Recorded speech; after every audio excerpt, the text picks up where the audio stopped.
Tractate of Kamma discusses the laws of damages, be they to a person or to property, and their repayment, along with the laws and prohibitions of theft and points on monetary repayment. Chapter 1 will begin a discussion on the different types of damages and their laws. The first Mishnah says, there are 4 primary types of damagers: the ox, the pit, the mava, which will be defined later, and fire. The ox is unlike the mava, and the mava is unlike the ox. Both these, which are living things, are unlike fire, which is not a living thing. These 3, the ox, mava, and fire, travel to damage, unlike the pit, which remains in its place. The common denominator is that these are all things which damage, and their owner is obligated to watch them. If they do damage something, the owner of these is obligated to pay for it from his best quality land. The Gemara says the fact that the premise was listing primary categories, the implication is that there are also subcategories, similar to the categories and subcategories of the laws of Shabbos, wherein you'd have 2 liabilities for violating 2 different main categories, or 2 subcategories of 2 separate categories, while if you violated a main category and one of its own subcategories, you'd only be liable for 1 violation. Others say there is no such practical difference by those laws of Shabbos, and the main difference is just one of terminology, as main categories are works performed within the tabernacle, and everything else would be a subcategory. It also mentions by the laws of impurity, which also has this concept of categories and subcategories. So, in regards to categories and subcategories by the laws of damages, it says some subcategories have the same laws of main categories, and others do not. For instance, the ox itself has 3 main categories of damaging: its horn, referencing goring, its tooth, referencing eating, and its foot, referencing trampling, which is based off of scriptural verses. The subcategories of the horn and the concept of goring have pushing, biting, squatting, and kicking, forms of intentional, deliberate damage. It debates as to what exactly pushing refers to, if it references pushing with horns, goring essentially, or pushing with the body based on verses. It said goring implies a deliberate attack, like on a person, while pushing is a more spontaneous action, like on an animal. This additionally teaches that an animal which becomes presumed to attack people is also presumed to attack animals, but not vice versa. In regards to the subcategory of biting, this is a subcategory of horns and not teeth, as teeth refers to when the ox gets physical gratification from the damage. Squatting and kicking are categories of this and not foot, as foot refers specifically to more common occurrences. The subcategories that are similar in law to the main category here would be the subcategories of the horn, and the ones that would be different would possibly be the subcategories of teeth and foot. It cites and discusses the scriptural sources for these categories of tooth and foot.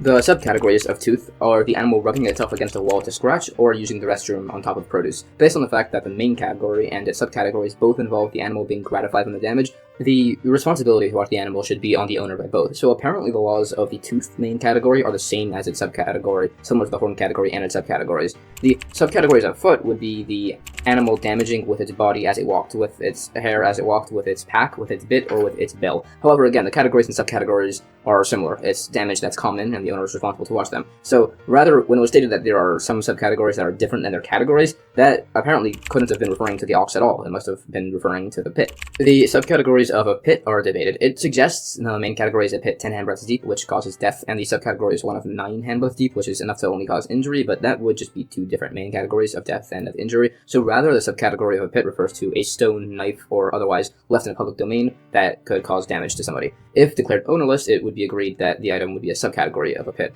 If it's not ownerless, it's debated if this is a subcategory of a pit or of an ox. However, this subcategory again has the same laws as the general category, in that it's something that can damage from its inception and must be watched from that point. So again, this subcategory is the same as its own category, so the difference must refer to something else. So we bring the third source of damage, a mava. The definition of a mava will be defined more later. Some say it refers to Shane, which will be discussed, and some say to a man. If a man's subcategory is damaged when he's asleep, that has the same laws as learned elsewhere. So his different subcategory could possibly be saliva or mucus, but that's just considered to be an extension of the man's force if it damages while moving, and if it's standing still, it's agreed to just be a subcategory of a pit. So again, the subcategories of a mava are the same as their main categories. So the difference between categories and subcategories could possibly be within fire. However, the subcategories of fire, an item being blown off of a roof, is something which damages with another force mixed in, the wind here, and is obligated to be watched, which is the same as his main category. So it says to find the difference in law between a subcategory and main category, we have to go back to the subcategory of foot within an ox. Specifically, a subcategory of damage when pebbles shoot out from the ox's foot as it walks, where half damage is paid, being a tradition from Mount Sinai. Now, this would be the subcategory, as it's also paid from best quality property, or possibly as it's exempt from damage within a public domain, so it's unique. So, that's that. As mentioned, there's a debate as to what exactly mova means. Some said it was a person, some said Shane, an animal's teeth, essentially, which is based off of verses. The opinion that says it's the ox's teeth, he holds the category of an ox, is specifically referring to its horn, while mova, Shane, refers to the animal's tooth, with the difference being if the animal is gratified or not by its action. It possibly could create a difference between damage done by a person or through a slave, but others reject this difference. He additionally explains the verses referencing the subcategories of horn and foot, and as to why he debates the interpretation of mava meaning a person. The categories all reference things that tend to damage things, so if it does in fact refer to a human, it would have to be a sleeping human who damaged things as he moves in his sleep. It further debates based on the wording what mava exactly refers to. Some suggest a third explanation, which is that it means water, but that's disproven based on the wording of the verse. Some suggest it means fire, but that can't be it, as fire was already used as the last one. There's a source which gives an expanded list of primary categories of damagers: an unpaid custodian, a borrower, a paid custodian, a renter. The damages pain, healing, unemployment, and humiliation, plus the 4 from our Mishnah. Now, by our Mishnah, it excluded the first number of those.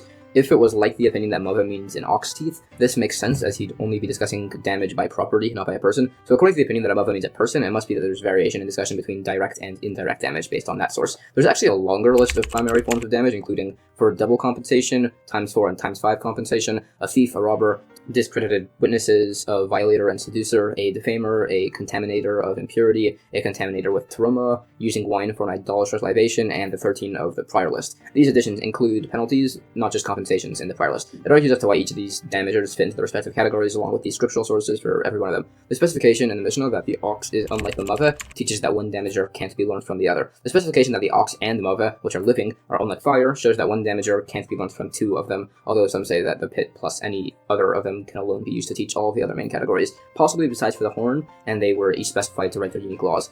The category of horn was specified to differentiate between a regular ox and an ox established to be dangerous. Foot were specified to teach that they're exempt within a public domain. Pit was specified to exempt utensils damaged within it, although others say it's to exempt for a person killed within it. The category of a man was to additionally obligate payment for pain, healing, unemployment, and humiliation, and fire was specified to exempt liability for hidden items it destroyed. Others say it's to exempt damage to non-flammables like a plowed field or stones. When the Mishnah specified that there's a common characteristic, this would include the case of an object, a stone or a knife, that was left on a roof and blown off by normal wind that damaged somebody, as this creates liability. This is qualified. A second of such cases, something under the category of a pit, a dangerous object that was accidentally kicked around by people until it reached a place of danger that causes liability. Third, damaging things via dumping waste out of pipes during the permitted rainy system. Again, these are more particularly qualified. A fourth derived case of liability, if a privately owned wall or tree was noted to be in danger of falling into a public domain and damaging something, and the owner was given a time frame to have it removed, and after that deadline finished, it still wasn't removed, and it fell, damaging something. Specifically, it was designated as ownerless, but it can't simply be derived as a subcategory of the pit, as that includes things dangerous from their inception, and it can't be part of the category of the ox, which moves around and damages things. So, like the others, liability here is only learned from the combination of these principles. It also says in the Mishnah it used a clipped version of the word for obligated, as he was from Jerusalem and they spoke that way there. It gives the argument as to the definition of the best quality of somebody's land in regards to repayment versus damages, as to who in comparison is the quality of the land considered. It's debated.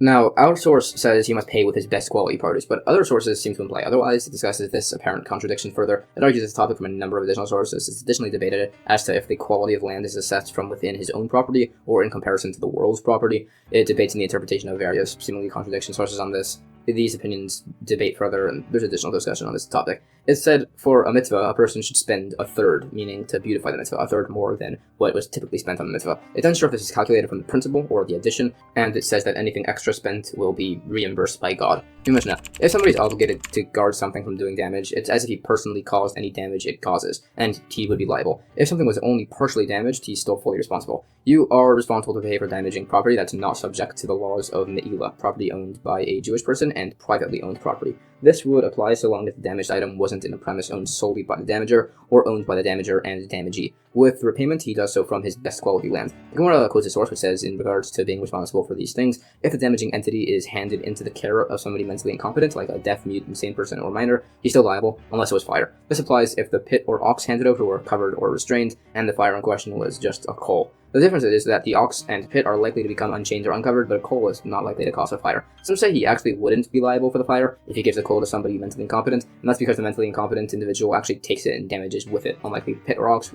which would damage on their own. An ox damaging generally is stricter than a pit, as there's some additional payments, and the ox can't be benefited from, and also the ox proactively damages things, unlike a pit. A pit damaging generally is stricter than an ox, as it can damage from its inception and is deemed to be dangerous and presumed to cause harm initially, unlike by an ox. An ox can be stricter than a fire, again as there's some additional payments and the ox cannot be benefited from, and also the owner is liable if it's left in the care of a mentally incompetent person, unlike by fire. Fire is more stringent than an ox, as it would be deemed to be presumed to cause harm initially, unlike an ox. A pit is stricter than a fire, as it damages from its inception, and also the owner is liable if it's left in the care of a mentally incompetent person, unlike by a fire. Fire is stricter than a pit, as a fire goes out and proactively damages, and it is presumed to be dangerous to consume anything at all, unlike a pit. This list is qualified as to why details were included or excluded from this list. The principle from the Mishnah that you're liable if you caused a portion of the damage is explained, meaning if somebody dug a 9 handbreadth deep pit and somebody else completes it to the danger minimum of 10 handbreadths, the last person is liable. Others debate this principle. Some suggest it could refer to where there's a fire and somebody else decides to add sticks to it. Others disagree, saying either this would definitively cause an item to be burnt through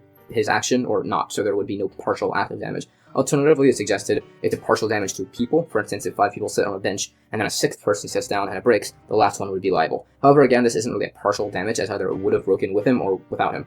So the partial damage case is argued further and established to be by the additional man by the bench, but specifically where he leaned on the other men, and his force is considered to be like his own person. There's other suggestions brought. Additionally, in regards to repayment, it's said he gives payment for damages. This was learned to mean he repays damage of an animal, for instance, with money, but the other man is responsible to deal with the carcass of his dead animal. It gives a number of scriptural sources for this, along with their necessity. Others debate this principle. Some say the damager must also take care of the carcass if it was a thief or a robber or a borrower. It says cases to try to prove this, and until that a robber and borrower aren't responsible to pay the difference of the evaluated worth of the animal now that it's dead, but that would be a necessary addition by a borrower if the animal did die. It cites unrelated laws by miscarriage and the laws of impurity. There are a number of other additional unrelated laws quoted. These principles are discussed along with sources. In regards to the point that there's only liability if the damaged object is not subject to the laws of Metzia, the prohibition to benefit from consecrated property, it argues on the sources for this principle.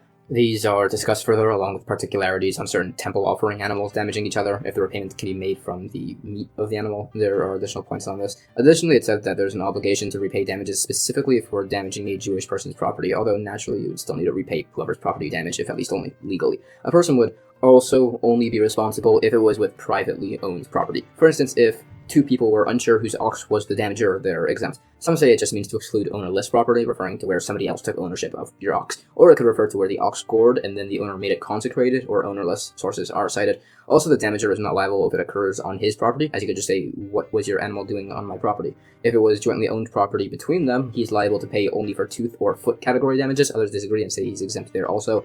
And then afterwards, when it discusses payment, it refers to damages from the horn category. It's a basis further. It additionally argues on the status of jointly owned property, if the repayment is for foot or tooth damages, or if he's exempt. It cites and disputes particular cases. It's argued but concedes that damage done on the damaged person's property is paid in full. Damage done on the damager's property makes him exempt. And if done on jointly owned property between them, he's liable for horn category damages and exempt for tooth and leg type damages. In the Mishnah, payment for damages is done by monetary assessment with something worth money before a court on the basis of Jewish free witnesses. The law of these damages include women, and the damaged and damager are both involved in the payment. The Kamma says the monetary assessment is based on the amount of money lost and only involves things worth money, not money itself. Additionally, the assessment must be before a court, meaning an official ordained court only. The requirement for witnesses implies that there wouldn't be liability if the man testified to his guilt prior to the witnesses coming. Others still dispute this point. It cites sources from scripture, but these laws apply to women also. In regards to the payment for horn category damages, which is half, some say it's a compensation, as oxen aren't legally considered to be in a guarded state, and they're not presumed to be dangerous, so he only would pay half. Others say it's a penalty, as they disagree, saying it's in a guarded state, so he shouldn't have to pay at all, but he pays half, so he'll be careful. It brings sources to try to prove if they're considered to be a compensation or a penalty payment. It's debated, and it rules it's considered to be a penalty, which would mean that if an animal killed and ate another larger animal, like a dog to a sheep, this would be considered to be unusual, and there would not be a payment, specifically in Babylonia.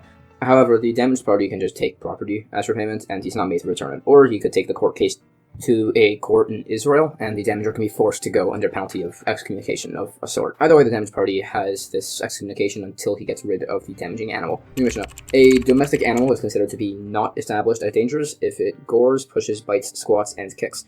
Now, all of these create a half payment.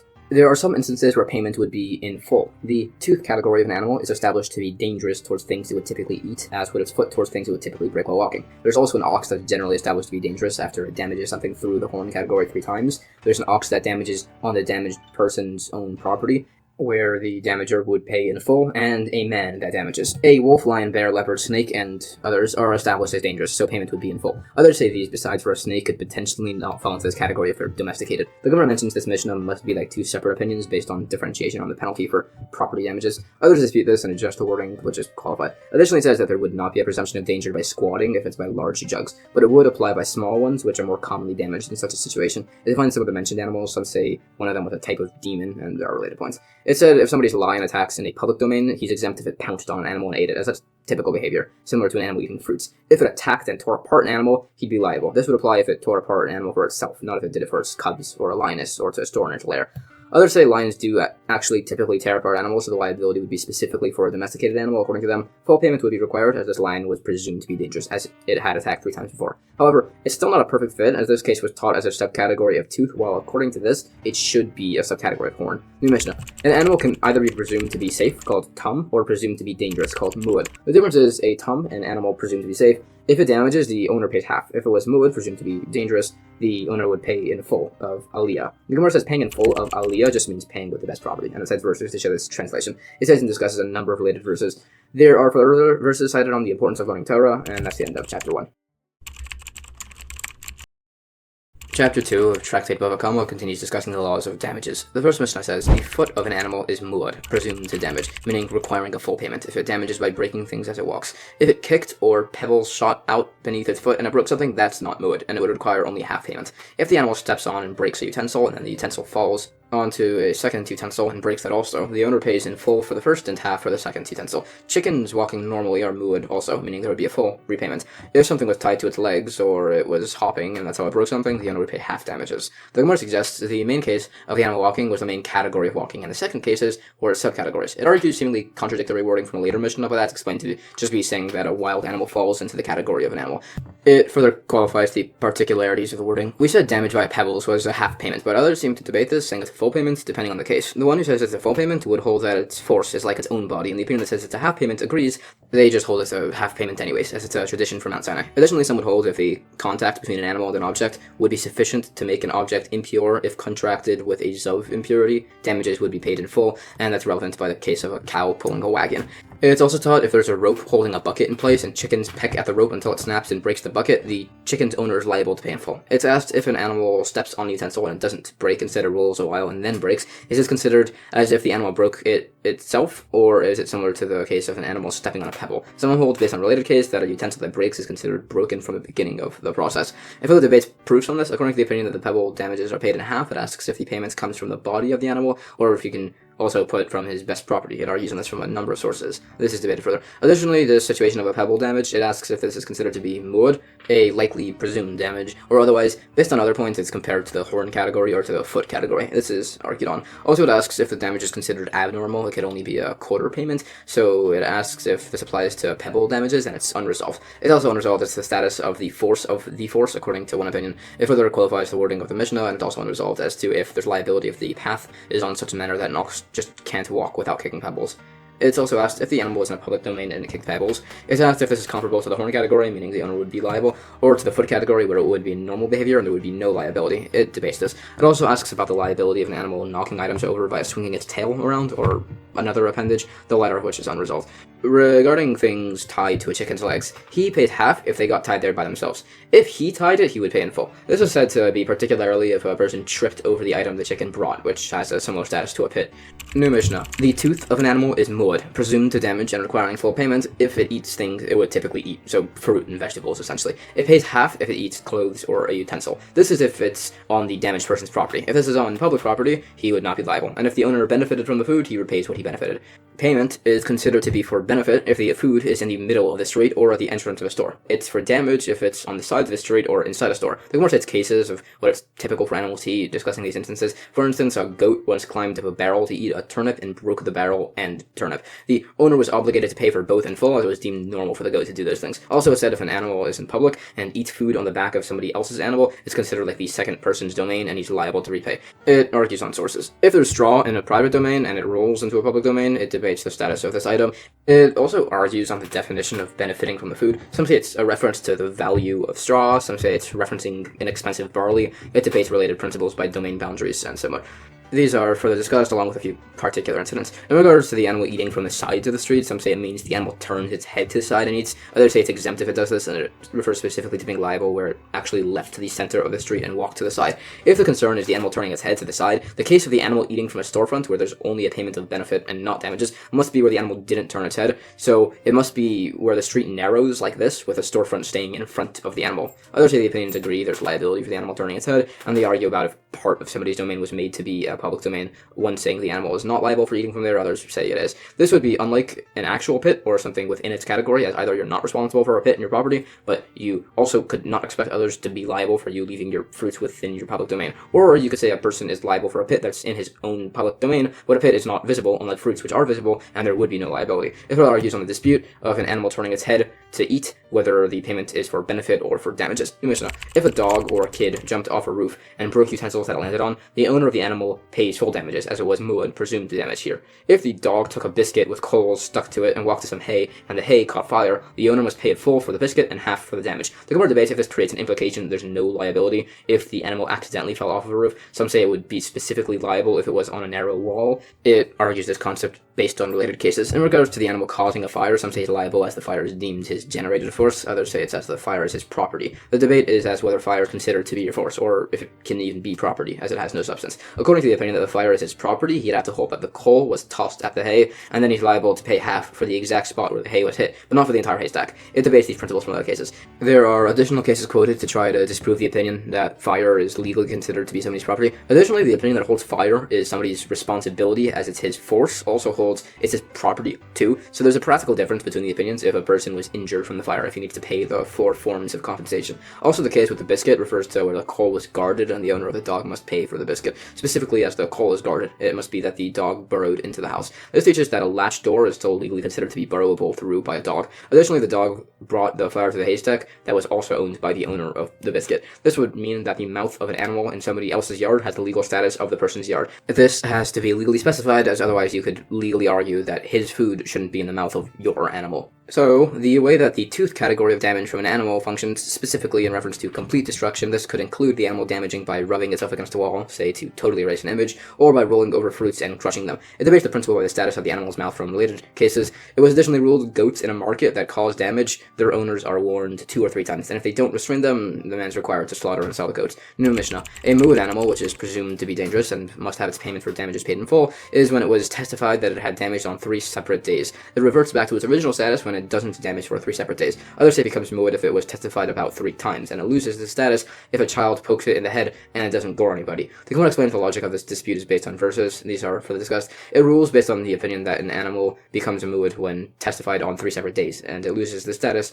going back to being a tam, actually like the second opinion, when it's provoked without goring anybody. It also asks, does the muad status go on the ox or on the owner? This is relevant if 3 witnesses saw the ox gore on 3 separate days, but they all testified to the owner on the same day. It debates this from sources. Additionally, it's asked, what if somebody had another person's dog attack another person? The inciter would not be liable. So it's asked if the owner of the dog is liable based on if he should be responsible for having his dog be like that. It has a number of cases to try and prove either way. Either way, if the victim had incited the dog against himself, the owner is not liable, as that's considered to be an irregularity. Mishnah: an ox that damages on the damaged party's property is where it gored, pushed, bit, squatted, or kicked. If he did this in the public domain, the owner pays half damages. If it did this on the damaged party's domain, it's debated if he pays full or half. The logic of paying full is that if it was a tooth or foot category damage, he pays half, so this is more stringent, so he paid full. The logic that he pays half is that he paid half by a public domain, so he should also here. They argue their logic further. The more additionally debates the logic of these opinions from verses and similar.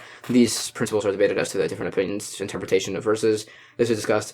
It's asked, according to these opinions, if an animal did a foot category of damage, stepping on a child in the damaged party's property, killing him, it debates as to the level of the repayment in such a situation, as the foot category is considered muad, something typically done. If it's comparable to the horn category of muad, it debates this and it says it would be comparable. New Mishnah: anything a person does is considered to have the status of muad, whether intentional, unintentional, or if he's asleep or awake. If he blinds somebody or breaks something, he'd have to pay in full. The Gemara says, the grouping of damaging a utensil and somebody's eye teaches that if hurting the person was unintentional, he would not additionally pay the 4 forms of compensation compensation for injury. Sources are cited. Similarly, for instance, if somebody was sitting with a rock on their lap and they did not realize it was there, and they stand and it falls on somebody, they would be liable for damages, but not for the 4 injury compensations. He also would not be liable for violating the Shabbos, and if he kills the man, he would not go into exile. And it's a dispute if the injured man was his slave, if he'd go free. If he was aware of the stone at first and then forgot about it and then stood, he is liable for damages and not the 4 compensations. He would be liable to go into exile based on a verse. He would not be liable for violating the Shabbos.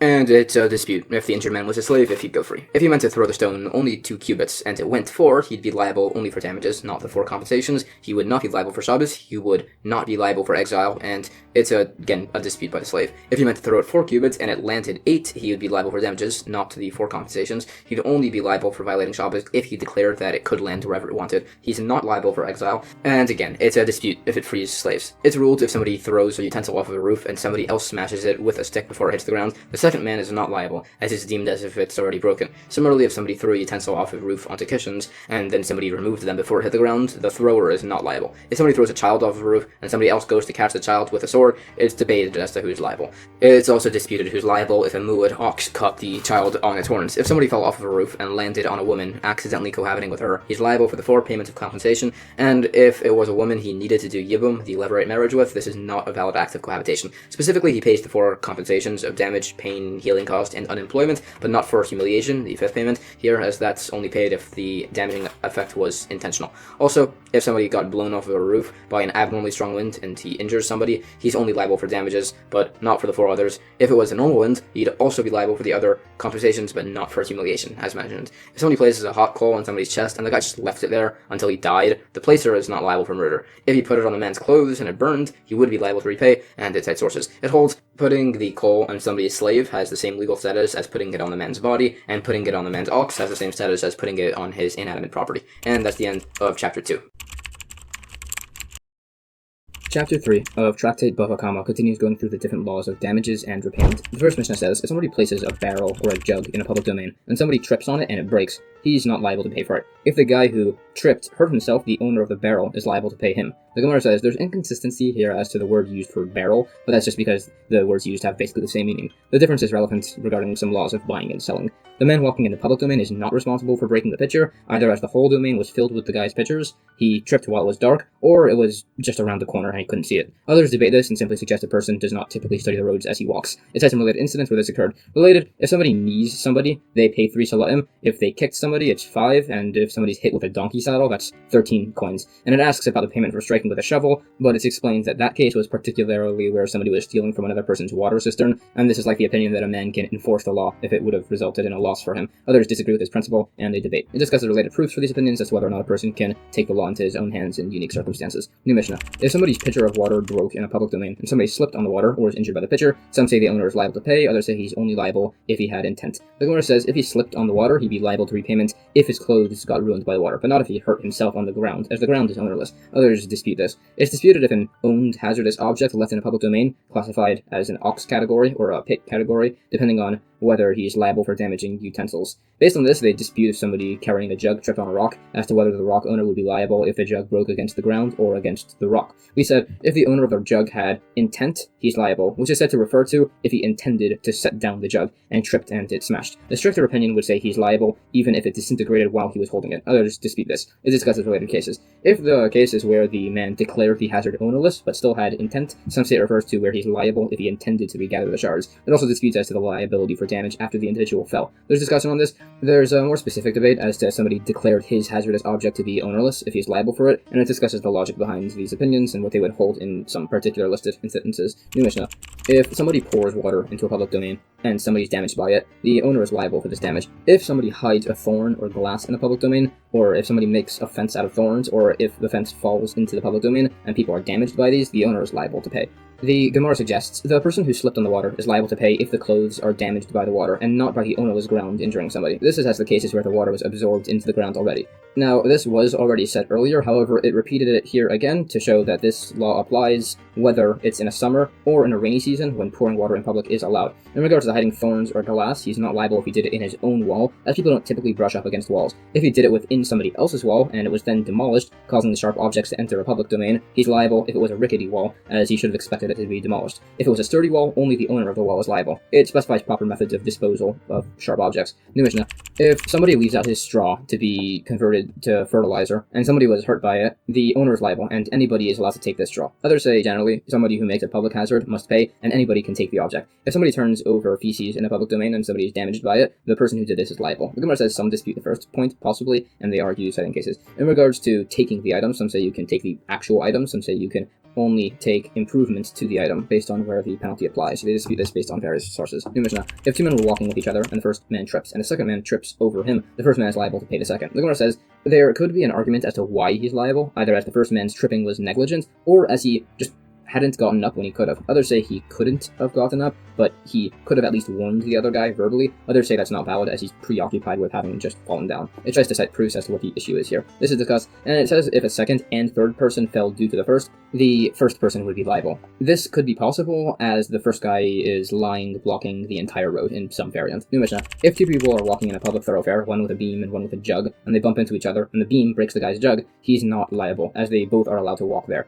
If the owner of the beam was in front, and the jug owner walked fast and bumped into the beam, breaking his own jug, the beam guy is not liable. If the beam owner stopped short and the jug broke, the beam owner would be liable, but not if he yelled stop. If the jug owner was first and the beam was going fast and he broke the jug, the beam owner is liable. If the jug owner stopped short, he is not liable, and if he yelled stop and the jug in front broke, the beam owner is liable. This all applies with a lamp and flax. The Gemara asks if somebody accidentally injured his wife while cohabiting. It asks if he's liable based on our discussion, where the walking in the area was permissible, but others dispute this comparison, and it qualifies the individual cases. New Mishnah. If two people are in a public thoroughfare, one running and the other walking, or both walking, and they injure each other, neither are liable. The Gemara says some argue saying running is an irregularity, besides for on Friday night. It's suggested that that's what specifically the Mishnah was referring to. It cites sources here that you can run by Shabbos. Here. New Mishnah. If somebody is chopping wood in a public domain and accidentally damages somebody's private domain, or he chops wood in a private domain and damages a public domain, or chops wood in a private domain and damages another private domain, he is liable. The Gemara says it's stated in all three cases as there's variation. If it's into a public domain that has lots of people, if he's doing it in a public domain, he doesn't have permission, and the private domain to private domain is specified as it has neither of these factors. It said if a person enters a carpenter's workshop without permission, and a piece of wood hits him in the face and injures him, the carpenter is not liable. But if the man entered with permission, it says he would be liable. He'd be liable to pay the 4 compensations, but not to be exiled based on the verses. It disputes the last point as to what the status is if he kills the guy, as to how unintentional it's considered to be. It argues on this from various cases, and this is discussed. New Mishnah. If two non-dangerous oxen were fighting, and they both injure each other via a horn category, they pay excess half damages. If both were muad, established to be dangerous animals, they pay excess full damages. If one was tam and one was muad, if the muad's damage was greater, he pays excess full. If the tam's damage was greater, he pays excess half. If two people injure each other, they pay the excess full. If a person and muad animal damage each other, whichever did more pays the excess full. If a person and a tam animal damaged each other, if the person's damage is greater, he pays the excess full. If the tam animal's damage is greater, he pays excess half. Others say if the tam animal injured the person more, the owner would pay the excess full. The Gemara cites sources for these principles. New Mishnah. If an ox worth 100 coins gored an ox worth 200 coins, and the carcass is worthless, the damaged party can take the living ox. The Gemara cites the author of this based on his opinions about these laws. Others do disagree, some saying the court sells the ox, others saying the damaged party and damager sell the ox. There's a practical difference if the damaged party consecrated the ox. It asks, what if the damager sold the ox? It said this is invalid, and the other man can collect payment. It's further qualified, discussing some particularities, and there are additional points on all this. New Mishnah. An ox worth 200 coins, if it gores an ox also worth 200 coins, and the carcass is worthless, the verse says to sell the live ox and split the money, so they share the loss. A verse also says to split the value of the dead ox, but that's where the carcass is worth 50 coins, and they split the value of both oxen. The Gemara says some dispute this. It's suggested that they argue with how the animal carcass is valued. This is further disputed along with sources. New Mishnah.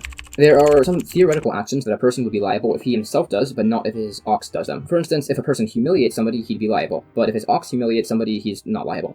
Or, if he injures his slave, he is liable, but not if his ox does it. The inverse also applies. There are things that if his ox does, he's liable, but not if he himself does them. For instance, if his ox injures his parents, he's liable to pay them, but not if he does it himself, as he receives the death penalty for that. Or he's liable if his ox sets something on fire on Shabbos, but not if he does that, again, as there was capital punishment for that violation. The Gemara says, some hold you're exempt if you do a destructive act on Shabbos, unless you wound or burn something. Others disagree based on our discussion. This is discussed. Some suggest our case of setting an item on fire on Shabbos, he'd be exempt even if it was unintentional, according to one opinion, so long as he requires the ashes. The Mishnah, if an ox was chasing an ox, and the second ox was later found to be damaged, and they debate if the injury was caused by the first ox or not, or possibly by some rock or something else, the burden of proof is on the person who's trying to get the payment. If two oxen were chasing an ox, and they argue which ox did the damaging, both are exempt. If both belong to one person, then both are liable. If they dispute which ox did it, either the big one or the small one, for instance, or the tom or the muad one, which would change the payment amount, the burden of proof is on the one trying to get payment. If there were two damaged oxen, a big and small one, and two damaging oxen, being tom and muad,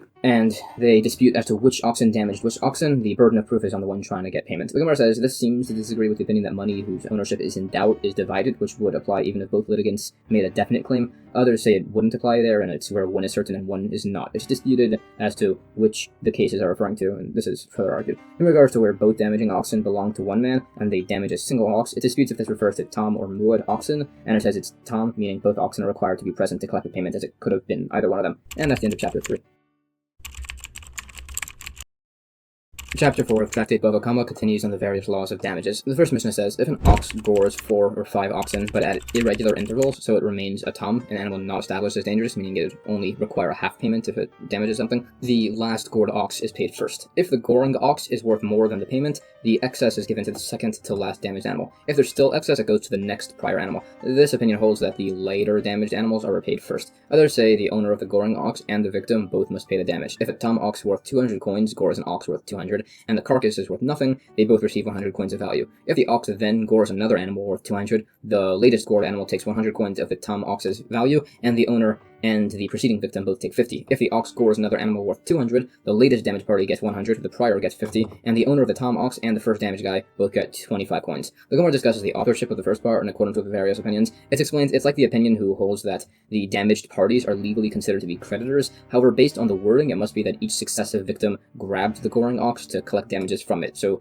essentially became like a legal paid custodian, and then it gored the next guy's ox, which is why the last guy collects first. It's further amended to fit like this. The second clause of the Mishnah would be in accordance with the differing opinion. Based on a related discussion on a debate if somebody punches somebody in the head, if he owes him a sela or a mana, it's held that any silver referenced in verses from the Torah is accounted in Tyrian currency, and any amount of silver in rabbinic legal matters goes by the provincial currency. It quotes some related incidents on this. New Mishnah. If an ox is muad, established to be dangerous for some things but not for others, for instance muad towards its own species but not towards other species, or muad towards people but not towards animals, or muad towards young animals but not old ones, it pays the full muad charge for goring animals that it's muad towards, and half payment for other animals. If it's muad towards specific dates, like it gores specifically on Shabbos, it would be muad on Shabbos and not on a weekday. It could revert back to a tam here if it goes 3 Shabbosim without goring. The Gemara debates particularities on the wording as to if the ox is known to be muad towards some species, but they're unsure regarding others, whether it's assumed to be muad for everything too. They debate this principle further. There are particularities of establishment of a muad mentioned. If an ox gores alternative oxen, it's established to be muad to gore alternatively, and it can also gore different species alternatively. If it gores an ox, donkey, and camel, it asks if the last ox goes with the first two or the last two, along with a similar question if it gored a donkey, camel, ox, and ox, and a similar question if it gores Shabbos, Sunday, and Monday, or Thursday, Friday, Shabbos, as to where the middlemost animal lies, and they're all left unresolved. If the ox gored on the 15th of the first month, and the 16th of the second, and the 17th of the third month, is debated, similar to by the establishment of a nida period, if this is muad, or if it needs to gore an additional time to establish this. If the animal gored 3 separate times right after hearing a shofar blown, it's established as muad by a shofar. Even the first one counts, and it's not considered as if it just got scared. New Mishnah. If somebody's ox gored an ox of a temple treasury, or vice versa, the owner is exempt, as the verse says, if the ox of a man strikes the ox of his fellow, implying no liability involving the temple treasury either way. If the ox of a Jewish person gores the ox of a Canaanite specifically, he is exempt, and vice versa, whether tam or muad, he must repay him. The Gemara debates the verse, implying the lack of liability within the temple treasury for being damages or damaging others by their oxen. Others say it implies the inverse, that a person is liable to pay in full, whether it's tam or muad, if his ox damages the temple treasury. Based on this verse, additionally, these monetary laws apply specifically to Jewish people. So it says technically everybody else should be exempt, but it was said that as the Canaanites refused to keep the 7 Noahide laws, they had to, at the very least, abide by the monetary laws. It cites verses as sources for this concept. It debates what reward non-Jewish people receive for fulfilling commandments. It says that if a non-Jewish person studies Torah, he's considered as great as a Kohen Gadol, a high priest, and it's said that they don't receive a reward for fulfilling commandments that they were commanded to do. They instead receive reward for fulfilling commandments they were not commanded to do. It said the law of one-sided lack of monetary obligation was taught to officials of the Roman government along with the entire Torah, and they say they agreed with everything besides for this one portion. They decided to not tell the authorities about it to be nice in case people got upset. So essentially what it seems to be saying is that non-Jewish people don't really have any applicability within Jewish monetary law, meaning there would be liability for a non-Jewish person's damage, but not vice versa. And evidently, as it states here, this was clearly a very controversial point. However, it would be important to note that this no longer has application, as the Gemara later establishes the principle of dina de malchus dina, the law of the country is the law, literally, which essentially means that there is a religious obligation to abide by the laws of whatever country you're in. So practically, monetary law has applicability towards everybody both ways, with no exceptions as the country decides. It discusses some related verses on the lack of commandment to fight against Moabites and similar, along with additional similar principles with Kuthians, specifically by lack of liability for monetary damages, along with debate if they're considered to be proper converts. New Mishnah: if the ox of a mentally competent person gored the ox of a deaf-mute, insane person or minor, or vice versa, the owner is exempt. If the ox of a mentally incompetent person gored something, the court appoints an agent to watch the ox, and the court accepts testimony regarding it before the agent. If the muad ox was being kept by the agent, and the deaf-mute becomes able to hear and talk, or the insane person becomes sane, or the minor becomes an adult, it's debated if the ox reverts to tam or stays as a muad. An ox of an arena that killed a person is not liable to be killed, as the verse implies an exclusion of oxen made to gore things. The Gemara explains an apparent contradiction as to if the agent is appointed by a tam to collect the half payment between clauses, so it explains the second clause is where the animal is being considered to be a muad.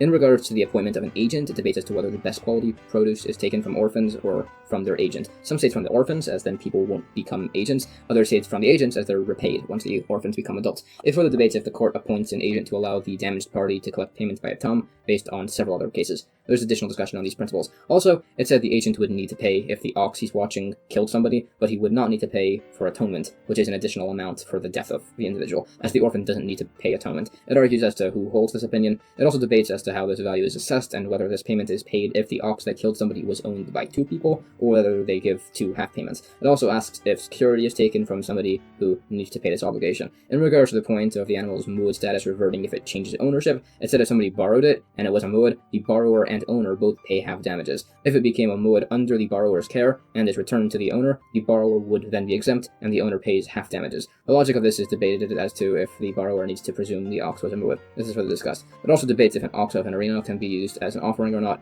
It argues on this from various sources. It quotes a source which says an arena ox is not liable to be put to death if it kills somebody, and it is valid as an offering as it's considered as if it was coerced. New Mishnah: if an ox gored somebody and killed them, if it was muad, the owner pays the atonement fee called kofer. This is not paid if the animal was tam. Either way, the animal was put to death. This also applies if the killed person was a child. If the ox gored a slave or maidservant, it's stoned, and the owner gives 30 sala'im to the owner of the slave, no matter the worth of the slave. The Gemara asks, how is there a case where there's a muad ox if oxen are killed when they're tam, apparently? So it says that the ox attempted to kill 3 people here, which is why it's being executed. Others disagree, saying you can't assess an animal's intentions, so it must be that it either mortally wounded 3 people or killed a person, ran away before it could be recaptured, and then repeated. Or it's where the witnesses were discredited, or it's where the witnesses recognize the owner but not the ox, and the owner is responsible to at least watch all the cattle. It cites the verse saying the animal that kills a person is put to death, and also that the animal can't be eaten from after or benefited from. It further expounds on these verses, which teach these points.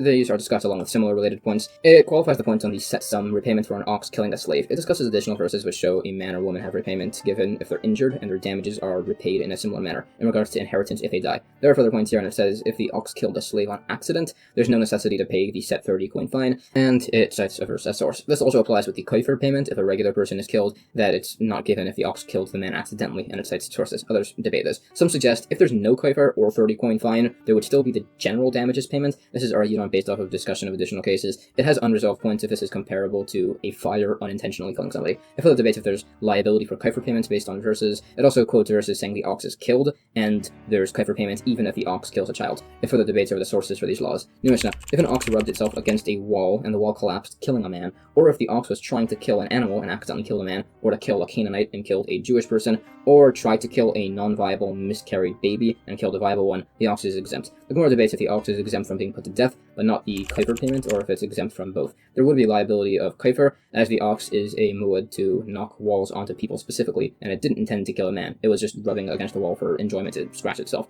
which is known as it kept using the wall after it fell. Also, the ox must have been moving constantly against the wall as it fell, so it's not a case similar to pebbles knocked around as the ox walks, where there would not be a kaifer liability. We cite a source which states that there would still be a kaifer liability, even when the ox kills unintentionally. There is a debate if there's liability for payment if an ox accidentally injures somebody, based on if the laws are learnt from whether the ox pays kaifer, or from the laws of if the ox is put to death. It debates as to the liability if the ox tried to kill one person but accidentally killed a different person. New Mishnah. The ox that belongs to women, orphans, or the guardian of orphan children, or a wild ox, a consecrated ox, or the ox of a convert without heirs, are all liable to be put to death if they kill somebody. Others say those last three are exempt as they're ownerless. The Gemara cites scriptural sources for these points. Also, it says if an ox was consecrated after it gored, this would evidently imply it's also not put to death, and it cites sources. New Mishnah. An ox that's being taken out of the courthouse to be stoned, and it's consecrated then, right there, at that point, it's not a valid consecration. If it was slaughtered, the meat is prohibited from benefit. If it was consecrated before the verdict, it's a valid consecration, and if it was slaughtered, it can be benefited from. New point. If an owner left his animal with an unpaid guardian, a borrower, a paid guardian, or a renter, and the animal damaged something, the person taking care of the animal currently makes the payment, be it full for a muad or half for a tom. The Gemara cites a similar point.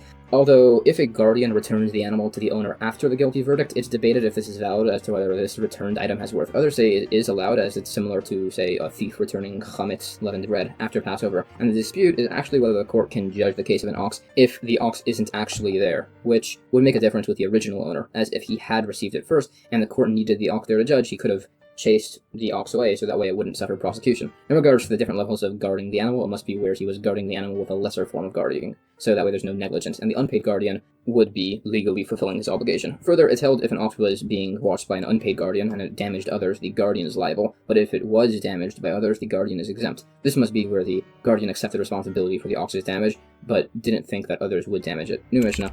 If the owner tied his ox with a rein, or locked it properly within a gate, and it broke out and damaged, it's agreed he is liable if it's a tom ox, and disputed if it's muad. Some say they're liable if there were lesser forms of guarding it, others say these suffice, so he'd be exempt, and others say they're liable no matter what, and it must be slaughtered. The Kamma explains the debate further, as it's based off of some scriptural verses. The fourth opinion holds that the owner is exempt whether it's a tom or muad, as he agrees it's exempt if it's a muad, so logically then it should be for sure exempt if it's a tom. Some say this opinion would hold that if it was actually a muad ox, he'd still have to pay half payment. Others disagree with this. It has verses that say the muad ox must be slaughtered, along with additional sources. And that's the end of chapter 4. Chapter 5 of Tractate Bava Kamma continues on the laws of damages. The first Mishnah says, if an ox gored and killed a cow, and then they find the fetus dead next to the cow, and they don't know if the fetus was born before or after the goring, the owner of the goring ox pays half damages for the cow and quarter damages for the fetus. If the cow killed the ox, and they find the cow had given birth, and they don't know if it was before or after its mother had killed the ox, half the cost of the damage is paid from the cow, and if it's insufficient, then also a quarter is paid from the offspring. The Gemara says, this is unlike the majority opinion of the major principle that the burden of proof relies on the one wanting payment. It calls this a major principle to show this applies even if the damaged individual says the other is definitely liable, and the damager says he's only possibly exempt, then the damaged party still has to bring proof. Others say the major principle point is to show that the opinion that if somebody sells an ox and the purchaser finds it's a dangerous goring ox, the sellers can just say it doesn't matter, it's a valid sale, as they sold the ox to be eaten. Others dispute this, particularly where the person commonly purchased oxen either for work or for food. Others add it's where the price of meat was the same as where the price for a working ox was at, so that way in this case you won't be able to determine its intended use based off of the purchase value. It additionally qualified anyways. Some say it's an invalid sale, as majority of people purchase oxen for plowing. Others say that doesn't apply to monetary law, so the purchase would actually stand. As for the principle that the burden of proof lies on the one desiring payment, we cite scriptural sources. By the cow goring, it says half and a quarter are paid for the child. However, it's a tom, so others say it actually means a quarter and an eighth payment. Specifically, it would also need to be where the cow and offspring were owned by two different people, so that way there actually would be two separate payments. Further, the damaged party must have requested payment from the other owner of the offspring, thereby claiming the two separate payments from two people. Others say it would work to ask the mother's owner first. Others dispute this. Some say it's simply where the cow and offspring are actually owned by one singular person, and it's referring to two cases of collection, one where the cow is there, where it's collected from the cow, and one where the cow is missing, where the payment is collected from the child. This is further qualified. Additionally, the offspring and cow's value are assessed together, so it's accurate and it's similar instances. Another point, if it's obvious that the cow and offspring belong to different people and the cow miscarried from being gored, the compensation for the fattening of the cow from pregnancy goes to the cow owner. The increase in value for the expansion of a cow's body is split between them. New Mishnah. If a man brought pots into somebody else's courtyard without permission, and the courtyard owner's animal broke the pot, he's exempt. And if the animal was damaged, the pot owner is liable. If the pot owner had permission, the courtyard owner is liable if they're broken. It's a similar case of leaving food in somebody's yard with or without permission, and the owner's animal eating it. There's also an instance if somebody left his ox in somebody's yard without permission, and the yard owner's ox or dog attacked it, he's exempt. And if the first man's ox attacked his animal, he'd be liable. If the impermissible ox fell into a cistern, ruining the water, he'd be liable. And if it killed the owner's relative, he'd also need to pay the kofar reparations. If he had permission to leave his ox there, and it got hurt, the yard owner would be liable. Others say, with all of these cases, the yard owner is only liable if he expressly accepted responsibility to guard the item. The Gemara tries to infer that if the item was there with permission and it damaged something of the yard owner's, he'd be exempt, which is debated based on who holds that interpretation. If the man impermissibly left his produce, we said if it injured an animal, he's liable. This applies if it slipped on the food. If it ate too much and died, he would not be liable, as it's not his fault that it ate it. Others disagree with this. Others respond by saying he's only liable if the food was poisoned. This is further debated. It also asks, if the yard owner accepts responsibility to guard the item, is he only obligated to guard it from himself specifically, or from everything in the world? It discusses this from various sources. This principle is debated further from additional locations. It said if somebody's ox is in somebody's yard without permission and it digs a pit, the ox owner is liable to pay for damage to the yard, and the yard owner is liable to pay for anybody damaged by the pit, as he didn't fill it in. Similarly, if somebody's ox is in somebody's yard without permission, and the ox specifically crouches to the ground, and it caused damage in that manner, the owner of the ox would be exempt. It explains that this notion of the animal crouching is specifically in reference to the animal using the restroom, as the waste would have a similar category of a pit, especially as nobody retains ownership over it. Related, if somebody enters somebody else's yard without permission, he's liable for any damage he does to the yard owner, and if the yard owner damages him, he'd be exempt, so long as it was unintentional, as he's allowed to evict him, not injure him. Regarding the ox falling into a cistern and ruining the water, that applies if the water was ruined at the moment it fell in. This is because after this point, an ox that falls into a cistern has the legal classification of a pit, and the cistern itself has the legal classification of a utensil, and there's no liability for a pit damaging a utensil. Others debate this, saying it only becomes classified as a pit if it's made ownerless, so rather refers to exemption if the animal's smell damaged the cistern,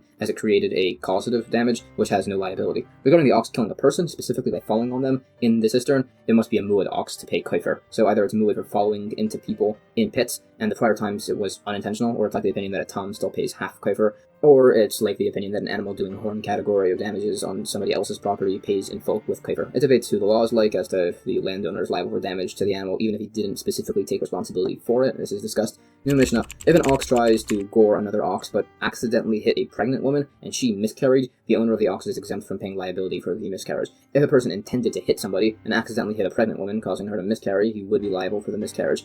This value is calculated by the value of a woman prior to giving birth and how much she's worth afterwards, and he pays the difference. Others say a woman actually increases in value after she gives birth, so he gives the value of the actual miscarriage. The damager would give this payment to the woman's husband. If she has no husband, she gives it to his heirs. If she was a freed Canaanite maidservant or a convert, the damager is exempt. The Gemara says this would imply that if the ox did intend to gore the pregnant woman, the owner would be liable, although others debate this. It's also said if an ox gored a pregnant Canaanite maidservant, the owner would be liable, as a slave was legally considered to be property, and essentially analogous to a gored animal. It further qualifies how the value of the miscarriage would be calculated. This is discussed further with related points. New Mishnah. If somebody digs a pit in the private domain and opens it also into a public domain, or vice versa, or from his private domain into another private domain, he's liable for any damages. The Gemara says based on verses, either the pit being referenced in scripture is a pit in a private domain opened into a public domain, and according to others, it's a pit dug in a private domain and the ownership of the land surrounding the pit is made into public property. These opinions debate each other along with further on digging pits in a public domain, including the story of Reb Chanina ben Dosa and the child who fell into a well, which was said in an earlier tractate. It also says not to knock stones from your own domain into the public domain, and there's a story where somebody was doing this and he was criticized,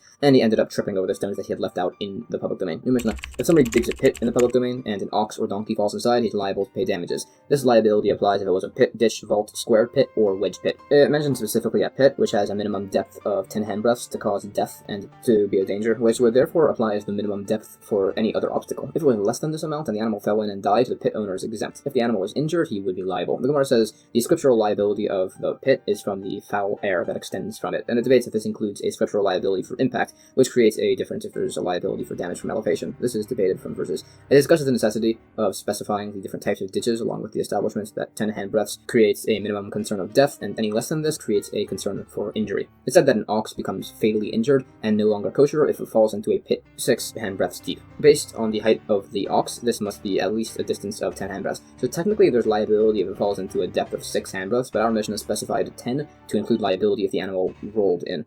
New Mishnah. If there's a pit owned by 2 people, and both, one at a time, walk by the pit without covering it, the second person is liable. The Gemara says the instance of 2 people owning a pit can fit like the opinion that says the described case is where somebody dug a pit in his own property and then gave up ownership of the area around it, as they both could have owned the property prior to making it public. However, according to the opinion that there's liability if the pit was dug in a public domain, how could 2 people own this pit? It's explained it's possible where the pit was dug in a public domain 9 handbreadths, and then the last handbreadth was dug by both of them simultaneously, so they share liability for death and injury. Others debate this and say, based on verses, only one person would be liable, specifically the second person. There's a somewhat debate by a 9 handbreadth deep pit that somebody places a 1 handbreadth rock by the ledge, even though that isn't a depth that would cause foul air damages, according to that opinion. If somebody did both, removing the bottom handbreadth and filling in a handbreadth at the top, it's unresolved if he's liable. If somebody dug 8 handbreadths, and the bottom 2 are filled with water, in regards to generating foul air, every handbreadth of water is equivalent to double. So it's unresolved if this would still apply with 9 and 1 handbreadths of water, or 7 and 3. If somebody widened a pit, it said he's exempt if somebody is harmed from the foul air, and he's liable if somebody is damaged by falling into it. It's debated if there's bad air generated if the depth is greater than the width, or vice versa. In regards to 2 owners of the pit not covering it, some say the first person becomes exempt when he leaves it with the second one. Others say it's from when he hands the pit cover to the second person. This is debated further based on the principle of retroactivity. It also says if somebody is selling a pit, the other man acquires the pit once he receives the cover as a proprietary act. It cites related acts of acquisition. New Mishnah. If 2 people owned a pit, and the first used it and covered it, but it somehow got uncovered, and the second person used it and didn't cover it, the second person is liable. If somebody covered a pit, and an animal somehow still fell in and died, he is exempt. If he hadn't covered the pit properly, then he'd be liable. If an animal fell forwards into a pit because it was startled by the sound of somebody digging, he'd be liable. He would not be liable if it fell in backwards. If an ox with utensils fell into a pit, the pit owner is liable to pay for the animal, but not for the utensils. If an ox that's deaf, deranged, or young fell into a pit, the owner is liable. These liabilities only apply to animals. If a child, or a Canaanite slave, or a maidservant fell into a pit, the owner of the pit would be exempt. The Gemara says in the first case, with the partners owning the pit, some say the first man becomes liable if enough time has passed that he should know that the pit was uncovered. Others say it's enough time for people to have told him that the pit was uncovered, and others say it's enough time for people to tell him, and him to cut down trees and hire workers to make a new cover. The instance where there was a cover, but an animal broke through anyways, was where it was rotted away and wormy on the inside. It asks if somebody's pit cover was strong enough to hold oxen, but not camels, and camels came, walked over it and damaged it, and then oxen walked over, broke the cover, and died. It asks whether the owner is liable. It debates if this is referring to where the camels are common or not. It lengthily debates as to what the case is exactly referring to. It learns from a different case that the negligence of the owner is only applicable to the specific damage that occurred. In regards to the animal falling because of noise, he is liable if it falls forward, and exempt if it falls backwards. Some say both of these refer to it falling into a pit, with forwards being the liability for the bad air, and backwards being liability for impact damage. Others say impact damage is also a concern, and falling forward alone is where it falls into a pit. Falling backwards is also where it fell towards the pit, but fell backwards, hurting itself on the outside of the pit. They debate these opinions and cite sources. These are discussed further. There are related principles on multiple parties damaging. If an ox and a disqualified offering ox gored an animal together, some say the owner of the regular offering pays a full muad, some say only half tum liability. If an ox and a person push somebody into a pit, so now there are essentially 3 partners in this damage. All are liable, but the person that pushed is liable to pay for the 4 compensations and for a potential miscarriage. If it was a kofer death payment, or 30 coins for a slave, that would be paid by the ox owner. And if it was a utensil or ox that's disqualified for an offering that was damaged, the person and ox are liable. Sources are cited for these principles. These sources are discussed further as to the exact reference liabilities for all these damages. It also clarifies the point on the ox being mentally incompetent, that still creates a liability if it falls into a pit, unlike by a smart animal, as it should have seen where it was going, meaning there's no liability if it was a smart animal that fell into a pit, particularly in the middle of the day, where it could see. New Mishnah. The general laws of an animal falling into a pit don't just apply to an ox, but also to any domesticated animal. Additionally, in spite of the verses only mentioning particular animals as example, all the laws of the separating the animals away from Mount Sinai, the double payments made after stealing an animal, returning a lost animal, helping unload an animal, the prohibitions of muzzling an animal as it threshes, the prohibitions of forbidden mixtures of animals, and the prohibitions of having animals work on Shabbos, all of these apply to all animals, including wild animals and birds. By these cases, in Scripture, it specifically says ox or donkey, as Scripture customarily references the typical usual cases. The Gemara additionally cites the sources for all these different laws, quoting the individual scriptural verses. It further expands on the verses and related, and it teaches that if somebody sees sees the letter tes, which looks like this, once in a dream, it's a good omen, as is seeing the word hesped in writing. Additionally, in regards to the laws of forbidden mixtures, it said that a chicken, peacock, and partridge are all different species and cannot be mixed in spite of the fact that they typically live together. Also, domestic geese and wild geese are separate species by these laws, as they have slightly different reproductive organs and processes. The laws of forbidden mixtures also apply to aquatic animals, and outside sources, it does debate as to, for instance, if you can have a goat and a large fish pulling a wagon together. And that's the end of chapter 5.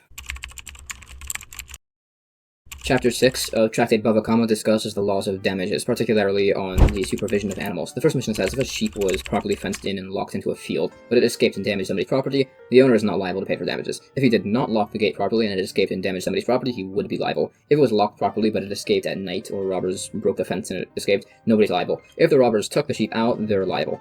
If he left it in the sun so that it gets uncomfortable or with a mentally incompetent person and it escapes and damages something, the owner is liable. If he gives it to a shepherd, the shepherd holds all responsibility. If the sheep somehow accidentally fell into somebody's garden and ate their produce, the owner of the sheep repays what it benefited from. If it intentionally walked in, the owner pays for what it damaged. The damage payment is assessed by calculating the difference between the area of the field before and after it was damaged. Others say if it ate ripe produce, he'd have to repay the value of the produce itself, as if it had been harvested. The Gemara says a properly locked gate is one that won't open from a common wind. Otherwise, it's considered to be improperly guarded. It debates, according to different opinions, as to the level of guarding required for the different forms of animal damages between the horn category, tooth, and foot categories. It cites a number of additional unique cases where there's technically a violation, but a lack of liability. There's debate as to the circumstances of the case where the animal escapes past the fence at night, as if there's a degree of negligence, even if it dug beneath the proper wall, and variation as to if it had been left out in the sun, if this creates a degree of negligence to the point where if the animal escapes, it's considered to be the owner's fault. If the robbers let the animal out,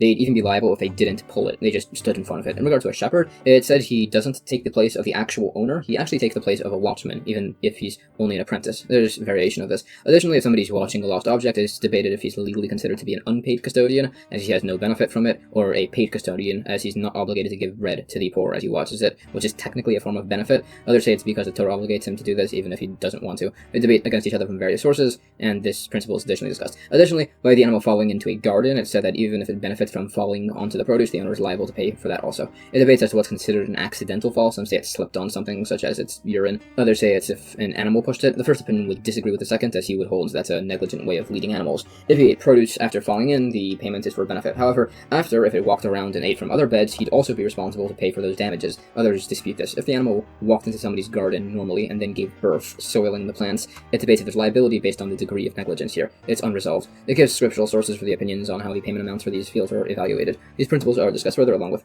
related particular incidents. These laws are additionally qualified in regards to variation of value assessment by harvesting various specific types of plants. According to the opinion that the liability of payment is assessed from ripe fruits, as if they were harvested, it cites sources for this. New Mishnah: if somebody piles stacks of grain in somebody's field without permission, and the field owner's animal eats them, he is exempt. If the animal is injured, then the grain owner would be liable. If the grain owner had permission to leave them there, the field owner would be liable for them being eaten. The Gemara says this is in accordance with the opinion that the owner needs to accept responsibility of the items placed in his field for him to be liable if they're damaged, and that's what occurred in this case. New Mishnah: if somebody sends fire with somebody mentally incompetent, his liability is not enforced by the court, but by God. If he sent it with somebody mentally competent, the mentally competent person would be liable. If somebody brought fire and then somebody else put wood on the fire, the wood guy is liable. If somebody placed down wood and somebody placed fire with the wood, the fire guy is liable. If somebody else fanned the fire, he would be liable. If the wind fans it, everybody's exempt. The Gemara says the liability by God, if somebody hands a mentally incompetent person fire, applies if he handed him a coal that got fanned into a fire. If it was actually fire, this causes damage and he would be liable by the court. Others disagree as it was still the mentally incompetent person that did the damage. He'd only be liable if he gave the man thorns, pieces of wood, and a flame. The remaining points are qualified. It says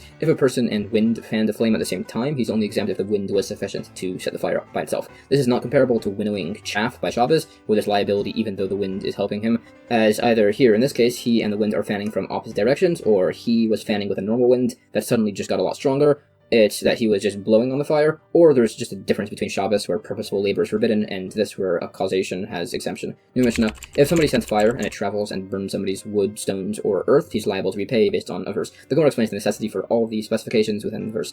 Related, it has a concept that similar to fire by grain and thorns, based on a verse that tribulation enters the world due to the wicked, but it starts on the righteous. It expands on many different related verses from these topics.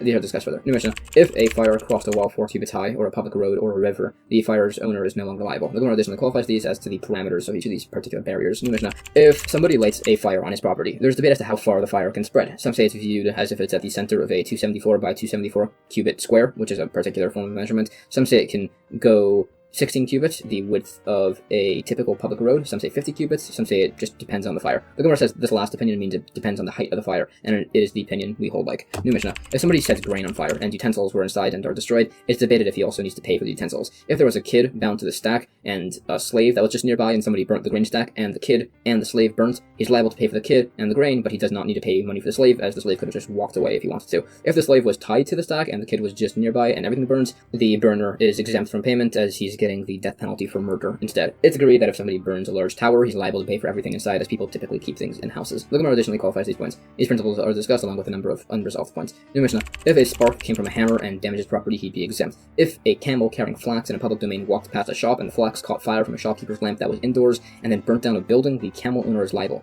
If the lamp was outdoors, the shopkeeper is liable. Some say if it was a Hanukkah candle, the shopkeeper would not be liable. The Gemara debates based on this last opinion if it means that a Hanukkah candle must be within 10 handbreadths of the ground, because if it could have been higher, then he should have just placed it higher, but we say no, as they didn't want to inconvenience people to have to build a lamp above foot traffic level. Some add a Hanukkah candle placed 20 cubits above ground is invalid, similar to the laws of a sukkah and a mafoi crossbeam. And that's the end of chapter 6. Chapter 7 of Tractate Bava Kamma continues on the laws of property damages. The first Mishnah says, the requirement to repay something in double applies more than the requirement to pay something by an additional 4 or 5 times its value, as the requirement to pay double applies to things alive and not alive, while 4 times and 5 times payment applies specifically to oxen and sheep, depending on the animal, based on the verse. If somebody steals an animal after it was already stolen, or slaughters or sells a sheep or ox after it was stolen, he would only repay the base value of the item, not the double or 4 or 5 times excess. The Gemara says, another difference that some hold between double and 4 or 5 times payments is that double payments apply if a thief stole money and if a person falsely claims a deposit was stolen from them, while 4 or 5 times payments only apply by a thief. It additionally cites scriptural sources for the above points. It further expounds on the concept derived from these verses. This is a later case. If a man deposits an item with a person and this person informs him that he lost the item and he takes an oath that that occurred, and then witnesses testify that the borrower had just consumed the product himself, he pays just the base value of the item. If he admitted to this on his own without witnesses, he pays the base value and the fifth, plus he brings an asham offering. Further, if he had testified that the item was stolen and he takes an oath, but then witnesses come and say that he himself had stolen it, he would need to repay double. And if he admitted to it on his own without witnesses, he pays only an additional fifth, and he brings the offering. So this source essentially says that if somebody falsely claims their deposit was lost, they don't pay double. And if somebody falsely claims their deposit was stolen, they'd only pay double if they took an oath. It gives sources and debates over the interpretation of a few verses. These points on scriptural derivation are described at length and further argued on. It debates the particular necessity of various specific words and what concepts can be derived from them. It interprets this discussion in accordance with both opinions, which is described further. Anyways, there's a conversation as to the amount given when paying the value of an item. It said, if somebody is paying the principal base value of an item, he pays the value of the item at the time he stole it. And if somebody is repaying excess, double, or 4 or 5 times the value, it's paid in accordance with the value at the time of the trial. There are verses cited as source. It debates this further from various seemingly contradictory sources. Another source says, if monetary reimbursement is being paid precisely, it'd have the 5th addition, but if it's not paid precisely according to the principle, they would not add a 5th and would need to bring a guilt offering. It discusses verses which imply this point. It said that if an item changes during the period where it's stolen, it is technically acquired by the thief, which would mean he'd need to repay with money, not with the item. For instance, if he stole a calf and it grew up to become a bull, he'd need to give financial restitution as opposed to the actual animal. And if he slaughters it, it's technically his own animal at this point, so he would not need to pay excess here. Others strongly debate this principle. Others say that if there is an actual change in the animal, that would make him acquire it, but it's not sufficient that the animal just grew up. The animal would need to actually change its classification. Others say there is no change in classification, as even a young bull could sometimes be referred to as a bull. This is sourced from a broader debate on this topic between Beis Hillel and Beis Shammai. They essentially argue over if a physical change in an item that was stolen causes it to change ownership to the thief, although it is agreed that the excess payment goes according to the time that it was stolen. Others still debate this, and it brings various sources for this concept. Besides for the item changing, causing the thief to acquire it, it's also said that the owner giving up on the item causes the thief to acquire it, although it is debated if this is a biblical or rabbinic concept, depending on if it's comparable at all to the laws of a lost item or not. If it was rabbinically instituted, it would have been to increase the likelihood of thieves repenting. However, it is said that this principle doesn't apply to any degree. Further, it said that if the thief causes a change to the item, changing the status and designation, he would acquire it and need to repay with monetary reimbursement, such as doing something like making wood into vessels, which creates a sufficient change that he acquires it and would now need to repay monetarily, not with the actual wood that he has stolen. There was that case, which has been cited a few times, which said that if a beam is installed into a house, the thief could return only the monetary reimbursement. And instead of citing this reason that we're explaining here, that he changed the status of an item, it said that the reason was instituted to encourage repentance. So some say this is different, as in spite of its installation, it is still called a beam. Others say it's different, as it could be removed and revert to its original status of a beam. The notion that if the item is removable, its status is not changed is said to be particularly here, and does not apply to the laws of using drawn water for a mikvah, for instance, where the laws are rabbinic and more lenient. On the notion that the original owner giving up hope of recovering the item, which could possibly create an acquisition by the thief, we suggest that it possibly could work, as there's a case where a thief forces people to consecrate their items or to give tithes, so that possibly is as they gave up hope of recovering the item, but it's actually suggested to be that there the item changed status, as explained. It cites verses from scripture to support these principles. It does conclude that the owner giving up hope does not cause the thief to acquire the item, although this was possibly retracted. Back to the notion that 4 times and 5 times payments apply specifically to oxen and sheep, it further debates the verses which source this and as to why it doesn't apply to other principles. It was also said that if somebody steals a stolen object, he wouldn't pay the excess double payment. Some said this would apply only if the first and second thief had stolen it without the original owner giving up on it, as if he had, the first thief would fully acquire it, and then the second thief would be fully stealing from him and need to pay double. Others do still disagree. The debate is from a number of different logics as to whether the theft must have occurred before or after the original owner gave up on the object. Specifically, if somebody does end up selling an item he stole prior to the actual owner giving up on it, it's a debate if the thief is then responsible to pay the excess 4 or 5 times payments. Some say there would be a liability, as the verse specifies the man selling the item and paying excess without reference to the owner giving up. Others say no, as since the sale wasn't effective, as the owner hadn't given up, he's not held responsible to pay excess. They are even further explanations. This goes further, and there's a similar dispute if this excess liability applies if the item was sold after the owner gave up. Either he would be liable, as this opinion says excess is paid no matter if the owner gave up or not, or he would be exempt, as he'd hold the owner gave up, so he gains a degree of ownership and therefore doesn't need to pay excess. It debates this from a case where a thief stole an animal, then consecrated it, and then slaughtered it. He paid double, but no 4 or 5 times payment, which is seemingly after the owner gave up, but others interpret this case to be that the owner did not give up, and the owner, not the thief, was the one that consecrated the animal, even though the thief had stolen it. This is in accordance with the opinion that such a consecration is permissible, as others do disagree. Additionally, the thief would need to pay the double payment here, as this was judged necessary before the consecration, when it was still in his actual ownership. Then he would not need to pay the 4 or 5 times payments, as he then slaughtered the animal after the court told him to return it, thus making him have the status of a robber, one who acts brazenly as opposed to a thief who acts sneakily, and is somebody who needs to make 4 or 5 times payments. However, if the court had only told him that he's obligated to return it, not a direct ruling, and he slaughtered it, he'd still be classified as a thief and would make the 4 or 5 times payment. Anyways, in the original case, as mentioned, some say neither the thief or owner are even permitted to consecrate the animal, and that's debated from additional conversations. It's discussed further on if such consecration is permitted based on various laws of tithes. It argues as to who holds these opinions. It's stated based on the principle that such a consecration, when the owner gave up on the item, would not be allowed by either party, that a person is not allowed to write a document of authorization to have somebody else collect the debt for him. Others say this refers to the writing of a document of authorization for collecting movable property that the debtor denied owning. Further, they stated that such a document of authorization that does not have the words permitting the man to go and take legal action against the man, to take possession of the owed item and collect it for yourself, the document is not valid, as the agent here with the document does not have full authorization. If the man gave his collector authorization over half or a third of the item, it's sufficient, as he therefore can dictate policy on all of it, as he owns a portion of it. If the collector has full authorization and grabbed the item, the court lets him keep it due to his full authorization. Others say the owner and collectors are partners in ownership, and there's a practical difference if he can let the man take half the item, which a partner can, but an agent cannot. It's ruled that the collector here is legally deemed to be an agent. New Mishnah. If a man steals an animal, as 2 witnesses testify, and they or a different pair of witnesses testify that he then slaughtered the animal, he must pay a 4 or 5 times payment. Such a payment would also be necessary if he sold the animal on Shabbos, Yom Kippur, or for idol worship. If the man stole his father's animal and then slaughtered it, and then the father passed, meaning he inherits from him, or if he stole an animal, slaughtered it, and then consecrated it, he would still need to pay the 4 or 5 times payments. Additionally, if he stole the animal and slaughtered it for medicinal reasons, or to feed his dogs, or the animal has a blemish that would cause it to die within 12 months, or he slaughtered a non-sacred animal in the temple courtyard, in all these instances, the 4 or 5 times payments would still be necessary. Others say he's exempt from this payment in the last 2 cases. The Gemara additionally quotes the author of these statements in accordance with their opinions. There is a discussion, broadly, if somebody is seen having possession of a field for 3 years, it creates a presumptive state of ownership by that individual towards the field. However, if 2 witnesses see him eating the produce from the first year, and then separate witnesses see him eating produce from the second year, and then separate witnesses see him eating produce in the third year, it's debated if they combine to create a state of presumption of ownership of the field. Some say it is sufficient, others say testimony must be on a complete matter, not on separate parts. It debates the sources from additional cases. We said if a man steals an animal and sells it on Shabbos, he must pay a 4 or 5 times payment.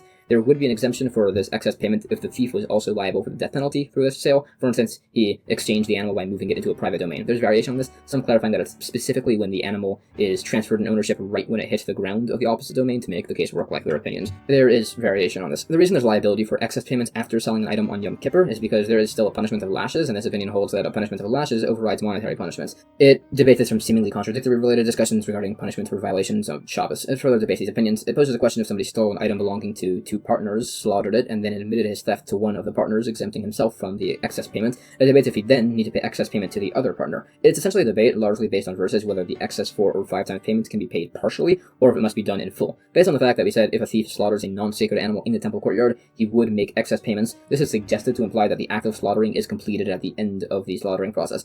This is as if slaughtering took effect starting from the beginning, the animal would immediately be made prohibited and therefore ownerless. Others disagree and say that although the slaughtering process starts from the beginning, it's only considered to be completely slaughtered after it's finished, and in this case the animal started being slaughtered outside the temple and was then completed inside the temple. There's variation on this debate. New Mishnah. If two witnesses testify that somebody had stolen a sheep or an ox and they also testify that he had slaughtered it, but then it's found out the witnesses were lying, they receive the punishment they try to give, and will have to make the payment plus the excess 4 or 5 times sum. If it was two separate pairs of false witnesses, the pair that testified he had stolen the item makes a double payment, and the pair that testified he slaughtered it makes either a double or triple payment to equal the 4 or 5 times payment.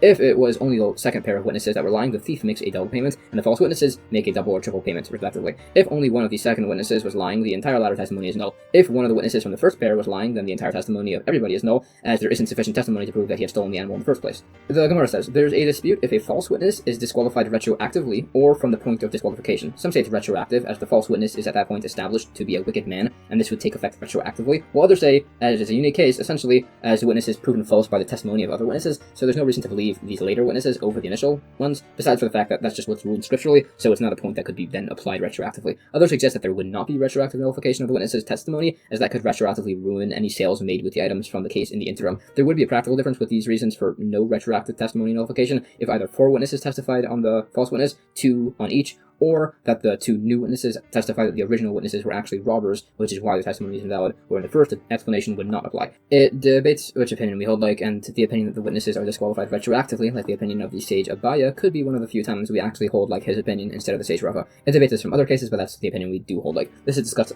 relating to a number of further cases. It debates the status of 2 testimonies said on both stealing the animal and then slaughtering it, with a pause in between whether the second testimony is invalidated. It debates if this would affect the prior testimony, depending on the length of time between these 2 testimonies and whether it makes it considered to be a continuous testimony or 2 separate testimonies. It debates the length and status of this interim pause time frame. It said, if witnesses falsely testify on a case of capital punishment and then other witnesses dispute their testimony, and only then they're proven to be false witnesses, they would still receive capital punishment even though the testimony was invalidated, as the contradictions of the second witnesses are deemed to be the start of the process of proving them to be false witnesses. It debates this point from other sources regarding laws of emancipation due to injury. This case is discussed further. It brings various other sources for these points. New Mishnah. If 2 witnesses testify that a man stole an ox or a sheep, and then 1 witness, or the thief himself, testified that he had slaughtered the animal, he pays the double payment for stealing it and no 4 or 5 times excess for slaughtering it. If the man slaughtered and stole the animal on Shabbos, which is a capital offense, or on Yom Kippur, or slaughtered it towards an idol, or stole his father's animal and the father then passed, or he stole it, consecrated it, and then slaughtered it, the thief pays double and no 4 or 5 times excess. Some say if it's a sacrificial animal that the man is responsible for, and he slaughters it, he pays the 4 or 5 times payment. If he's not responsible for it, he does not. The Gemara says the initial point of comparing a single witness testifying that he slaughtered an animal and himself admitting it is to show that if he admits himself that he slaughtered the animal, and then a second witness showed up to corroborate his testimony, the same principle would apply as if he had joined with a single witness, and the thief would now be responsible to make the excess 4 or 5 times payments.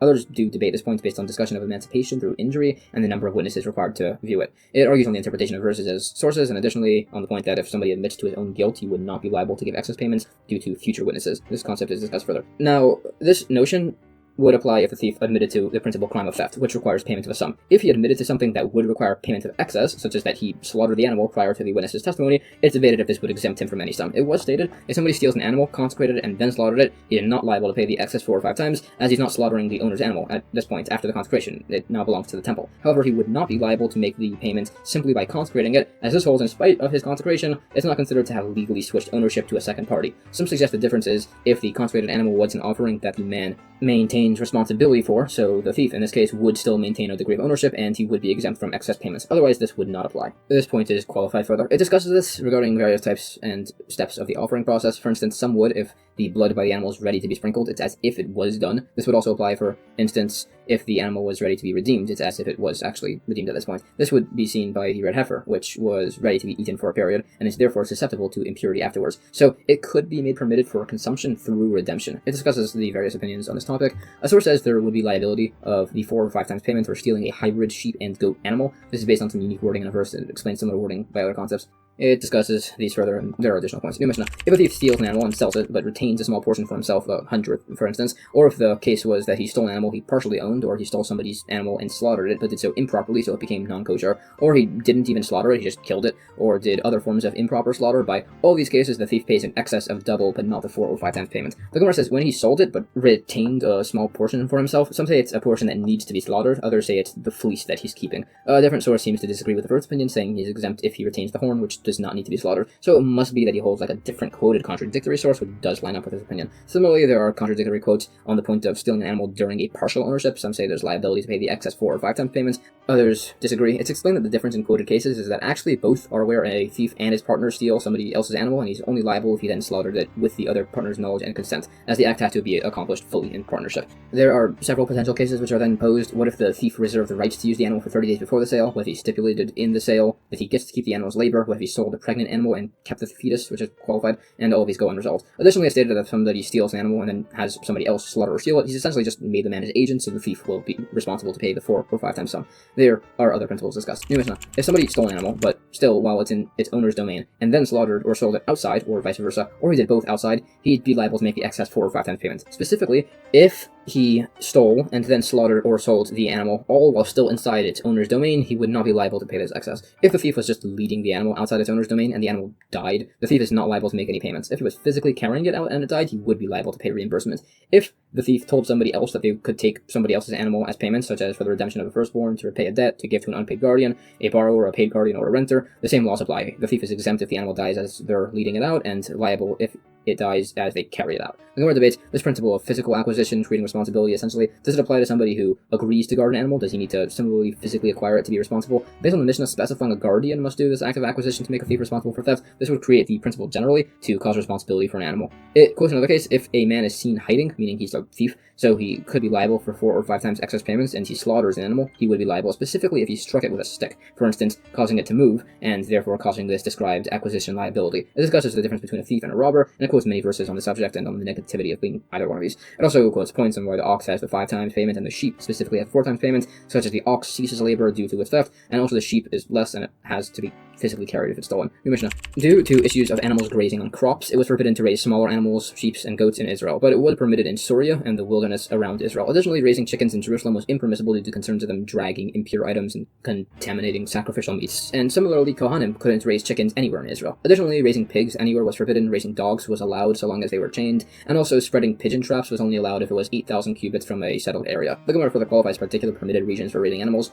There are details such as it was allowed to keep animals 30 days before a pilgrimage holiday or 30 days before a son's wedding, and similar, some say it is allowed to keep these animals so long as it's just not on the fields and they're just kept indoors. Additionally, it's stated that if somebody did impermissibly have these animals, he's not required to sell them all at once. He can just do it over a period. Similarly, if somebody vowed to purchase a house or marry a woman in Israel, he can do this at whatever pace he wants. It cites incidents related to this. It also says an opinion that a person can have animals that clear vermin, such as village dogs, cats, monkeys, and other animals, which it defines. Some said these particular laws of Israel also applied in Babylonia. It cites incidents on this, and it debates whether a white cat is more dangerous than a black cat. There are a number of unrelated points. It says that the alarm would ring out even on Shabbos due to a particular plague of boils. It said that a door that's locked will not be opened quickly, which is possibly a metaphor for difficulty in being ordained rabbinically, among other suggested opinions. And if somebody purchases a house in Israel, they can have a non-Jewish individual write the bill of sale on a Shabbos.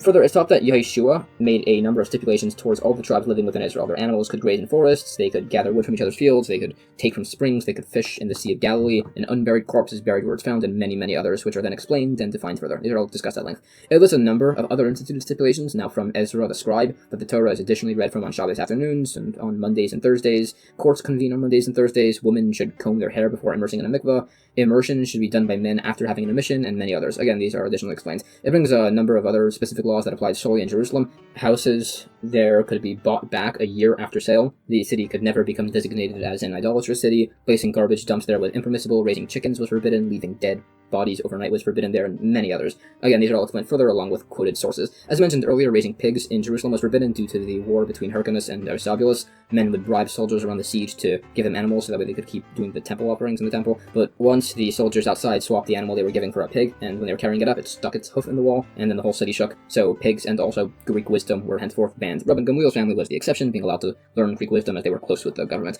There are further points on the issues with raising dogs and the maximum range that pigeons fly in regards to setting traps around cities. And that's the end of chapter 7.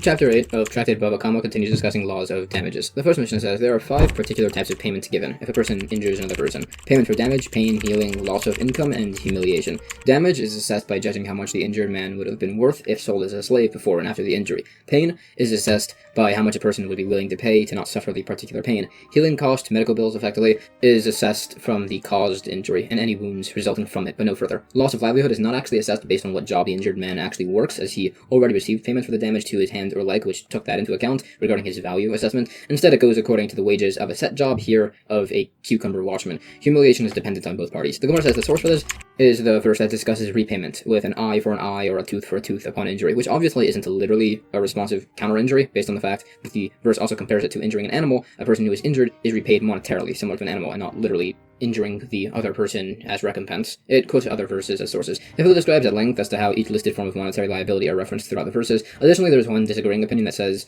that the monetary value of damage is actually assessed from the damager. It cites some cases on these principles. A donkey injured a child once, severing the boy's hand, so they wanted to calculate the damage value by assessing his worth as if he was a slave, but the father refused this, saying it was demeaning, offering to pay the sum himself when he got older. Others say this calculation is not necessary in courts in Babylonia, but it is done in case the damaged party seizes property from the damager, so we can know how much they should keep. The reason for this difference between judges in Babylonia and in Israel is that judges in Babylonia were not deemed to be properly ordained, so all cases can be judged in Israel, while in Babylonia they would only judge cases that involved common matters and a monetary loss. It qualifies what cases exactly are included in these categories. Regarding payment for pain, this would apply based on verses even if there was no physical damage. Regarding the calculation of a pain assessment, it argues as to how this would be calculated if it involves a significant injury, such as somebody's hand being severed. It's explained to be calculated by if somebody was decreed against by the government to lose his hand, and it was going to be by the sword, which would be very painful, how much would that man be willing to pay to have it removed instead through a drug, meaning painlessly. Regarding the other payments, if the injury grows and reopens, if it was all due to the original injury, the injurer must pay additionally for this with medical costs and work loss. Some say he's only liable to pay the medical costs, others say medical costs and the work loss are just always paired together. This point is discussed further and it quotes additional sources. Additionally, if the injurer offers to heal the injured party himself or to arrange a free or distant doctor for him, the injured party can refuse this as he doesn't prefer these doctors and receive the monetary payment. Similarly, the injurer can refuse to give a set amount of money without it being assessed towards a specific doctor in case it's being overvalued. It further brings sources for these principles. Additionally, there are cases where these injuries of a person payments can be made individually. A pain payment can be made alone. If the injury was on his nail, for instance, for medical payments, if somebody gives him a drug that discolored his skin, there could be payment only for loss of livelihood if the man was just locked in a room, and there could be payment only for humiliation if he was spat on, for instance. It further calculates a payment for loss of income, which, as said, was based on the income of a cucumber watchman. Others say there's variation on the job based on the injury. There is a theoretical case where if a man injured somebody, severing his hand, and then before the loss of income sum is calculated, he also breaks his leg, blinds him, and deafens him, and asks, does it calculate the loss of work by each individual injury, or all at once at the end, which has variation if he's going to be paying extra for repeated instances of pain and humiliation. It's left unresolved. It also asks, what if somebody injures another, but temporarily, that he'll be fully healed soon? Does this constitute necessity to pay for a reduction in his value, even if it's only temporary? It argues this from related cases regarding a person who injures his parents, and it said, it's a debate. Some say he receives payment for reduction in value and for lost workdays, others say he only receives payment for the lost workdays. Related, if somebody injures somebody else's slave, severing his hand, for instance, some say the payment for loss of value goes to the slave, and the loss of work goes to the owner. Others say both go to the slave, who uses it to buy land, which the owner can then benefit from. If it was an injury that does not reduce the slave's ability to work, a cut to the ear, for instance, in that case, all payment would go to the slave. It debates sources regarding payment for humiliation as to how it's assessed, depending on the greatness of both parties. Additionally, a minor can experience humiliation and would be repaid accordingly if injured. Notice now, there is liability of payment for humiliation of a naked, blind, or sleeping person. If a sleeping man somehow humiliates somebody, he's exempt. If somebody falls off of a roof and injures a person, he's liable for the damages payments, but not for the humiliation payments, as this is only paid if it's intentional. The Gemara says if somebody is naked or in a bathhouse, there is liability for humiliation, albeit lower than normal, as he's already in a somewhat embarrassing situation. Some define this case of humiliation while naked to actually be where the wind blew at somebody's clothes, lifting them up, and then somebody else came by and lifted them higher to humiliate them. Similarly, by the bathhouse, they would define this as being by a river, where there's a bit more discretion. There's a question, what if somebody embarrassed a sleeping man, and then the sleeping man passed away before he woke up?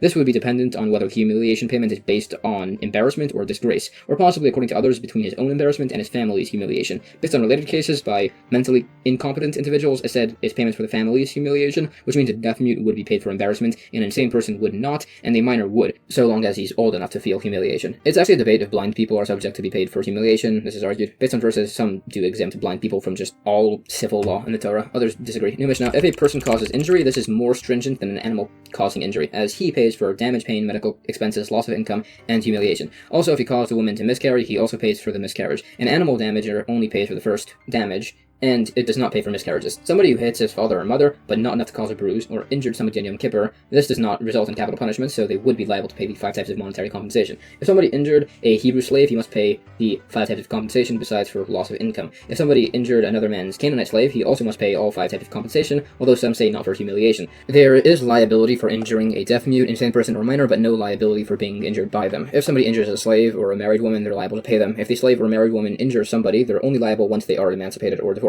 If somebody injures his father or mother enough to cause an actual bruise, or if somebody injured a person on Shabbos, they would receive the death penalty, so there would be no monetary liability. There is no liability of payment if a man injures his own Canaanite slave. The Gemara debates if somebody injured a man's minor daughter, who the payment goes to, possibly to the father, as he is her responsibility. It's debated. There's a number of suggested variations. If the daughter is reliant on her father, some say it goes to the father, some say it goes to the daughter, some say there's a variation if the injury in question would lower her eventual betrothal sum. It debates the logic from verses as to whether a man who injures somebody's Canaanite slave is responsible to additionally pay for humiliation. This is discussed along with additional points. It brings cases related to the above discussions, along with debate on whether a father holds rights to property sold by his son. It's discussed further. Related, financial advantage from the marriage contract goes only to the wife with no benefit towards the husband, in accordance with one particular opinion. This is relevant regarding a debate. As we said, a married woman does not pay any owed compensations until she divorces, and she doesn't really independently own anything, so it debates a number of suggested items of things she can independently own. This point is argued further. There are additional principles on laws of emancipation discussed.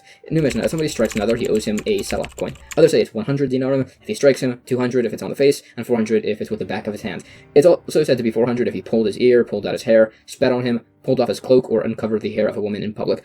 These compensations for humiliation are dependent on the status of both parties. However, some say that all Jewish people, as they're descended from the forefathers of Avraham, Yitzchak, and Yaakov, all maintain the legal status of a prominent individual. It brings a case if a man uncovered a woman's hair publicly and it was deemed necessary for him to repay her 400 dinarim, and in the meanwhile the woman was seen applying oil to her hair in public by removing her own hair covering. So apparently it wasn't that embarrassing for her, but nevertheless the man was required to pay her in full, as a person can make a decision to do something which is negative towards themselves, but somebody else can't do that to them. The Gemara debates whether the coins referred to in this Mishnah, if they're standard state coins or specifically of Tyrian currency. Based on a related case, it proves it's the latter. It discusses related points in the testimony of witnesses by these laws. Further, it goes through additional principles of damage evaluation. In regards to being spat on, some qualify this, saying it only applies if it lands on him, not his clothes, which would be similar to being embarrassed through words, where there is no liability of payment. Additionally, the initial statement, which said humiliation repayment is status dependent, meaning that as a leniency, based on the fact that the following opinion qualified this to raise it to a stringency, saying all are considered prominent if descended from the forefathers. Regarding the above case with the woman having her hair uncovered and the oil, it was permitted to have a delay by payment, specifically for humiliation. This is qualified and related. It discusses many points on the prohibitions against a person injuring themselves or otherwise causing themselves or their property damage. This is discussed. New Mishnah, in spite of the fact that an injurer pays reimbursement to the man he injured, he is only forgiven in heaven once he receives the man's forgiveness. If the injured man refuses to forgive him, he's deemed to be cruel. If somebody requested a person to injure him, even offering him exemption from payment, if the man injures him, he's nevertheless still liable to pay him. If he requested that he break his property, if somebody does so, they're still liable to pay, unless he offered him an exemption wherein he'd be exempt. If somebody offered a man exemption from payment to damage somebody else, the damager is still fully liable, whether he damaged the other man or his property. The Gemara qualifies the fact that heaven doesn't forgive the man until he gets forgiveness is for the pain he causes. It discusses related verses. Related, it said that if somebody prays on behalf of another and he also needs assistance with that thing, he will be answered first. There are further verses quoted on this principle. It quotes a bunch of additional general teachings about proper behavior and conduct along with verses. There are more of these. Regarding the person who requests another to injure him, some say this maintainment of liability is only if it's the severing of an extremity where the man wouldn't really mean it. Additionally, the responsibility towards breaking an item, even if told otherwise according to some, is only where he was first given it to take care of. It brings related cases. And that's the end of chapter 8. Chapter 9 of Tractate Bava Kamma continues in the laws of damages along with the principles of theft and robbery. The first Mishnah says, if a person steals wood or wool and then crafts it into a vessel or a garment, he repays the value of the original item that he stole, not the more expensive item he turned it into. Similarly, if a person stole a pregnant cow and it then gives birth, or a sheep which he then shears, he must repay the value of the cow while it was pregnant and of the sheep while it was unshorn. Or, if a person stole a cow or a shorn sheep and it becomes pregnant or grows wool while he has it, he repays what its value was at the time that he stole it, which is a general principle. The Gemara says, the thief has changed and acquired the wood or wool when he makes it into a vessel or garment and only pays the original value. However, if he only sanded the wood or washed the wool, it's a debate if this is a sufficient change to form an acquisition between a few sources. There's variation. Some say there is a difference with whether it's a reversible or irreversible case, which would affect whether it's considered to be a legal change biblically or rabbinically. Others say the difference between cases is whether it was a significant change, whether the wool was untangled or combed, or possibly if it was whitened or bleached. Others say there's variation if it was washed with dye on the type of dye, as some are permanent, others are not. Some hold simply if an item changes, it still nevertheless retains its prior status. This is debated from a number of sources, and it discusses various principles of charity ties. It's held like the opinion that if an animal degrades in value and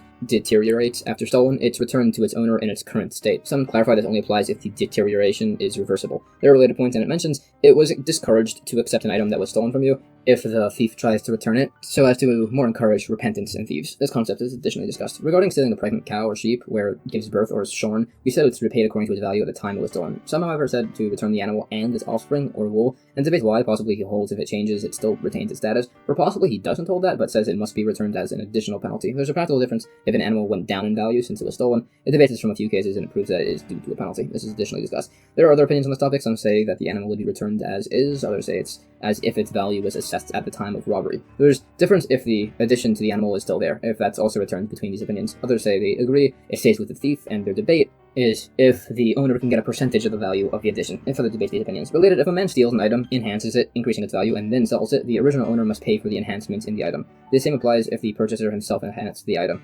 If a non-Jewish man had stolen the item, enhanced it, and sold it to a Jewish man, this leniency would not apply, and he would not get to retain the enhancements when he returns it. If a Jewish man stole it, sold it to a non-Jewish man who enhanced it, who then sold it to a Jewish man, its owner resolves what the status is. It's been established that changing an item creates an acquisition by a thief. If he cut down somebody's tree to steal it, or even made them into logs, this is not considered to be a sufficient change to form an acquisition. Logs being turned into beams is sufficient. Large beams being turned into small beams is not. If they were turned into boards, this is a sufficient change to form an acquisition. Stripping a palm tree from its leaves is sufficient of a change. It clarifies more of these. It debates if splitting the central twin leaf of a palm frond, if this is considered to be a sufficient change to create acquisition. Turning earth into a brick is not a valid change, as it could be turned back into earth. Turning a brick into earth is sufficient, as even if it is changed back into a brick, it's considered to be a different brick. The same applies with melting silver into coins and vice versa. It gives more examples. The general established principle that a stolen object is returned according to its worth at the time that it was stolen includes if a calf or a lamb were stolen, and then it grows up into a cow or a ram. That's a valid change, creating an acquisition, meaning the thief can slaughter or sell the animal without suffering any excess liabilities. It gives instances of cases. New Mishnah,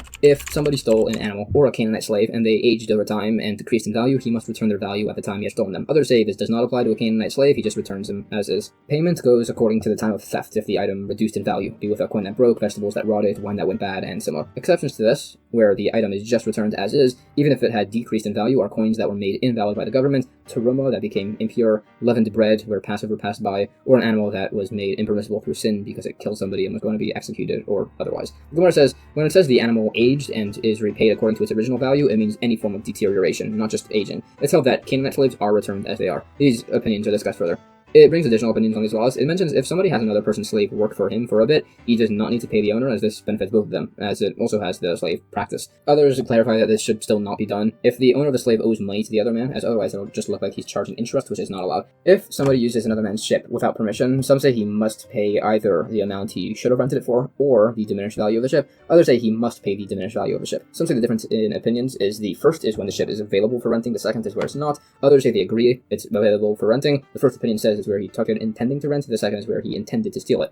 When it said a coin broke and decreased in value, some say this means literally, others say it refers to the government canceling the currency. If the government invalidates it, it's not considered changed if it's still allowed in other regions. Those that say a coin is cancelled by the government is not considered to be changed. This is unlike rotted produce and similar, as the coin itself is not changing. If somebody borrows a specific type of coin, which the government then removes from circulation, some say he must repay it with a valid type of coin in circulation, others say he gives back the original coin to spend in a different country if he wants, so long as he has the means to get there. It brings additional cases on currency and consecration of coins. It also mentions several old currencies. One had the names of King David and Solomon on one side, and a picture of Jerusalem on the other. Abraham himself had a currency with an old man and an old woman on one side, and a young man and a young woman on the other. If somebody lends a person a coin on condition that he returns the same currency, and the government in the meanwhile increases the size of the coin, even by a large degree, he just repays with a coin that was in circulation at the time of the payment. It's also adjusted according to market value. Further, if somebody rolled somebody's coin into a sea, he's exempt if it's clear water and the man can just go get it back. This is only if he rolled it in. Picking it up and throwing it in is considered to be theft. If somebody flattens another man's coin, he's exempt as he hasn't reduced its value. If he files it down, he must repay him. This is debated.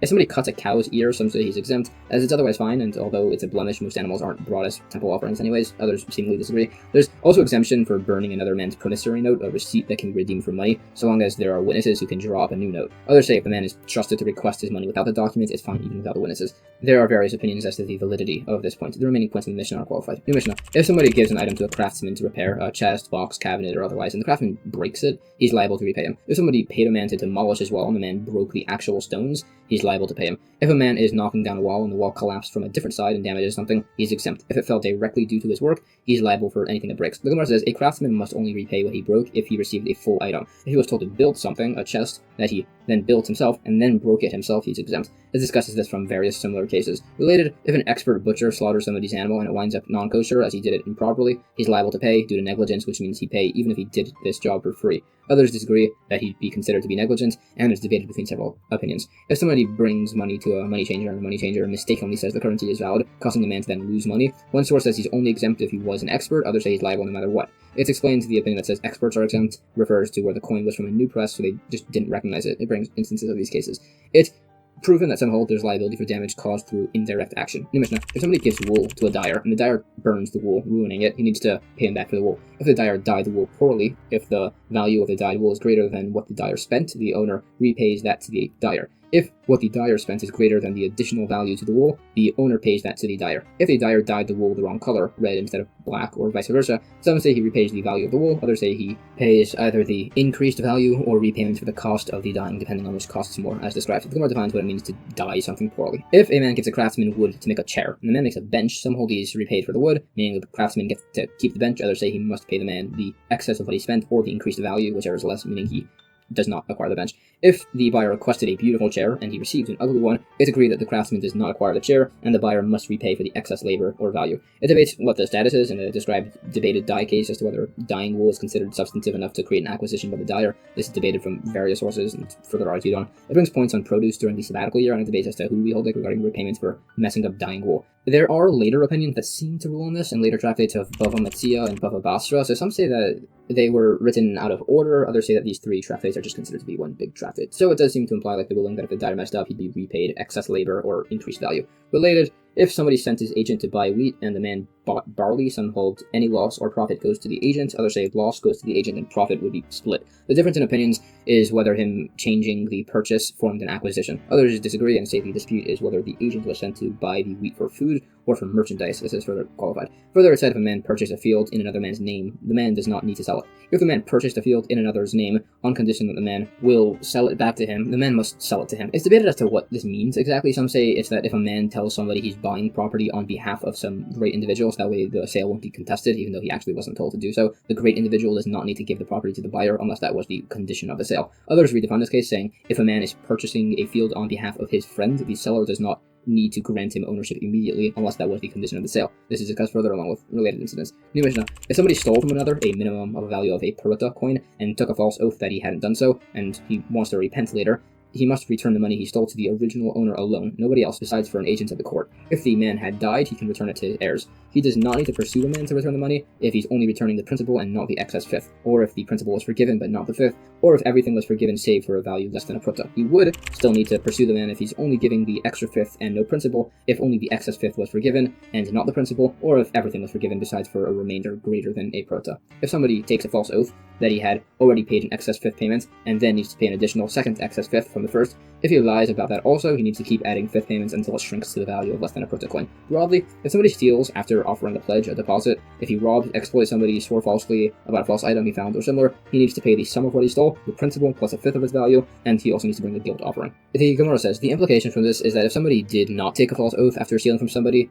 they would not need to go excessively out of their way to return the item in accordance with one opinion. It debates between these opinions further. It's also said that the money must be returned directly to the man alone. If an agent was appointed before witnesses to collect the debt, it's debated if this is a valid agent. Some say yes, as he's been appointed as such, others say no, as he's been trusted to deliver the money back only. It debates these opinions from sources. Based on the fact that we said if the thief returns a principal, but no extra fifth, he does not need to pursue the man to return the money. This would imply that the fifth is considered to be monetary restitution, not a fine, and if the thief dies, his heirs would need to pay it back instead. It discusses this and cites several other sources. It brings up, what if the heir had taken the false oath regarding stolen items, and it brings variation depending on the accessibility of these stolen items and the means of repayment. Regarding the point that if both the principal and the excess have been forgiven, if there's less than a prota owed, he does not need to return it. That's only if it's not physically there, as if it is, it might go up in value. Others say this is not a concern. Related, if somebody steals 3 bundles of produce worth 3 protes, and their value drops to 2 protes, it said that if the thief returns 2 of them, he must still return the 3rd. He also said, as mentioned, if a person steals bread and passive repasses, making the bread prohibited for benefit, he can still just return it as it is. The logic of both is that the bread is returned as it still does exist and was originally worth money, and the produce too was originally worth a full prota and was returned accordingly. Related, it's asked, if somebody stole 2 bundles of produce, which together were worth a prota, and he then returns 1, does he need to return the other, as it is worth less than a prota? It said no, and there's also no mitzvah in returning the first half, as that also wasn't worth more than a prota. There are related cases on cutting the hair of a nazir, on sealing broken barrels, and similar. It brings lengthy discussion on principles of false oaths relating to theft and similar. Particularly, some hold that taking an oath in such a case on an item can create acquisition, and it's debated as to what exactly this refers to. Some say that a guardian of an object would no longer need to pay monetary restitution in such a situation. For instance, if a person claims that he left money as a deposit by a particular person, and that person denies it and takes an oath that it's not true, and then witnesses prove that the first man is lying, he would nevertheless be exempt from any payment, as the other man took an oath, creating acquisition, meaning there's no monetary restitution. There's a later case that's pretty similar, and the man took an oath, however, he actually would be responsible to pay monetary restitution there, as is explained. Either that oath was taken outside of court, so it doesn't count to this degree, or is that he took an oath before the court required him to do so. These points are discussed further. Additionally, it said if somebody has an animal left with him as a deposit, and he claims somebody stole it, but in actuality he himself had, he would be liable to pay double, and if he had slaughtered or sold it, it would be the excess 4 or 5 times payment, just as it would be by a thief, based on a juxtaposition of verses. These verses are debated on. Additionally, it said if a person finds a lost object and then steals it, and then claims some thief stole it, he must pay double. Also, based on a verse which is discussed, it said if somebody falsely claims that a thief stole his deposit, he's only liable to take an oath if he denies part of the claim of the debt and admits to part of it. This is explained as the normal reason he'd be believed without an oath is because his claim would be so insolent, essentially, that he's just automatically believed. But if he's admitting that he still owes partially, it's not that insolent, and he needs to prove his honesty with an oath. This would not apply by a loan where the man did him a favor, only by a deposit where he did not. Some say the 4 types of legal monetary guardians need to take oaths if they admit to part of their debt, being an unpaid watchman, a borrower, a paid watchman, and a renter. It brings sources. Some say if a man claims a thief stole his deposit when it was actually himself, he'd only be liable to pay double if he actually used it for himself. Others debate this point. There was an earlier source which said if a guardian falsely takes an oath that a thief had stolen his deposit and witnesses testify otherwise, he need to pay double, but not an additional fifth for the false oath. It debates why. Some suggest that the monetary obligation for the double payment removes the need for the fifth payment. Others say that the fact that he took the oath resulted in him needing to pay the double payment and not the fifth. Based on a different source, it conclusively proves that it's the monetary obligation of the double payment that removes it. In the event that a person lent his ox to be washed by 2 people, and they both falsely claim and take oaths that the ox was stolen, and then the first one admits his guilt, and the second one has witnesses testify that he lied. So technically one should be paying a fifth and the other should be paying double, but perhaps it's considered just to be one monetary obligation, so both are not paid. It's left unresolved. So there's another case. If a man took an oath that an item he was watching was lost, and then admitted that he still had it, and then took the oath again, and then admitted he still had it, or something similar, so he's now technically liable for 2 extra fifth payments. It debates if both are paid and proves from a source that they are. Another case, if a guardian took an oath that the money in his deposit had been stolen, but decided to pay it back from his own funds anyways, and then the actual thief was caught, it's a debate who the thief pays the double payment to, the owner or the guardian, depending on if the guardian took acquisition of his payment when he reimbursed it by himself. This debate is based on various described sources. Related, there's a case, if a guardian took an oath that a thief had stolen the deposit and the thief is caught, and the thief admits to the guardian that he stole the money, but then denies it to the owner, so the owner brings witnesses that it was stolen, it debates if the thief becomes exempt from double payment by admitting his guilt to the guardian. It asks further questions on this, which go unresolved as to further cases. If a thief stole a deposit from an unpaid watchman who's not responsible for such an occurrence, he can either try to get reimbursed by the thief or just take an oath that he wasn't responsible and be totally exempt. If it was a paid watchman, he can't just take an oath that he was responsible for it, so he must get reimbursements from the thief. Others hold even an unpaid watchman can't just take an oath to be exempt. The logic of this debated, but it stands unresolved. New Mishnah. If a guardian claimed an item in his deposit was lost and accepted an oath that that's the case, and witnesses then claim that he took it for himself, he must repay the principal. If he admitted himself that he had stolen it, he repays the principal plus a fifth and brings a guilt offering. If a guardian claimed an item in his deposit was stolen and accepted an oath, and witnesses claim he took it for himself, he must pay double. If he admits he took it himself, he pays the principal plus a fifth and a guilt offering. If somebody robbed their father, took an oath that it wasn't them, and then the father passes away, and he then admits his guilt, he pays the principal and the fifth to the father's heirs, his brothers usually, and brings a guilt offering, then he doesn't keep his own share of the inheritance. If he does not have enough to repay what he has stolen from his share, he borrows money and repays his creditors from his share. Related, if a father vows against his son benefiting from him and then dies, the son still inherits, as it's no longer the father's property. If the father vowed against his son benefiting from him during his life and during his death, he can't inherit from him, and he gives his portions to the other heirs. If he's lacking in funds, he can borrow money and repay his creditors from his share. The Gemara says, if a son robbed his father and now needs to repay the heirs, as mentioned, some add, he can put the money in a charity purse if he wants, and some say he must clarify that it's what he had robbed. It's additionally debated if the son robbed his father, as he's inheriting a portion himself, why he can't just repay what he took from his own inheritance. It's explained in accordance with other opinions who reject the permissibility to forgive your own monetary obligations. It debates to this point from a number of other sources regarding robbery of converts and the laws of monetary restitution if they pass without heirs, which goes to Kohanim typically, as will be discussed. These principles go further. New Mishnah. If somebody robs a convert and takes a false oath that he hadn't, and the convert passes, the thief must give the principal and a fifth to Kohanim plus a guilt offering, which is based on this verse. If the thief is going to deliver all this and then dies, the money is given to his own heirs, and the guilt offering animal is left to develop a blemish and then sold as funds for the communal gift offering. If the money was given to the Kohanim before the man died, and before the animal was offered, it stays with them. He must have the funds delivered to the Kohanim prior to the offering, and if the offering was sacrificed before he brought the funds, he must bring a new offering. It's fine if he had given the principal before the offering and not the fifth. The Gemara clarifies sources for these points. It's also said, based on a comparison of words in a verse, just like the guilt offering, the returning of funds cannot be done by night or in halves. Also, the returned funds must be sufficient that there's at least the worth of a pruta for every on-duty Kohen in the watch that he's delivering it to. Kohanim cannot exchange different restitutions by these laws to get different amounts. Additionally, these Kohanim receiving these stolen funds from a past convert, it's a debate if they have the legal status of heirs or gift recipients. There's a practical difference if leavened bread had been stolen, and Passover passed if they were paid from the current or prior value. A different source does in fact reference this payment as a gift, which is what it is considered to be. There are any questions are qualified. It discusses this further regarding the order of payment and the bringing of the guilt offering between different watches, and that's the end of chapter 9. Chapter 10, the final chapter of Tractate Bava Kamma, brings some additional final laws of damage and monetary restitution. The first Mishnah says, if somebody steals an item and then feeds it or gives it to his kids and then passes, the children are not responsible to repay it. They would be responsible if the item was a legal guarantee for a loan. The Gemara says an opinion, if a thief steals something from a man, say some food, the man does not give up hope on retrieving the item, and then a second man grabs the item from the thief and eats it. The owner can collect reimbursement from whichever of them he wants, as he retained ownership through not giving up on the item. So our Mishnah, where the food was eaten by the children and they're exempt, must be where the owner gave up on the item. Based on the fact that we said, if the father left the stolen item with his children and passed, that they're exempt from repayment, this shows that the domain of an heir is the same as a purchaser. Others disagree and say the Mishnah's case is where they had consumed the item. The validity of this is debated further. A different source says if the father left stolen items for his heirs and passed, they're exempt from repaying it if they were children, and obligated to repay it if they are adults, but not if they say the father had repaid his debt to a different man. A different source says, so long as the items have not been consumed, whether they're adults or children, the heirs must return them. A different source says that they need to return the actual goods that were stolen, although some say this would not apply if they're children.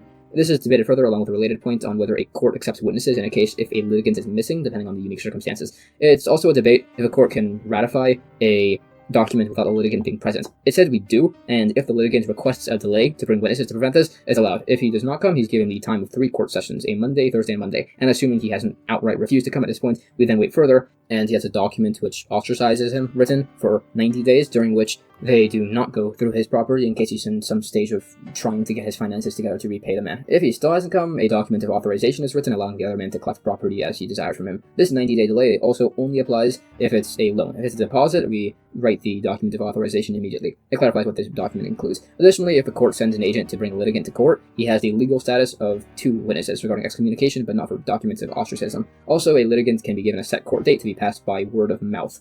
This would only apply outside of a city, as in a city people would assume he'd already heard and just not tell him. This all applies if he does not walk past the courthouse on his way home, as if he does, he would not be ostracized for failing to show up, as unofficial messengers would assume he'd been told of his court dates and just not inform him. Additionally, this would not apply if he comes home from a trip on a later date than when the unofficial summons was sent, as there's a possibility that they forgot to give it to him. If somebody refused to come to court and there's a document of ostracism written, it's only torn once he shows up to court. If somebody refused to listen to a court order, some say the document of ostracism is torn once he does as the court says, others say it's once he agrees to do as they say. A person has 3 tries to show up to court before the ostracism is written. 3 court dates, Monday, Thursday, and Monday. This is said to apply to a man. A woman was typically always in the city, so they had 1 chance. It also clarifies other times that are not set as court dates around certain holidays, important dates, and otherwise. Back to inherited stolen items, we said if it's a guarantee for a loan, it must be returned. Some say it also must be returned if it's something like a donkey, as otherwise everybody would see it and speak poorly of the deceased father. Some say this includes a bed or a table. New Mishnah.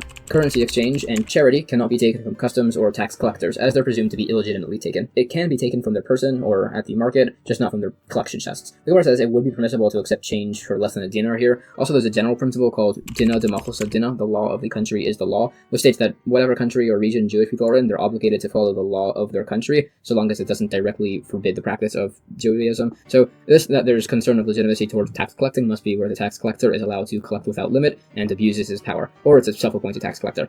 In such a case, where there's an illegitimate tax collector, if the debate if somebody is allowed to wear sha'anis, forbidden mixtures of wool and linen, to get out of paying taxes for such a garment, based on whether the fact that the intent was not to wear the clothes is taken into account. Similarly, before an illegitimate tax collector, as was mentioned in earlier tractates, it's allowed to take a false vow that your produce is teruma so that way he won't steal it. A different source seems to imply it refers to a non-Jewish tax collector, and some say you're allowed to get out of taxes with him. Others say that's forbidden, as it's a desecration of God's name. Related, it said stealing from a non-Jewish man is forbidden. Some clarify this to mean generally regarding theft and robbery, and others say that it would technically not be impermissible to abrogate a loan from a non-Jewish person, but it's still impermissible anyways due to the above issue of desecrating God's name. Further, it said theft and robbery from a non-Jewish man is outright impermissible, although regarding the principle of returning a lost object, some say the verse implies this specifically refers towards Jewish people, so it isn't an obligation towards non-Jewish people, although obviously it should still be done due to the concern of desecrating God's name. Additionally, it's legally permitted to benefit from a business error of a non-Jewish person, as seen in a few cited cases, although it's definitely preferable not to. Anyway, as mentioned, the established principle is dina d'machlosa dina, the law of the country you live in is the law,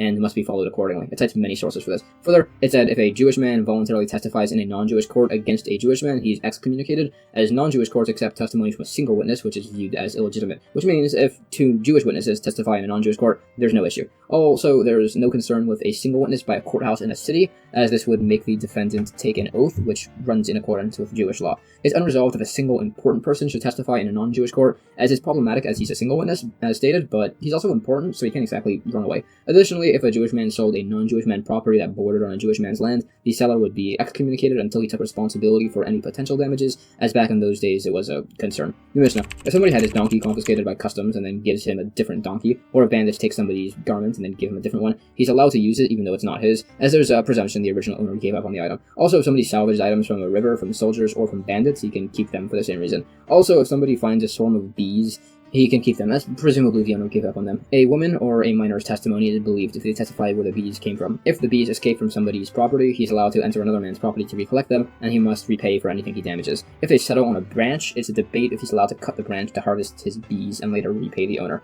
The Gemara says, a different source says the man would need to return his received donkey to his owner, as this opinion holds, giving up hope does not make a person lose acquisition. Others say it means the person could return the donkey if he wants to. Regarding somebody giving up an object taken from a bandit, some say this only applies by a non-Jewish bandit, as a Jewish bandit would just be taken into a court. Others say it's the exact inverse, as a non-Jewish court will force a non-Jewish bandit to return what he stole, but a Jewish court would only verbally declare that he's required to, and not necessarily would he follow such a requirement. It discusses additionally how these principles would apply to laws of impurity. It debates if there's a difference between a thief and a robber by these laws. It also qualifies points on recovery of lost bee swarms. New Mishnah. If somebody recognizes some of his own vessels in somebody's possession, and additionally there's a rumor around that he had been stolen from, he's allowed to have the man take an oath as to how much he has spent on those vessels, and give that amount to him. If such a rumor does not exist, he cannot do this, as it's possible that this man purchased them from the thief. The Gemara clarifies, the rumor must be legitimate, such as that people saw a man tunnel into his house and walk out carrying his vessels, and people are saying those specific items are his. These clarifications are said to be necessary if the owner sells his utensils. If he doesn't, a general rumor is sufficient to be allowed to reclaim his stolen items. If a thief stole an item and then sold it to another, the owner can only reclaim it from the second if he hadn't yet given up hope on the item.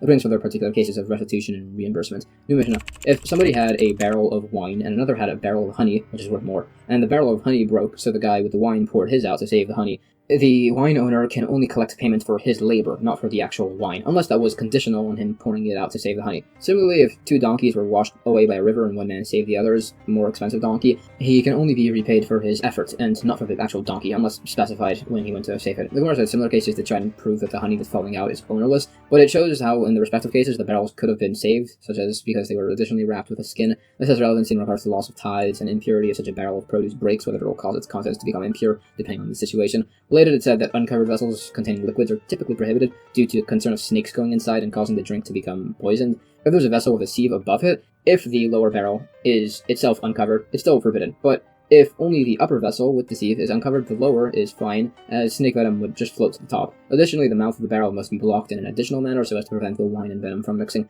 The discussion was about separating teruma tithes, and it discussed impure produce, so it debates if this is permissible. According to this, it suggests it's dealing with demai, questionably tithed produce, and it's further discussed. To prevent these issues, if there is a barrel of impure teruma wine, so that it's not accidentally given as a tithe, some suggest just pouring it out. Others say it can still be used to sprinkle around your house. And others say if it became impure in a house, it can be sprinkled. If it became impure in a field, it just needs to be dumped out. Others say aged wine can be sprinkled and new wine must be poured out. Regarding the Mishnah's case, where the man dumped out his wine to save the honey, and he made it conditional on him paying for the wine, it debates why this is apparently a legally binding stipulation. As we see in other cases, a person in an emergency, escaping from a prison, for instance, offers a ferryman a large sum, a dinner, to take him across. He's not legally actually required to pay that, so it's explained he actually would if he caused the man a financial loss. For instance, if the guy ferrying him across was a fisherman and he's causing him to lose money, which is comparable here, where he's also causing the man to have a financial loss so as to save his honey. It also cites the additional case with the donkey, as in the one case, the man directly poured out his goods himself. Here, he's passively losing his donkey, as the river's just washing it away with him, just choosing to save the other animal, so both are necessary. If the man offered to pay for the other's donkey and the second person saved his, as the case said, and the second man's own donkey washed ashore safe, the first man still needs to pay in full for the second man's donkey even though it's alive. It brings similar cases. If the second man fails to save the other's donkey, he only gets paid for his labor, and it debates this from other quoted situations. Related, if a caravan is attacked by bandits and they demand a particular sum, it's not taken equally from each person. It goes according to how much money each man has. If they hired a scout to take them through the desert, the scout is paid equally from each person. By donkey drivers who have set rates, they should go in accordance with that, and it brings examples. Similarly, if a ship is about to capsize and they need to throw the items aboard, items are tossed according to weight, not cost, and it should go according to the usual custom. Related, if boats are traveling together, they can stipulate to pay for anybody's boat that gets lost. This would not apply if the boat was lost through negligence, or if the boat sailed to a place typically not traveled. This would even apply if you sailed to his docking location from a different part of the year. It's also said, if a caravan is traveling and bandits steal their stuff, and one man saves everything and takes it back, he returns everything as it was. But if everybody else was unable to save it themselves, he has the right to keep it all for himself. Some define this case to apply specifically if the caravan members own the property in a partnership, meaning the guy who saves everything can either return it as it was, or he can dissolve the partnership and keep it. Others say this case refers to a guardian of the caravan saving the items, saying if he wants in that moment he can retract from his position, removing himself from his employer's jurisdiction, and claim all the items for himself. Others define this case to be where the other caravan members can also save the items themselves if they want, but it'll be really difficult, and the guy preemptively says he's going to try and claim everything for himself, meaning if they let him, they're apparently fine with that. New Mishnah. If a man steals a field and then bandits come along and seize the field from the thief, if the bandits are taking all of the fields in the region, the thief can just tell the owner, it's up to you to figure out. If they just claimed that particular field, the thief needs to get the owner a new field. We're going to define some of the wording in this Mishnah. Additionally, some say the case where these men are seizing all the fields in the region is where men demand to see this stolen field, and he shows him it, and his other lands, and they seize all of the lands that he's showing, including this one. It brings related incidents. There are related points on whether a person can incur liability simultaneously, which it says does not apply, meaning if somebody pours another man's wine as an idolatrous libation, he's only liable for monetary reimbursement. It has a bunch of incidents regarding illegal seizures of property and the resulting situations. There are incidents, a time two men were fighting over a fishing net, and one of them just took it and gave it to an officer of the king, so it was ruled that he was excommunicated until he brought it back, and had a trial. Additionally, there was a time a man wanted to seize somebody else's straw, so he told the sage he was going to submit it to a non-Jewish court so that way they'd confiscate it. And the sage said he absolutely could not do that, and the man says he absolutely would do that. So another sage, Rav Kahana, stepped forward and broke the man's neck, and then had to flee the country. So he went to the school of Reish Lakish and was listening to a class by Rabban Yochanan, and he kept asking very difficult questions. So Rabban Yochanan lifted up his extremely long eyelashes to see this individual, and Rav Kahana had a split lip, so Rabban Yochanan thought he was smirking and he got offended, and Rav Kahana died. Later, Rabban Yochanan found out that's just what his face looked like, so he went to visit Rav Kahana's grave, but it was encircled by a serpent with its tail in its mouth, so he asked the snake to move, and it refused, until he said he was the man's teacher, and then it let him pass. And then he prayed, and he raised Rav Kahana from the dead. Anyways, Rav Kahana then went back to the school after being assured he would not be dying again, and had all of his questions resolved.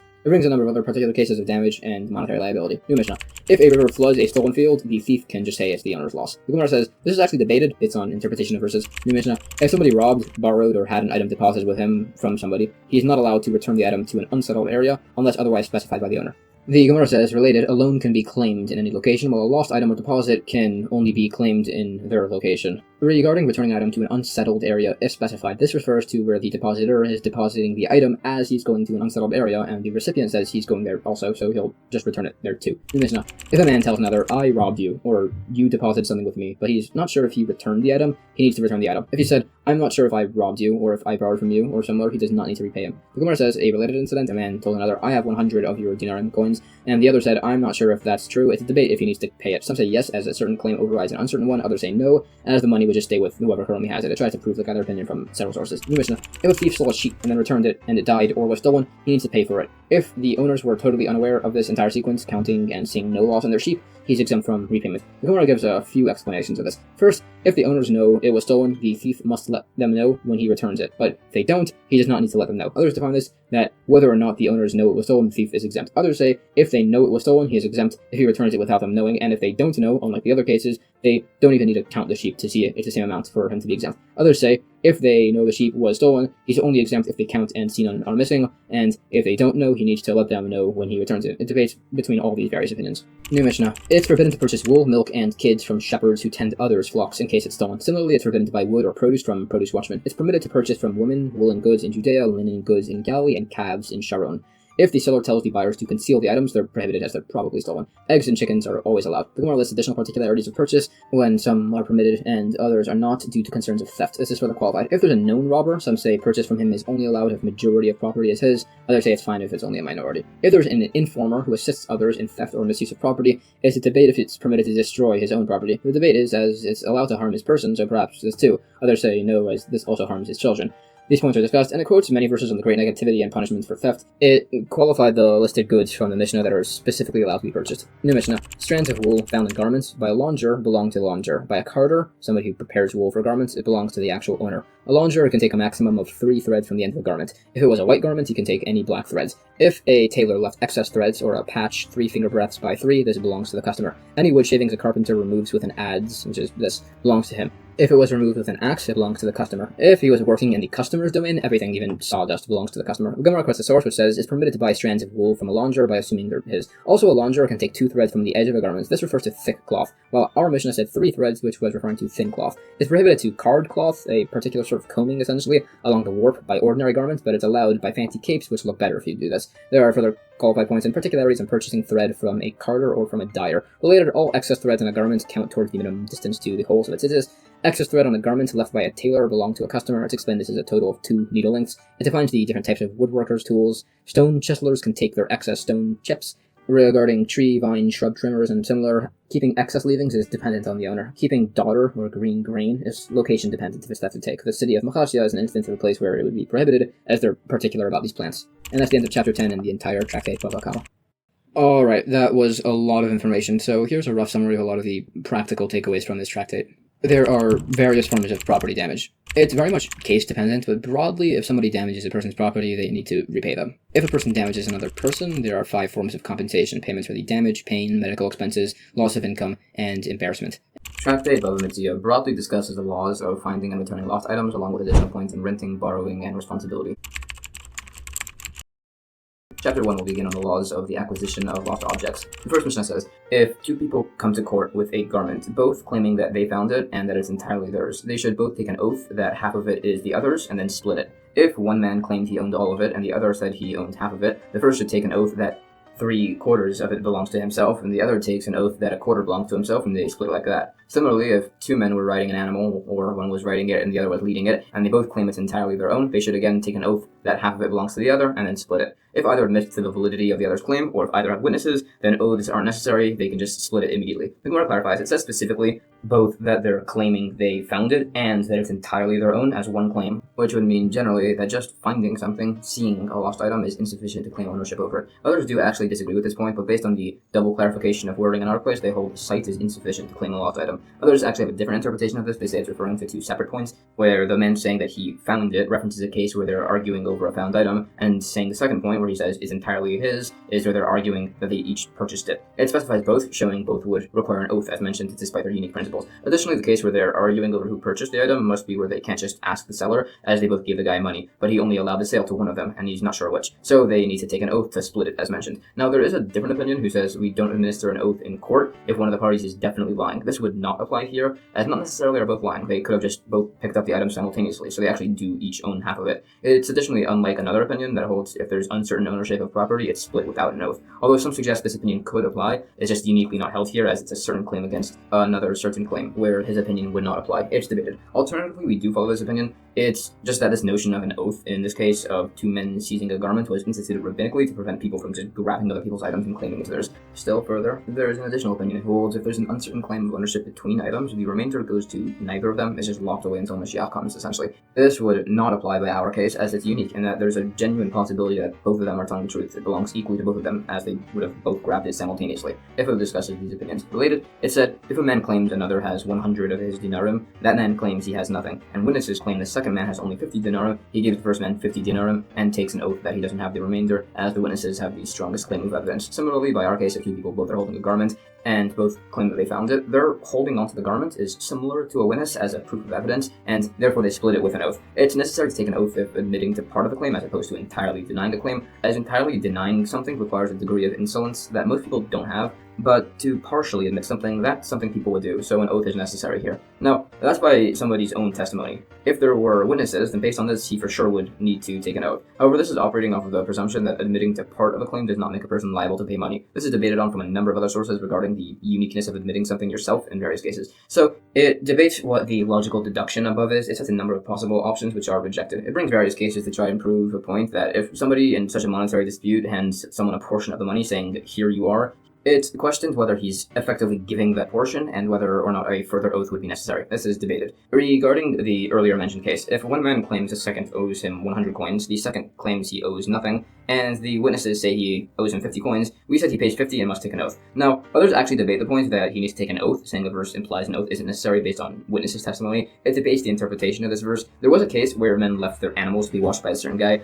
and once there were no witnesses to this exchange, so the guardian said he never received the animals. Then, other witnesses testified that the guardian had actually eaten the animals, so it was said depending what you hold like by the above case, it would determine whether or not the animal owners would need to take an oath. Additionally, in the case of the Mishnah, where both men seize a garment and take oaths to split it, it clarifies that they need to take oaths both that they have a claim to it and that they don't own the other half, while additionally maintaining their initial claim that they technically own the whole thing, but they're just taking an oath to split it, essentially. The oath is necessary in the first place, as mentioned, to discourage people from just grabbing people's garments and having a valid claim to half of it, as now people would also need to take an oath, which they wouldn't necessarily be willing to violate, and it cites proofs from other discussions. It proves at length that just because somebody is suspect of financial dishonesty, that doesn't necessarily mean that they'll be dishonest and take a false oath. It asks if two men were holding onto a garment and then in front of the court, one of them successfully pulls it away from the other, and the other man initially says nothing and only later protests, what the status is. Perhaps his initial silence is him conceding the garment, or perhaps he was only silent as he thought that the court knows he pulled away from me, so there's no reason to yell. It tries to find a resolution and also debates what the status of an item that's being argued over.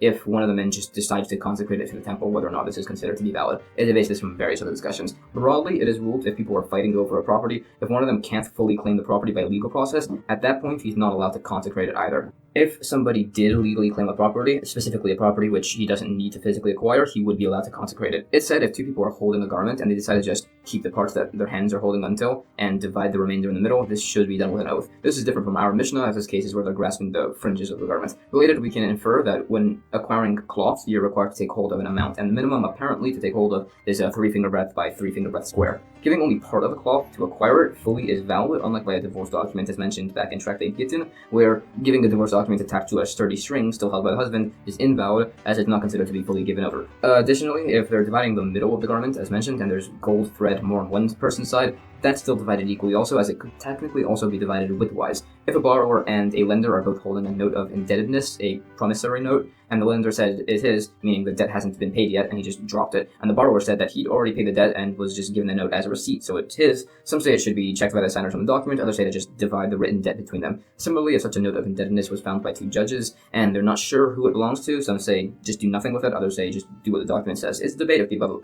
argument applies if the document was actually certified by the witnesses. It additionally qualifies the points in the promissory note falling between two judges and the different opinions. The debate where the borrower and lender are both holding on to the note of indebtedness, that's specifically where they're both holding on to the standard part of the text in the document, or both are holding the essential text. If one is holding the essential text, some say he receives the contents of that part of the text, others say it's equally divided, specifically if the essential part of the text is in the center, but nearer to one of them. According to the first opinion, that they split the content of the document where it was grabbed, this is explained as there's a difference in a document depending which parts it contains. For instance, if one person has the essential part of the document, he'd also have the date, and that allows the claiming of a property that was collateral. In fact, related, some say this concept is a general principle, that is the value of an item that's divided. So for instance, in the whole premise discussion, they're not actually splitting the garment in half, they're splitting the value of the garment. Others nevertheless disagree, saying we're literally splitting the garment, as it could technically still be used when split for children's clothes, for instance, and if it had gold thread, it could be used for wealthy children's clothes. Although by the case of dividing an animal, that would refer to splitting the monetary value, as if it was non-kosher, cut up meat between them would be essentially useless. So by extension, in the other cases, it does refer to generally splitting the monetary value, not the actual item. Based on the Mishnah, some say it implies that a person can lift a lost object on behalf of somebody else, so as to claim it for them. Related, if two mentally incompetent people simultaneously pick up an item, they both acquire it, as they're also acquiring it for each other, and this is instituted to be permissible so that way they don't argue. However, if a mentally incompetent man and a mentally competent man lift an item simultaneously, they can't acquire it for each other, as such an institution would not apply. It argues over what the sources for these points are. On the topic of the mentioned point in the Mishnah of claiming a lost animal by either sitting on it or by leading it, it asks, if there's an animal and one person sits on it and one person leads it, which form of acquisition takes precedence? It tries to prove this from additional cases. It said that sitting in a wagon of an animal is not sufficient to create an acquisition, and it debates if sitting in a wagon is legally comparable to sitting on an actual animal. It tries to prove this from various other discussions. It debates from various further additional sources as to whether there's validity of acquisition through riding an animal and whether that overrides acquisition through leading it by the reins. It mentions by purchasing an animal, if it was specified that acquisition should be done through the normal manner, it would be valid to acquire it through riding in a public domain, and if he's an important individual, a woman or a detestable individual, they could all acquire it by riding it anywhere, as they either ride their animals everywhere in general or they don't typically lead their animals by the reins. Additionally, it debates if it's valid to pull an animal to acquire vessels that are on top of it if it was specified to do this by the seller. It said it's only valid if the animal is bound, as then has a legal status similar to a courtyard, which can acquire items through it. If fish jump into a boat on a river, the boat can form acquisitions as it's not considered to be mobile, as it's the water that moves it. Similarly, if a man throws a divorce document into a woman's basket, the basket is not considered to be mobile and can acquire the document as it's the woman that moves. New Mishnah. If a man is riding along with somebody and sees a lost item, if he asks the other to give him the lost item, this other man can just lift it and claim it for himself, even though he didn't see it first. If the riding man is handed the item, the other man no longer has any claim to it. The Gemara says there's a debate by laws of field charity. If sheaves of wheat are left for the poor, and one wealthy man takes some and says it's designated for a specific poor person, it's a debate if it's given to that poor man or not, and it's just given to the next poor man that comes. The logic that this would be allowed is that theoretically the wealthy man can renounce all of his property and become poor himself, thereby claiming the sheaves, and then theoretically, as he can claim it for himself, he should by extension be able to claim it for somebody else. Others say no, as that's stacking two logical leaps. If a poor man reserved the sheaves for another poor man, that would be agreed to be valid. Others disagree, as then our Mishnah wouldn't fit in accordance with either opinion, as people have a similar status to poor people by lost objects in regards to claiming an item for somebody else. However, it can be resolved if the case is that the other man lifting the item initially is claiming that he intended to acquire it for himself initially. This point is further qualified. There is an opinion which says if somebody lifts a found item on behalf of somebody else, that other person does not actually acquire the item. This is discussed along with explanations, and it mentions that by the Mishnah's case, with the horseman and the walking individual, there would be variation. If the horseman said to give the item to him, he only acquires it when he receives it, but if he said acquire it for me, he acquires it once the other man lifts it up. New Mishnah. If somebody sees a lost object and falls on it, but doesn't use a formal means of acquisition, and then another person takes it but uses a proper formal means of acquisition, the second man gets the item. The Gemara says there is an opinion who holds it was established to prevent arguments that the 4 cubits around the person affects acquisition, acquiring any lost items within that area. Others suggest some discussions which apparently disagree with this. There's a point which discusses the poor acquiring left-out sheaves of grain, and it mentions it's not valid for them to just fall on them, which is seemingly contradictory. However, it's explained that since he fell on it, it's that he was choosing to not use the 4-cubit method of acquisition and was trying to use an illegitimate form of acquisition which was invalid. Alternatively, it's that this method of acquisition just does not work on private property, and it still wouldn't work by paya charity. Additionally, our Mishnah above seemingly disagrees with this opinion. It says if somebody falls an item, that's not valid in spite of it apparently being within his 4 cubits. So again, it's an answer that he's choosing to not use this valid form of acquisition by using an invalid method. And there's also an answer that perhaps this 4-cubit method of acquisition is only valid in alleyways and the sides of public domains where there are not crowds, and it wouldn't work in a public domain. Related, there's debate as to whether a minor girl is allowed to acquire items through a courtyard or through the 4 cubits around her. The debate is if having an item to be in your courtyard is the equivalent of having it to be in your hand, which a minor can acquire through, or is considered to be an agent, which a minor cannot appoint. However, we bring a source which seems to prove that a courtyard does not act as an agent, and additionally, if it does, then you'd have a possibility of an agent being able to commit a transgression for somebody, which we said just does not exist. There are 2 answers. The first, that a person is only not liable for his agent's transgression if the agent himself can become liable, while an actual courtyard can't become liable, so the courtyard owner would just take liability. Another answer is that a courtyard has no consent in whether or not it does a transgression, as it's inanimate. There's a practical difference between these if there's a liability for a Kohen asking a non-Kohen to be an agent to betroth a divorcee to him. As according to the first opinion, since the non-Kohen has no liability for doing this, so he's not subject to liability, and the Kohen would be liable instead, unlike with the second opinion. It gives additional examples. It's actually agreed that a woman can acquire her divorce document through a courtyard. The debate is whether somebody could acquire lost objects through it as to whether that learns from the laws of acquiring the divorce document or not. or it's that they just disagree if a minor boy can acquire through his courtyard and whether that's learned from a minor girl who it's agreed can. Alternatively, it's just two statements of separate opinions that a minor girl can accept a divorce document through a courtyard, and a different one that a minor boy or a girl cannot acquire items through their courtyard. New Mishnah. If somebody sees people chasing after an ownerless found animal in his field, if the animal is crippled or otherwise limited in movement, you can just say verbally, my field acquires the animal, and it then belongs to him. If the animal is not crippled and could move normally, he cannot just acquire it through his property. The Gemara says particularly if it's an unsecured property, the man must be standing next to his field to acquire things within it. It debates sources for this. These points are further discussed in regards to particularities of the necessity of being by property as it acquires an item. Specifically, it said, for instance, by a woman obtaining an item through her courtyard, there's a difference between a divorce document and a gift. That by a divorce document, the woman must actually be there by the courtyard to acquire it. As a divorce document is considered to be negative for her, so it can only be acquired in her presence, while a gift is a positive thing, so it can be acquired by her even if she's not there. In regards to the premise point from the Mishnah that a person can verbally acquire a wounded animal after running through his property, it said this applies as long as he himself would theoretically be able to run and catch it. If the animal was a gift, this wouldn't be necessary, he could just verbally acquire it. It's asked, if somebody throws an item through a house, so it passes through the airspace and then exits on the other end without hitting the floor, has the house acquired the object? We try to prove it from our Mishnah, but as this case is where it never touches the floor, it's said to be different and it's left unresolved.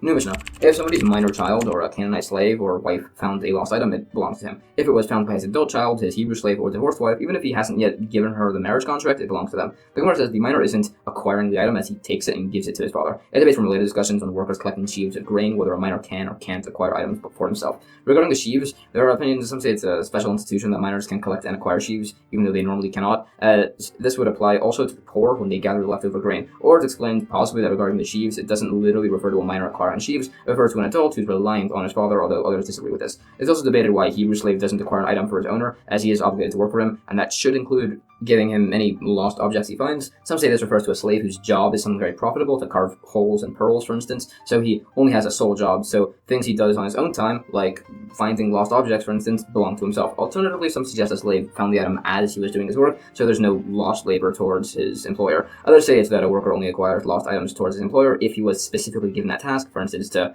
gather fish from a shore. It mentioned a maidservant can keep her lost items, and it debates how this is possible, as a Hebrew maidservant goes free at adulthood, typically. It suggests that she still has a father, and the item is acquired to him. If a man's divorced wife finds an item, she keeps it. And it mentions, it said, in an uncertain divorce, the husband needs to continue to sustain their wife. However, by uncertain divorce, the woman would still keep a lost item, as we want to encourage them to finalize the divorce. New Mishnah. If somebody finds a lost promissory note, a document of indebtedness, if it includes property as collateral, he shouldn't return it, as otherwise the court would possibly need to confiscate the land, which could have been sold in the meanwhile. If it did not specify land as a collateral, it's a debate. Some say to return it, some say not, as either way the court will collect collateral from the individual's sold land. The Gemara clarifies the case further. It's where the borrower in the note admitted to his debts and the borrower ended up actually borrowing the money much later than specified in the document. So there's a concern the court will confiscate property sold after the date in the document, but before the man actually borrowed anything. This concern uniquely applies here, as the document got lost. It debates its content from various other cases. It said regarding the debate from the Mishnah, if a debt document should be returned if it doesn't specify land as a collateral. If the borrower admits to his debt is agreed, the document is returned. The debate only exists if the borrower does not admit to the debt, as there's a debate by such documents if the debt could be paid with collateral land. Others disagree and say the inverse, that the debate is only if the borrower admits to his debt, and if he does not, they definitely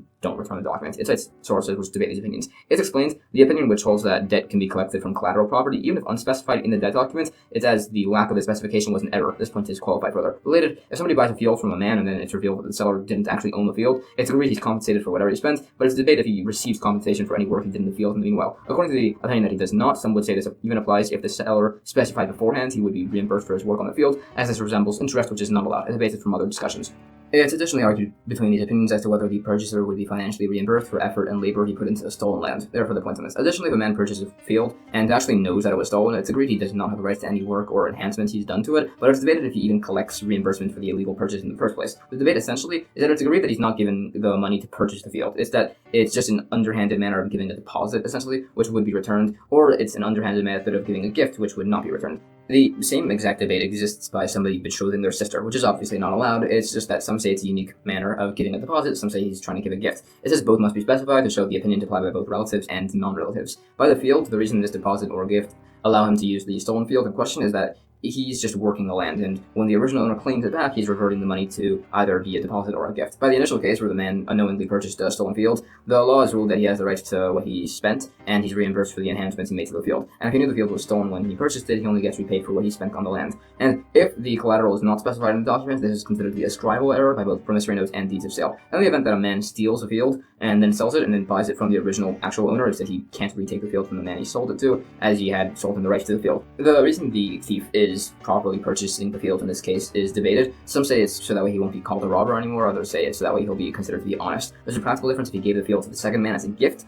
as here it'd be dishonest to reclaim it, but it wouldn't make him a thief to take it back. In the event that a thief steals land, sells it to somebody, and then sells it or gives it to a second man, if the thief then purchases the land properly from the original owner, it wouldn't go to the first man he sold it to, as he's clearly not establishing him as the owner. This would similarly apply if a thief had inherited the land after stealing and selling it, and the man he sold it to does not acquire the property. If the thief, after stealing and selling the land, was given the land by the original owner to repay a debt, if he was given options of land to choose from and picked this, it's clear he wants to establish it validly to be acquired by the man he sold it to. Otherwise, no. If the thief was then given the land as a gift, it's a debate as to if it has the same status as inheritance or a sale. Regarding the fact that this thief is apparently purchasing the land he stole and sold to protect his reputation, as mentioned, this desire would last until he's brought to trial for his fraud. Others say it's once the court rules and gives authorization to the purchaser to claim the thief's property. Others say it's until the thief's property is assessed to see how much he must repay. It's debated further as to whether the thief is even able to transfer ownership of his property. Related, it said, if a man tells another that he's about to buy a field, and when he does, it'll retroactively transfer ownership to the other man, this is valid. And when the first man buys the field, the second man would acquire it. Apparently, this would apply even to a specified field, as this is in accordance with the opinion that a person can acquire an item that doesn't yet exist, which is sourced from some laws of betrothal. It's further held, if deeds of transfer are found in a marketplace, they should in fact be returned to their original owners. This is further discussed, and others say a promissory note in a marketplace should not be returned. It's debated when this would apply. There are related points on court oaths discussed. It's also said if somebody finds a promissory note in a marketplace, it's only if it's certified and also dated to that day he should return it. This is because it was shown to be used as it's certified and not yet repaid as it's on the same day. This point is qualified further. It's also said if a man claims he repaid a debt that's owed by rabbinic law without any evidence, he's not believed, as an owed debt in such a circumstance is viewed as if the other man had a promissory note with him. It debates as to what this encompasses regarding marriage contracts and similar. It's discussed further along with additional points on collecting a marriage contract payment when the actual kisoba marriage contract does not exist, which was permissible in some unique circumstances as a court enactment. The Mishnah, if somebody found a divorce document, an emancipation document, a will or a receipt or a gift document, they should not be returned, as there's a possibility their owner wrote them and then changed their mind about delivering them. The Gemara says the implication is that if the writer specifically said that this document should be delivered to its recipient, the finder should do that, no longer how much time has passed. There's variation on this, as discussed more in detail in Tractate about finding a lost divorce document, as to how much time can pass before it's delivered, whether there's a concern it's somebody else's divorce document, depending on if it's in a caravan or not. There's further discussion on these points. Specifically, it said if somebody finds a lost divorce document, if the husband said to deliver it to his wife, he must do so. If he did not, he should not return it to either of them. It's discussed as to why this is different from a promissory note. Regarding the document of emancipation, it said if the owner said he's freeing the slave, the document should be returned to the slave. If he did not, it should not be returned to anybody. There's no concern of the slave's purchased properties in the interim being repossessed due to an outdated emancipation document, as either we hold his signed emancipation doesn't occur retroactively, or it's because when the slave repossesses his property, he needs to show proof as to when he was emancipated to show when it happened in accordance with his purchases. It also explains the difference between a will, which takes place after death, and a gift, which takes place from today and after death, if written in order to specify that it should only be given after death. Again, some say these actually should be returned if the writers had to deliver them. It's debated and it's explained that there's a difference if a gift was given by a sick person on their deathbed, which can be retracted, and a gift given by a healthy person, which cannot be retracted, and therefore should not be returned to prevent potential issues. Others disagree and say both refer to a gift given on a deathbed. It's just that the opinion which said the document should be returned is where the writer said to give it, and the other is where the writer died, so it can't be retracted, and his son said to give it, so it's not returned to prevent issues of the son changing the gift recipient and similar. By the receipt for a marriage contract, if the wife admits she was paid, it should be returned to the husband. If she does not, it should not be returned at all. Evidently, there's no concern of the receipt being outdated and used to pay for purchases, and then later have the purchases repossessed, as the woman has the right to forgive her marriage contract debt, so this wouldn't strictly be illegal. Others disagree with this principle. New Mishnah. If somebody found documents of appraisal of property, documents of provisions of sustenance, a chalisa document, a miyun document, a berurin document, which will be defined, or other court enactments, he should return it. If somebody found documents in a container, or three rolled together, he should return them. Some say if the document is of one person borrowing from three men, he returns it to the borrower. If the document is of three people borrowing from one man, he returns it to the lender. If somebody finds a document amongst his own piles of documents and he's not sure what it's for, it should be left in stasis until Moshiach comes. If he finds the cancellation of a contract, he should follow what it says. The Gemara debates as to what this Berurah document that was mentioned was. Some say it's a document to clarify litigants' claims, others say it's a document of litigants choosing a judge. It says cases regarding these principles. It also defines the document containers and what constitutes a rolled document as opposed to a bundle of documents, depending on how it's rolled up. And it can be declared vaguely to allow somebody to provide signs of evidence to claim the document. It clarifies the running point from the Mishnah. Regarding the cancellation of a contract document, such a document is discussed. It said it's certified by its signers. If it has none, but it comes from a third party or under the actual promissory note, it is valid, as this lends it credibility. And that's the end of chapter 1. Chapter 2 of Tractate Bava Metzia continues discussing the laws of finding and caring for lost objects. The first Mishnah says it gives a list of items which, if found, belong to the finder, according to Rabbi Meir, which are scattered produce, scattered coins, bundles of grain in a public domain, cakes of pressed figs, baker's loaves, strings of fish, cuts of meat, unprocessed wool directly from shearing, bound flax, and bound straps of purple wool. Rabbi Yehuda says if an item is found, and it has some sort of an identifying mark called a simun, a unique factor of some sort, such as a cake of figs with an earthenware shard pressed inside, or a loaf of bread with coins inside, the finder must return these items. Others say if there's an anpuria vessel, which will be defined later, it does not need to be returned. The Gemara defines what constitutes scattered produce. It's said to be one kav, which was an old form of measurement, spread out over an area of 4 by 4 cubits. Typically, the difference would just be whether the produce looks intentionally placed or not, so it defines this case as grain on a threshing floor, meaning if it's over an area of 4 cubits, its original owner would not bother to expend effort to gather it, and he would therefore renounce his ownership. If it's within a smaller area, then it would be easy to regather, and the owner would plan on returning to take it, so the finder would not be allowed to take it for himself.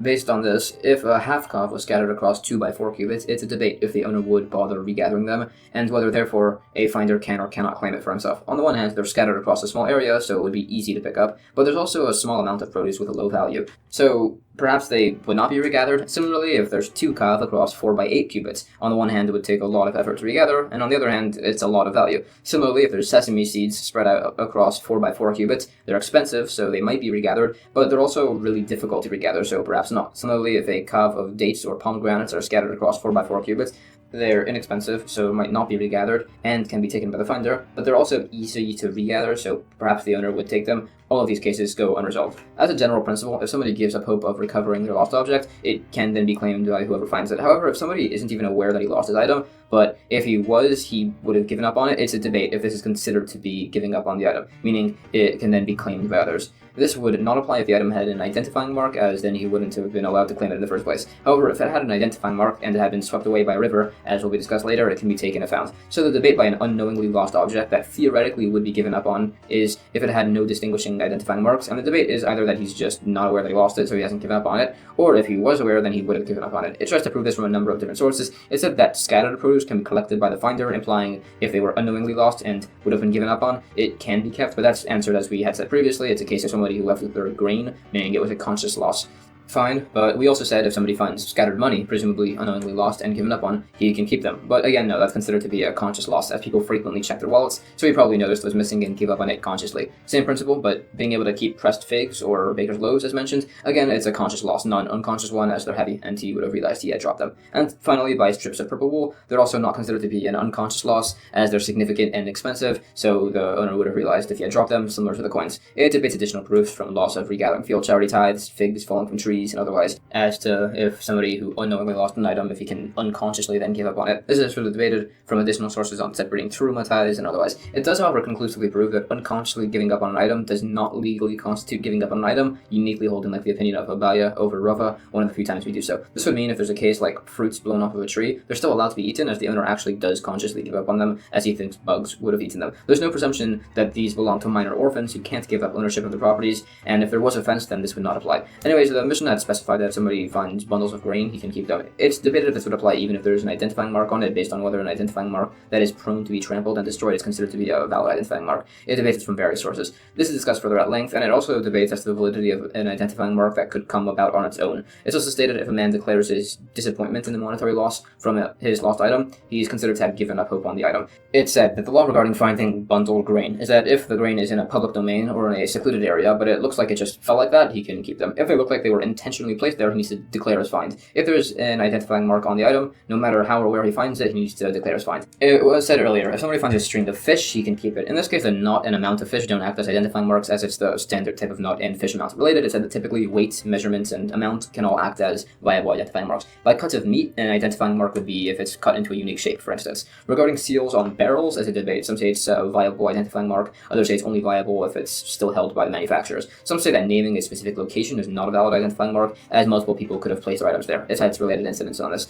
We said earlier, a person can keep lost on Puria vessels. It's explained what these vessels exactly are, which are brand new vessels that their owners would have a difficult time recognizing with no identifying marks. These are unique, as regular people wouldn't be trusted to say they recognize them to have them returned, while Torah scholars specifically are more trustworthy and could have them returned. Related, there are only 3 things a Torah scholar is permitted to ever deviate from the truth in. He can be humble and say he's learned less than he actually had. He can say he didn't sleep in a bed with an emission to save himself from embarrassment. And lastly, he can say a host had not treated him well so as to prevent people from harassing the host to stay by them. So if a Torah scholar is typically very honest and the only thing he ever deviates from the truth in is on those unique 3 things, he's trusted to be believed to identify a lost object based on visible recognition. There's a story where a silver goblet went missing and had been stolen. A sage watched and saw a student wash his hands and wipe them on somebody else's cloak, so he realized that that man didn't care about other people's property, interrogated him, and found out that he was the thief of the silver goblet. It is clarified that there are types of brand new vessels that could be reclaimed by their owner if they were seen for long enough that they could be recognized, and it gives instances of types of these vessels. It's also said if a person rescues a lost item from a lion, bear, or other wild animal, or from an ocean, or a flooded river, or in a main thoroughfare, or a large plaza, or a large public place, he gets to keep the item, as the owner probably gave up on it.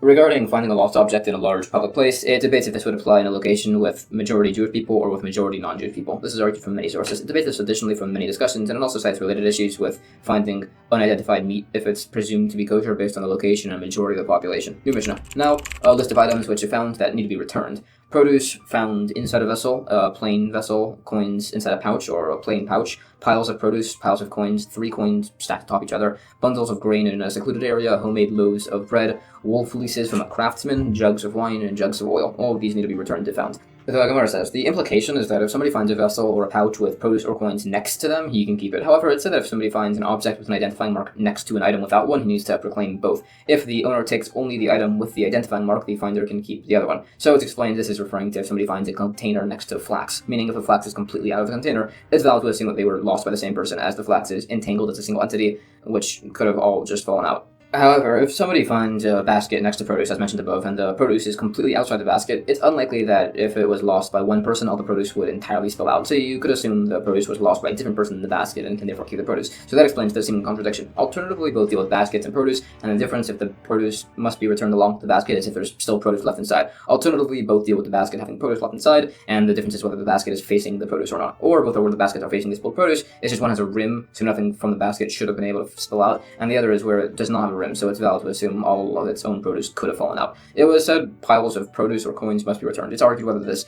teaches that amounts or locations are considered to be valid identifying marks. It was said a pile of coins refers to a tower-like stack of 3. It debates if this encompasses other unique piles of coins. Some say only needs to return them if it's a pile of 3 stacked different types of coins, getting progressively smaller to the top. That would be considered a pile that was specifically left as an identifying mark. Anything else is considered to have fallen at random and can be kept. According to those that say he's returning the pile of coins, it argues how he requests an identifying mark. It said that he should announce that he found coins and people should provide how much they had lost. 3 is a minimum, as if it was 2, he'd be saying he found coins, plural, which at a minimum means 2. It also asks what if the coins are arranged in a circle, a line, a triangle. It is said that if it's arranged like a staircase, he must return it based on the fact that it said if all the coins in the structure could be lifted at once with a stick, they must be returned. If the coins were arranged in the manner of the service of the idol Marcellus, which will be discussed more in Tractate Avodah Zarah, but probably refers to the idol Mercury, which is in a triangle with 3 coins like this, he must return them. Generally, it said a singular coin can't really have any identifying marks, even if it has the guy's name on it, as it's possible that the guy owned it, then spent it, and that other man lost it, and now he's trying to get his own coin back. New Mishnah. If somebody finds bound fledgling birds behind the fence or on a field path, he can't take them, as apparently they were just left there intentionally. If somebody finds a vessel in a garbage dump, if it's concealed, he should not touch it, as apparently it's intentionally being hidden there. If it's not concealed, he must announce the item. The Gemara explains why the bound birds, he shouldn't take them, as there are no identifying marks for the owner to be able to reclaim them with. The knot would not work, as it's a standard bird tongue knot, and the location isn't a valid identifying mark, as it's possible they had moved from their location to this one, so it's uncertain if the bird's placement was deliberate, and in an uncertain case, it initially shouldn't be touched, although if he did, he doesn't need to return it. It also clarifies why a garbage heap, he can't touch the item if it's a large item like a container or a cup. If it was something small like knives or forks, you need to try to return it. Others say the difference is between an item found in a garbage dump that is not cleared out that he should not touch, and one that was found in a dump that was later designated to be cleared out that he must announce, and this is qualified. New Mishnah: if somebody finds a lost object inside rubble or inside an old wall, he can keep it. If it was from a new wall, if the item was from the midpoint of the wall and out, he can keep it. If it was from the middle of the wall in, it goes to the owner of the house. If the house was rented to many people, he can just keep it, as the owner would have given up on it. The Gemara clarifies, finding an item in an old wall can be kept, as it could have been left by the ancient Ammonites, so long as it's very rusted, at least. If there's an item found inside a new wall, it said a knife or pouch go in accordance to where their handle or lace is faced.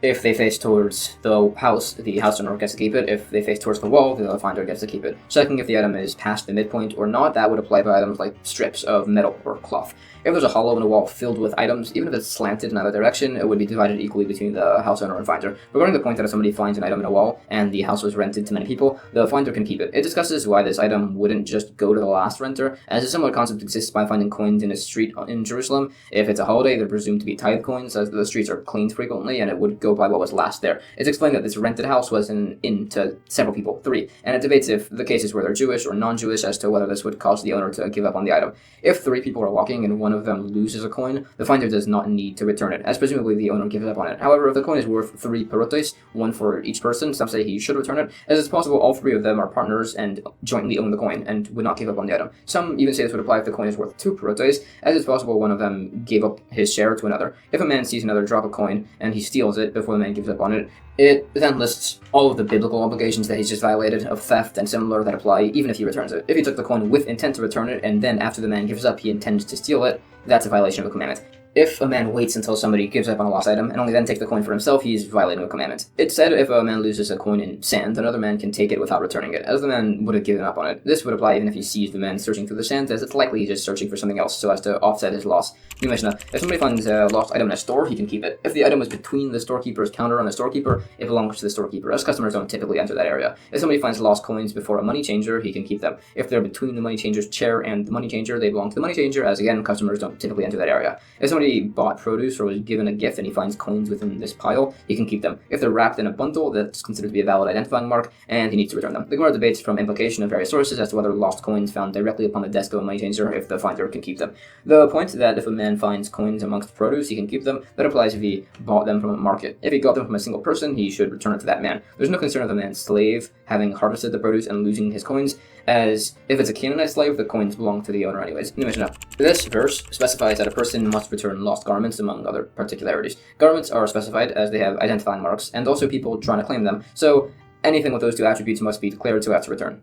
The Gemara further qualifies the verse as to why each thing is specified. It specifies garments, as there can be identifying marks on the item itself. Donkeys are specified as identifying marks can be brought on accessories to the item, the saddle and similar. Oxen and sheep are specified to show that they must be returned even alongside their sheared wool. Others debate this derivation and offer other suggestions. It debates other verses which show that an item does not need to be returned if its value is less than that of a perota, which is the smallest denomination of coin, and it debates what if the value dropped, whether this would matter when the item was found, or lost, or the time in between. It's debated if returning items based on an identifying mark, if this is based on rabbinic or biblical law. There's a practical difference by returning a divorce document, something non-monetary, based off of an identifying mark.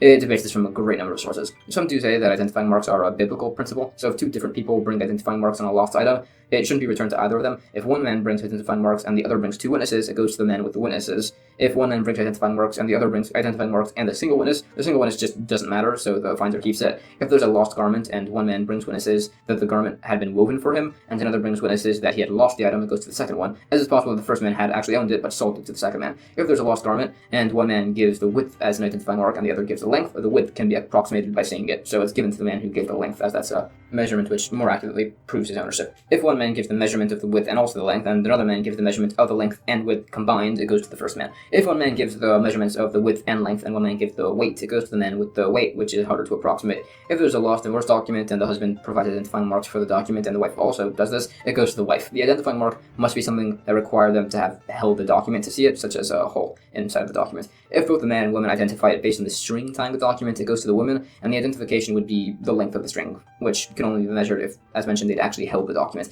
If the man or woman identify the document that it came in a case, it goes to the husband, as the wife could have just known he generally keeps important documents in cases. New Mishnah. There's a debate as to how long a person needs to proclaim a lost item for. Some say it's until his neighbors become aware of a lost item. Others say for 3 pilgrimage holidays plus 7 days, for 3 days to return home from Jerusalem, realize he had lost something, and then come back to Jerusalem for 3 days, and then 1 more day to declare that he had lost the item. The Gemara clarifies, neighbors becoming aware of the lost item refers to the neighbors around where the lost item was found. The other opinion says it was until 3 pilgrimage holidays, and an additional 7 days after to give time for the owner of the lost item to travel home and back. However, it mentioned in Tractate Tinus, an earlier tractate regarding delaying praying for rain, that it takes 15 days to travel back. It's explained the differences. The journey took 15 days during the first temple period and 3 days during the second temple period. It's debated if this is because there is a difference in population density between temples, or possibly as it was the same there. It's just that they made it a lesser number of days by returning lost items so that people wouldn't need to wait an excessive amount of time. Based on these specifications, a person shouldn't just broadly announce that he had found the lost item, as otherwise it would take additional days for people to even recognize which item they had lost. Rather, if somebody finds a cloak, they announce they found the cloak, and the other owner needs to provide actual identifying marks.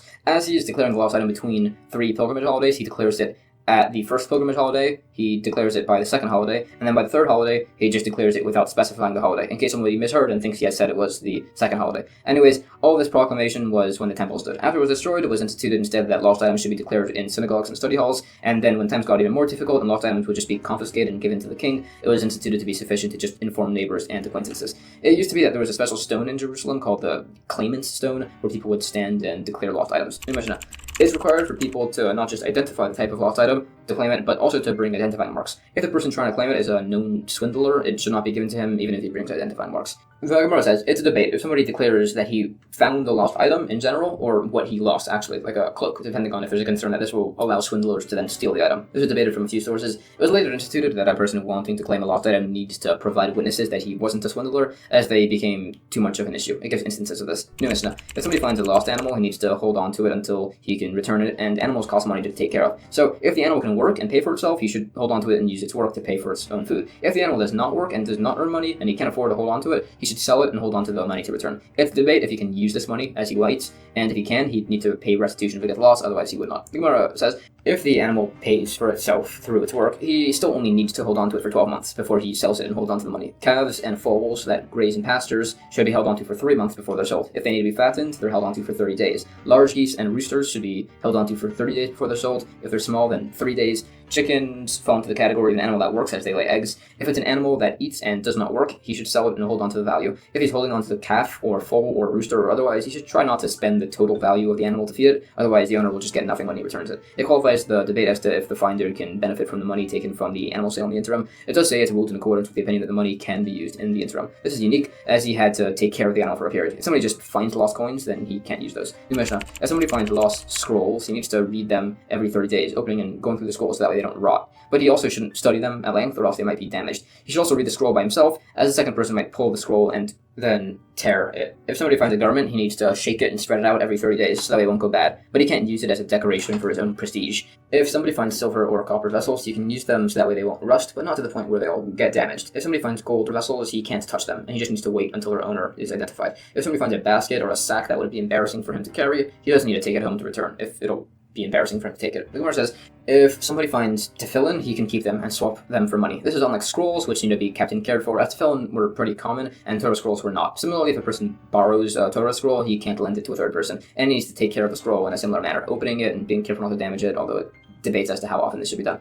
It specifies a Torah scroll specifically cannot be lent to additional people, which is seemingly redundant, as it was stated in Tractate Gittin on page 29a, that a borrower or renter cannot lend or rent their items to an additional third person. So it restated this by a Torah scroll, as people might think you could lend a Torah scroll to a third person as it's for a mitzvah, so it says it's not allowed. It clarifies the remaining points that it must be opened in a manner that keeps it safe without causing any damage. It said it should be unrolled every 30 days, whether it's a new or old scroll. It said 2 people cannot read the same scroll in case they tear it. This is if they're reading 2 separate parts. If they're both reading the same portion, then it would be allowed. A garment should be shaken every 30 days. Another source says that would actually damage it, but it's explained that's referring to shaking it daily. Others say it refers to 2 people shaking shaking it. Others say it refers to shaking with a stick. That'll damage it. Others say it's good to shake it if it's a wool garment and bad if it's linen. It gives some general practical advice on tools or garments that are preferable for use. It was said that garments must be spread out, but not for the benefit of the finder. It debates it's allowed to spread out a garment for both to benefit the garment, but also for the man's prestige. It's debated from a number of different sources. Further, wood vessels can be used so as to keep them from deteriorating. Copper vessels should be used with hot water, but not directly on fire. Silver vessels should be used with cold water. Rakes and axes should be used against soft substances, but not against hard ones. And gold vessels just should not be used. All of these should also be done if an item was deposited to somebody and the owner is overseas. It was said, if it would be embarrassing to take a lost item, he doesn't need to do it, and it brings sources. This would apply if a man is a Kohen and the lost item is in a graveyard, or if the man is old and it would be beneath his dignity to carry it, or if the labor to take it would cost more than the item itself. It further sources these points. If an item would be returned by an item in a field, but not if it was in a city where there are more people, then in that case it's left unresolved. Others rule if a person would recover the item if it was his own, he must recover it for others. Similarly, if a person would have loaded and unloaded his own animal, he must do the same for other people. It cites instances of these principles. New Mishnah. An animal is not considered to be lost property if it's just grazing along a path. If there's a donkey with its equipment overturned, or a cow that ran through a vineyard, that's considered to be lost property. If somebody finds a lost animal and returns it, and then it escapes and he returns it again, and it escapes and he returns it again, he needs to keep on returning it no matter how many times he finds it. If, when returning a lost item, he's going to be leaving work, he's only repaid for the labor of recovering the item, not for his lost income. He can get repaid for lost income if he stipulates it before a court of 3 men. If there's no court and he's going to have a serious financial loss if he recovers the item, he doesn't need to take it. The Gemara clarifies that those are examples of when to and when not to return a lost item. If somebody sees an animal grazing out by day, it's not considered to be lost. If it's by night, it should be returned. If it's seen by dawn or by dusk, it should be returned after 3 days. It's also said if a cloak or axe are found on a main thoroughfare or a cow running in a vineyard, it's considered to be a lost item. If the cloak or axe are lying against the fence or the cow is grazing in the vineyard, it is not considered to be lost. If they're left for 3 days in a row, they would be considered to be lost. It's also said if a man sees water flowing towards somebody's field to flood it, he should stop it with a barrier to preserve the sheaves. There's an apparent contradiction in the Mishnah. It said if a cow is grazing on a path, it's not lost property, implying if it runs on a path or grazes in a vineyard, it would be lost property. And then it said if a cow runs through a vineyard, it's considered to be lost property, implying that if it runs on a path or grazes in a vineyard, it's not. It's debated. Some say they don't contradict. They're saying the same would apply by other similar cases. Others say there's literally a difference where the animal is running on a path and it's lost property, specifically where it's running to a field and from a city, and where it's running on a path and is not lost property is where it's running to a city from a field. This is explained that when it references grazing in a vineyard being lost, it actually references loss as in damage to a field and property. This is additionally qualified. Regarding returning a lost animal multiple times, it explains this as referring to returning it to protected property. And this is done even if the owner is unaware of you returning the animal. It brings a number of verses and sources and expounds on them. It discusses derivation from a number of related verses. It was also said if a person needs to leave his job to recover a lost item, he's not paid for his lost wages. He's paid for his labor, which is clarified here to be as an idle laborer, meaning payment to be willing to not work for his current wage. It was stated that he could get paid in full for his lost wages if he convenes with a court of 3 men, and it gives instances of this concept. This is discussed further. New Mishnah. If somebody finds an animal in a stable, he should not return it. If he finds an animal in a public area, he returns it. If the animal was lost in a graveyard, a Kohen cannot return it, as he's impermissibly then become impure, and it's not allowed even if his father tells him to do so. If somebody sees an animal struggling under the weight of its load, he must help to unload it, and if it's reloaded and seen to struggle, he must help it again and again as many times as necessary. You do not need to help unload an animal if its own owner refuses to assist unless the man's old and sick. There's a biblical obligation to help unload an animal, and it's debated if there's an obligation to help load an animal. This concept of helping unburden an animal applies if it's carrying its typical load weight and not a larger amount. The Gemara clarifies the stable reference in the Mishnah that you don't return an animal from is one that doesn't encourage the animal to stay or to secure it there either. The stable is said to be within the outside Tachum border around the city. If it's in a public domain, even within the Tachum boundary, it must be returned. Others say the implication is that if the animal is in a stable beyond the city limits, it should be returned. The reason a Kohen does not need to listen to his father's commandment to enter a graveyard is because honoring a father is only a positive commandment, while a Kohen not entering a graveyard is both a positive and negative commandment, so it has priority. It discusses sources and also those for the obligation to help people unload and load their animals. It debates as to why this principle exists. It is said that the obligation to help unload animals apply to helping both Jewish people and non-Jewish people, so some say this means the source is as the requirement is to help prevent any animal from suffering, no matter who owns it. Others say the requirement is to help non-Jewish people's animals is just for the sake of harmony. It debates this from various other sources. This is based on whether the obligation to not be cruel to animals is one of biblical or rabbinic law. It argues this further. New Mishnah. If somebody finds his own lost item and his father or teacher's lost item, his own lost item takes precedence. If somebody finds his father and teacher's lost item, his teacher's lost item takes precedence. As his father brought him into the world, while his teacher helps bring him to the world to come. If his father is a Torah scholar, however, his father would take priority. Similarly, between a father or a teacher regarding helping with either of burdens or redeeming them from captivity, the teacher takes priority, unless the father is a Torah scholar. The Gemara cites sources. There's also debates as to what constitutes a teacher here, depending on what level he's taught, and further on the obligations of honoring your teachers. It said that a teacher here that you must respect is according to the opinion that this encompasses a man who taught you even a single Mishnah. It clarifies additional priorities of learning, and further on the great importance and value of learning Torah. And that's the end of chapter 2. Chapter 3 of Tractate Bava Metzia continues on further laws on the recovery and returning of lost or stolen objects. The first mention says, if somebody deposits an animal or vessels with somebody, an unpaid guardian, and the item gets lost or stolen, the guardian can either repay the value of the item and not need to take an oath that he was not negligent, or he can take such an oath and then be released from liability of payment. If the thief is found, the thief must pay double. If it was a sheep or an ox and the thief slaughtered or sold it, he must pay excess 4 times or 5 times, and the payment goes to the guardian if he had repaid the owner for the item. If the guardian hadn't repaid the owner and had taken an oath that he wasn't responsible, the excess double or 4 or 5 times payments would go to the original owner. The Gemara says it mentioned both an animal and a vessel, as animals are difficult to carry and care for, so it shows the payments are the same for both. It discusses this point further. It's debated if it's sufficient for the guardian to just agree to pay for the stolen animal for him to acquire any later returning payments, meaning to not actually pay it, he's only consenting to, verbally. Similarly, if the guardian agrees that he was negligent and accepts responsibility, future payments would go to him, as they would if he was a paid guardian who states that the item was stolen, accepting responsibility. A borrower who lost an item would not be able to choose to pay and thereby acquire any future recompense. A borrower could only exempt himself from payment if he says something unusual to destroy the item, such as the animal died during the course of ordinary work. Others say a borrower actually would acquire any future payments if he agrees to pay, and according to others, when he actually pays it. It debates this from various sources. It is agreed if a guardian initially refuses to pay and then agrees to, if the thief pays a double payment, it goes to the guardian, as he had eventually agreed to pay for the stolen item. However, if the guardian initially agreed to pay for it and then refused to, it debates if this is considered to be retracting his statement, removing it, or only postponing it.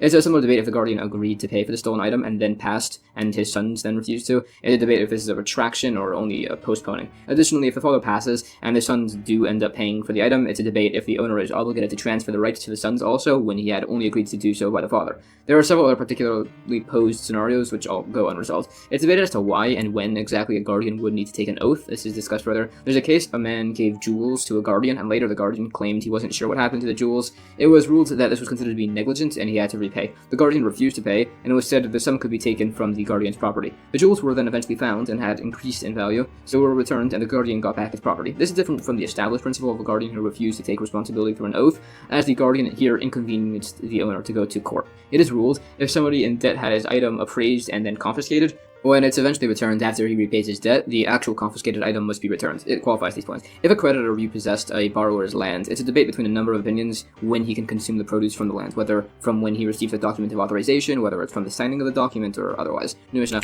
If somebody rented a cow and then lent it to a different borrower, and the cow died in an ordinary manner, the renter would take an oath as to how things occurred, and the borrower would repay the renter. Others say the value of the cow is actually repaid to the original owner. The Gemara explains the renter here would be acquiring the animal as it dies, and he takes an oath to assure the owner as to how it died.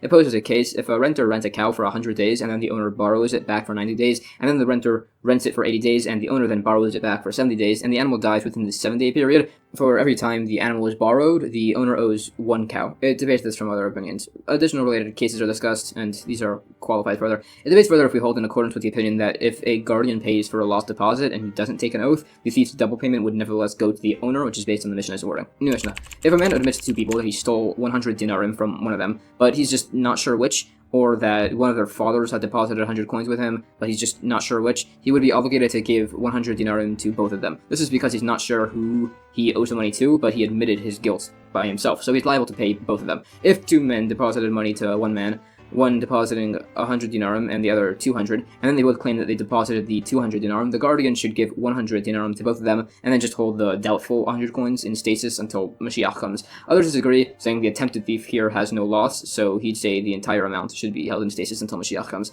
Similarly, if 2 people deposit vessels with somebody, one worth 100 dinarim and the other worth 1,000, and then they both claim they deposited the more expensive vessel, the guardian should give the cheaper vessel to one, and take proceeds from the expensive one, and give the value of the cheaper vessel and then keep the remainder from the expensive vessel in stasis until Moshiach comes. Others say, again, the attempted thief here would have no loss, so he'd say the entire amount of everything should be held in stasis until Moshiach comes. They want to suggest, based on the initially established case from the Mishnah, that in cases of uncertainty, evidently, the money does not just stay with its current owner, rather it's divided up, which is by deposit, and then is contradicted by the latter case of the Mishnah.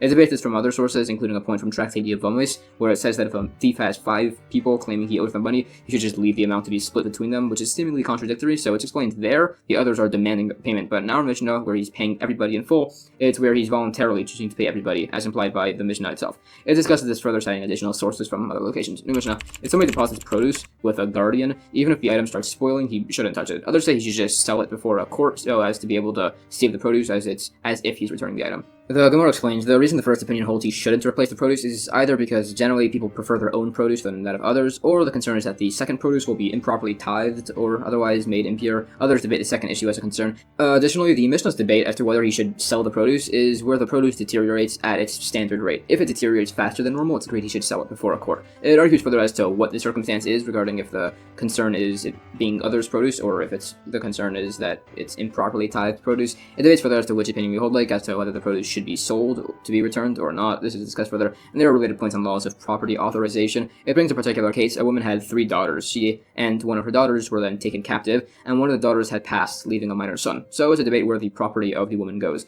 The issue with it going to her daughter is that the woman could have possibly died in captivity, so her minor grandchild would then inherit from her, and the court doesn't authorize a relative to manage the boy's property. The issue with it going to the minor grandson is that it's possible the woman did not die in captivity, and the court does not authorize a minor to manage property of a captive. Some hold half goes to the daughter and half to a supervisor who will hold on to it for the son. Others say a supervisor just holds on to everything until the status of the woman is defined and known. In the particular case, it was eventually confirmed that the woman died, and some said a third goes to the surviving daughter, a third goes to the minor grandchild, and a last third, which should theoretically go to the captive daughter, is split, half of this third going to the remaining daughter and the other part going to a supervisor for the minor. Others hold the supervisor holds onto both halves of the captive daughter's sum. Another case is brought: an individual showed up to a town, went to a particularly wealthy man and claimed to be his long-lost brother, and demanded half of his property that he'd inherit. The wealthy man claimed to have no knowledge of this man. It was said, based on the whole incident with Joseph from the Torah, it's known that a man could just end up not recognizing his brothers, so it was said that the man claiming to be a brother had to bring witnesses for that fact.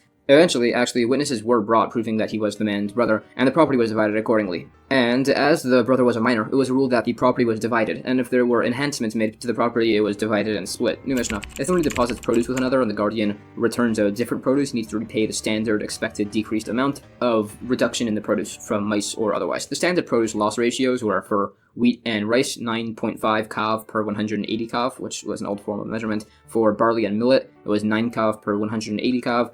For spelt and flaxseed, it was 18 kav per 180 kav, according to its amount and time lapsed. Others disagree and say that mice don't really care how much produce there is when they eat, so it doesn't go according to a ratio, it goes according to a set amount. Others say if it was a large amount of produce, there's no concern of standard produce loss, as the produce will actually increase, which will be explained. The Gemara qualifies these ratios for different types of produce, and it clarifies that those are the standard ratios per year. The answer to the opinion that mice would typically eat a set amount, regardless of the ratios, is that it discounts the amount of produce that gets additionally scattered. Furthermore, these produce loss calculations are only made if the produce was mixed with the guardian's own, and the guardian took an unknown amount. If they were set aside fully, the guardian could just say it's the depositor's loss if mice gets into them. Regarding a large measure, which is defined as 1800 kav, this would not have reduction calculated, as it could actually increase, for instance if it's returned in the rainy season and the grain swells slightly, increasing the volume. New Mishnah: similarly to the above, if liquids are being returned, there is an amount deducted for the standard loss over time, here through absorption and evaporation, of either a sixth or a fifth of the amount of wine, depending on the opinion. There's 3 lugs, which was an old measurement, of oil deducted for every 100 lug. There's 1.5 for sediment and 1.5 for absorption. If it was refined oil, there's no deduction for sediment. If the oil was stored in old saturated casks, there's no deduction for absorption. Others say there is a sediment deduction for refined oil. The Gemara says the debate if wine reduction is a sixth or a fifth. That's not a debate, it's just variance between different locales based on what material barrels were coated with. It further discusses these ratio calculations. Regarding old saturated casks, some say they do not absorb at all, as the barrels are also coated with pitch. Others say they're just fully saturated and can't absorb anything further. It further debates the opinions if there's sediment reduction by refined oil from some additional sources. New Mishnah: if somebody stored a barrel with a guardian in a non-specific location within his house, and the guardian then moves the barrel, and it breaks as he does so, If he moved it for his own sake, then he's liable. But if he moved it for the sake of the barrel, to protect it, for instance, and it broke, he'd be exempt. If he had moved the barrel, and then it broke for whatever reason, he's exempt. If the owner had put the barrel in a designated specific place in his house, whether it broke as he moved it or after he moved it, he's liable if he moved it for himself, and exempt if it was to protect the barrel. The Gemara cites opinions this is in accordance with. It additionally qualifies the various opinions on this topic. There's also a debate as to whether if somebody impermissibly used an item, if he's now fully responsible for it and any damage that comes to it. For instance, normally if a shepherd is watching sheep and then leaves and then something outside his control occurs, like wolves appearing and eating the sheep, he's not responsible. However, if he had leaned his shepherd's staff on one of the sheep and it was attacked, he had made use of the item, so essentially he had accepted responsibility for it. So the case is actually defined that he struck the animal with his staff and weakened it, which means this opinion holds that misappropriating an item requires that there be a loss of some sort. Others debate this opinion. It argues this further. New Mishnah. If somebody deposited coins with a guardian, and the guardian did not do a very good job of keeping them safe, doing something like binding them in a cloth and slinging it behind him, or leaving them with his minor child, or locking them behind a door that's not very secure, he's liable for any loss or damages. If he did safeguard them properly, he's exempt. The Gemara explains all of the above listed methods of guarding money are considered to be improper, and slinging the coins in a cloth behind is improper as it should be held in your hands. It cites related points on guarding and protecting money. Some say the only proper way to guard money is to bury it. If somebody receives money just before Shabbos and then waits a while after Shabbos to bury the money, and doesn't do immediately when he's allowed to, he would be liable. It would be permissible to delay if the owner of the money was a Torah scholar who perhaps needed the money for the Havdalah service, so it wouldn't need to be buried immediately. However, it eventually became common for thieves to dig around to find hidden money and also to search roof beams, so it's said to be proper to guard money by storing it inside of the wall, specifically near the ground or near the ceiling, where people wouldn't be able to check for hollow spots in the walls. It gives other instances of properly storing money and also rules. If the circumstance is that the money was hidden in a somewhat negligent manner and then it was lost due to an accident, the guardian would be liable. It discusses a number of related incidents on this. New Mishnah.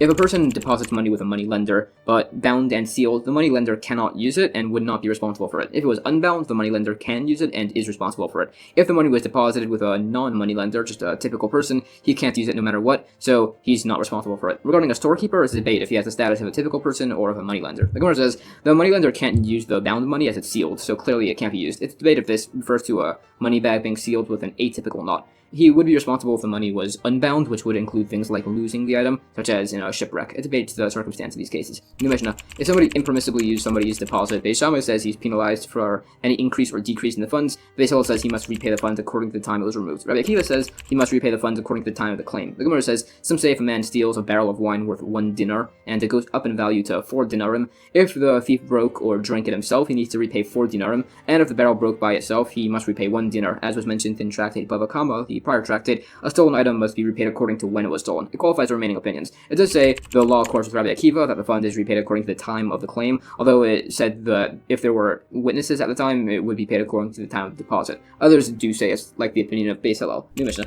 If somebody wants to impermissibly use a deposit, Beis Shammai says he's just liable for any damages if he voices this desire. Beis Hillel says he's only liable if he actually impermissibly uses it. If somebody had a barrel of wine deposited by him and he tilts it and drinks a quarter lug of wine and the barrel breaks, he repays only for what he took. If he actually lifts up the entire barrel, he's acquired all of it effectively, so if he drinks a quarter lug and the barrel breaks, he needs to repay for the whole thing. The Gemara cites sources for these opinions. Additionally, these points on repaying for the barrel are if it broke. If it's spoiled, that's a direct result of his action, so he'd be responsible for all of it. Some clarify if somebody lifts the barrel of wine in order to drink some and acquires it, he's liable if it breaks, even if he hasn't actually drunk any of it yet. This is as the small amount he wanted to drink is benefited by the entire barrel and all of the wine surrounding it, so he acquires the whole thing. It does ask if lifting a purse to take a single coin from the purse is comparable at all to this, possibly as a purse is more easily guarded than single coins, so they're benefited by the total amount, but it's left unresolved. And that's the end of chapter 3. Chapter 4 of Tractate Bava Metzia continues going through the various laws of ownership and acquisitions. The first Mishnah says, there's a principle that giving the money for a purchase is not what creates the acquisition, rather it's only the actual taking of the item. So when two types of currency are exchanged, one currency will act as the purchasing money and the other acts as the acquired item, and the latter coins are the only ones which create the acquisition. So it said if somebody's purchasing gold coins with silver coins, the silver coins are considered to be money and the gold is considered to be the acquired item. If somebody purchases silver coins with copper, the silver coins still act as the money and the copper coins act as the acquisition. If flawed coins are exchanged for unflawed coins, the unflawed coins act as the money, and the flawed coins create the acquisition. If minted coins are exchanged for unminted coins, the minted coins act as the money, and the unminted coins create the acquisition. If coins are being exchanged for movable property, the coins act as money, and the property creates the acquisition. Broadly, if movable property is being exchanged for movable property, the legal acquisition takes place when either party actually takes the item, meaning the sale can be reneged on up until that point. However, it does say if somebody uses this to try to get out of paying for things by illegally seizing property, then their punishment will come from heaven. Others say the advantage regarding the ability to renege on a sale goes to the person with the actual payment money at the time. The Gemara says, our Mishnah says that by a sale of gold for silver, the gold is the acquired item.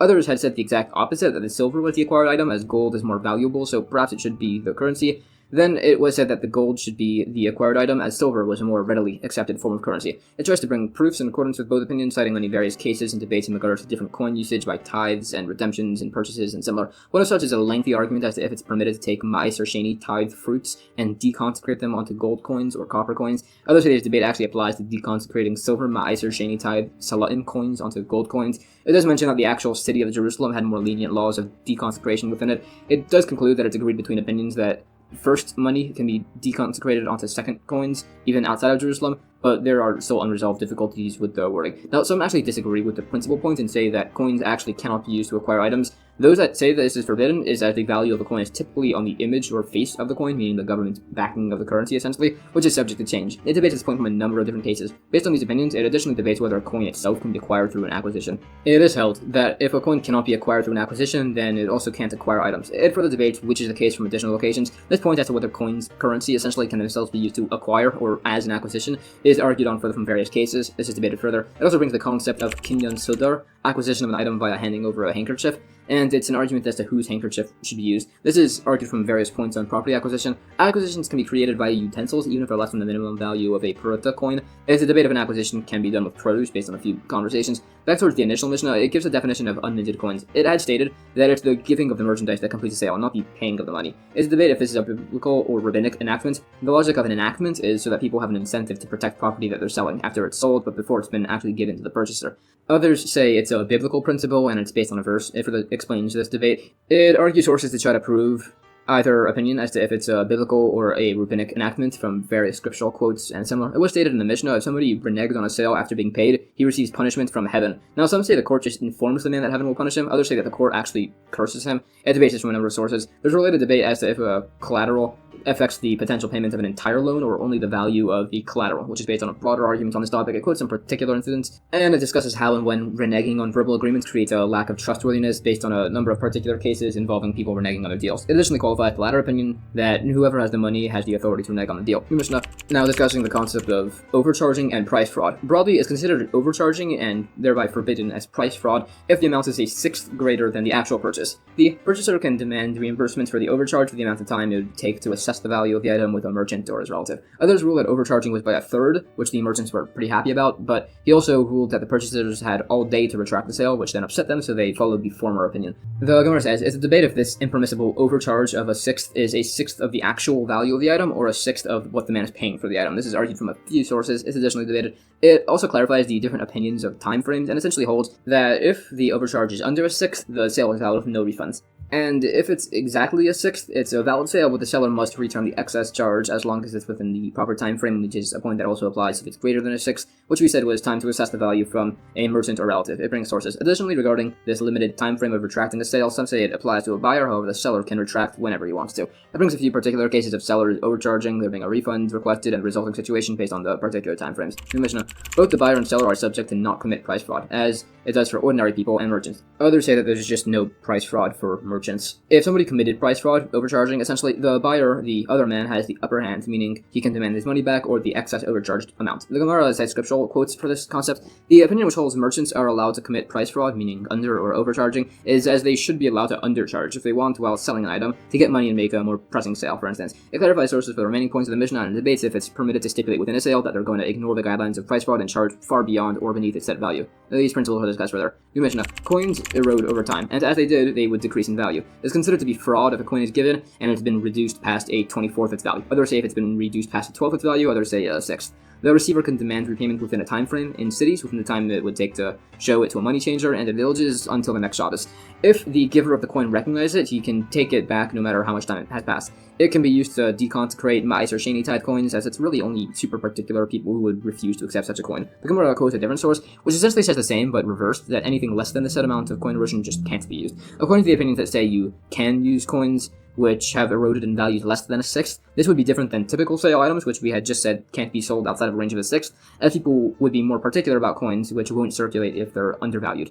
It also gives the measurements for how much a coin can erode before it must be disposed of, out of concern it could be used to cheat somebody, which are individually qualified. Some say such an eroded coin should be used as a pendant with a hole in the middle so it won't be found and misused, or otherwise just destroyed completely. The time frame of returning an eroded coin was split between cities and villages. By overcharging other items, non-coins, as discussed earlier, some say the time frame applies specifically within large cities, others say it just applies everywhere, as everyone everywhere can tell the value of something like a coat, but only within cities are there professional money changers who can accurately assess the value of an eroded coin. As was stated in the Mishnah, the coin can be returned whenever if the giver wants, although it's not necessary. It also qualifies the principles of deconsecrating tithe coins, which are then discussed further. There are further points on laws of tithe discussed, of Ma'aser Sheni, and reimbursement of an additional fifth after redeeming consecrated things. These principles are clarified further. It additionally mentions a principle from Tractate Bava Kamma, that if a thief stole an item and denied doing so, taking a false oath, and then admits that he pays an additional fifth. It explains how this principle also applies by teruma and ma'aser tithes and consecrated property, along with a few various sources. If something has a derivative of consecration sanctity, some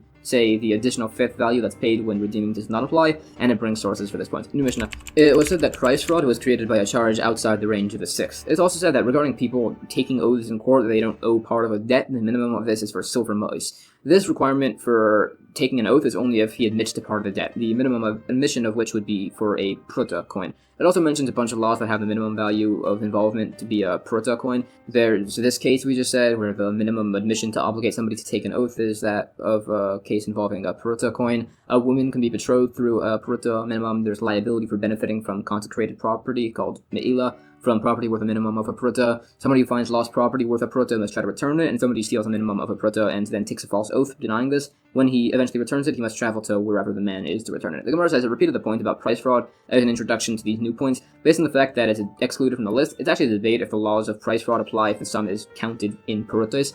Now, our list had those specific mentioned 5 times that the legal minimum value of a situation is that of a pruta coin. Others had a slightly different list, the first being the unmentioned price fraud, the second being to take an oath, the third for betrothal, the fourth for theft, and the fifth is that a session of court is held for claims worth a pruta. Our source didn't teach this last one, as it was dealing with laws of theft, teaching how far somebody needs to travel to return an item, as mentioned, and also returning a lost item, teaching that there's an obligation to return it even if it drops in value under a pruta. This second opinion has his list to teach laws of theft, and it also mentions the last point on court to show this opinion, as others do disagree with the point. It further qualifies the choices of instances given in these lists. New Mishnah. There are 5 instances where somebody is obligated to pay a principal and also an additional fifth. A Kohen who accidentally eats teruma tithes of various particular listed source, somebody who redeems his 4th year fruits or Ma'aser Sheni tithes needs to add an excess fifth, somebody who redeems his own consecrated item, somebody who uses a minimum pruta value of consecrated items, and if somebody steals a pruta minimum from somebody and then swears falsely that he hadn't, he would need to pay the principal and an excess fifth. The Gemara additionally qualifies all these individual cases. It argues further points on whether the particular concerns of separating tithes from bakers apply, for instance, in certain unique scenarios. New Mishnah.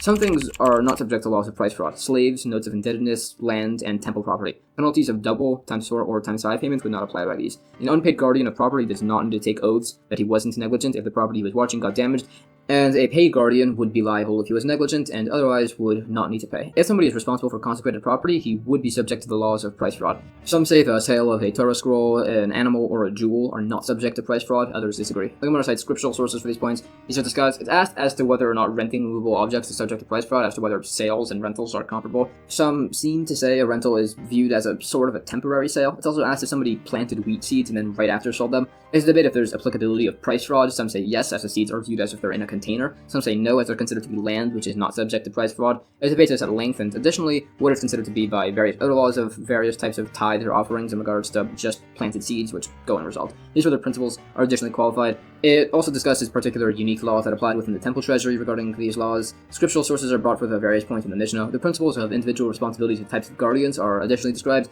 There was also that latter opinion which said that there's no price fraud for Torah scrolls, which is explained to be as it doesn't have a value limit, and jewels or animals, some say there's no price fraud as people would purchase them outside their actual price range to match a set of a sort of what they already had, as they're considered to be important. Based on this, there would also be There are exceptions to the application of price fraud by a horse, a sword, or shield during a war, which wouldn't have price fraud as they're necessary for military reasons to protect people's lives. New Mishnah. The same way you shouldn't be dishonest with buying and selling, you should not be dishonest with your words. For instance, you shouldn't ask the price of an item if you don't plan to buy it. If somebody had repented, you shouldn't go and remind them of their past misdeeds. If somebody was descended from converts, you shouldn't remind them of that either. The Gemara brings sources for these points from scripture and gives various instances of things you shouldn't say, whether because they're dishonest or as they'll offend the person you're speaking to. Very, very broadly, you should be very careful with your words to never say things that are dishonest or things that will embarrass people. In fact, some say verbally harming somebody is even worse than monetarily wronging a person, as verbal words harm the person himself as opposed to his finances, and also restitution is not possible. It speaks on how improper it is to embarrass others. Some say there's an exceptionally long punishment in Gehenna for those who commit adultery, somebody who publicly embarrasses their friend, and somebody who calls their friend an embarrassing nickname. It gives further instances as to how improper it is to embarrass one's fellow, and quotes many verses and teachings describing this. It also says one should be very careful to not upset their wife. Related, it said that since the destruction of the temple, the gates of prayer were closed, but the gates of tears were left open to us. It's also said it's better to not listen to one's wife by religious matters, but one should listen to one's wife by worldly matters, according to one opinion. It quotes many similar teachings on these points. There's a famous story quoted regarding the topic as to not offending people. Essentially, there was a debate between the sages and Rabbi Eliezer as to whether a certain type of oven, which in this case was cut up and refused together with sand, whether it was subject to the laws of impurity or not. Rabbi Eliezer said that it was considered to be pure. The sages vehemently disagreed, and they argued with him at length. Rabbi Eliezer argued his point and eventually declared that if he was right, the nearby carob tree should prove it. The carob tree then uprooted itself and moved away a long distance. The sages responded by saying, "You can't bring a proof from a carob tree." So Rabbi Eliezer said, if he's right, the water in the nearby canal should prove it. The water then flowed backwards. The sages again responded, "You can't bring proofs from a canal." So Rabbi Eliezer said, if he's right, the walls of the study hall should prove it. So the walls started to collapse until the sage Rabbi Yeshua rebuked the walls, asking why they're getting involved. So out of respect for both of them, they just stayed slightly leaning. Finally, Rabbi Eliezer said, if he's right, heaven should prove it. So a voice declared from heaven that the law accords with Rabbi Eliezer. So Rabbi Yeshua responded saying, the Torah is not in heaven, meaning it was given from heaven to people who then have to apply the laws to the best of their understanding. So essentially he said heaven spoke as a test of a sort, and it says that much later a different sage spoke to the prophet Elijah, who said that God was pleased with this statement. Anyways, as Rabbi Eliezer refused to concede the point to the sages, they eventually excommunicated him. So Rabbi Akiva, Rabbi Eliezer's student, was sent to inform him of this, saying it had to be him, as if Rabbi Eliezer was informed improperly, the world could be destroyed. So Rabbi Akiva wore black and sat at a distance from Rabbi Eliezer and implied the excommunication through his words. So Rabbi Eliezer tore his garments and sat on the floor and cried, and a third of the olives, wheat, and barley in the world spoiled. Rabbi Eliezer was so upset then that anything he looked at got incinerated, and the sage Rabbi Gamliel, the Nasi who had excommunicated him, his boat nearly sunk. Rabbi Eliezer was actually married to Rabbi Gamliel's sister, and eventually Rabbi Eliezer prayed the Tachanun prayer, much to her chagrin, and Rabbi Gamliel passed away. It also quotes verses explaining the wrongdoing of being unkind to a convert. New Mishnah. Further forbidden deceptive practices in sales. Produce from different fields cannot be mixed even if both are new. Obviously, new produce can't be mixed with old produce. Strong wine is allowed to be mixed with mild wine, as it only improves it. Sellers cannot mix sediment into wine, but they can put in the sediment, which is going to be explained soon. If somebody mixed water with wine, it can't be sold unless the customers are informed that it's diluted. It can't be sold to a merchant in case he decides to use it to cheat his own customers. If the regional custom is to dilute wine, it can be sold. It's permissible to combine grain from different threshing floors into one silo. Wine from different presses can be put in one cask as long as they're not intended to mix. The Gemara explains why old and new grain can't be mixed. It also ruled that strong and mild wine can be mixed, at least during the wine production season when people are aware that this is done. The point on mixing sediment is explained. Old sediments cannot be mixed with new wine, or new sediments with old wine, but wine can be mixed with its own sediment. The remaining points are qualified. New Mishnah. It's a debate if it's permissible to give roast grain or nuts, treats essentially, to children to encourage them to shop at your store. It's a debate if you're permitted to lower your prices below the market price. It's a debate if it's permitted to sift crushed beans to remove refuse to make it look better essentially in the shop. Some say no, others say you can, but they would say that you just can't sort only the top layer, leaving the bottom layer unsifted. A seller is not allowed to beautify and dress up something he's selling, be it a slave, an animal, or a utensil. The Gemara explains, some allow giving treats to kids shopping at your store, as technically everybody could just do that. It additionally explains how dressing up items isn't allowed, giving instances, no standing up animals' hairs to make them look more healthy. It gives some instances of things that are permitted, adding fringes to coats, adjusting garments in certain manners, painting baskets, etc., things involving new merchandise. It gives an instance of how it's forbidden to beautify slaves once somebody dyed his slave's hair to make him look younger and it washed out and it was said to be improper. And that's the end of chapter 4. Chapter 5 of Tractate Bava Metzia discusses the various laws of interest. The first Mishnah discusses these points. Very broadly, charging interest is forbidden. There are two types of interest brought, neshach and tarbis. Neshach is defined as lending 4 coins to be repaid with 5 coins, or 2 sa'ah of wheat to be repaid with 3, which is forbidden. The other type was tarbis, which is described as somebody buying wheat, say for 25 coins at market price, but before he received the wheat, the price raised to 30 coins. Then the seller tries to claim this wheat as a debt worth 30 coins to be redeemed by goods which he doesn't have in stock, such as wine, for instance, whose price is subject to change. So this too is forbidden. The Gemara tries to suggest that as the example of tarbis brought in the Mishnah is one within rabbinic law, that neshach and tarbis are the same within biblical law, it argues if this is the case from a few sources. Also, these two general categories of interest apply with any type of item besides for those mentioned. These principles are discussed further. It's also said Scripture lists prohibitions against charging interest, robbery, and fraud, and they're all listed separately. This is because interest alone can't be specified as it uniquely is prohibited towards the borrower, robbery alone can't be specified as it's done by force, and fraud alone can't be specified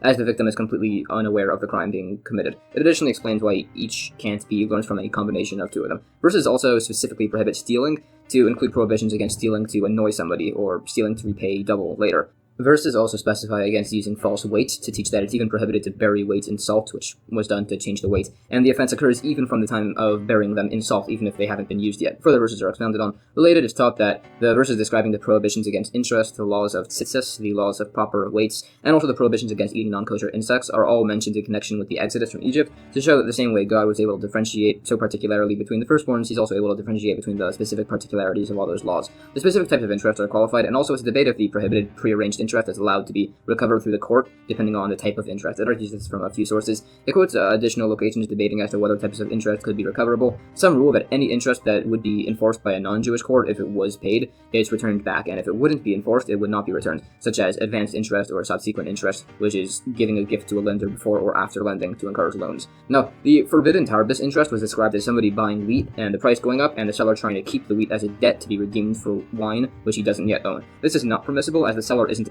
receiving actual money for the wheat, he's only entering a debt, so there's not considered to be a preset market price to be redeemed on other goods. It brings sources for this, and there are other opinions on this explanation. These points are discussed, and there are also various opinions as to whether it's permitted to substitute money or goods for other contracted goods, which is a debate from a few opinions, and it's dependent on whether the contract allowed for such a substitution. This is additionally discussed. There are other points that said if somebody gives money for produce at an early price, he has to inspect the produce after threshing floor so as to make the sale binding, to the point where if the seller retracts, then the court would censor him. In fact, by this, going to the seller's property isn't strictly necessary, he just needs to meet with him in person. Some related laws prohibiting interest, it said any form of reward for waiting for payment is forbidden. It said if somebody buys an item at the market, here the example is wax, which go for 4 per coin, and the merchant says if he pays now, he'll give him it later at 5 per coin. It's allowed if he has the wax on hand, and otherwise it's not permissible. This would apply even if the seller has made orders of supplies here for wax which are pending. He still can't preemptively make the purchase until he actually has them in stock. Additionally, it said if somebody borrows small change and finds he was given more coins than agreed, if it's small enough that it was probably a mistake,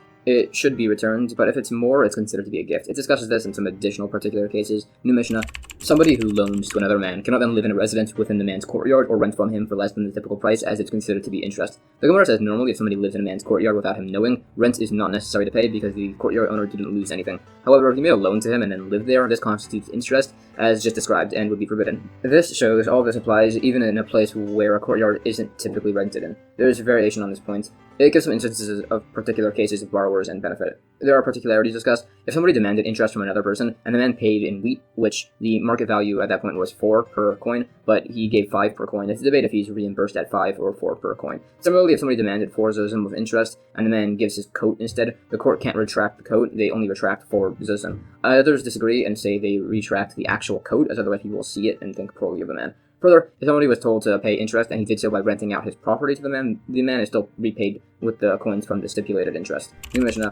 Somebody who rents property can increase the rent due to a delayed payment, but that somebody selling an item can't increase the price due to a delayed payment. It gives instances of these. The Gemara additionally describes these principles. It also defines some laws that it's impermissible to sell items to be repaid at a later date when you know the prices will have gone up. It's ruled that prearranged interest is recoverable in court, and it's ruled that regarding forward contracts, the seller can choose to either deliver the goods or their value. New Mishnah. If somebody sold a field to a person and the buyer paid part of it, it's forbidden for the seller to tell the buyer he can give a total sum later and then take retroactive possession of the field. If somebody lent something and used his field as collateral, conditional that the lender will acquire the field in 3 years if the loan is not paid, this is permissible and was something that was done. The Gemara discusses particular cases on these laws. These are qualified further, bringing specific individual instances, and there are additional points on laws of binding agreements. Further principles of interest are discussed. Points on pledged property are brought, which is essentially land used as collateral. For instance, if somebody gives a lender his land as collateral, if the lender harvests produce from this land enough sufficiently, it could be considered payment for the debt, and if he ate more than what he's owed, he doesn't need to repay it, and it wouldn't extend to repaying other loans. If the property belonged to orphans, then if the lender consumed excess produce more than what he's owed, it said he needs to repay it. Others debate these points, and it further discusses these principles. It also discusses the viability of pledged collateral fields made on condition of a reduction and whether the produce can be eaten from. There are further points, and it makes some rulings. It repeats that it's impermissible to sell items to be repaid at a later date when you know the prices will have gone up. It said to be impermissible for two partners to have one of them fully pay capital in a business venture and then write in a document to add the other partner's estimated share of profit. This is forbidden, as it's not certain that there will be a profit. Finally, it's ruled that it's impermissible to specify when using land as collateral that it should be leased back for a set amount of produce, as if this is done, people will question how the lender acquired the land to be able to lease it back to the borrower. New Mishnah. Some other laws of business partnerships. It's forbidden to give a storekeeper a product for him to sell and keep half the profit. Similarly, somebody can't give a person money to buy and sell produce and then keep half the profit unless he pays him wages like a worker. You can't commission somebody to set up an egg farm to keep half the profit, nor can you have somebody raise assessed calves or young horses to keep half the profit unless he's being paid a wage and the cost for the animal food. However, this can be done with unassessed animals. In such a case, the herdsman would be responsible to raise the animal until it reaches a third of its growth, or if it was a donkey, until it can carry a burden. The Gemara defines payment of the storekeeper as a worker, specifically as that of an idle worker, which is the salary a person would take to leave his job and become a storekeeper. It explains why all these examples were given and qualifies additional cases. Regarding payment of wages, it said that something extremely small, like sharing a dry fig or shed, whey, and wool, are considered to be a legally valid wage, among others. It brings other particular instances of business partnerships. There are additional points on this. New Mishnah. It's permitted to assess the value of a cow or donkey or anything that works and eats from its work, and then give it to a herdsman to keep half the profits without needing to pay a wage. If the custom is to divide its offspring immediately, that would be done. If the custom is to raise the offspring, that must be done. Some say a calf or colt and its mother can be assessed together and given to a herdsman to raise to keep half the profits and no wage. Additionally, a landowner can increase the rent of his field towards somebody when rent is owed without concern of it constituting interest. The Gemara discusses this and also some regulations of ship rentals. Simply, it's ruled that regarding ship rentals, the owner can collect for both rent and damages, and rent is collected at the time the boat is acquired, and damages are collected at the time of something on the boat breaking. Some say that money belonging to young orphans can be loaned on interest as a special ruling to be able to help them. Others disagree and they debate this from various sources. Generally, the court assigns a person to take care of orphans' property. It describes what kind of person, generally an honest one with stable properties who holds by Torah law and otherwise. New Mishnah. It's forbidden for a Jewish man to accept Son Barzal assets, which is where one partner supplies capital and the other manages the business. This is as the dividend is considered to be interest, so it can be borrowed to or from a non-Jewish man or from a resident alien. A Jewish man can get permission from a non-Jewish man to lend his money to a Jewish man, but not through the consent of a Jewish man. The Gemara additionally clarifies these principles. It also clarifies, while there are prohibitions against paying or accepting interest to a Jewish man, no such prohibition applies to a non-Jewish person, which is based on some scriptural verses. It brings several teachings, generally on how wrong it is to lend on interest and the severe consequences for doing so from a number of verses. Brings related discussion on these laws. It's also said, according to some, non-Jewish men can be agents for anything besides for teruma tithes. Others say they can't be agents for Jewish people, but Jewish people can be agents for non-Jewish people, but this is not an accepted view. Additionally, it's said that non-Jewish people also have the power of acquisition through a third party. It also discusses some laws of interest in regard to a convert and some additional points on promissory notes and discuss further. New Mishnah. It's not allowed to enter a contract to pay in advance for produce unless it has a set price. The contract can be made without this if the seller actually has the produce. A contract can be made on wine if the seller has grapes, or on oil if the seller has olives, or on pots if the seller has clay, or on lime if the seller has limestone. Some say a contract can always be made on the future sale of manure. Others say only if the seller has some in a compost heap. It's a debate. If the seller wants to protect himself in case the price drops, he can stipulate the sale to be at the best possible price. Some say even if this wasn't stipulated, he can either demand reimbursement or undo the sale. The Gemara says the issue with entering a forward contract to buy produce in the future based on the current price is that of it occurring in small towns where the set prices just aren't established. There are other opinions as to whether such contracts are permissible. It discusses other unique types of loans along with bringing a few particular cases. There's a debate if it's permissible to give an advance payment for the yield of a vineyard. Some say no, as it resembles a type of interest. Others disagree, as it's possible the vineyard could be reduced through damage, so there's no possibility of it being like interest. Although both would agree it's allowed if the grapes are harvested with oxen, where there's a high likelihood of loss to the grapes. It said if seeds are being lent to a sharecropper, the lender should till the actual ground to acquire it, so that way it's not considered to be a loan or interest. It gives other instances of principles in farming with another person to avoid anything that resembles interest.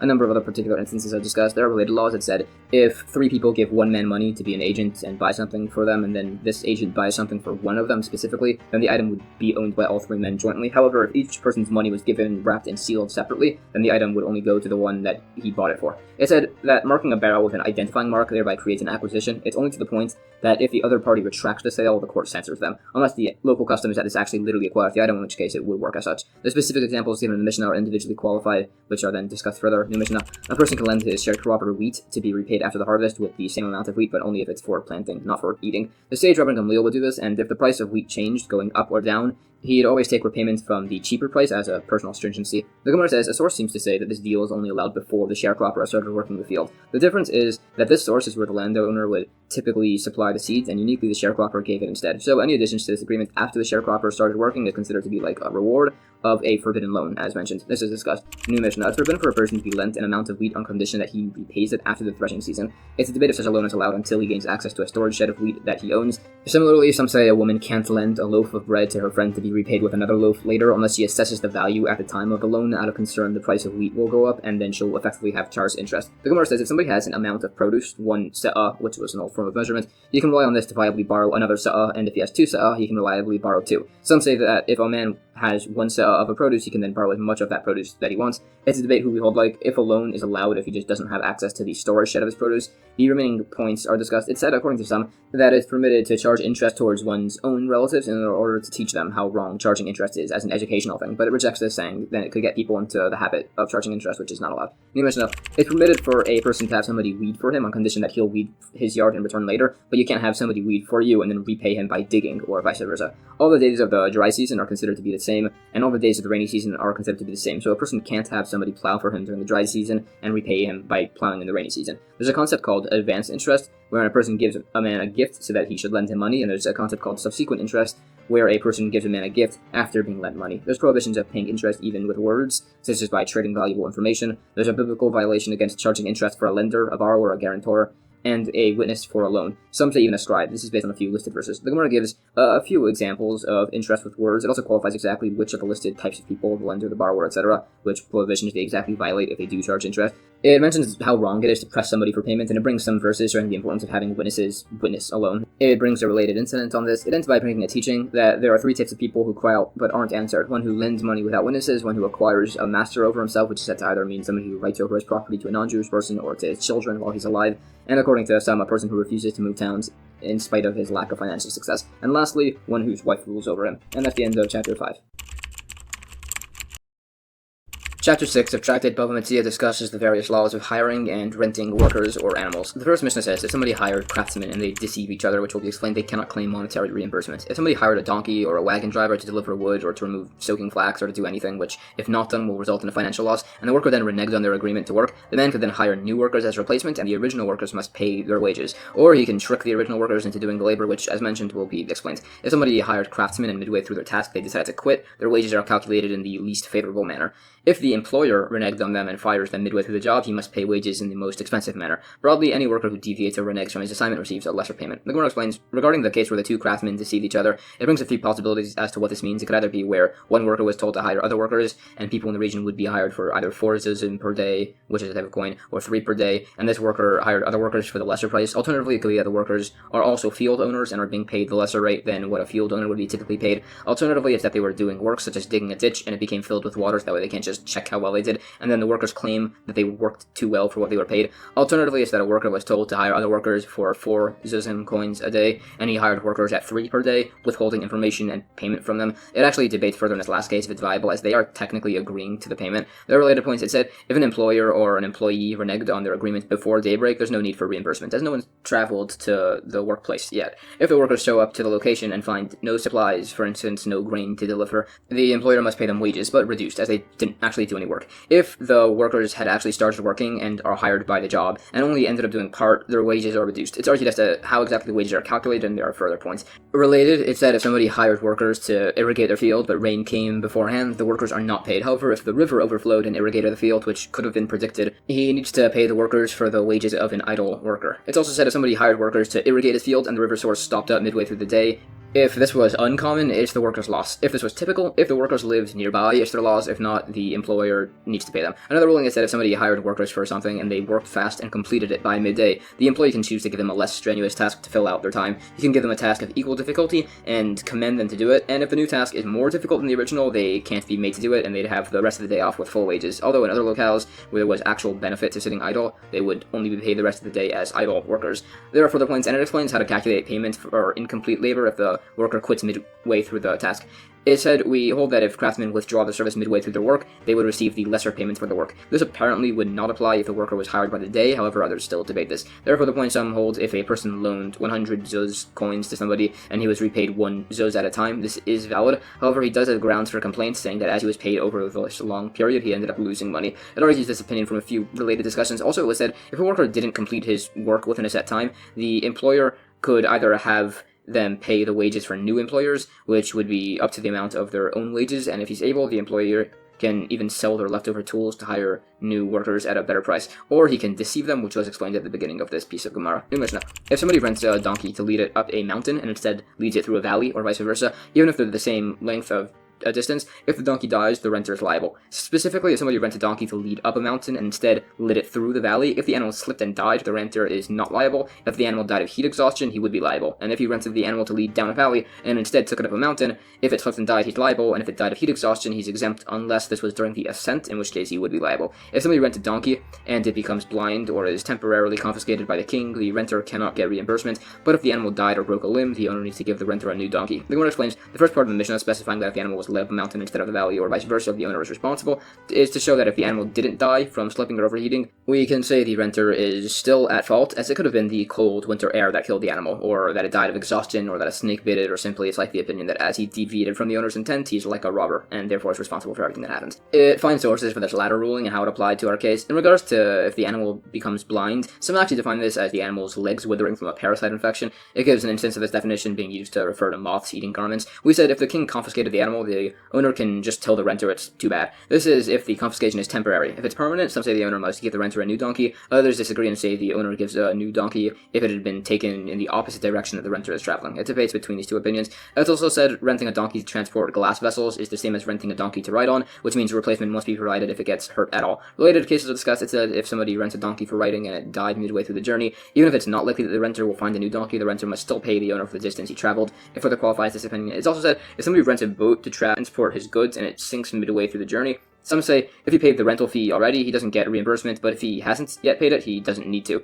This is where the boat and the cargo were specified prior. If they weren't, the owner and renter split the payment. In another case, if somebody rents a boat to transport his goods and then loads extra cargo midway through the journey, the renter can only give payment for the first half in spite of the change of additions or excess used rope. It is also said if somebody rents a donkey to ride, he has the rights to place his clothes, his flask, and his provisions on it, but the owner can stop him from putting anything else on it. The donkey driver can also place barley, straw, and his own provisions on the animal. This is where there are inns and provisions available on the road, as donkey drivers will go out of their way to find an inn, but not to get provisions. It's also said if a person rents a donkey specifically for a man to ride on, a woman cannot ride on it, as they didn't typically ride as well and could harm the donkey. If a donkey is rented for a woman, a man could also ride on it, along with any woman, even a pregnant and nursing woman. New Mishnah. If somebody rents a cow to plow on a mountain and then uses it in a valley, there's no liability if the coulter, which is the plowing piece, breaks. If it was rented for use in a valley and it was then used on a mountain and the coulter breaks, he needs to pay for it. If somebody rents a cow to thresh beans and then used it to thresh grain, there's no liability if it gets injured. If somebody rents a cow to thresh grain and then used it to thresh beans, which are more slippery, the renter would be liable for any injury. The Gemara says if the renter actually used the cow properly and it then gets damaged by the workers, it's ruled that the holder of the coulter pays,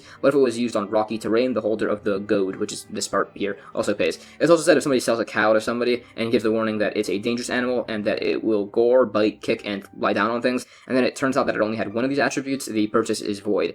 If the seller had said it had its blemish and then vaguely that it also had other blemishes, then the sale would stand, and it brings support for this. New Mishnah. If somebody rents a donkey to carry wheat and then uses it to carry barley, he's liable for any injury. If somebody rented a donkey to carry grain and then used it to carry straw, he's liable for any injury. By both, this is because the second item is more bulky, so are more difficult to carry. If somebody rented a donkey to bring a specific set amount, here a lesech, which was an old form of measurement, of wheat and then brings a lesech of barley, the renter is not liable. However, he would be if he exceeded the set load amount. Some say this excess amount to become liable is a se'ah by a camel and 3 kav by a donkey. The Gemara says there's debate if the bulkiness of straw or barley is problematic as a load or as it's difficult to carry. It debates between these opinions. Some related excess loads, a kav measurement is too much more to be carried by a porter, either as he immediately collapsed or that he can charge extra for this if he wants, or it's that he didn't realize it was the excess weight that was wearing him down. Also, a lesach is too much excess for a small boat, a kar is too much excess for an average boat, and 3 kar is too much excess for a large ship. Related, it said that the typical average-sized boat must have the carrying capacity of 30 kar, which is relevant regarding buying or selling. New Mishnah. There are basically 4 types of guardians, which will be discussed a bit more in later chapters: unpaid guardians, paid guardians, renters, and borrowers. Now, specifically, unpaid guardians are only liable for damage to the watched item due to their negligence, and paid guardians are liable for damages not due to their negligence. A craftsman is considered to be a paid guardian, and once he completes his work and is waiting for payment, he's considered to be an unpaid guardian. Somebody who offers to watch somebody's property on condition they watch his property is considered to be a paid guardian. Somebody who asks a person to watch their property and they respond saying to set it down in front of me, they're considered to be an unpaid guardian. Somebody who lends money and is given collateral, he's considered to be a paid guardian towards the collateral. Others say if he lent money, he's an unpaid guardian. If he lent produce, he's a paid guardian. Some say if a person lent to a poor man and received collateral, he can then rent the collateral to others to slowly reduce the man's debt, since it's as if he's returning lost property. The Gemara says, it's a debate if a renter is considered to be like a paid or unpaid guardian. So a craftsman is similar to a renter, so it argues how this opinion could say it's like an unpaid guardian, so you could say the craftsman is different as he's holding onto the item to demand payment, essentially. So he's considered to be a paid guardian, or it's just that it reverses the opinions. It qualifies the remaining points.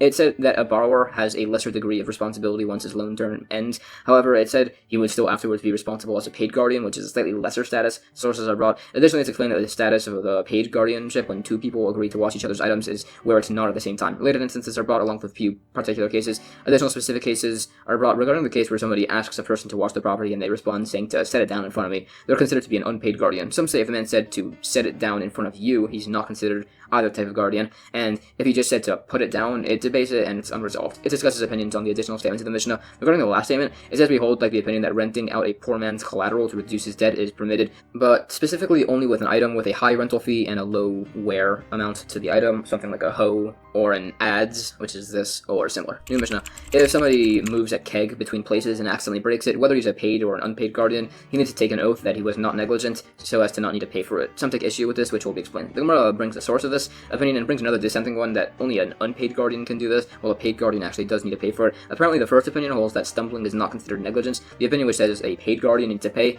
says it goes by the different levels of responsibility, and the last opinion that takes issue with all of this is that even if the paid guardian was not negligent, he still needs to pay. And if the unpaid guardian stumbled on a flat surface, he can't really take an oath that he wasn't negligent, and even if it was a slope surface, there need to be no witnesses, so some simply say that the oath here is rabbinically instituted, so that way people will be willing to move their friends' barrels around without having to be worried about needing to pay for the whole thing, as they could just swear that they didn't break it intentionally or with negligence. It additionally explains the remaining opinions and gives a few instances. For example, there's a case brought where a sage had his barrel of wine broken by some porters, so he took their cloaks as payment, but he was told, just for extra, as is required of the sages, to return the cloaks, and also he paid them their full fees so that way they would have food to eat. And that's the end of chapter 6.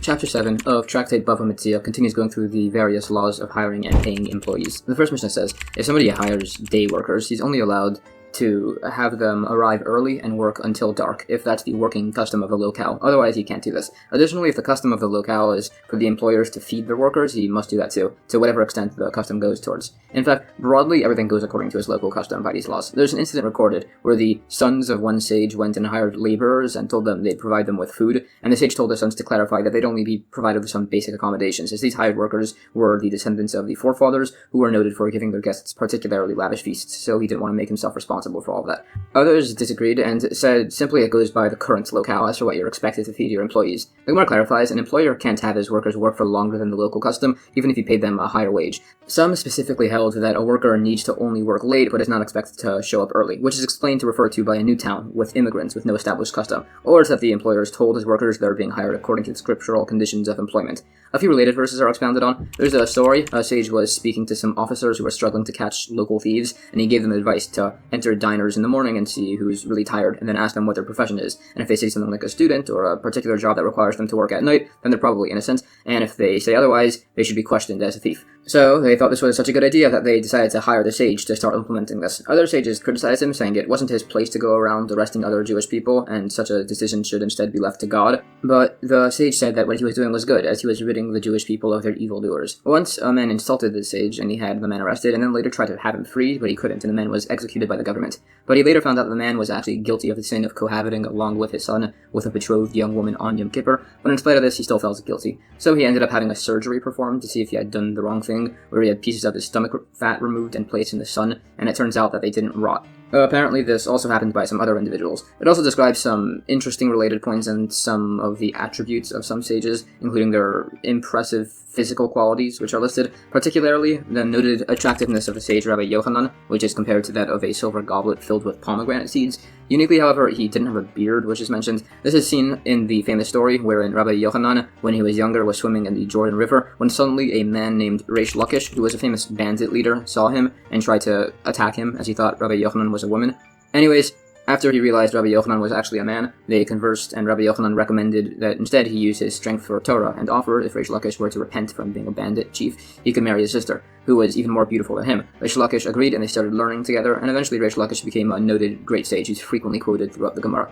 Anyways, many years later, they were debating the point as to when certain metal weapons start becoming susceptible to ritual impurity, and they began to argue. Rabbi Yochanan asked Reish Lakish about this, saying he used to be an expert on such weapons, and this upset Reish Lakish, thinking it was an insult, and he expressed this. But Rabbi Yochanan misunderstood him and thought he was expressing regret at changing his profession from being a thief. So Rabbi Yochanan became upset, and in turn, Reish Lakish became sick. Reish Lakish eventually passed away, and Rabbi Yochanan, in turn, was very upset. The other sages tried to give him a replacement student, but Rabbi Yochanan wouldn't have it, saying nobody compared to Reish Lakish, and he eventually became so sad that he lost his sanity, and the other sages prayed for him, and he passed away. Anyways, back to the original story with the sage who was appointed as an officer. He was still upset with himself, so he accepted physical suffering upon himself, and he became horribly ill, until eventually his wife told him to stop, and she had him healed. Anyways, then he went back to his studies, and he was extremely proficient in determining whether selected blood samples were pure or not in regards to the laws of Nida. It brings other instances showing the greatness of the sage.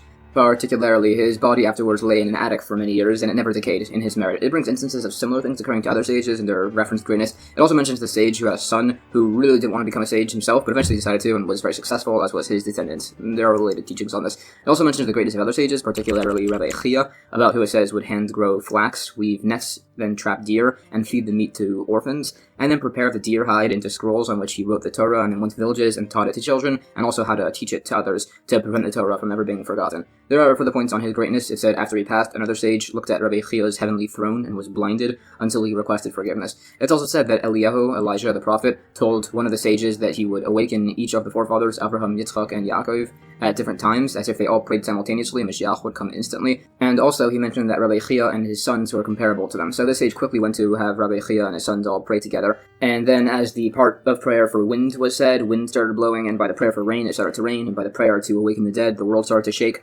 So Eliyahu the prophet, in the meanwhile, was reprimanded and made to interrupt the prayer service by appearing in the form of a fiery bear. The greatness of other sages are referenced. There was Rabbah bar Nachmani, who was forced to flee the country after people started lying that he didn't pay his taxes. He made it all the way to the city of Pumbedisa, and while he was there, the officers that were sent to find him were attacked by demons and had their faces turned backwards, so he gave advice on how to cure them and then left before he was arrested. Eventually he was arrested and imprisoned and prayed to God, so the prison wall collapsed and he escaped. So he went to live in a swamp and studied Torah all day, until eventually the angel of death came to fetch him, but couldn't approach him as he was learning Torah, so the angel blew into a reed, and the sage thought it was the officers coming to arrest him, and he prayed to quickly pass away instead of being arrested, which he then did. It said that a note fell from God in the city, letting the sages know where his body was, so that way he could be buried, and he was then eulogized at length, which is described. Back to the original point, we said that employers need to feed their workers according to the local custom. This is said to mean that the workers can demand to be fed first before working, if that was done in the region. It's also said that the forefathers would give great feasts to their guests, which it then proceeds to describe at length based on some verses, particularly involving the time Abraham had 3 angels come over as guests, as described in the verses, although the angels only pretended to eat the food, it says. It's actually stated that God made the day extremely hot, so that way Abraham would stay indoors and not need to deal with guests, as he had just been freshly circumcised, but he insisted and in fact went and chased after the 3 men after they almost left, saying that he was preoccupied. These 3 men were actually 3 angels, as is stated, particularly the angel Michael, sent to give the news to Sarah that she was to have a child, and also to save Lot from the city of Sodom. The angel Raphael was sent to heal Abraham, and the angel Gabriel was sent to destroy the cities of Sodom and Gomorrah. It further describes this meal and the surrounding events. It mentions that the verse states Sarah was in the tent, specifically in a different room, showing she was very modest, which was stated by the angel to draw attention to it. It also says that Sarah regained her youth when she was told she would have children again. It's also said that after Yitzchak was born, everybody doubted that he was their actual child due to their advanced age, but this was disproven as they had a large party to celebrate, and Sarah was seen to be able to nurse, and the child looked just like Abraham, so it was clear they were his parents. It's also said that until this time, there were no physical signs of old age, until God decided it was necessary for people to be able to differentiate between Abraham and Yitzchak, who were identical. It's also said that there was no sickness before death until Yaakov, who prayed for that to be the case, so he could know when he was going to pass. And also, before Elisha, no one ever recovered from an illness until Elisha prayed that it should be so. It qualifies the remaining points. New Mishnah. The following types of employees are biblically permitted to eat from their employer's food. Somebody whose job it is to harvest produce, and somebody who works with detached produce that grew from the ground before tithing becomes necessary. The following do not have the right to eat of the produce that they're working with. Somebody who works with produce that is still in the process of growing, somebody who works with detached produce after tithing is necessary, and somebody who works with produce that doesn't grow from the ground. The Gemara cites the scriptural sources for all of these points. There are related adjacent discussions. It said that produce only becomes subject to tithing once it enters the owner's house, specifically through the main entrance, which is qualified. It discusses this and some related principles of tithing produce and brings additional sources for the listed points in the Mishnah. This is discussed further. It also asks as to whether the worker is allowed to put the produce in a fire to cook it before eating it. It tries, but is unsuccessful in comparing it to a few different cases. There's an apparent argument as to whether the worker can put salt on the produce as he eats it. It's explained to be prohibited if this is done with two fruits, which establishes an obligation for tithing. There are related points on the prohibition against muzzling one's animal as it works and how this would uniquely apply to the laws of tithes. There are other discussed points.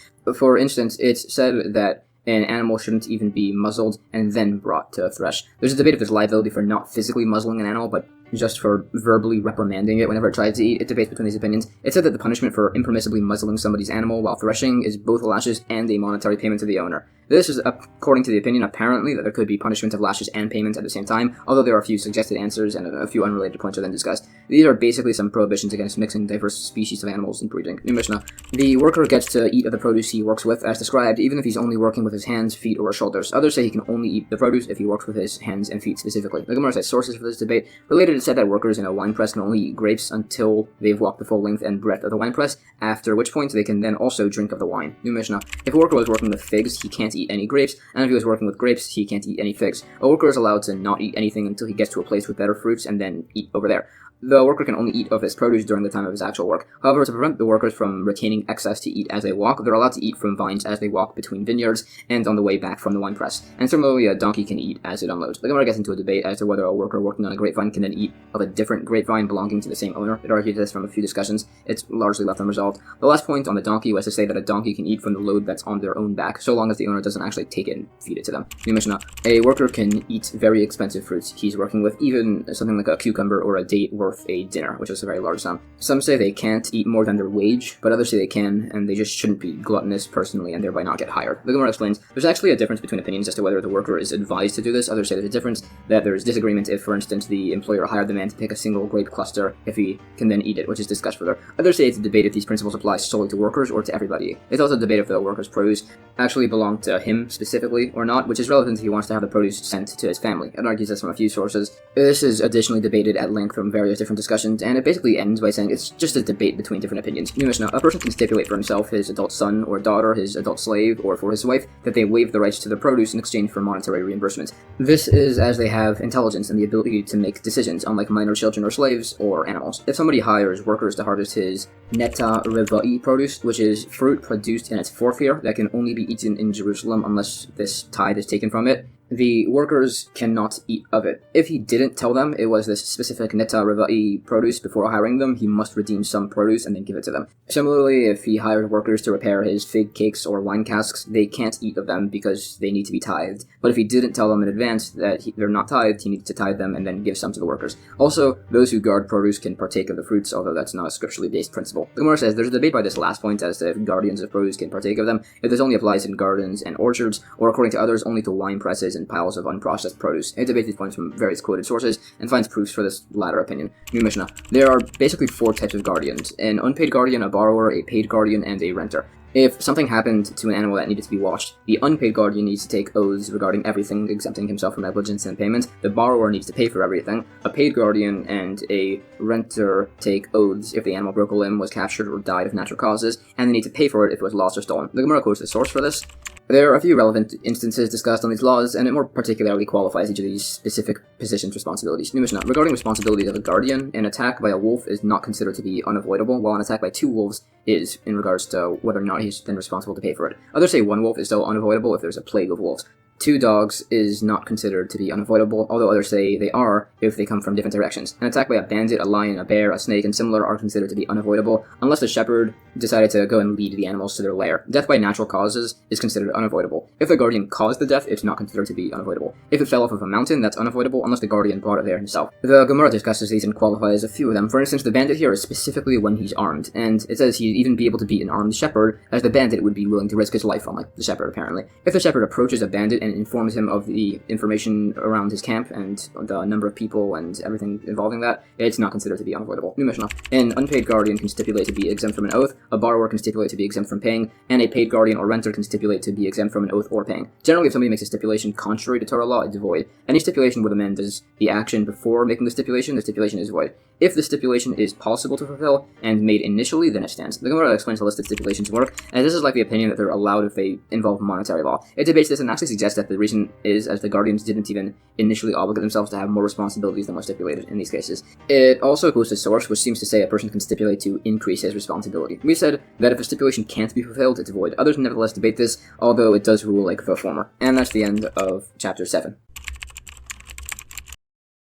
Chapter 8 of Tractate Bava Metzia begins discussion on the 4 different types of men who have responsibility for an item, the 4 types of guardians, essentially, the unpaid guardian, the paid guardian, the borrower, and the renter. The first Mishnah begins. Generally, a borrower is responsible and liable to repay for pretty much any loss or damage to the borrowed object. However, if the owner of the item was working for the borrower at the time the item was damaged, the borrower is not responsible. Specifically, if somebody borrowed a cow and also had the owner of the cow working for him at the same time, and then the cow died, the borrower is exempt. As the verse states, if the owner is with him, he shall not pay. However, if he borrowed the cow and only afterwards hired the owner, and then the cow was damaged, he is liable. As the verse says, if the owner is not with him, he shall surely pay. The Gemara explains in the first case, it's possible for the borrower to borrow the cow and hire the owner simultaneously, either if the cow is currently in his courtyard, so he can do both with an oral statement, or it's that he specifically stated that he's only hiring the owner at the moment that he acquires the cow. Additional sources are brought for these points, and related rulings that were stated in the previous chapter. There are further sources brought for all the 4 different types of guardians and for the different degrees of responsibility. For instance, the first source for liability by an item being stolen or lost by a borrower are brought, and additionally the source for the exemption if the owner is also employed.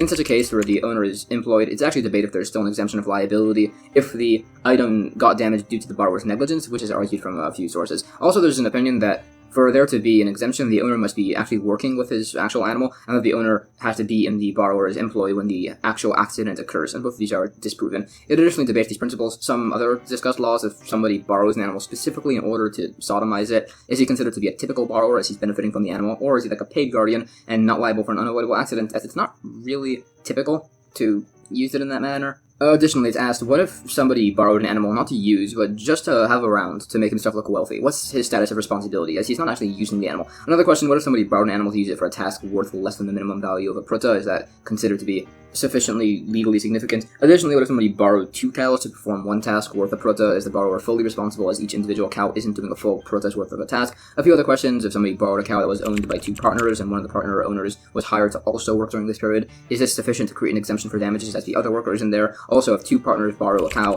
and the cow owner was hired by one of the partners, is this sufficient to create an exemption? Thirdly, if somebody borrowed a cow from the property of a woman, and then the husband is hired, or if a woman borrowed a cow and the owner was hired by her husband, is this sufficient to create an exemption for damage as discussed? Another question, if somebody tells an agent to be borrowed from me along with my cow to go and work for the borrower, is it sufficient for the agent to go and work in place of the owner to create an exemption? This is all based on a related argument by loss of tithes as to if ownership of produce is considered to be ownership of actual property. Anyways, basically none of these questions are answered here. There are related points along with an additional point. If regarding a woman's personal property, if her husband is considered to be a borrower or a renter, it brings some cases where this creates a relevant distinction. It's also asked, if an animal becomes weakened over the course of its work, is the borrower responsible for this? And it essentially answers no, as even if the animal died during the course of the work, the borrower can say he borrowed it to have it work, not to sit in an enclosure, so he's not responsible. Related to this, it mentions, if a person borrowed a tool from somebody, if it breaks, he should bring witnesses to say that he only used it in a typical working manner and thereby be exempted from any liability. And if there are no witnesses, the borrower must return the pieces of the tool and make up the remainder with payment. Some related points on this principle of exemption if an animal dies due to a work-related death. Somebody borrowed a cat and the mice gathered together and killed the cat, and it was ruled to be a work-related death. In fact, generally, as there's an exemption for liability if the owner of the item is in the borrower's employee prior to the actual borrowing, technically the borrower can just really quickly ask the owner to get him a drink of water before borrowing the item, thereby technically hiring the man, at least legally, and exempting himself from liability with the item. Individuals whose profession puts them in the public employ, such as a school teacher, a butcher, a bloodletter, a town barber, or similar, they're always considered to be in everybody's employ, so if anybody borrows from them, they're considered to be hired, and the borrower is exempt from damages. It debates at the particular cases. New Mishnah: if somebody borrows a cow for the first half of a day and rents it for the second half, or borrows a cow for today and rents it for tomorrow, or he borrows one cow and rents another identical cow, and the cow died, and the owner is claiming that the animal died during the borrowing period, or it's the borrowed cow, and the borrower says he just doesn't know, the borrower is responsible and liable to repay. If the borrower/renter claims that it died as a rental, and the owner says he doesn't know, the borrower/renter is not liable. If the owner said the cow died during the borrowing period, and the borrower says no, it died during the rental period, the borrower needs to take an oath that it occurred as he said, and is then exempt. If the owner and the borrower both say they have no idea when it died, they just divide the contested amount. The Gemara cites opinions which seemingly disagree with the first ruling, and it attempts to disprove them from here. This is discussed further. In the mentioned situation where the owner claims the animal died during the borrowing period and the borrower claimed the animal died during the rental period, the borrower needs to take an oath that it occurred as such. This is as he first needs to swear that the cow died naturally, and then by extension needs to swear that it died as a rental. Additionally, if they both said that they didn't know how it died, they divide the cost, as mentioned, in accordance with the opinion that says entirely doubtful property is just divided without an oath. Now, if somebody borrowed a cow and also hired the owner, as mentioned, exempting himself, and then rented it afterwards, after the owner left, it's a debate if the rental and the borrowing are considered separate, or if the rental is considered to be an extension of the borrowing, thereby retaining his exemption, essentially. It additionally asks about the inverse, what if the man rented it and then borrowed it afterwards? Is this considered to be an extension? And further, what if he borrowed it and then rented it and then re-borrowed it again? What's the law? Does the rental in the middle act as an interposition? And further, what if he rented the cow, borrowed it, and then rented it again? So all of these remain unresolved. New Mishnah: if somebody borrowed a cow and the lender sent it along with his son, or with his slave, or with his agent, or with the son, slave, or agent of the borrower, and the cow died, the borrower is exempt. If, however, the borrower had requested of the owner to send the cow with his son, with his slave, or with his agent, or with your son, slaves, or agent, or the owner volunteered to send any of these individuals and the borrower consented, and then the cow died in transit before the borrower received it, he's liable to repay for the cow. Additionally, if the cow is being returned after use with any of these individuals and it dies in transit, the borrower is still held responsible. The Gemara clarifies it's speaking specifically about a Hebrew slave who isn't fully acquired by his owner, and therefore the borrower is responsible if the animal dies in transit, and not the owner of the slave. Some say it could also refer to a Canaanite slave. It's just that it's considered as if the borrower had the man drive it towards him, meaning the borrower is at this point responsible. It debates this latter opinion from a few discussions, so essentially it's been established that a borrower becomes subject to liability when he or his agent takes possession of the borrowed item. Now, if somebody borrows an axe, it said he only acquires it once he uses it to chop wood. This is explained to mean that the owner can no longer renege on his lending agreement at this point. Others still disagree with this principle. It brings related laws on misappropriating temple property. It's also said if a man broke a jug of wine in a market which typically sold for 4 coins, but on market day it sold for 5 coins, before market day they need to return a new jug of wine, and afterwards they need to return the full 5 coins. This only applies if the shopkeeper had no wine to sell. Additionally, the value of the labor and the opening of the wine jug are deducted, as the owner no longer needs to take care of those things. New Mishnah: if somebody exchanges a cow for a donkey with somebody, and then the cow then gives birth, or if somebody sells their Canaanite slave woman who then gives birth, and the seller claims she gave birth before the sale, and the buyer claims she gave birth after the sale, the value of the calf is divided. If somebody had 2 slaves, say a large one and a small one, or 2 fields, a large one and a small one, and the buyer claims he purchased the larger slave or field, and the seller says he's just not sure which one he sold, the buyer would get the large one. If the seller says he sold the smaller one and the buyer says he's not sure which one he bought, he gets the smaller one.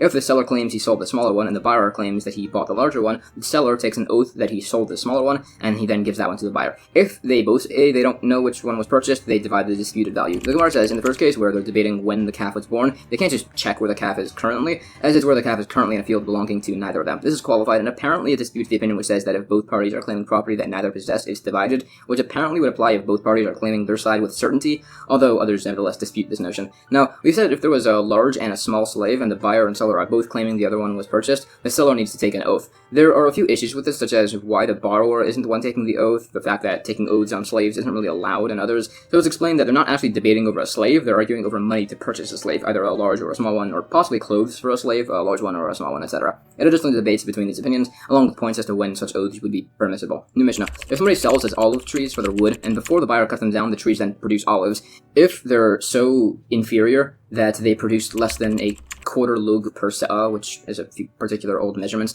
the original tree owner can just keep them. If they produce this amount or more, if the buyer claims them as a part of the tree, and the seller tries to claim them as a part of his land, they should just be split. If a river carried off somebody's olive tree and deposited it in somebody else's field, and one claims the olives as a part of his field, and the other claims them as a part of his tree, they should just be split. The Gemara qualifies the circumstances of the first case to be that the seller hadn't specified when he wanted the tree removed, and it's saying that less than a quarter lug per se'ah, people aren't particular about, so the owner can just keep it. More, then this people would care, so it needs to be split as mentioned. Additionally, this quarter lug persa amount is accounted after the cost of harvesting and pressing the olives. Additionally, in the latter case, where a river uproots somebody's tree to somebody else's field, they divide the olives. This is explained to be where the tree is uprooted along with the earth, and only during the first 3 years after it was deposited in the other field, as afterwards he can claim he could have just planted his own tree to benefit his field. Related, if the original owner said he's taking his tree back, he's not permitted to do this, specifically as there is a necessity to plant trees and cultivate within the land of Israel. There are related laws on tithing property. Additionally, it said if somebody broke into somebody else's field and then without permission planted a bunch of trees there, it said if the field isn't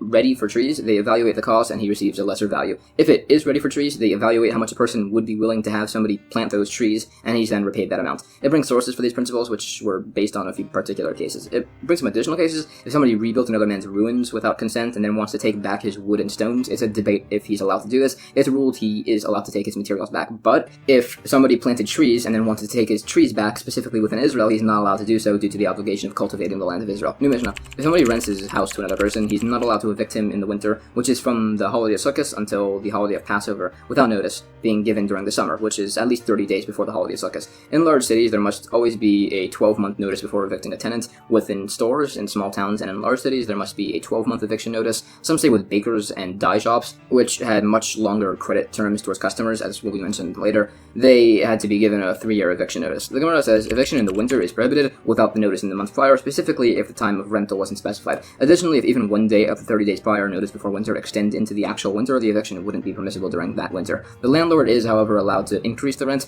only if the rental of houses generally became more expensive in the area. If somebody's house collapsed, he's allowed to immediately evict his tenant. Also, if the landlord tries to sell or give the property to a third man, the tenant can prevent this. If the landlord's son just got married and needs a place to stay, he needs to notify his tenant properly before evicting him, and if he doesn't, he can't just evict the tenant. It brings other particular cases. New Mishnah. If somebody's renting a house to a person, the landlord is obligated to provide the tenant with the door, the bolt, and the lock. And also, he needs to construct or repair any necessary living items within the house. If it's something the tenant can make himself, he should. Manure found in the courtyard of a rented house belongs to the owner for use as fertilizer, and the tenant can only keep the oven and stove refuse. The Gemara explains further, a landlord is obligated to build doors, open windows, and strengthen the ceiling or supporting beams, while the tenant needs to build ladders, roof railings, plaster the roof, and otherwise. The tenant is responsible to set up the mezuzah. Removing the mezuzah is prohibited unless the tenant was renting from a non-Jewish person. It qualifies which party gets to retain manure or oven refuse based on where it's located. It also qualifies some points on chasing away a mother bird before taking eggs. New Mishnah. If somebody rents a house to somebody for a year and then the year became a leap year, adding a month, the tenant gets the extra month. If the house was rented by the month and it became a leap year, the extra month goes to the landlord.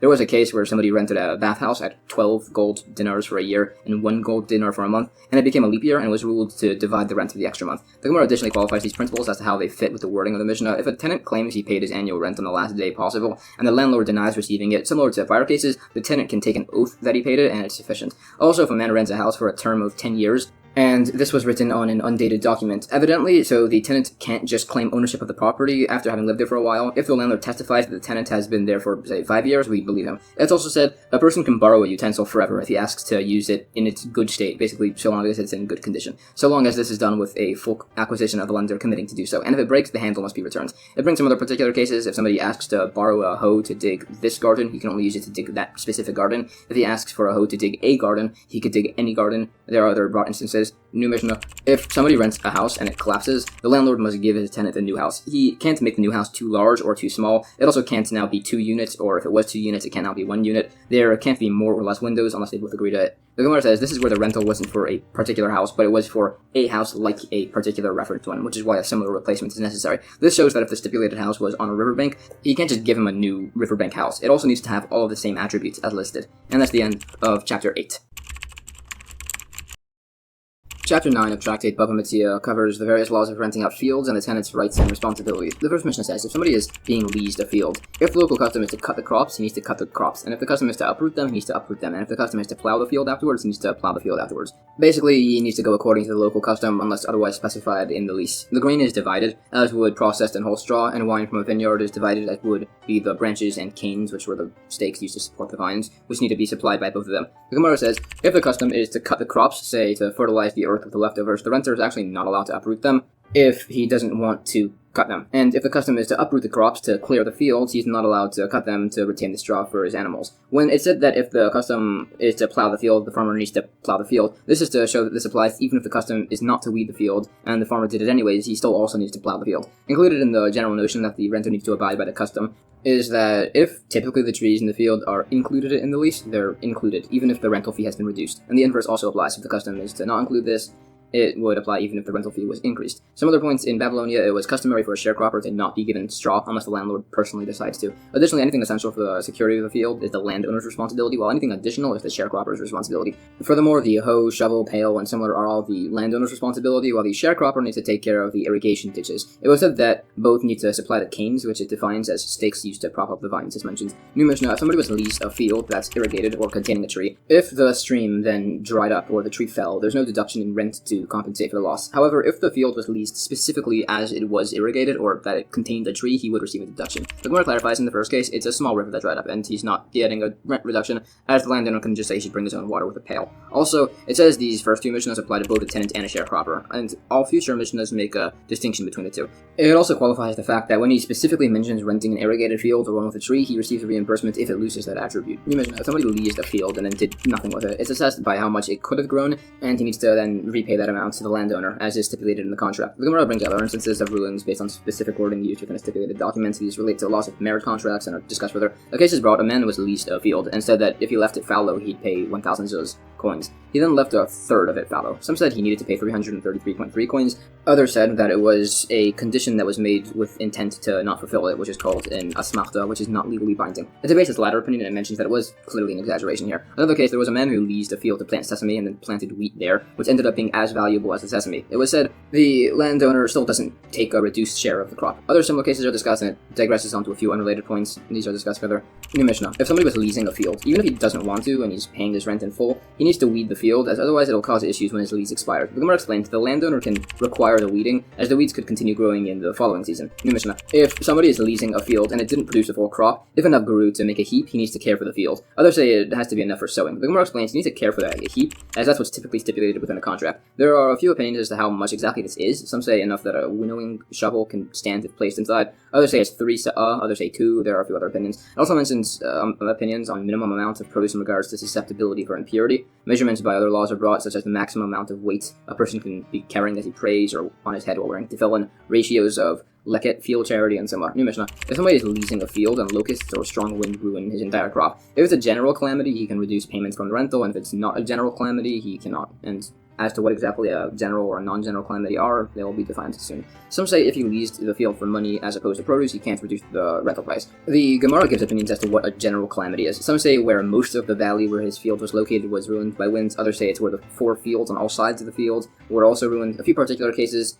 are asked: what if one row of produce was ruined by wind? What if one row was not ruined? What if the surrounding fields were struck by wind and his field was ruined by drought? And a few others, and they all go unresolved. If a landowner told his tenant to plant wheat and the man planted barley instead and then wind ruined the field, the tenant can't get a refund, as the landowner can say that it would have been fine as he had prayed for wheat. If all the fields of the landowner were ruined by wind, including the leased field, but most of the valley wasn't ruined, the tenant needs to still pay full rent, as clearly this divine punishment was directed towards the tenant, not towards the landowner. Now, if the tenant's personal fields were ruined by wind, as was most of the entire valley, and then the leased field was also ruined, the blame could also be laid at the tenant, and he'd need to pay full rent. It additionally debates the exact definition of a general calamity. Some say if the tenant just hadn't planted anything and then a calamity struck, locusts ruining the field for instance, he can't get a reduced rental, although it does debate this. There's a related case brought: somebody had leased a field near a particular river, and the river became blocked off, and it was ruled to be a general calamity, and the man got his rental payment reduced. New Mishnah: if somebody was leasing a field at a rate of 10 kors of wheat per year, and the crop went bad, he can pay his rent from that crop. If the crop was better than average, he also needs to pay rent from that crop specifically, and is not allowed to just buy lesser wheat to give in instead. The Gemara asks if a similar case, where a field was leased to plant one type of produce, and instead the man grew barley, which went bad, it was said that he couldn't pay rent with it, as he planted the wrong produce. It discusses similar cases and debates some opinions on them. New Mishnah: if somebody was leasing a field to plant barley, he cannot plant wheat. If somebody was leasing a field for wheat, he can plant barley. If somebody leased a field for grain, he can't plant beans. If the field was leased for planting beans, he can plant grain. Others say no such variation is permitted. The Gemara argues what the source for this latter opinion is. It additionally discusses the various opinions on these laws. It also says a source that it's preferable to have a field near a town if protected by walls, but without this it's better to be further away to protect against the evil eye. It mentions some related points. It also digresses onto some medical advice on the importance of eating bread in the morning, which it sources, among other points as to what constitutes good planting ground. There are related points. It said everybody, even orphans, need to contribute towards the tax towards city gates, besides for the rabbis, as they don't need protection. Everybody, however, including rabbis, are obligated to contribute towards a community well. If the townspeople are actually digging the wells themselves, the rabbis weren't expected to do the manual labor as it was deemed disrespectful. It mentions related points. It's also said it's wrong to take property on the bank of a river, and as the Persian government had ruled that if somebody owns a field, they get land extending into the river, the new man that takes this property there can be evicted. It's also said if somebody decides to take property that exists right in between two properties belonging to two partners, it's said that this is very morally wrong. And there's a debate if he can be forcibly removed. It discusses some related cases on the topic of purchasing adjoining properties. These are all spoken on further. For example, if a plot of land belongs to one man and the house on it belongs to a different man, the owner of the land can prevent the house owner from selling the house to a different person, while the house owner cannot prevent the landowner from selling the land. There are other similar rulings. Another instance, if two fields are separated by palm trees or rocks, the neighbor who, as has been established, typically has first rights to the purchase of the field, as it's right next to him, would only have such rights here if he can extend one furrow into the neighboring field. Similarly, if there are 4 landowners surrounding one piece of land, whoever buys the centerpiece first gets priority and owns it. And if they all came at the same time, they divide it along the diagonals, like so. If somebody was leasing a field for only a few years, he cannot sow it with flax, which takes a long time longer for its soil to recover. He also has no rights to beams of wood growing from any sycamore trees in the field. If he leased it for 7 years, he has the rights to both of these. The Gemara says there's a debate in the first case if he at least has rights to the typical growth of the sycamore during the 3 years he's there. It argues this from a few sources and discusses a few related incidents. There's another broad case. Somebody had a professional gardener who died, and then his 5 son-in-laws wanted to take over the position. It was ruled he could refuse them, but he had to repay them for the work their father had done on the land. Another case, if a professional gardener told his employers that if he causes them a loss, he'll leave, and then ends up causing them a loss, it's a debate if he's paid for the improvements he had made to the field. It brings a related incident. Similarly, if a gardener was working on a field and then quit because he wanted to move to Israel, for instance, it's argued how much he's paid. Related points to discuss further. There are additional principles. It said if there's a contract for a loan that doesn't specify the number of years the collateral was kept for, and the lender says it was for 3 years, and the borrower says it was for 2 years, and then the lender consumed the collateral, it's discussed, but it was ruled that the collateral stays with the one who consumed it. Similarly, if a lender claims he has rights to collateral land for 5 years, and the borrower says he only has the rights for 3 years, and the borrower claims he lost the contract, it's a debate as to how long the field can be used for. Additionally, if a sharecropper claims he was to work for half the produce, and the landowner claims he sent the man to work for a third of the produce, it's also a debate. Some say we believe the landowner, others say it depends on the local custom. It discusses this further, and it debates some similar cases. New Mishnah. If somebody was leasing a field for 1 septennial for 700 coins, the sabbatical year where work is not permitted is included in this count. If he leased it for 7 years for 700 coins, the sabbatical year is not included, and they would add a year afterwards. New topic. If somebody is hired for the day, he must be paid that night. If somebody was hired by night, he must be paid the next day. If somebody was hired for a few hours, he can collect all night and all day, which will be defined. If somebody was hired for a week, a month, a year, or a 7-year cycle, if he finishes by day, he is paid that day, and if he finishes by night, he's paid that night and the following day. The Gemara quotes scriptural sources for this law, which essentially establishes that delaying payment towards an employee is forbidden. This is qualified. For instance, timely payment is the responsibility of the employer, not an agent, which it gives some examples of. When it said that somebody hired for a few hours collects payment all night and all day, some say that this means that if he was hired by day, he's paid during the rest of the day, and if he was hired by night, he's paid during the rest of the night, and others say it means that if he was hired by day, he's paid during the rest of the day, and if he was hired by night, he's paid during the rest of the night, and also the following day. It argues this from a few quoted sources. Additionally, this is discussing illegal retention of wages. There's some debate as to what exactly constitutes actual wage theft. Some say it's where the employer claims he already paid him. Others disagree and say that it's where he refuses to pay him. There are a few opinions. New Mishnah. Whether somebody's having a person, an animal, or a utensil in his employ, he's obligated to pay them on the same day. If the worker doesn't demand his wages, then there's no violation. And he's also allowed to direct the worker to a storekeeper or to a money changer, and if he's not paid, the employer has done no transgression. Additionally, it's instituted that a worker, when his payment is due, can take an oath and collect it, and if there are witnesses that he demanded it, he can also take an oath to collect it. Additionally, a resident alien, a non-Jewish man living according to the 7 Noahide laws, has the principle of needing to have his wages paid on time, although there's no prohibitions regarding a day worker as the verse states. The Gemara brings sources for these principles, quoting the various relevant verses. These are additionally discussed. It said if the employer directed the worker to the money changer and he's not paid, it's a debate if he can then return back to the employer to demand payment. It's also asked if contractual work has the prohibitions against delaying payment apply, which is based on if the craftsman here is acquiring the improvements he's made to the utensil in question, which determines whether the paid money is a loan or a wage. It said that there still can't be a delay in payment, and it argues this from a few relevant discussions. These principles are discussed further, and there are some additional points. New Mishnah. If somebody lends something to another, he can only take collateral in a court, and he cannot enter the man's house to take it. If the borrower temporarily needs his item of collateral, it should be given back temporarily depending on the time. For instance, a pillow should be returned by night and a plow should be returned by day. If the borrower dies, some say the lender doesn't need to return the collateral items to the heirs. Others say the items, after the first 30 days, don't even need to be returned to the borrower. They can then be sold to the court to collect his debt. The Gemara gets into a debate if an agent of the court can enter a house to seize collateral. That argues from several sources. It's also said that a lender needs to leave the borrower at least its basic necessities when collecting payments, which is then additionally qualified. It discusses this further, some sources, how it's assessed and similar. It quotes this from a story wherein a sage met the prophet Eliyahu Hanavi in a cemetery, and we're discussing these principles. Anyways, the sage asked what the prophet Elijah was doing in a cemetery anyways, as Elijah is a Kohen and Kohanim aren't allowed in a cemetery, so Elijah quoted a source that non-Jewish graves don't transmit impurity, as the verse states, "Now you, my sheep, the sheep of my pasture, you are Adam," Adam meaning man. So the Jewish people are referenced here specifically using the word Adam, unlike non-Jewish people who are typically referenced using a different word which means man, not specifically the word Adam. And the verse discussing the application of corpse impurity specifically mentions the word Adam. Now naturally this does not mean that non-Jewish people aren't considered to be people or men, obviously they and everybody else is. It's saying that the application of the laws of corpse impurity applies specifically to Jewish people, while there is no impurity contracted from a non-Jewish grave based on the particular choice of wording of the usage of the word Adam describing Jewish people, which is then also used in reference to the laws of grave impurity. Anyways, Elijah then asked the sage why he wasn't able to study properly, and the man answered, because he had no money. So Elijah led the sage to the Garden of Eden and told him to collect some leaves, but as he was leaving, he heard a voice reprimanding him, so he returned the leaves. However, his cloak absorbed the leaves' smell, and he was able to sell it for 12,000 denarim, which he then gave to his sons-in-laws. It additionally qualifies principles of returning collateral if it's needed by the borrower. These are discussed. New Mishnah. A widow, whether she's poor or rich, does not have collateral taken from her, as the verse states. The Gemara discusses this and debates some related principles. New Mishnah. Somebody who takes a mill as collateral transgresses a nega commandment and is liable for taking 2 utensils. As the verse states, ye shall not take a lower millstone or an upper millstone as a security. This liability applies toward taking anything used for food preparation. The Gemara gets into debate as to how many lashes were received for violating this prohibition. It argues sources for this debate from some related discussions. The specifics of this are then qualified. And that's the end of chapter 9. Chapter 10, the final chapter of Tractate Bava Metzia, continues discussing laws of property ownership, now more particularly in regards to houses.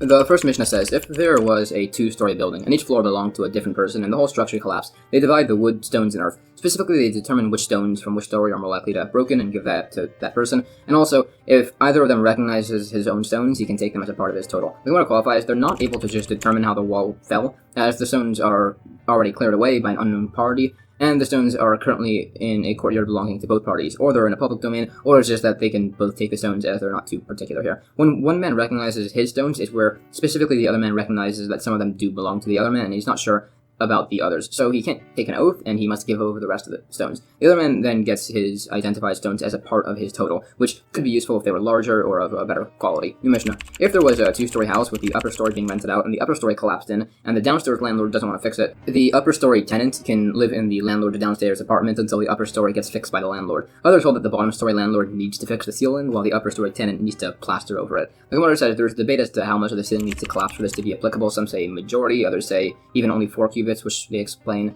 It additionally debates the terms of the rental agreement in this particular case. This is additionally discussed. According to the opinion that they both need to repair parts of the ceiling here is defined by the locale, being either a mesh of reeds or strips of wood, depending on the region. Similarly, there's a case where the plaster layer between 2 floors wore out and water dripped from the top floor onto the bottom story and ruined some items. So it was debated as to who was responsible to repair the plaster. There are other similar disputes quoted. New Mishnah. If a ground and upper story were owned by 2 different people and it collapsed, and the owner of the upper story told the owner of the lower story to rebuild his lower part so he could have his house put back on top, and the bottom story owner didn't want to, the upper story owner could just rebuild the lower story and then just live there until the other man pays him the expenses. Others disagree and say it's still the other man's property and he must pay him rent. Instead, the owner of the upper story needs to rebuild the lower story and the upper story with a roof over the top, and only then can he stay in the lower story until he's paid. I'm going to bring a quote. There are 3 cases where it's forbidden to benefit from another man's property without consent. One of them is this case, according to the opinion that the upper story man can't just live in the lower story's property. Additionally, there's the opinion that a dyer must return mistakenly dyed wool to the owner if the improvements to the wool is greater than the cost of the dyeing, and if the dyeing cost is more expensive, the owner needs to pay the dyer for the improvements. This was mentioned towards the end of Tractate Bava Kamma. Thirdly, as will be mentioned towards the end of Tractate Bava Basra, if a borrower paid part of his debt and deposited his loan document with a third party, saying if he doesn't give the rest of the debt to the third party, the loan document should be returned to the lender. Some say the document should not be returned. It debates as to why this opinion holds this by these cases. In a case where the owner of a lower story wants to change the structure of the apartments, he's allowed to change them to unhewn stones, but not to hewn stones. He's allowed to change the walls to half-size bricks, but not to full-size bricks. He's allowed to change the ceiling to cedar wood, but not to sycamore. He's allowed to reduce the number of windows, but not increase them. He's allowed to reduce the height of his house, but not increase it. The exact inverse of all of these applies to the upper story. If the structure collapses and neither party wants to rebuild it, it's ruled that the lower story gets 2/3 of the land and the upper story gets 1/3. New Mishnah. If there is an olive press built into a hollow of a rock, like a cave of a sort, with a garden above it and it collapsed, The garden owner can sow seeds in the chamber below until the olive press owner makes a roof. If a privately owned wall or tree fell into a public domain and caused damage, the owner is not liable to pay for it. If the owner was given a set time to remove it, he's only liable for damaging something after the set time expires. If somebody's wall was next to a garden and it fell over and the garden owner demanded the stones be cleared away, the man is obligated to. If the garden owner accepted the wall stones as a gift, he no longer needs to return them if he doesn't want to. Similarly, if somebody hires a worker to gather straw and the worker demands his wage, and the employer says to take some straw as his wage, he doesn't need to accept it and he can just demand money. But if he accepted the straw, he no longer can be made to relinquish them. Gemara says in the first case, some said earlier, there's debate as to how much of the roof needs to collapse. Some said majority, others said 4 cubits, which is explained. The standard amount of time a person was given to clear his wall or tree from the public domain was 30 days. The remaining points are additionally qualified. New Mishnah, if somebody puts manure into a public domain, it can't just be left there. It needs to be immediately carried out. It's forbidden to soak clay in a public domain or to make bricks in a public domain. Kneading clay in a public domain is allowed, just not to make bricks. If somebody's building a public domain, the stones should be taken and placed immediately and not kept around. If somebody nevertheless caused damage, some say he's liable to repay for this. Others say people are allowed to store their building supplies for up to 30 days before use. The Gemara quotes some opinions that seemingly debate these. Some hold that there's no liability for damage if the act was illegally permitted, although it's agreed if the act was permitted by the sages, there's no liability of payment, which it sources. It also defines payment responsibilities if there are several damagers. For instance, if a quarrier gives rocks to a stonecutter, which then damaged something, the stonecutter would be liable. And once they're given to a donkey driver, the donkey driver is then liable. And once they're given to a porter, the porter is then liable, etc. And if the stone fell off of its top row after being placed and it damaged somebody, then everybody is liable. But this is assuming they were all assigned as one team. If they were all hired separately, then it's only the last person, the stone placer, that's liable. New Mishnah, if there are two gardens on top of each other and there are vegetables growing on the vertical surface between them, it's a debate who they belong to. Others say it just goes to the lower garden if you can reach them, otherwise it goes to the top garden. The Gemara clarifies, the roots definitely belong to the upper garden. The debate is regarding the foliage, and it's a debate if it has the same status as the roots. There are similar debates elsewhere, and it explains why all of these are necessary. The last opinion said that the lower garden gets them if he can reach them, which is clarified to be only so long as he doesn't need a strain to reach them. If the owner of the upper garden can reach the vegetable's foliage, but not the roots, or only the roots and not the foliage, it's left unresolved what the status is. It ends off by saying we follow this latter opinion that goes by if the lower garden owner can reach the produce. And that's the end of chapter 10 and the entire Tractate Bava Metzia. Alright, that was a lot of information, so here's a rough summary of a lot of the practical takeaways from the Tractate. There's a responsibility to return a found lost item. There are two main general principles on this topic. The first is that if the original owner of the lost item gave up hope on ever recovering the item, he has effectively given up ownership on it, and the item can be kept by whoever finds it. If there is a unique identifying mark on the item, called a simun, then the owner should have an easier time reclaiming it, and the finder should make every attempt to locate the owner to return it. Typically, a lost item belongs to whoever grabs it first. There's a general prohibition against charging interest of any sort towards other Jewish people, including anything that resembles charging interest. Employers and employees have responsibilities towards each other to do their work in full and be paid in full. Somebody who's responsible for an item needs to take care of it. There are basically 4 degrees of responsibility: an unpaid guardian, a borrower, a paid guardian, and a renter. Each has different levels of responsibility and would be liable to repay for the item within different circumstances. Tractate Bava Basra is the longest tractate in the Talmud, at least in page count. Interestingly, this is more due to the change in commentaries as opposed to the actual word count, but that's going to be discussed more at the beginning of chapter 3. For now, Bava Basra is the final of the 3 subcategory tractates detailing civil and financial law, now particularly discussing points on property law, transactions, and inheritance. Chapter 1 will begin discussion on the laws of shared property. The first Mishnah says, if 2 men are partners in ownership of a courtyard, and they decide to put a partition in the middle, the wall needs to extend into both of their portions. Generally, the construction material follows the local custom, so if people build with rough edge stones, they would use that. If they used smooth stones, that should be used, etc. Particularly, if the wall is made using rough edge stones, they both must provide 3 handbreadths of land of their property to build the wall. If they're using smooth, plain stones, they need to provide 2.5 handbreadths. If they're using half bricks, they need to provide 2 handbreadths each, and if they're using whole bricks, they need to provide 1.5 handbreadths each. If eventually the wall collapses, the presumption is that the wall was built jointly by the 2 of them, so the area and the stones would be divided between the 2 of them. Similarly, this would apply with a jointly owned garden. If the local custom is to build garden partitions, both can be obligated to build a partition. In a valley of grain, which there isn't really a custom to build partitions within, neither party can be forced to help build a wall. If one side decides they nevertheless want a wall, it needs to be totally on his side, and he needs to make a sign on the wall indicating that it's his. So if this wall collapses, the builder gets to keep the area and the stones as his own. If, however, both parties agree to build the wall together, it needs to be right between the fields with a sign on both sides of the wall to indicate the joint ownership. So that way, if the wall collapses later on, they'll know that the land and the stones belong to both of them equally. The Gemara spends some time giving definition as to the word used here, mechitza, as meaning a wall, as discussed. This means as the only reason the wall must be built is as the partners agreed to build a wall initially. The implication is that it wasn't strictly necessary in the first place for such a wall to exist. They're only being obligated to build it because they had agreed to initially, which would seemingly mean that visual trespass, looking into somebody's private field, is not considered to be a damage, as the wall was only required once they both agree to it and not beforehand. Alternatively, however, the word mechitza doesn't need to be defined as wall. It could also be translated as a division, which completely changes the situation, as now it means they agreed to make a division and are being obligated to make specifically a wall, as apparently visual trespass is considered a damage. It qualifies some of the particularities with grammar according to both of these translations. When it said that the wall must be in the center of the courtyard over both their properties, this was to show that if one person consents to the wall, he can't claim he was just consenting to have his view blocked. He's also agreeing to give up a few inches of land that the wall will stand in. Anyways, it begins to debate from a number of different cases as to whether visual trespass is considered to be a damage. It said that there needs to be a wall by a garden, but a garden is unique as the evil eye exists, so it has some unique stringencies. A later case mentions that if a wall collapses, both men are obligated to rebuild it. But again, this is different, as a pre-existing wall has unique laws. So there's a later case which says we make the residents of the courtyard chip in for a gatehouse, but again, that's unique as a visual trespass from the public domain is treated more strictly. It argues yet another case which implies that if there's enough room for both sides to get at least 4 cubits, they can force a division to be made, again implying that visual trespass is considered to be a damage, and this is needed to prevent this. So again, it's answered, it's not referring to a wall, that's specifically talking about a boundary marker. Okay, another later case, it says when building a wall directly opposite somebody's house, the window placement has to be arranged so that way he can't just look into the person's house. So it's explained that visual trespass straight into somebody's house is treated more stringently than into somebody's yard, so again, it's not comparable. One last proof, if somebody's roof is next to his neighbor's courtyard, he needs to put a fence up there so he can't just look into the man's yard. The implication is that visual trespass is an issue, so here the answer is it's a unique case, as the yard owner can claim that the man's roof usage is irregular and he doesn't know when he'll be up there. Other versions of this debate are cited regarding the translation of the word mechitza and if the implication is that visual trespass is considered to be a damage. For instance, if visual trespass was actually considered to be a damage, then regarding the case where the partners agreed to divide their courtyard, seemingly even if they hadn't agreed, they would be obligated to build a wall. So it answers that this courtyard in question was too small to force a wall, and one's only built if they both consent to it. It discusses some variation on this. More particularly, the division is obligatory here, as either they acquired their own sides of the courtyard, making retraction impossible, or it's that they went into the property and acquired their half by making an improvement, hence why retraction is, again, impermissible.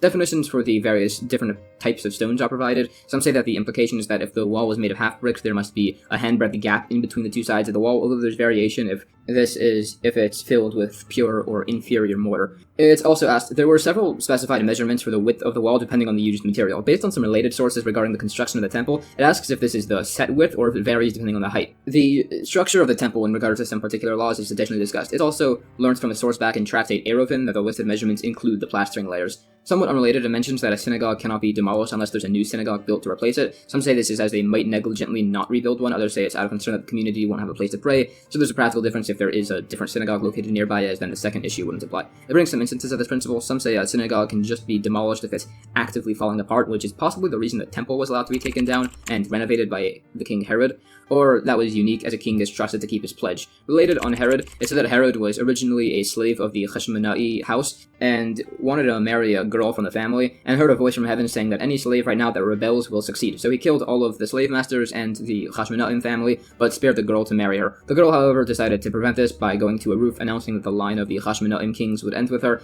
and Herod would remain a slave, and then jumped off, taking her own life. Herod, however, decided to preserve her corpse in honey, possibly in order to marry her and ascend the throne by right, and others say it was just in order to cohabit with her. Anyways, then Herod killed all the sages, besides for one as an advisor, but decided to blind him. Herod once came to this blind sage pretending to be a commoner, and questioned him at length about the king, but the sage remained loyal and refused to speak ill of Herod, so Herod regretted killing all the other sages and decided to rebuild the temple as recompense. Herod used delaying tactics to try and get permission from the Roman government and built it in the meanwhile, but they forbade it anyways. But the temple was built, and it spends some time describing its beauty, particularly with its stonework. It says it was permitted for the sage to help Herod in this case, either as he was still legally a slave, or as it was in order to rebuild the temple. It mentions some similar points by the prophet Daniel. Anyways, back to property law. It said it goes according to the local custom. This is to include that if the custom is to make a weak wall, like one out of palm fronds, then that's what should be done.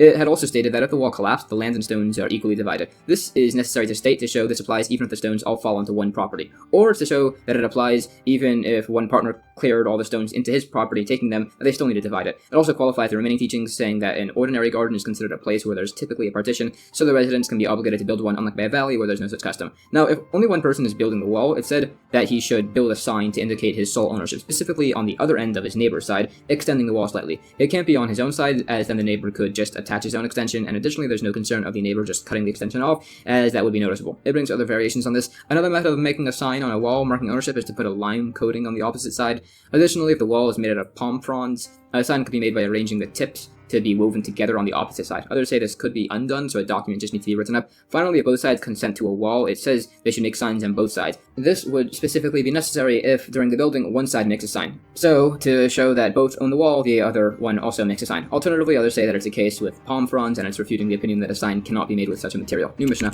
If somebody has fields on 3 sides around his neighbor, and he puts fences all around, like so, the resident in the center is not obligated to help pay for these walls. However, some say if the resident in the center builds a 4th wall at the bottom, thereby making official use of all 3 walls, he becomes obligated to chip in for all of the walls. The Gemara says we do hold like this latter opinion. Additionally, some say he needs to chip in for the other fences, no matter what they cost, even if they were expensive. Others say he only needs to chip in for the cost value of a cheap reed fence. But then what exactly is the dispute in the Mishnah as to what the center field owner needs to pay for, besides for whether it's for all of the expensive walls or not? So it gives a few suggestions that they're actually debating if he should be paying the value of a watchman or of a cheap reed fence, or is that they're debating if he needs to chip in for the 4th fence or for all 4 of the fences.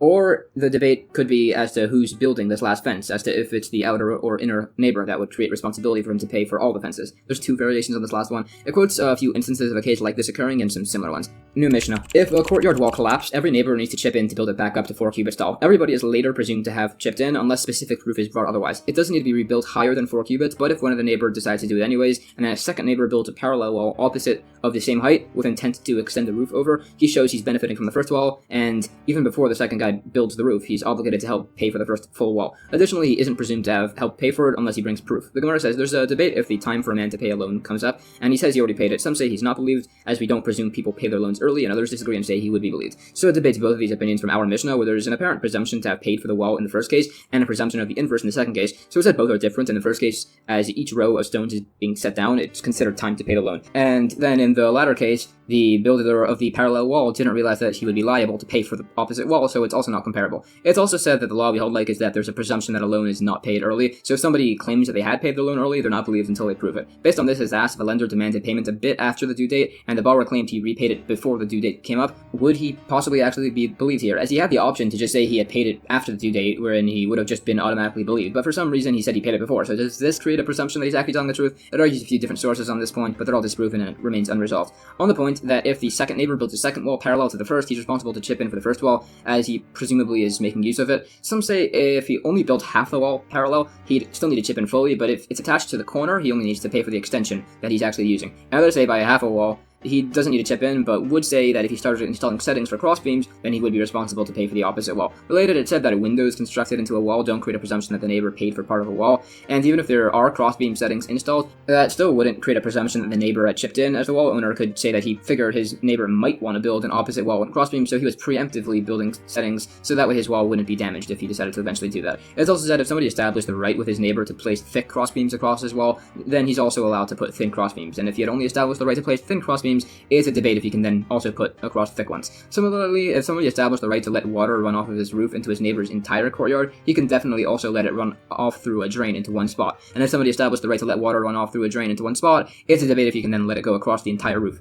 It's also a debate if a structure with a willow branch roof is unique in this case, as the water runoff is much more concentrated. Similarly, if somebody's renting an apartment in a large building, he has the right to use the inside of the beams and walls up to a distance of 4 cubits, including the roof, which is not the wall of the opening entrance. Others say he can, but he just can't use the plot of land behind the apartment, and others say he can even use that piece of land. Related, if a beam is built across a neighbor's wall to a hut for shade, if it stays there uncontested for over 30 days, this creates a presumption that the beam owner purchased the rights to put it there and he can leave it. If, however, the hut in question is a sukkah, the beam creates a presumption of permissibility after only 7 days. And if the beam was attached with cement, this creates an immediate presumption of permissibility. Back to points on visual trespass, it said if there are 2 houses on opposite ends of a public domain, they both need to make a 4-cubit high fence on at least half of their wall on opposite sides, although overlapping slightly in the center. This would actually apply also with a private domain in the center. It just mentioned a public domain for a few listed reasons. Additionally, the specifics of this case show that if one man built half his fence before the other, and only then they went to court and obligated them to build a full division, the first man can't be forced to just finish his roof. The other man actually needs to build this misaligned parallel half on his own. Another case, if somebody owns a roof that overlooks his neighbor's courtyard, he needs to build a 4-cubit high fence. However, he would hold that between 2 adjacent roofs, there would only need to be a 10 handbreadth high fence, so as to create a boundary marker that can't be crossed, and to establish a clear line that if a thief crosses, he can be arrested. This is clarified.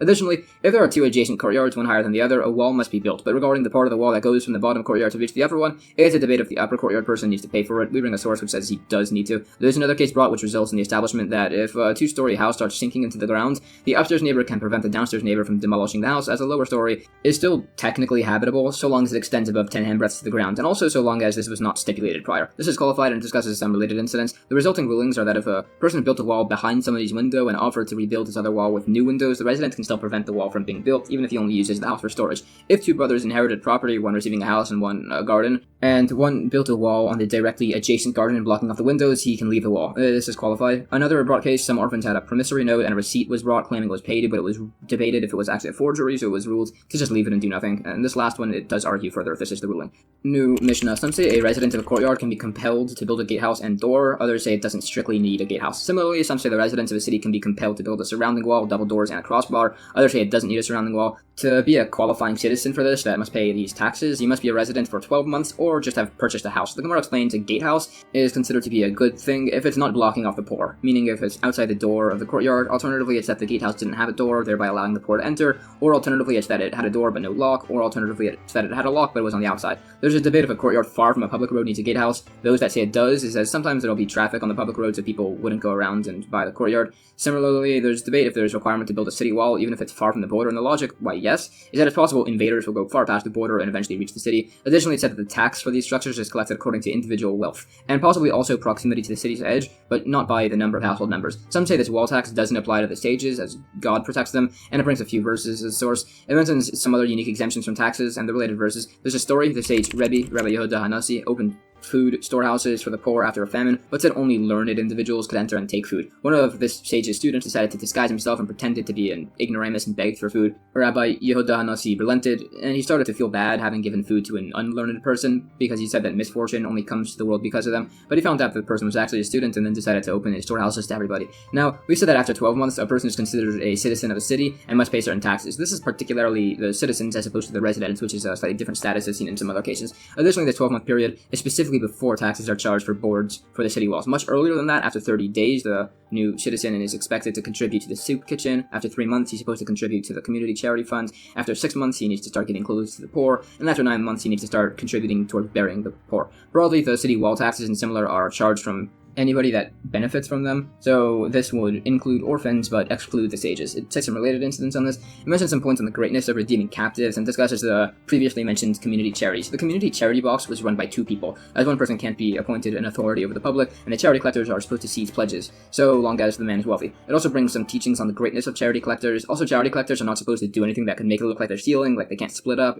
If they find coins, they shouldn't pocket them, and similar. They're related points. This goes further. It said that the charity collectors should not be the ones dispersing the funds. Similarly, the temple treasurers shouldn't be expending the funds themselves.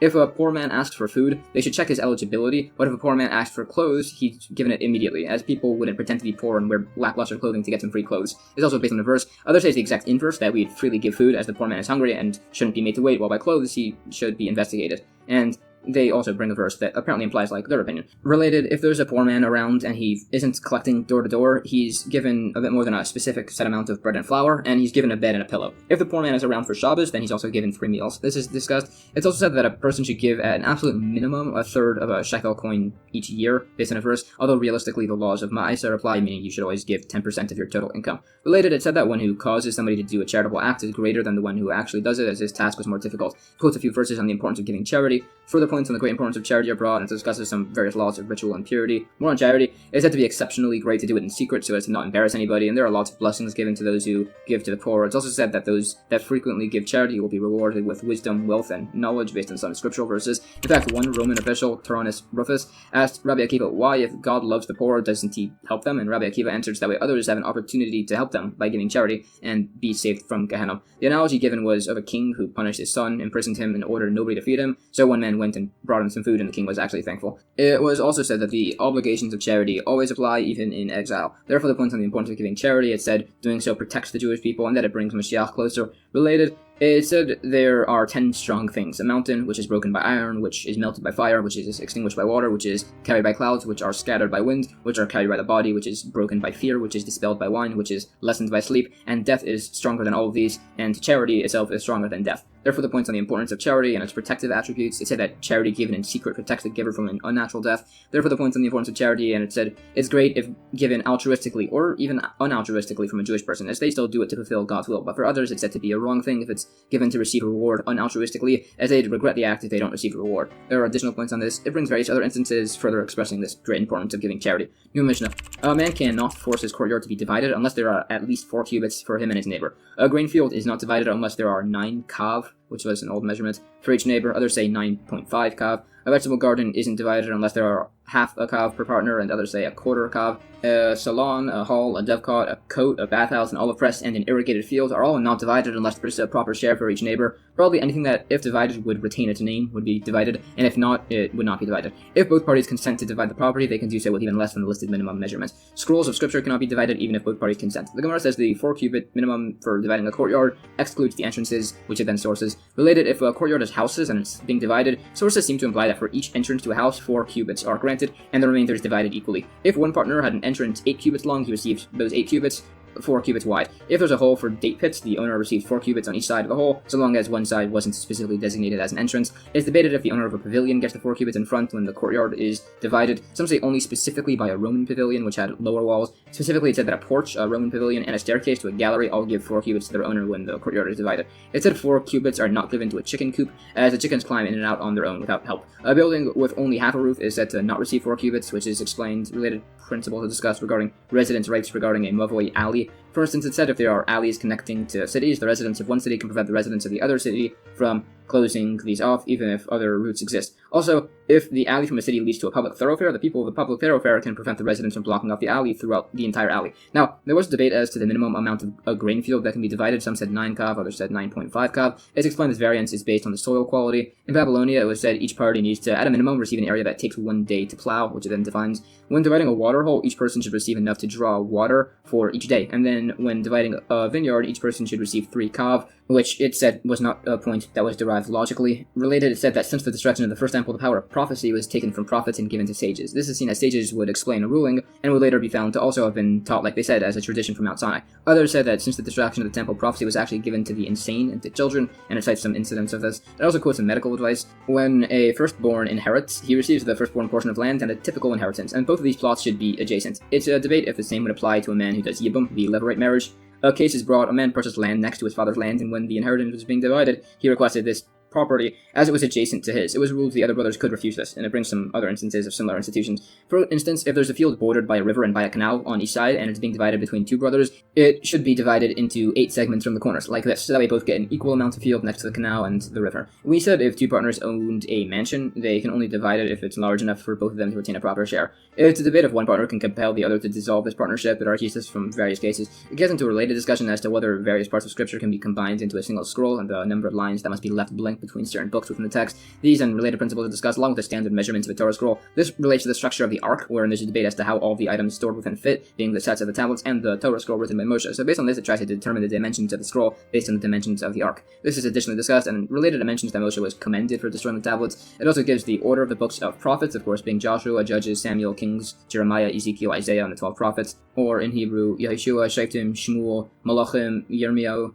Yecheskel, and Yeshaya. The order is additionally explained. Further, it said that Moshe wrote the Torah, being the 5 books of Moses, and also the passage of Balaam within, and also the book of Job. Joshua wrote the book of Joshua, and the last 8 verses of the Torah, which cover the passing of Moshe. Samuel wrote his own book, and the book of Judges, and the book of Ruth. King David wrote the book of Psalms, Tehillim, along with the 10 elders who composed parts of individual psalms, being Adam, Melchizedek, Abraham, Moshe, and others. Jeremiah, Yirmiyahu, wrote his own book, the Book of Kings and of Lamentations. Chizkiah and his assistants wrote the books of Isaiah, Isaiah, Proverbs, Song of Songs, Shirashirim, and Ecclesiastes, Koheles, which were actually written by King Solomon, King Shlomo, but he compiled them. And the remainder of the books were written by the men of the Great Assembly, although Ezra wrote his own book and the genealogy from Chronicles up until himself, and the remainder was finished by Nehemiah, son of Chachaliah.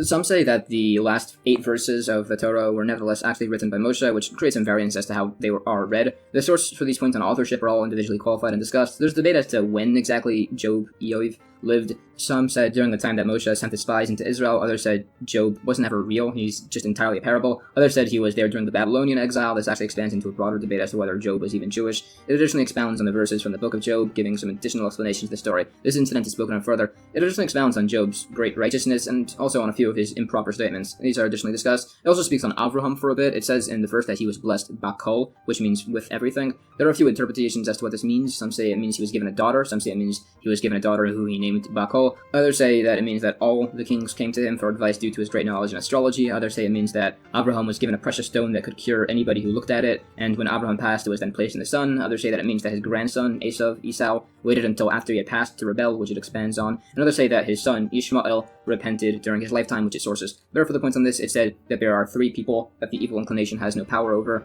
being Abraham, Isaac, and Jacob, and that there were 6 men that the angel of death had no dominion over, and that their souls were taken by God, being Abraham, Isaac, Jacob, Moshe, Aaron, and Miriam. The relevant verses are all cited. It's also said that they, along with Jacob's son Binyamin, that their bodies do not decay. Additionally, 4 men would never have died, but for the sin of the tree of knowledge, establishing death. Binyamin, Amram, Moshe's father, Yishai, David's father, and Kilov, David's son. And all of these are tradition besides for Yishai, who the verse implies like. And that's the end of chapter 1.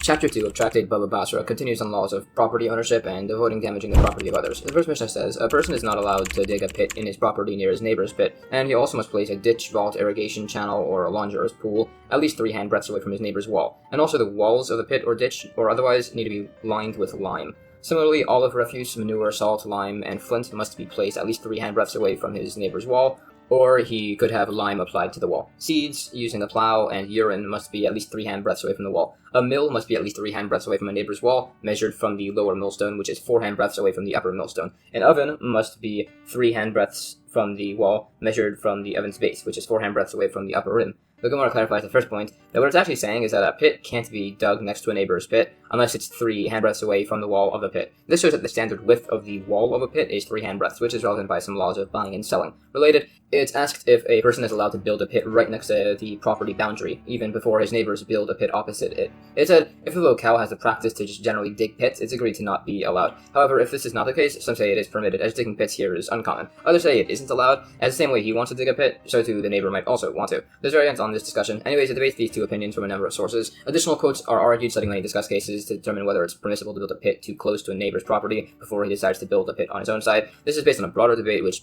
permeates this entire chapter as to whether the responsibility of preventing damage is upon the damage causer, which is the opinion of the sages, or is it like the opinion of Rabbi Yossi, that a person can do whatever he wants with his property and it's up to his neighbors to not get damaged. It was said that a launderer's pool must be 3 handbreadths away from a neighbor's wall. This is explained to be for a soaking pool, while a scrubbing pool must be 4 cubits away. There's variation on this source. Now, it was said that a pit must be 3 handbreadths away from the wall of a neighbor's pit, and also that the wall must be coated with lime. Now it asks, is this that there must be a distance and the application of lime, or is that you can do either or? It argues this from a few quotes. Next, it was said that olive refuse, manure, salt, and flint must be 3 handbreadths away from a neighbor's wall. These are all listed as they generate heat. Elsewhere, by laws of insulating food for Shabbos, it mentions all of these besides for flint. It debates why that's not mentioned there. A couple of suggested answers are brought and disproven, and it says in the end it's because flint isn't used to insulate, as it would break the pot. Also, by insulation, it mentioned wet sand as an insulator, which is not mentioned over here in this Mishnah, as it's already covered by the irrigation channel, which by the way is permanent, unlike the launderer's pool, which was why both of those were also stated. It said seeds and a plow must be 3 handbreadths away from a neighbor's wall. This is not redundant, as you could plant seeds by hand without a plow, and a plow could be used for trees. Also, seeds are necessary to mention, in spite of the prohibition against putting water near a neighbor's wall, similar to urine, which was also mentioned as in Israel, irrigation was unnecessary thanks to the rain.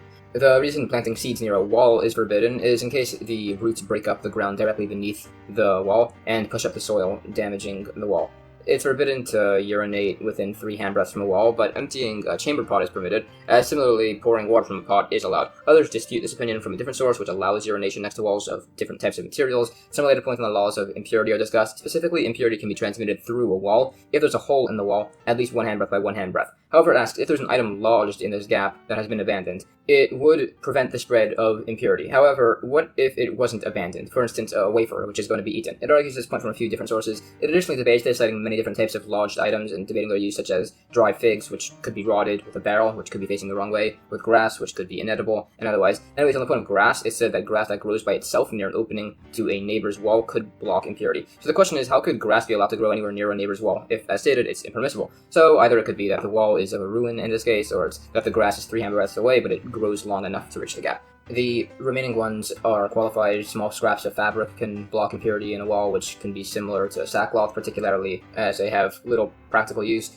A loose piece of animal flesh, which could be of a non-kosher animal tied near the wall. There's a bird that could block the gap, which has to be bound and non-kosher, so it also won't be eaten or used as a pet, as it also would be a species that scratches. Also, a non-Jewish person can block the gap, and there's no concern of him leaving, as the case must be that he's the prisoner of the king or something along those lines. There are various others, and they're individually qualified. Similarly, there's a debate if a wall made entirely of salt is a valid structure. Some say it depends on the type of salt. Others say it depends if there's a beam in place above, locking the salt in place. The last point was that a mill must be distant from the wall, and that's because it makes loud noises and can damage the wall. Also, based on the given measurements of an oven here, it shows that the lower base of an oven extends a handbreadth further than the top, which is, again, relevant by the laws of buying and selling. New Mishnah. A person cannot set up an oven in a house unless there are 4 cubits of space above to prevent the ceiling from catching fire. If the oven is on a second story, it must be on a layer of plaster 3 handbreadths thick, so that way it will prevent the floor from catching fire. If it's a stove, the plaster needs to only be 1 handbreadth thick. If the oven nevertheless sets something on fire, there's just a debate if he's still liable to repay for the damages. Additionally, a person cannot open a bakery or a dye shop underneath somebody's storeroom due to the smoke, and he also can't put a cattle barn underneath due to the smell. If the storeroom is for wine, however, only the cattle barn cannot be opened underneath. However, the bakery or dye shops are fine.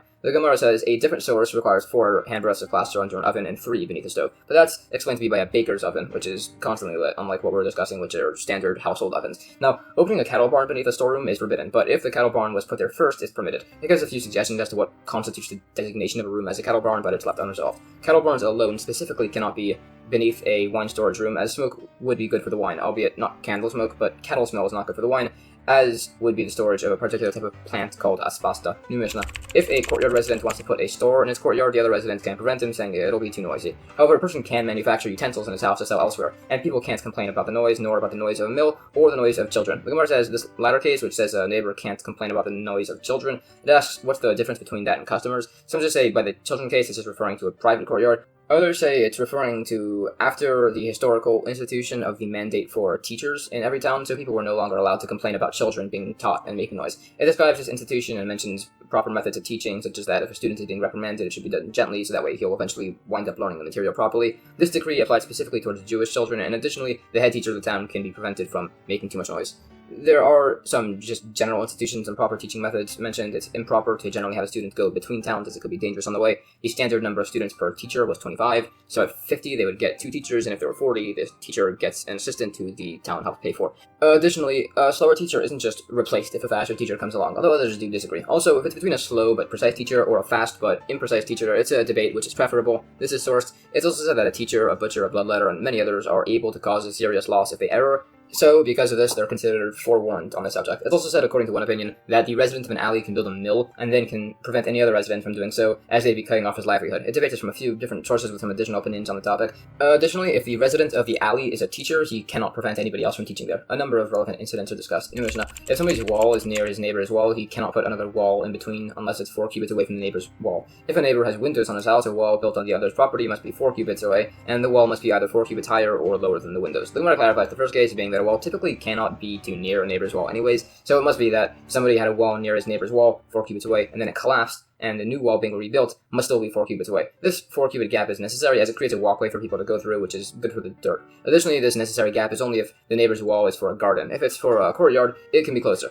Others say by a new town, it must have a 4 cubit gap by a courtyard wall. Later it says by the window, the reason for the gap is to allow light in, not to create a walkway, so it's explained that this wall discussed is perpendicular. The gap discussed here must be a handbreadth on a sloping wall that cannot be looked over. Now we said that it must be a 4 cubit gap in our Mishnah, which is explained to be that there are 2 perpendicular walls that must be 4 cubits apart. Additionally, it'll be said in a minute that a wall must be 4 cubits away from a roof gutter to allow room for the neighbor to put up a ladder. There's no mention of people walking in that area, as this is on a slanted roof, so people would anyways be walking beneath the overhang. New Mishnah.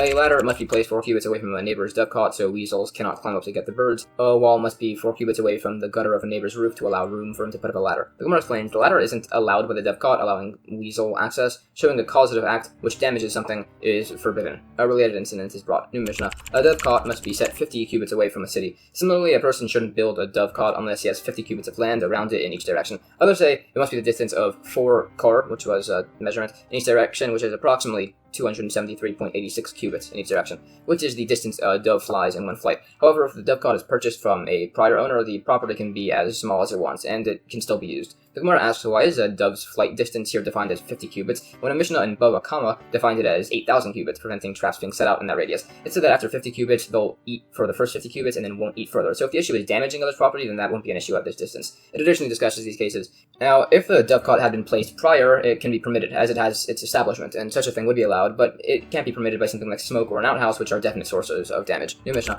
If a young dove was found within 50 cubits of a dovecot, it belongs to the owner of the dovecot. If it was found further than this, it belongs to whoever found it. If the bird was found between two dovecots, it goes to whichever was closer to, and if it was right in the middle, it's divided. The Gemara explains, a lost object can either be returned by majority, meaning it goes to where majority of similar items are, or by proximity, by location. It said that between the two, majority has priority. This doesn't contradict our case, as ours is discussing a young bird which can't even fly, so it's not hopping more than these 50 cubits. One sage asked, what if a bird has one leg within 50 cubits of one dovecot, and within 50 cubits of another one? And he was ejected from the study hall for asking such a pedantic question. Anyways, it continues trying to find sources for the initial principle that majority supersedes proximity regarding lost objects. Additional related incidents are brought. New Mishnah. A tree must be placed 25 cubits away from the edge of the city. If it's a carob or a sycamore, it must be 50 cubits away. Some say all barren trees must be 50 cubits away. If the tree was nevertheless planted, it must be cut down, and the city doesn't need to provide recompense. If, however, the tree was there first and then the city was built, the tree must be cut down and he'll be provided recompense. If they're not sure which came first, the city or the tree is cut down without recompense. The Gemara explains the trees must be removed so as to beautify the city. This is necessary to state according to the opinion that the 1,000 cubits of land around the ancient cities of Israel could have trees planted within. The remaining points are also qualified. New Mishnah. A permanent granary must be distant 50 cubits away from a city. Similarly, a permanent granary can only be built in your property if you have 50 cubits around it in each direction. Additionally, the granary must be distanced from his neighbor's saplings or plowed field to prevent his chaff from damaging them. The Gemara explains this latter point by the chaff has a lesser distance than 50 cubits, as it refers to a temporary granary, which is one small enough that a shovel wouldn't be used for winnowing. Alternatively, it's that it also refers to 50 cubits. It's just explaining that it's the distance to prevent chaff damage. It debates the first opinion from a source which explains like the second one. Anyways, it mentions that chaff can damage a plowed field as it can over-fertilize it. New Mishnah. Animal carcasses, graves, and tanneries must be distant 50 cubits from a town, as they have a foul smell. Additionally, it must be to the east of the town so the wind won't be as strong. Others say it can be on any side but the west side. A flax pool must be distant from vegetables, and leeks must be distant from onions, and mustard plants must be distant from bees. Bava disagrees with all of these, as was mentioned earlier. The Gemara explains the opinion which allowed a tannery on any side of a town, besides for its west side, maintains the opinion that it still must be 50 cubits away. The west wind is referred to as a constant. It's not the harshest, which is the south wind, which is blocked by the angel Ben Nate to protect the world. Rather, it's said that the west is in the direction of the Shekhinah, the divine presence, so it's improper to have a tannery in that direction. There's actually a broader debate as to which direction the Shekhinah is in, which is sourced from a number of verses. It also describes the path of the sun as it circles around the globe, giving some general measurements. It additionally quoted a number of verses on the wind. It said, if somebody wants to become knowledgeable, he should pray facing south. If he wants wealth, he should pray facing north. Although traditionally we face east towards Jerusalem when we pray. New Mishnah. A tree must be distant 25 cubits away from a neighbor's pit, and a carob or sycamore tree must be 50 cubits away, no matter the elevation. If the pit was there first, the tree must be cut down. If the tree was there first, it gets to stay. If they're not sure which came first, the tree gets to stay. Rabbi Yossi says, even if the pit came first, the tree can stay, as the same way you could dig a pit, he's also allowed to plant a tree. The Gemara further defines its cases, and it says it rules in accordance with Rabbi Yossi. However, he does clarify that a person can't directly damage the property of his neighbor. Instances are brought to illustrate this. New Mishnah. A tree or grapevine must be distanced 4 cubits away from a neighbor's field border. If there's a fence in between, they can go up to the fence. If somebody's tree roots extended into the neighbor's property, the neighbor can excavate 3 handbreadths of dirt to remove roots so he can plow. If the neighbor was digging a pit, a ditch, or a vault, he can cut through and retain any roots. The Gemara says in Israel, where larger plows were used, there had to be a 4-cubit gap. In Babylonia, they used smaller plows, so 2 cubits were sufficient. This is additionally discussed, citing some relevant incidents on digging up a neighbor's tree roots. It debates the status of roots growing from temple property, and it says that roots within 16 cubits of a tree sustain the tree and belong to the tree owner. And further than this, it would belong to the other landowner. Based on this measurement, it said that a tree within 16 cubits of a neighbor's field is stealing its nutrients and would be exempt from the Bikurim tithe, which is the first fruits tithe. This measurement is additionally described calculating area within a circle radius. It debates the principle and the calculation from some additional sources. New Mishnah. If the branches of somebody's tree extend over a neighbor's field, the neighbor can cut branches sufficient to clear room for his ox and plow with an ox goad raised above to walk through.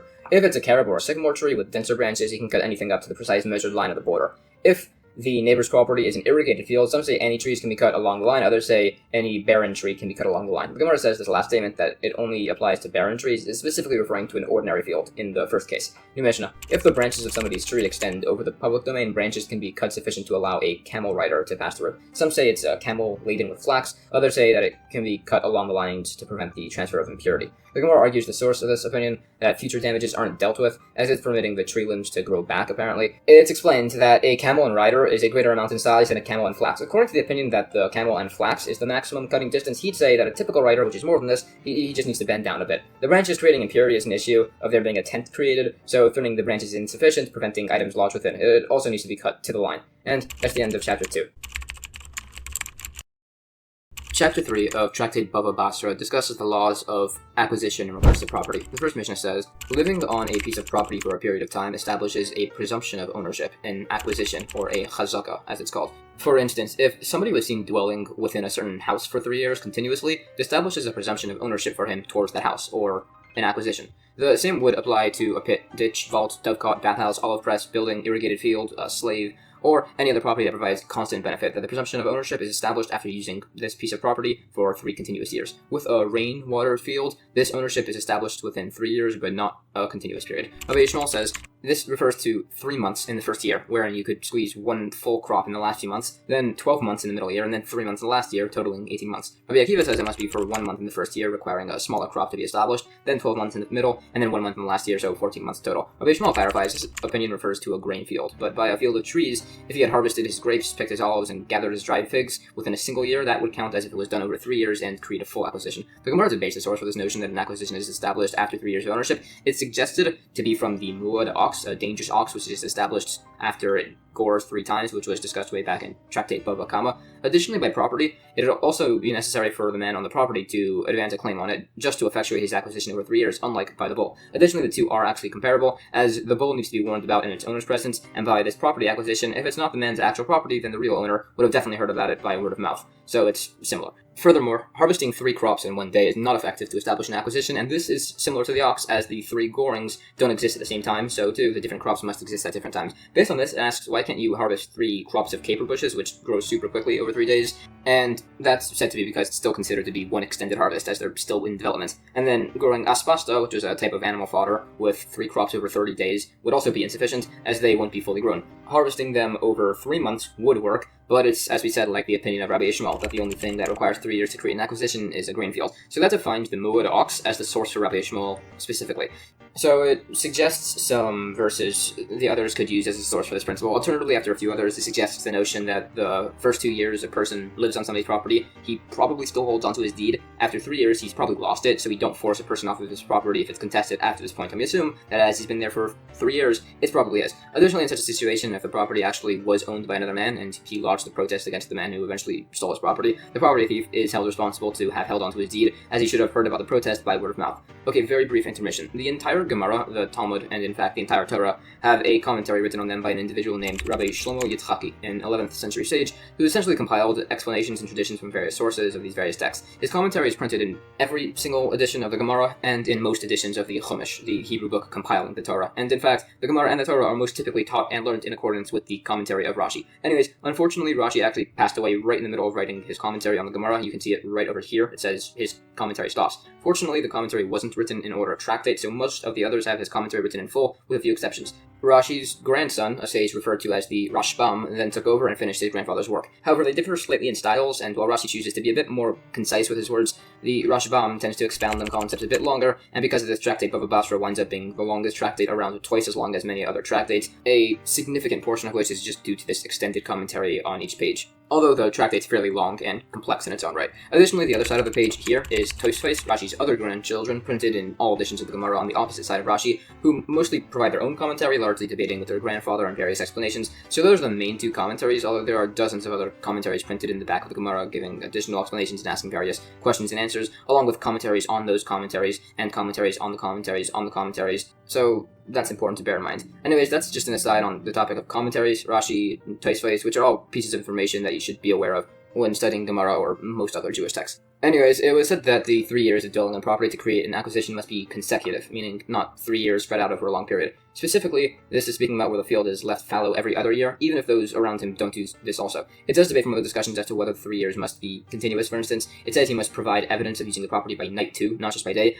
However, if there's a store made for daytime use alone, it would only require consecutive use during the day. This is unqualified. It's also said if somebody used the entire piece of land for 3 years, besides for around 100 cubits in the corner, he acquires everything besides for that area, so long as it was suitable for planting. Others say it doesn't even need to be suitable for planting, as the man could have acquired it by putting his animals or his fruits there to make use of it. This is illustrated with a few examples. For instance, there's a case a man came to his house and saw that there was some person living there who claimed he had been living there for 3 years, creating an acquisition. The original owner claimed he hadn't protested as he'd been out of town in markets for the past 3 years. The person on the property said, well, he has witnesses that the original owner had come into town for 30 days, but the original owner claimed that he had done so, but he was preoccupied the whole time with his business, so he didn't realize that there was anybody living in his house. This was ruled to be a valid claim, and the man reclaimed his house. Another incident, a person came to his property and saw somebody living there and asked what he was doing here, and the resident said he had purchased it from some other person who claimed he had purchased it from you. So the original owner said, well, if you're admitting I originally owned it, you clearly haven't bought it from me, and it's ruled that he would get his land back. Yet another case, a man came to his property and saw somebody living there, and the resident claimed he had bought it from a third party, and the original resident said,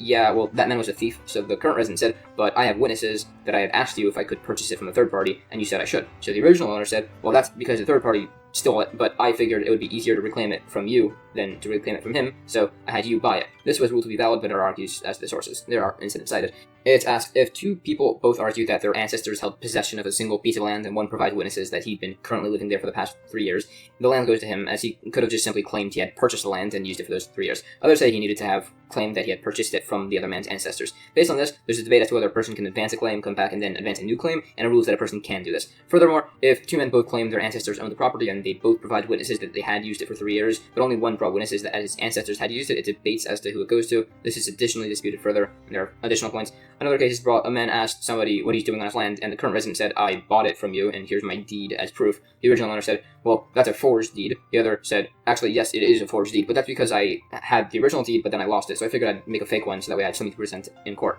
A similar case was disputed regarding a loan. Anyways, it's an argument, as on the one hand, he didn't need to admit that he had forged the document, he could have just said nothing, but on the other hand, it's still worthless as a document. There's another instance, it was said that a man was using land that belonged to orphans, but this man then claimed it was given to him by their father as collateral for a loan. He then decided to keep the land past his limit so as to consume the produce to repay the debt as opposed to collecting the owed money from the orphans with an oath. It was ruled that this was not a valid claim for some listed reasons, and he had to return the land and collect his loan once the orphans were old enough. Another case, somebody left a date palm to his descendants, and two of them argued which of them were related closer to him to inherit the tree, one of them admitting the other was closer related, so he received the tree, but then it was debated if he should also receive the produce that the other man had claimed from the tree until then. It was said that as he had admitted to impermissibly using the tree, he was also admitting to impermissibly taking the produce, and therefore must return it. Anyways, it brings back up the case as to if two men say a piece of property was their ancestors, one brings witnesses for this, and the other, second man, brings witnesses that he had been on the property for 3 years. Some say the second man could have just claimed he had purchased the land, hence his usage of it for 3 years, so as he chose not to make that very believable claim, he's more likely to be believed as he could have just made it instead. Others say such a claim doesn't work here, as the other man has witnesses to his point. A case is brought, a man claimed he was on somebody's property for 3 years, but could only bring witnesses that he was there for 2 years. Due to this lack, it said he needs to return the land and any produce he had taken. Although it is said if somebody's using a piece of land and then gets kicked off, he can still claim he was there as he had been permitted to eat the produce, and he then wouldn't need to repay for anything he had eaten, as it's unlikely he'd be so bold as to make this claim if it wasn't true, and documents for this weren't typically written, unlike by the actual land purchase. In another case, a man was on a field, and the original owner showed up and asked what he was doing there, so the man said he had purchased it from him, and had been dwelling there for the past 3 years, and then brought one witness that he had done so. This is said to be comparable to a different case wherein a man grabbed a silver ingot out of the hands of another person, and the original owner brought a single witness that this had occurred, and the grabber said, yes, it's true, but the ingot had belonged to me and I was just grabbing it back. This case with the ingot is debated as there's only a single witness, but that does reduce the significance of his admittance, but he also admitted that he had grabbed it, so he can't now take an oath as to what occurred, as he's not considered to be a thief. So, it was said the grabber is like somebody who's obligated to take an oath, but is unable to, and the rule in such a situation is that he needs to return the item. However, it's said that this case just isn't similar to ours, as here the single witness was to support the occupant, unlike by the ingot case, so the man wouldn't be obligated to take an oath. An actually comparable case would be if one witness testified that the resident had consumed 2 years' worth of produce and then needed to return it. Yet another incident.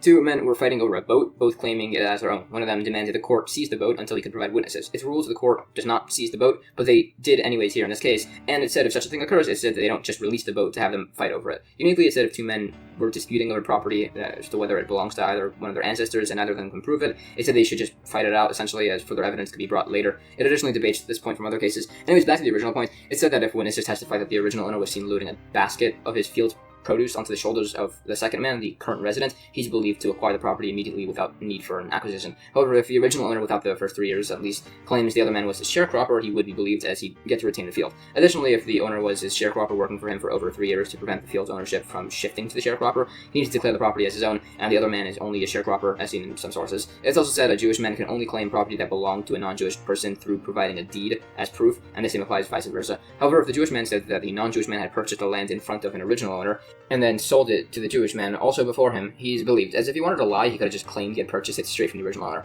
Additionally, as referenced earlier, it says if somebody takes a rope and a blade and says he's purchased some trees from a man's field, which he then harvests, he's believed, as typically people aren't so bold as to just make up that they have permission to cut down another person's trees. Other points, if somebody occupies a thin strip of land outside the border wall of a field for 3 years, this does not create an acquisition of the field, as the original owner can just say he wasn't using that produce right over there anyways, it was going to wild animals. So he hadn't protested him staying there. Additionally, if somebody uses a field by impermissibly harvesting orla fruits from trees in their first 3 years, this or from unripe grain in locations where it isn't used, from cracked barren land, or if the field didn't yield any increase in what he has sown, it doesn't create an acquisition, which is then sources. Additionally, the members of the family of the Reish Galusa, the leaders of the Jewish people in Babylonia, could not establish ownership of others' property, and people couldn't establish ownership of theirs. Slaves also can be acquired, as mentioned, only after 3 years. Acquiring a baby takes effect immediately, even if the mother is also in the house. This is qualified. The opinions of Rabbi Yishmael and Rabbi Akiva had disputed over a rain-watered field if it's acquired after 18 or 14 months. This establishment is based on if either hold that an acquisition can be made with a partially grown crop or not. It's also debated at length as to whether plowing a field can create an acquisition.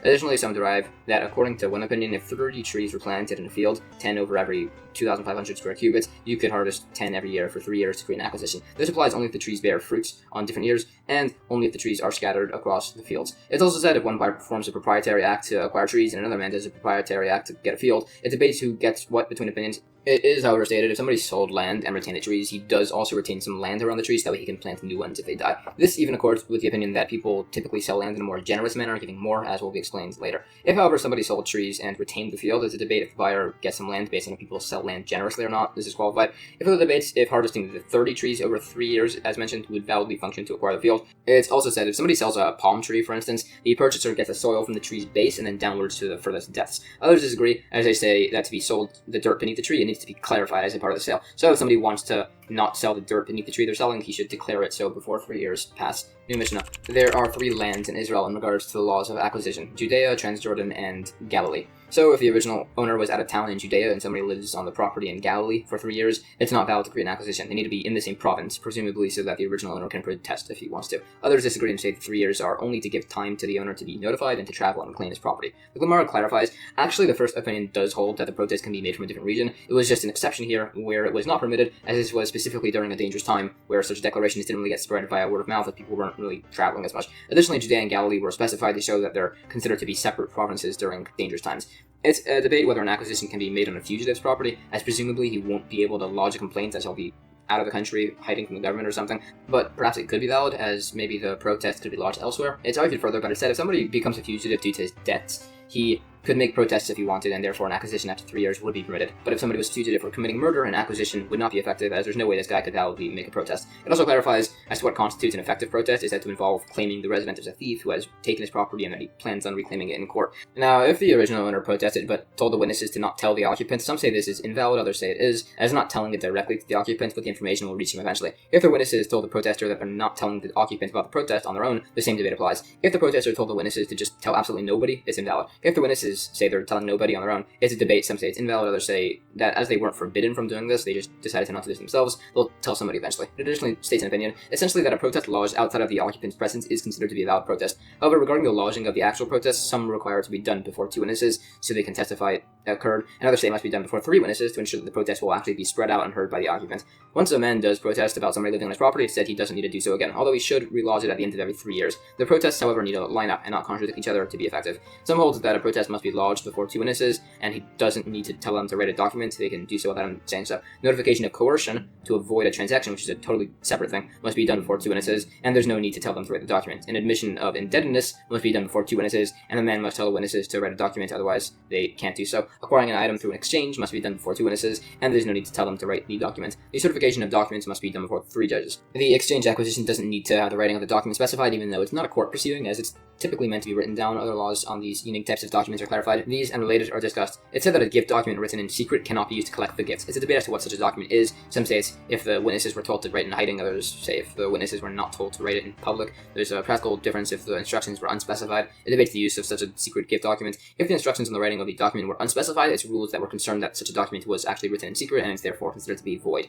The Mishnah. Any attempted acquisition of property by living there for a while must be accompanied by a claim for it to be considered valid. For instance, if the man was on the property for a while, but then said he was there just because nobody had kicked him off, he doesn't acquire the property. But if he said he's there because he purchased the land from its owner or it was given to him as a gift, it would result in a valid acquisition. Somebody who acquires the property by inheritance does not need a supporting claim. The Gemara explains this was necessary to state, as it shows, if somebody did purchase the property but lost the deed, so he isn't claiming that it was sold to him, the court doesn't go out of its way to suggest that the land was sold to him, and he possibly just lost the deed.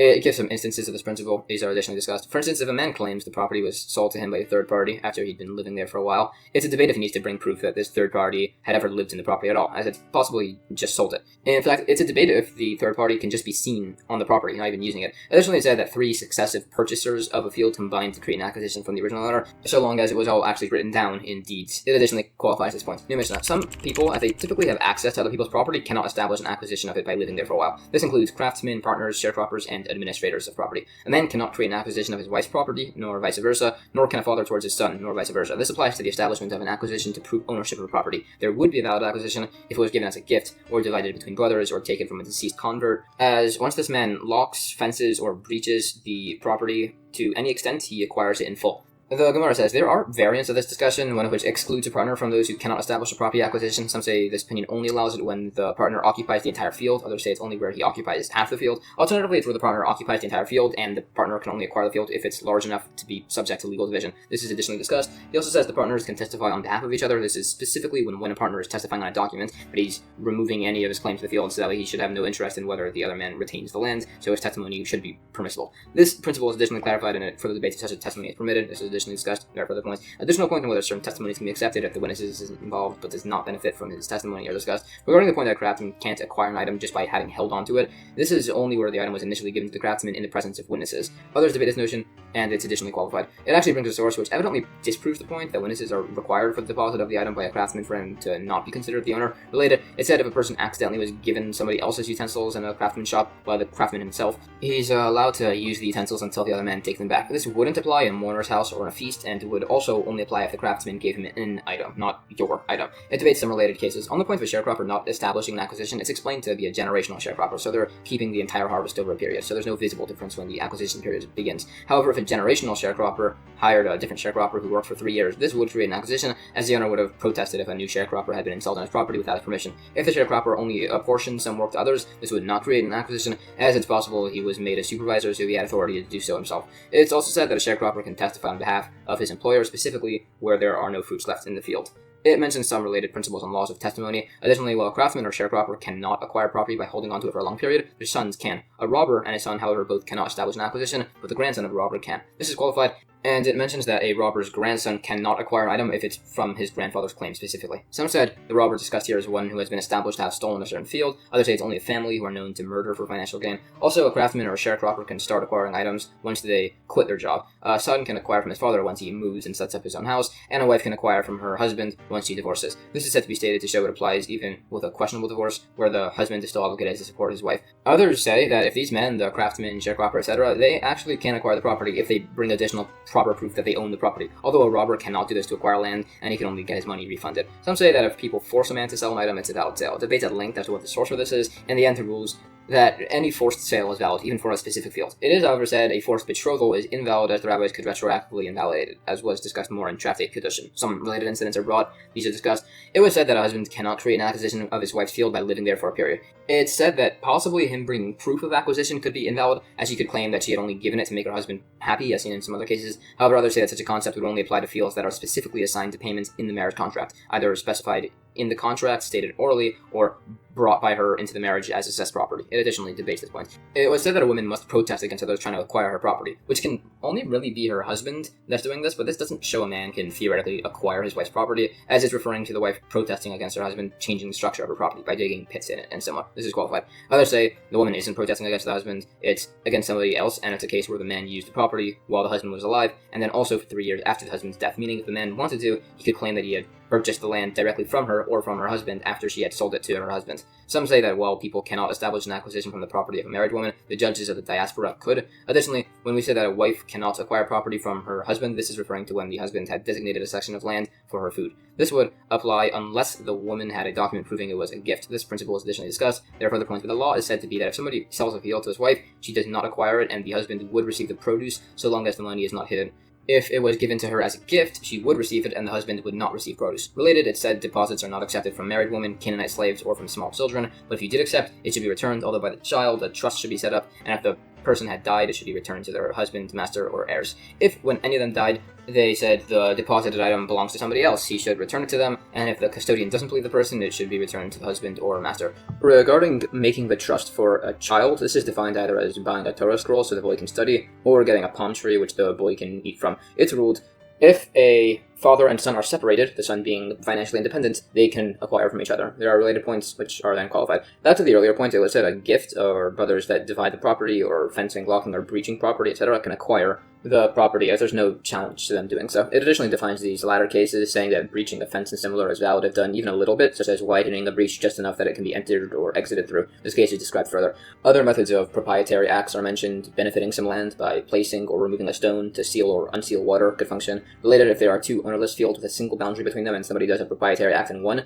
he only acquires that field, not the other one. If the man's intent was to acquire both fields and the boundary, it's unresolved if this is effective. It's also unresolved if he does a proprietary act in the boundary divider. There are additionally described rules of proprietary acts. For example, if somebody built a mansion on ownerless property from a deceased convert and somebody else installs the door, the second man would acquire it, as that's the significant act. Similarly, if somebody plasters the wall of a mansion built on ownerless property the size of a square cubit, although some say it must be opposite the doorway, he would acquire the property. It's also said if somebody spreads out mats over ownerless property, he acquires it, and it gives sources from other cases. If somebody throws a turnip into a hole on such ownerless property, he does not acquire it because that does nothing, and then when the turnip grows, that's doing so on its own. It's also said if somebody removes branches from a tree, he acquires it if it was done to improve the tree, such as by doing it on all sides. Similarly, if somebody swept debris from land, he acquires it if it was to improve the land, seen if he removed both small and large pieces of wood. Or if somebody levels the dirt in some land, he acquires it if it was to improve the land, which would be seen if he took dirt from heaps and deposited it into holes to level everything fully. Or if somebody opens some land to let water run through, he acquires the land if it was to irrigate the field, which is seen if he also makes an exit. Examples are brought. It's also said you can acquire ownerless property from a deceased convert by drawing a picture on a wall. Additional similar examples are brought if a non-Jewish man sells property to a Jewish man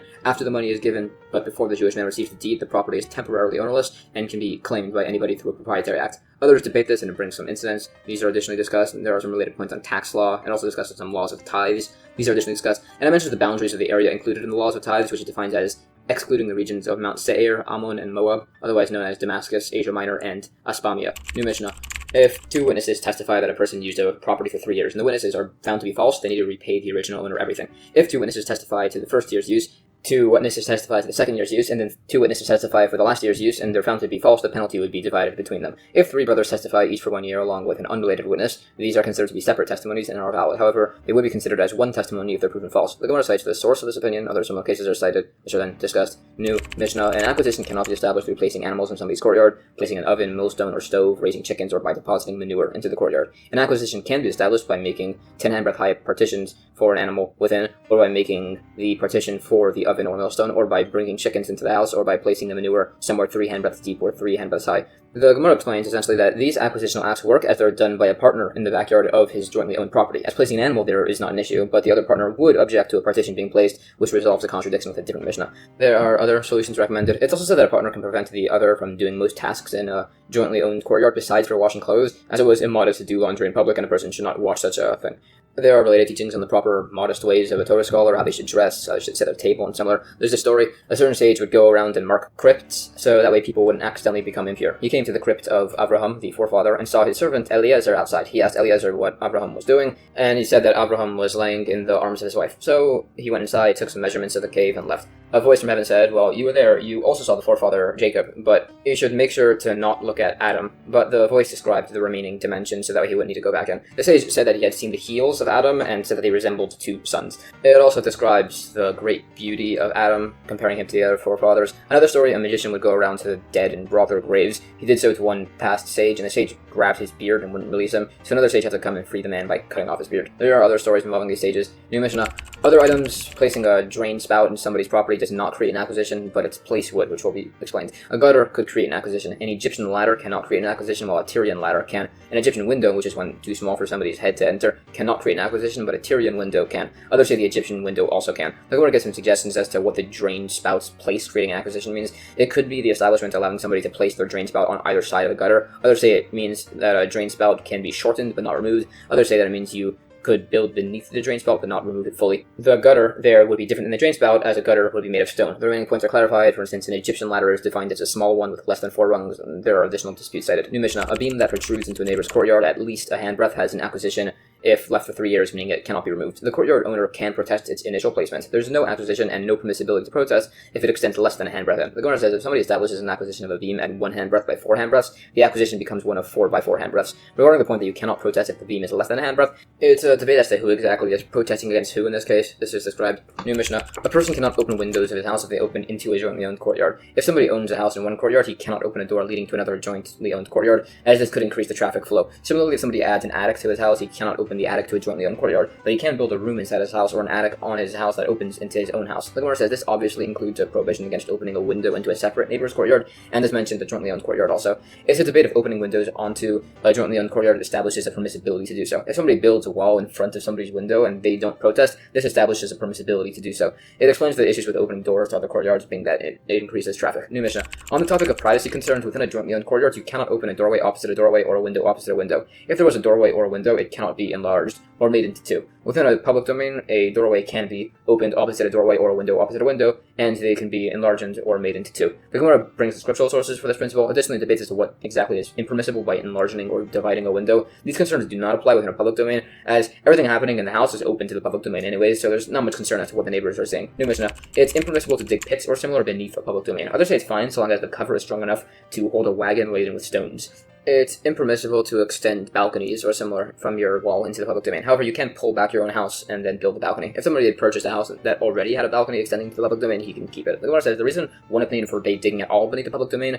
is in case the covering that he's going to end up installing ends up rotting. Some particular cases are brought and discussed. In the event somebody pulls his own house back in and decides not to build out his balcony, it's a debate if he can extend them out at a later date. Others say it's a debate if he can actually return the wall to its original place. It was said if somebody purchases a house with overextending balconies, he can keep it. It was also said that if it ends up collapsing, he can rebuild it as it was with the balcony extended. It mentions some later points after the destruction of the temple. Many Jewish people wanted to stop eating meat or drinking wine out of mourning, as this was part of the temple offerings, but this was said to be wrong, as then you'd also need to stop eating bread, fruits, or water, which were also part of other offerings. Instead, it was said a person should leave part of his house unplastered, and if making a meal, part of it should be left out, and if a woman is adorning herself, she should omit one part. Scriptural sources for this concept are brought. It's also said that there's a great merit to mourning for the second temple, and those that do so will merit to see the rebuilding of Jerusalem, and also that technically it would be proper, as there were severe decrees in those days against learning Torah, against circumcision, and similar, to stop having children, but it was said to persist anyways, and that it was better to unintentionally violate those commandments than to deliberately violate the commandments by not having children. And that's the end of chapter 3. Chapter 4 of Tractate Bava Basra begins discussion on the laws of sales, particularly what's included within the sale of particular items. The first Mishnah says, if somebody sells a house, then a side attached house called an annex is not included in the sale, even if it opens into the actual house. The storeroom in the back is also excluded from the sale, and the roof is excluded if it has a 10 handbreadth high wall around it. Rabbi Avodah disagrees and says if the roof has a doorway to access the house, no matter the size of the wall, it's not sold. The Gemara says there's a debate if the word used to say an annex translates to an annex or to a veranda, which is a type of open-air porch. If it means an annex, the veranda would definitely also be excluded, while if it means a veranda, the annex would be included. It gives some additional terminologies that can be used to say an annex. Some say an annex less than 4 square cubits would actually include it in a house sale. Others disagree, saying the same does not apply by a pit. But it's said to not be comparable, as a house and a pit have completely different functions, while a house and an annex have the same function. Stating that the storeroom is excluded from the sale of the house is to show that this applies even if it's within the general described boundaries of the house. It quotes similar rulings to this by house and also by field. For instance, it said if somebody is selling a particular field, it does not include anything further than it, even if it's seen in the specified boundaries, as it's possible that the boundaries were exaggerated slightly out of convenience. This notion that the drawn border doesn't strictly specify the sale is as land has the same function everywhere. unlike houses which have very precise boundaries. The source of this opinion is cited. A case is brought, somebody said to another that he's selling the land of the house of Chia. Now, there were 2 pieces of property with that title, but it was ruled the man only got one of them, as he was being sold land in singular. If somebody's selling lands, plural, the buyer would receive a minimum of 2. If the seller said he's selling all the lands, he sells all of the lands that he owns, but no gardens or vineyards. If the seller says he's selling Zarah, which means all cultivated lands, he sells all of his land, including gardens or vineyards, but excluding his houses or slaves. If he says he's selling his property, then this would include his house or slaves. If the seller marked the boundaries to define the property and drew one line longer than the other, like this, some said the buyer gets up to the shorter line, but it was held that they actually just connect the diagonals. In fact, the former opinion would agree it's connected to the diagonals if the 4 fields on the sides are owned by 4 different people. Additionally, if somebody wants to sell a field with a north and south border owned by one man, and an east and west border owned by a different man, then the ownership of the boundaries must be specified in the document. It's asked, what if the seller only specified the owners of the field at the 4 corners? And also, what if the seller drew 2 L shapes in the 2 corners? How is the boundary divided? And also, what if the seller only mentioned every other bordering field, like so? And all of these are unresolved. If 3 of the boundaries of a field are specified, some say the buyer acquires everything but a strip of land by the 4th border, others say he acquires the whole field, and others say he only acquires the literal specified border. It said we hold like the first opinion, although only if the excess strip extends past the specified parallel lines. If it's between them, it would be included. Additionally, if it does extend past, it's only excluded if there are planted palm trees or if it's large enough to plant 9 kav of seeds in that location, meaning it's significant enough to be retained by its owner. There are other versions of this discussed. Additionally, it said if the seller writes that he's selling half that I own in the land, the buyer gets half the land. But if the seller says he's selling half in the land that I own, the buyer gets a quarter. Others disagreed and said there's no difference. Another debate, if the boundary of the sold land is defined as being something that divides, the buyer gets half the land. If the word cut off is used, the buyer gets land large enough to plant 9 kav of seeds. Again, others debated this difference. Additionally, it said that if somebody says he's giving a share of his property, it's defined as giving at least a quarter. There is related discussion on this by laws of tithe stipulations. This is additionally discussed. It's also said that if somebody is selling a house, he must specifically say he's selling from the depth of the earth to the height of the sky to include any pits or cisterns in the sale. Just saying that he's selling the depth and the height would be insufficient, as that includes only the space below and above the house, as will be mentioned very soon. It additionally debates this set of definitions. New Mishnah. A house's pit and cistern are not included in the sale of a house, even if the seller wrote that he's including the house's depth and height. Rabbi Akiva says that the seller must purchase a right-of-way to his cistern, unless the lack of the sale of this path is specified. The sages say he automatically retains it. Automatically, if the seller sold the pit or cistern, Rabbi Akiva says the buyer automatically gets the right-of-way to the pit or cistern, while the sages say he must purchase it separately. The Gemara explains the difference between a pit and a cistern, which is that a cistern is one reinforced with stone. The debate between Rabbi Akiva and the sages is essentially as that Rabbi Akiva holds that a person sells things in a more generous manner, liberally essentially, while the sages disagree and say that people typically sell in lesser amounts. The sources for these opinions are debated, and it proves this argument from other cases. It is, however, ruled that a person typically sells in lesser amounts. But there is further argument on the basis of this dispute. Others actually do hold the opinion to be like Rabbi Akiva, that people typically sell generously. Related, it said that if there are 2 rooms, one inside the other, and they're both sold or given as gifts simultaneously, then neither buyer has the right to way through the other man's property. And this also applies if the outer room was gifted and the inner room was sold. However, if the case is when the outer room was sold and the inner room was gifted, people typically give gifts more generously, so the right of way through the outer apartment would be granted. New Mishnah. Somebody who sells a house includes the door but not the key. It includes the attached ground mortar but not movable mortar. It includes the mill ring but not the mill hopper, which was a detachable part, and the oven and stove are excluded. However, if the seller said he's selling the house and everything contained inside, then all of these objects would be sold. The Gemara cites the source for these opinions. There's a quote that says very similarly to ours, although Rabbi Eliezer disagrees, and he says that anything attached to the ground is considered to be a part of the ground, meaning according to him, a mortar that was carved before being attached to the ground is considered to be a part of the ground, and is sold along with the house. The prior opinion disagrees. The same principle about the status of a vessel attached to the ground is also debated by some laws of the mikvah. This is additionally discussed, and there are further points in the laws of ritual impurity. It's additionally debated as to whether a mill ring is classified as land from some additional cases. New Mishnah. Somebody selling a courtyard includes the house, pits, ditches, and vaults within the sale. Movable items within the courtyard are not included. If the seller said he's selling the courtyard and everything contained inside, everything is included, including the movable property. However, whether or not this is specified, a bathhouse or an olive press within are not included in the sale. Rabbi Eliezer disagrees and holds that if somebody sells a courtyard, he's only sold its open areas and nothing else. The Gemara says one source says that shops open to the courtyard and to the street are included in the sale of the courtyard, specifically if most of the shop's business is from inside the yard. Otherwise, it's not included in the sale. Related, it said that Rabbi Eliezer would agree that the houses in a courtyard are sold if the sale used the word dirsa, which specifically includes the houses. They would disagree if the word dirta was used, which possibly only refers to the yard. Others say they'd agree by dirta that the houses are included, but they debate by the word chatzir, which most probably refers to only the courtyard areas. Related, it said if a person sells a land, field, and a riverbed, doing a proprietary act on only one does not acquire the other. There's variation on this. Some say it's the exact opposite, that doing a proprietary act on one acquires also the other, in spite of the fact that they have different functions. New Mishnah. If somebody sells the building of an olive press, he includes some parts of the olive press, being the vat, a mortar, and the supporting beam. He does not get the boards placed on top of the olives, or the screw that raises the beam, or the actual beam that crushes the olives. But if the man specified that he's selling everything inside, that all of this is included in the sale. Rabbi Eliezer disagrees and says that if an olive press building is sold, it includes the crushing beam. The Gemara spends some time defining all of these different parts of an olive press and causes similar dispute as to what's included in the sale. New Mishnah.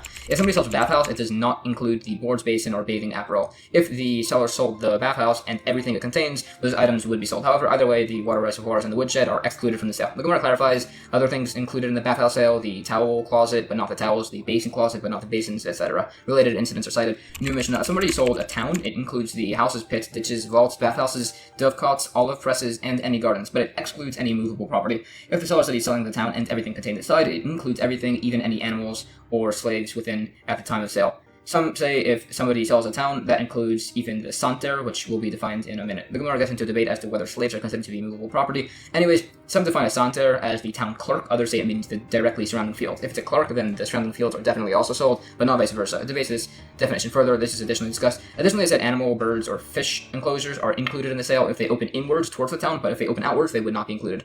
New Mishnah. If somebody sells a field, this includes the stones that are in use, the reeds that are in use by a vineyard, and any produce attached to the ground, and also reeds that cover an area less than a quarter kav, and also a watchman's hut if it's not plastered with clay, and also an ungrafted carob tree, and also a virgin sycamore tree. Excluded from the sale are stones that are not in use, reeds that are not in use for the vineyard, and produce detached from the ground. All of these would be included if the sale has said he's selling the field and everything contained within. However, either way, what's never included is an area of reeds that cover at least a quarter kav, a watchman's hut if it's been plastered with clay, a grafted carob tree, and a trimmed sycamore tree. The Gemara explains stones that are used in a field are possibly stones used to weigh down cut grain, possibly stones arranged for building a fence. Either way, there's a debate if they're designated from being prepared or from being placed down. The use of reeds was to place smooth reeds under grapevines to keep them off the ground. Again, there's a debate if it's from when they're prepared for use or from when they're placed. Additionally, grain is sold along with the field even if it's ready to be cut. An area of reeds less than a quarter kav is included in a sale even if they're strong, and an unplastered watchman's hut is sold even if it's attached to the ground. As for the status of the doorstep of a house, if it's attached with pegs, the status of window moldings attached with pegs, and the status of blocks beneath legs of beds if they're unattached, as to if they're included in the sale, all of those go unresolved. Grafted carob trees are not included in the sale even if they're thin. Sources are quoted. There are related points on what must be specified in a sale of trees or property for trees. These principles with carob trees and sycamore trees as what is and is not included in the sale of the field is further qualified. Anyways, it said if somebody deposited an item with somebody for safekeeping and recorded this on a document and then the guardian claims he already returned it, it said the guardian is believed if he takes an oath. It additionally disputes this case. New Mishnah.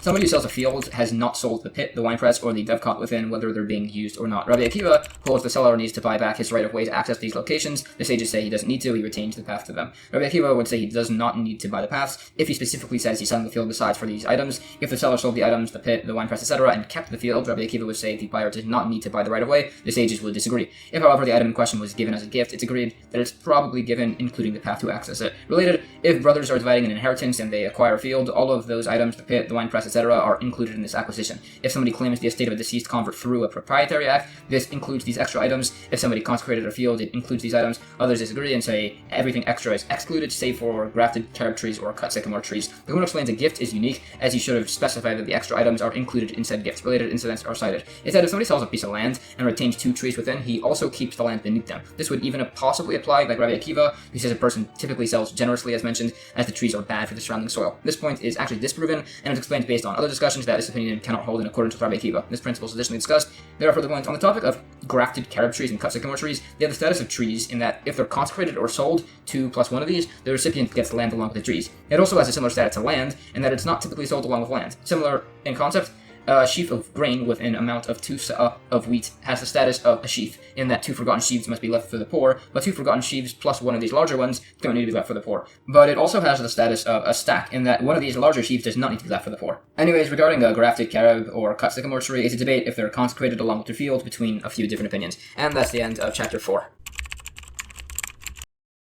Chapter 5 of Tractate Bava Basra continues covering the various laws on the sale of immovable properties. The first Mishnah says, if somebody is selling a ship, this sale automatically includes the mast, the sail, the anchor, and everything else that drives the ship. This sale would not include any slaves that work on the ship, any sacks containing cargo, or the cargo itself. However, if the seller has specified he's selling that ship and everything inside of it, all of those things are included in the sale. The Gemara gives definition for the words for mast and sail and anchor. Anything that drives a ship here is defined as the oars, which is based on a scriptural verse. It also brings an expanded list of things that are sold along with the ship: the gangplank, the ship's water reservoir, some at the side, rowboat, which it also defines. Okay, the Gemara will now list about 21 different stories about a number of different topics, the first few of which are relevant as they relate to ships. Just about every single one of these stories are extremely fantastical and non-literal, and the commentaries explain at length as to what these are all analogy for, typically on esoteric subjects like God's relationship with man, the nature of the soul, and things along those lines.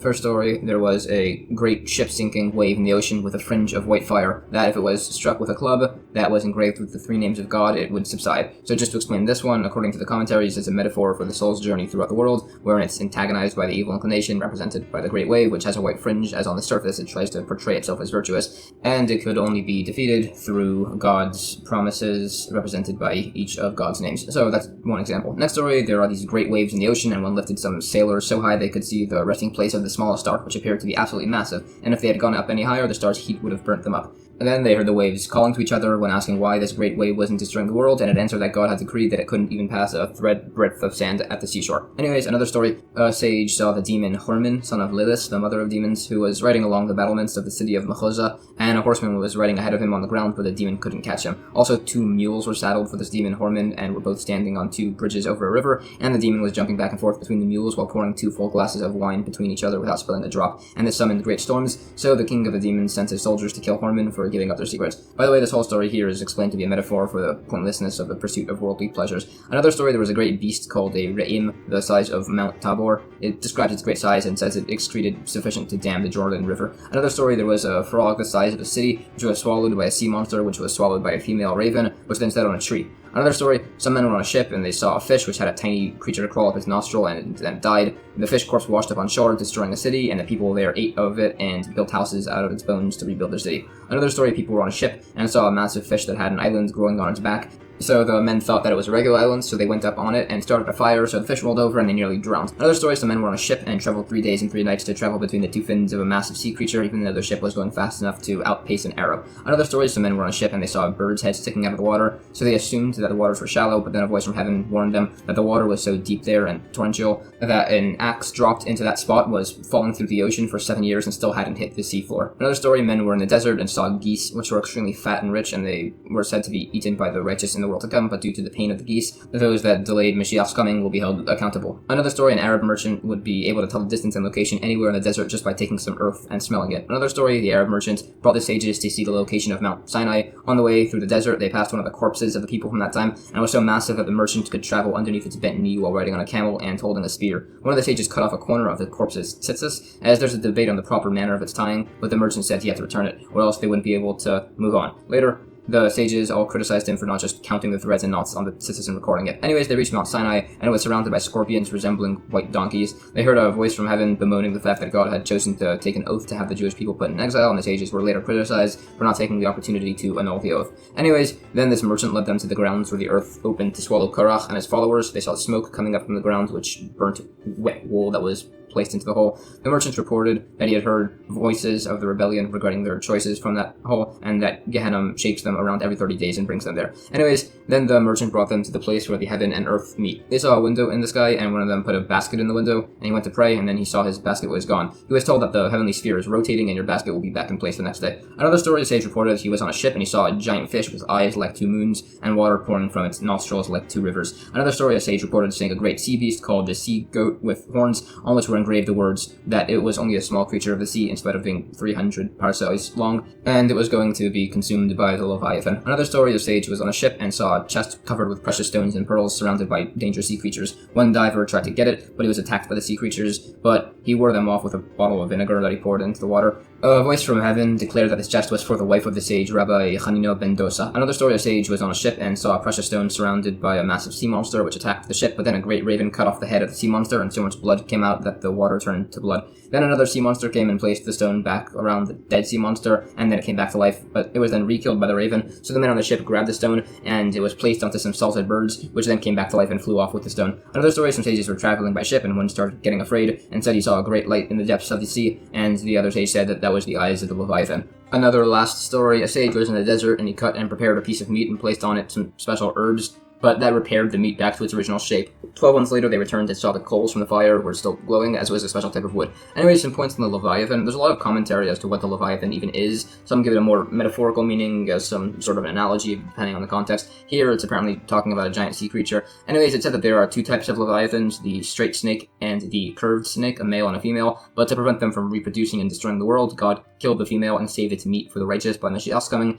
and castrated the male. God also created the behemoths, gigantic creatures, a male and a female, but to prevent them from reproducing and destroying the world, the male was castrated and the female was made unemotional. The female Leviathan was killed as fish are more unconstrained, and it was specifically the female as God plays with the Leviathan, and such a thing would be improper if he was doing so with the female. Again, a lot of commentary on what this is a metaphor for. The female behemoth was not killed, as only salted fish meat is good. It's also said, by the creation of the world, God ordered the angel of the sea to swallow up the waters to make room for dry land. The angel claimed it could not, so God killed it, and its carcass lays at the bottom of the ocean, and it can't be smelled due to the ocean above it. Some say that the Jordan River comes from the mouth of the Leviathan, and it lists a bunch of seas and rivers. It said, in the future, the angel Gabriel will lead a hunt against the Leviathan, and will only be able to defeat it with God's help. It further describes the massive size of the Leviathan, and that in the world to come, the righteous will eat of the flesh of this Leviathan, and also that they'll live in structures made of its hide. If they're not fully worthy, they'll only get an amulet of its hide, and everything left over will be spread over the walls of Jerusalem. It's also said that Jerusalem will be built of massive gemstones when Moshiach comes. One student made fun of this, saying gemstones couldn't be that big, and then he was on a ship and he saw angels carving out massive gemstones for the future by Moshiach's coming.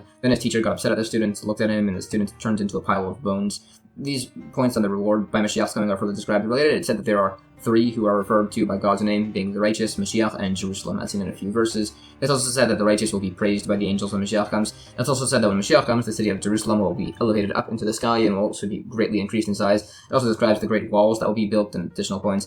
Anyways, that's that. Back to the laws of acquiring a ship. Acquiring an item is done here by pulling it, or drawing it, to some extent. By a ship, it's a debate as to how much of this must be done. Some say even a small amount, others say it must be actually moved to a new location. There's a related debate on how much is necessary to acquire an animal. There's also an argument that the ship can be acquired by a document. Regarding the ship, it's argued as to where it's located, as it's implied elsewhere that acquiring an item via pulling it inside of a public thoroughfare is ineffective. So some explain the case to be is where the boat is being taken from a public domain into a recessed area off to the side, or if the ship is in its owner's domain, it can be acquired by just having its place rented. In fact, if the seller told the buyer to pull the ship to acquire it, and the buyer only held the rope, some say he needs to actually pull the ship, others say the seller was just giving him an example and what he did was sufficient. There are related points on the acquisition of promissory notes. Simply, it said that the law is that letters, meaning notes of indebtedness, can be acquired through handing it over, and it doesn't need a document to acquire it, as it's explained that letters are words, and words cannot be acquired with just words. Others debate this, and it's discussed further. New Mishnah. If somebody sold a wagon to another, this does not include the mules. If somebody sold mules, this does not include the wagon. If somebody sold a yoke, this does not include the oxen. If somebody sold oxen, this does not include the yoke. Rabbi Yehuda is of the opinion that it could go according to the purchase price, meaning that if somebody bought a yoke for 200 zuz, this obviously includes the oxen. The sages disagree. The Gemara says if somebody sold a wagon, it actually would include the mules if they were hitched to the wagon at the time of sale. Additionally, regarding the debate between Rabbi Yehuda and the sages as to if what's included in the purchase can be concluded from the cost, it's explained to be where in the locale oxen are also referred to as yoke by some people. Additionally, according to the sages who say that the oxen are not included in this massive charge, possibly the sale is entirely void due to the overcharge, or possibly it could be allowed as the overcharge is so unreasonably high. The fact that the buyer is still accepting this purchase shows that he's getting the excess as a gift. New Mishnah. There's a debate if selling a donkey includes the gear. Some say yes, some say no, some say sometimes it's dependent on if the gear is on the donkey, and the buyer said, sell me this donkey of yours, where the gear would be included, or if he said, sell me it, your donkey, where the gear would not be included. The Gemara debates as to what this reference to gear exactly is. Some say it's sack, saddlebag, and side saddle. And the debate, if it's included, is as to whether a donkey is used for riding or for carrying cargo. Based on this, according to both, the saddle, blanket, breast strap, and similar would be included in the sale. Others disagree with this set of definitions. It's debated further. A number of sages hold that when something is sold, its accessories are included. Anyways, the difference between specifying sell me this donkey of yours and sell me it, your donkey, is in the first case he said this donkey, apparently including the gear. New Mishnah. If somebody sells a donkey, it includes its foal. If somebody sells a cow, it does not include its calf. If somebody sold a dump, it includes the manure. If somebody sold a pit, it includes its waters. If somebody sold a beehive, it includes the bees. If somebody sold a dovecot, it includes the doves. The Gemara explains the difference between selling a donkey and a cow as to whether its child is included is if he said he's selling a nursing cow or donkey, as a cow could just be sold on loan for its milk, but this does not apply by a donkey. It discusses some related verses on this topic, speaking about how poor it is to be a haughty individual. It also speaks about the great negativity of straying from the words of Torah. Anyways, we have stated that if somebody sells a dump, it includes its manure with the sale related. It said that if somebody consecrated, for instance, a pit filled with water, or a dump filled with manure, or a dovecot filled with doves, etc., both the item and what they contain are consecrated to the temple, and can no longer be used for personal benefit. But if the pit itself was consecrated and only later became filled with water, or the same same with the other cases, or a tree was consecrated and only later grew fruit. Some say the secondary items are not consecrated, while others disagree by the growth of a field or a tree, saying they are actually included in the consecration, even if they weren't there initially. It discusses this dispute in some related cases. Others reverse the issue, saying both opinions agree that a tree or a field and their later growing produce are both included in initial consecration, and the debate is by a pit or a dovecot if their waters or doves are included in this consecration. It's explained when the pit was empty at the time of consecration. The debate is based on a different argument as to whether somebody can transfer an item that doesn't yet exist. Also, this would only apply if the water or doves came from the consecrator's own property. They also debate if the pit or dovecot was full when the consecration occurred, is where they didn't specify what the consecration included, and it's a dispute if the water or doves are included, based on if this consecration is similar to laws of sales. New Mishnah. Somebody who purchases the rights of production of a dovecot from somebody must allow the first produced pair of doves to stay with their mother, as they're not included in the sale. Or if somebody purchased the rights of production of a beehive, the first 3 swarms must be cut off, which will be defined. If the buyer specifically purchased the hive's honeycomb, he must leave behind 2 combs. If he bought olive trees for lumber, he needs to leave 2 branches behind. The Gemara explains a pair of doves must be left with their mother, and if there is a daughter, a second pair must also be left. The daughter's pair must be of its own offspring, like so. The mother bird's pair is its mate and the daughter's pair must be its mate and its own daughter. This is necessary to leave the daughter bird's own heir to ensure the daughter bird stays. When we said that the first 3 swarms of bees from a hive must be cut off, some say this means to sterilize them by feeding them mustard, which causes them to return to their hive and stay there to eat honey. Others say cutting them off actually means to take alternating swarms, meaning the first, third, and fifth swarm, and to leave the rest of the cellar. Other sources say to take the first 3 and then take every other one. Regarding honey in a beehive by laws of impurity, it's said to always maintain the status of a food without needing anybody to be thinking about it as a food. Some say this excludes the first 2 combs we had mentioned that are set aside, as those are not intended to be eaten. Others disagree with this status as food entirely. The status is additionally discussed regarding types of honey and laws of impurity, although a source does seem to confirm, like the original opinion, that honey in a beehive contracts food impurity without anybody needing to consider it as food. Anyways, we said if olive trees are being cut down, 2 branches must be left. Similar laws apply by other types of trees as to how much of a stump must be left over for it to regrow. For instance, it said a sycamore tree must have 3 handbreadths left over so it can regrow, as this allows it to grow back. Raising it to the ground would be negative for it, and leaving anything higher than this would be neither negative or positive. So by laws of the sabbatical year, this tree can be raised down, but by buying and selling, as we're discussing, it must have 3 handbreadths left over to benefit the tree. It debates by other types of trees. It said that palms and cedar trees don't regenerate, which it debates from a few verses. It also defines a few other types of trees from scripture. New Mishnah. If somebody purchases 2 trees in somebody else's field, there's a debate if the man acquires any land in addition. For those that say he does not, if the branches grow over the seller's land, the seller cannot trim them, but the seller can cut any offshoots from the trees. If the tree dies, the buyer would still have no rights to the land. Anyways, however, if somebody purchased 3 trees, it's agreed that the buyer does acquire some land, meaning the seller can actually trim them a bit if they extend over his property. Anything that grows from the trunk or root belong to the owner, and if the trees die, the buyer has the rights to the land to replant them. The Gemara says, elsewhere there's a very similar debate by purchasing 2 trees as to if the land is included by laws of Bikurim, first fruit tithes, as again, some say that the land is also purchased, and therefore blessings must be said by this tithe. This would be necessary to say again over there to show this opinion holds that saying the blessings by the Bikurim tithe applies even if somebody buys these first fruits from the marketplace. Others dispute this opinion, quoting some verses and additional sources, and from the latter it proves the inverse, that actually this opinion holds that to say the blessings on the Bikurim tithes, you actually do need to own the land.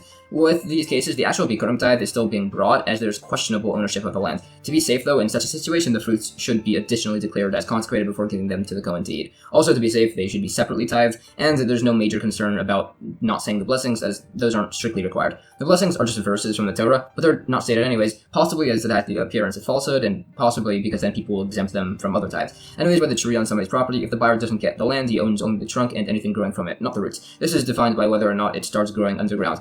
Because of this, any branches near the base of the trunk should be removed, as there could be an argument as to whether the dirt covers them or not. Specifically, by a date palm, the owner of the palm tree has no rights to anything growing from the trunk, as it doesn't typically produce any shoots from its trunk. Now, we said if somebody purchased 3 trees, he acquires land. This is defined here as the area immediately beneath the trees, the area between the trees, and also a circle around each tree large enough for a picker to stand with a basket to pick fruits. Now, some say if somebody buys more than 2 trees, so 3 trees, he does not also acquire a path through the field to these trees. So it's asked how, if he's not getting a path, he could get an additional surrounding area around each tree to pick fruits. So it's explained to be in accordance with the opinion of Rabbi Akiva that a seller sells generously, and the buyer can acquire this additional land while the seller can still trim the trees. It brings support for this opinion. There's a debate as to how much space there must be between each tree for this land acquisition to apply. Some say between 4 and 8 cubits, some say between 8 and 16 cubits. It argues this from some additional particular cases on various laws of fields, as to what constitutes a typical minimum distance between different types of plants. Some actually say the trees can be between 4 and 16 cubits, and it brings sources for this. Also, the distance is measured from from the middle of the trunk. Additionally, if somebody sells one tree that's connected underground but comes up in 3 separate places, appearing like 3 trees, based on a related case, they are considered to be separate trees. Although, if there were 2 trees in a field and a third on the boundary, or 2 trees in a field and a third in somebody else's field, that stands unresolved. Similarly, if a pit or an irrigation channel or a public path or similar cuts in between the trees, it goes unresolved.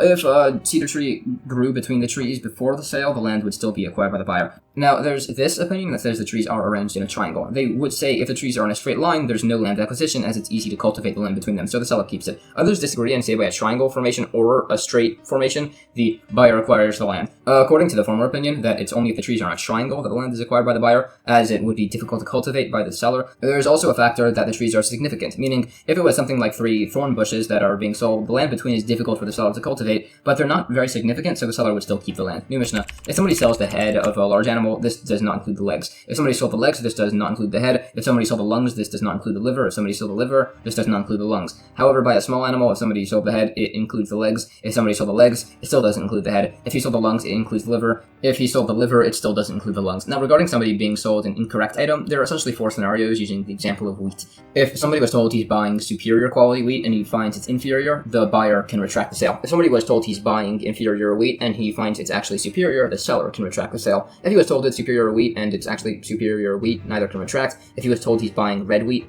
and then finds it's white wheat, both of which have their own unique qualities, or vice versa, or for instance, he was buying olive wood and was given sycamore wood, or vice versa, or he was buying wine and he was given vinegar, or vice versa, either party can retract from the sale. The Gemara says, as support, it said if somebody buys an item worth 5 coins or 6 coins, and then it went up in value to 8 coins, the buyer was the person who was undercut initially, so only he can retract if he wants to. However, if the item was worth 6 coins, and it was sold for 5 coins, and then it dropped in value to 3 coins, the one who was undercut here initially was the seller, so here only he can retract the sale. This is all implied from our Mishnah. Anyways, based on the particular usage of words to reference wheat as white or red, the implication is that the sun itself, which has a similar used word, is actually red, and it's just difficult to tell due to our sight, and some say the sun is red colored as it passes by Gehenna. Anyways, regarding the difference between wine and vinegar, some say there is no legal difference, but it's explained that that's only in regards to tithes. New Mishnah, if somebody sells produce to another, the man can acquire it through an acquisition by pulling it, without needing to measure it. Just measuring the item is insufficient to acquire it. If he wants, he can acquire the item by renting out its location. If somebody buys flax from another, he only acquires it once he moves it to a different location. If the flax was attached to the ground, all the buyer needs to do to acquire it is to detach any of it. The Gemara says,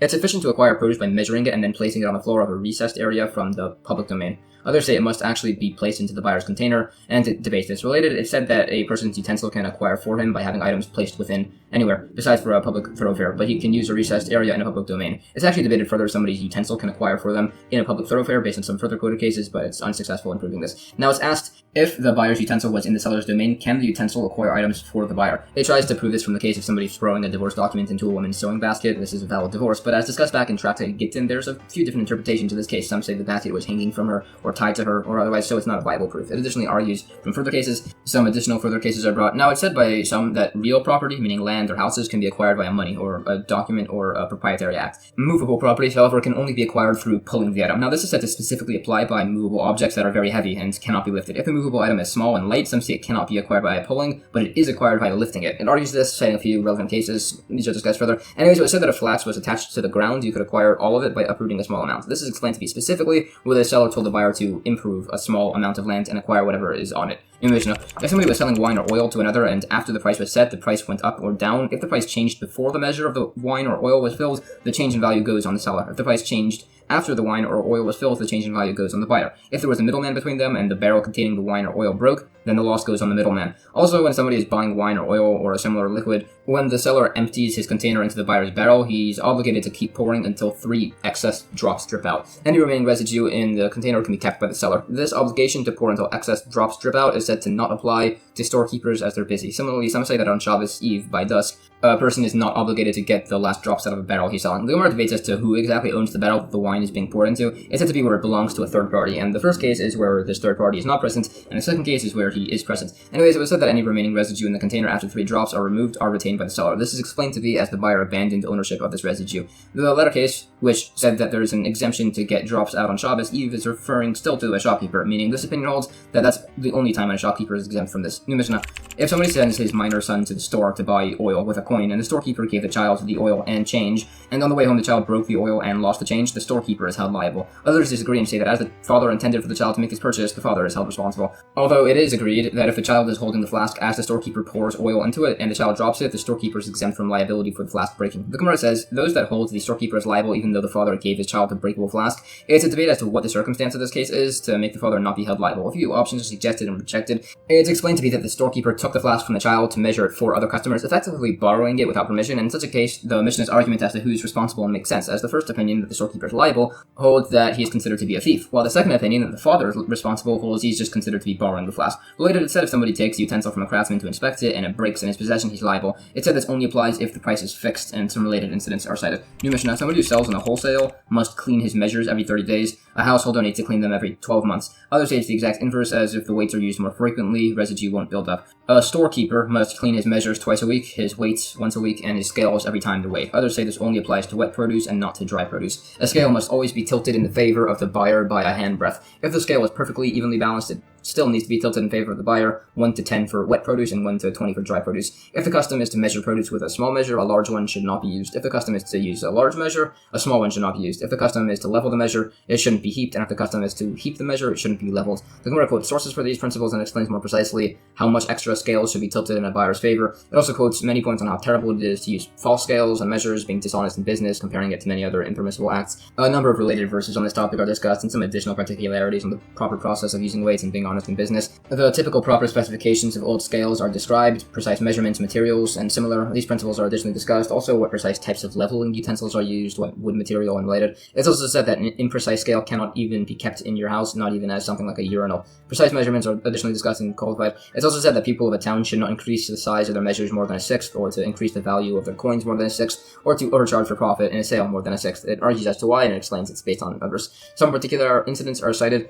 It's also said to be extremely negative to hoard produce, to lend on interest, to cause prices to rise artificially, among others. It also speaks on some further points on assisting the poor, and it mentions that a person shouldn't hoard produce even from his own garden. The only time hoarding produce is permitted is on the year before, during, and after the sabbatical year, just not if there's a scarcity of produce. Again, there are further points on proper business practices, and there are some additional points on the story of Ruth, Boaz, and Naomi, and the related verses. It also speaks on Abraham, his life. It said that when he passed, all the great men of the world lined up to mourn him. Again, a number of other verses are quoted and spoken on. It speaks on the greatness of the produce of the land of Israel, and it also says that everything aged is better as long as it's typically something that's aged, so this excludes things like dates, beer, and small fish. And that's the end of chapter 5. Chapter 6 of Tractate Bava Basra continues going through the various laws of sales. The first Mishnah says, if somebody sells produce to another without specifying if it was to be used for planting or for eating, and the buyer then planted it and it didn't grow, the seller is not held responsible for the loss, even if it's something that is typically used for planting. However, some add if the plant was something that could only be used for planting, like garden seeds, which are inedible, the seller is responsible for the loss. The Gemara quotes a related case. If somebody bought an ox and found it was a dangerous animal that gored people, there's a debate if the seller must refund him, based on whether or not the seller can claim that he sold the animal to be eaten, not for work. This case is clarified to be where the person typically buys oxen for either use, and also where the cost of the ox for meat and an ox for work is the same. So the difference as to who's liable is really as to who's responsible to dispose of the ox between the buyer or the seller. Essentially, the debate as to the status of the animal is as to whether the principle of majority applies. The first opinion said this purchase is undone, as majority of people buy oxen for plowing. The second opinion says the purchase stands, as he holds majority is not a followed principle within monetary law. It brings a series of different cases to try and prove like either opinion. Some additional cases are brought. Anyways, the Mishnah stated that if somebody sells a man defective garden seeds, he needs to repay him. Some say this is just the cost for the seeds. Some say he also needs to reimburse him for the expenses. It explains sources for these opinions. New Mishnah. If somebody sells grain to another man, the buyer automatically accepts a quarter kav per ratio of impurities within the grain. For figs, the ratio is 10 wormy figs out of every 100, or 1 for every 10. For a seller of wine, he accepts 10 sour barrels per 100, and from kegs from the region of Sharon, he accepts 10 poor quality ones for every 100. The Gemara says when it says a quarter kav of impurities per of grain, this refers to legumes being mixed in, and it's not in reference to soil or dirt. It's debated exactly as to what a permissible ratio of dirt within would be. Additionally, some say that if a buyer is sifting through grain he's purchased, as there's an excess of impurities, he's allowed to sift through everything and return all impurities. Some explain this to be just his legal entitlement to return all of these impurities, more than just the extra if they exceed the permitted ratio. Others say it's actually a penalty, that if the impurities exceed the permitted ratio, he's now allowed to return all of the mixed impurities. It argues proofs and disproofs for this from several different discussions. These are additionally spoken on.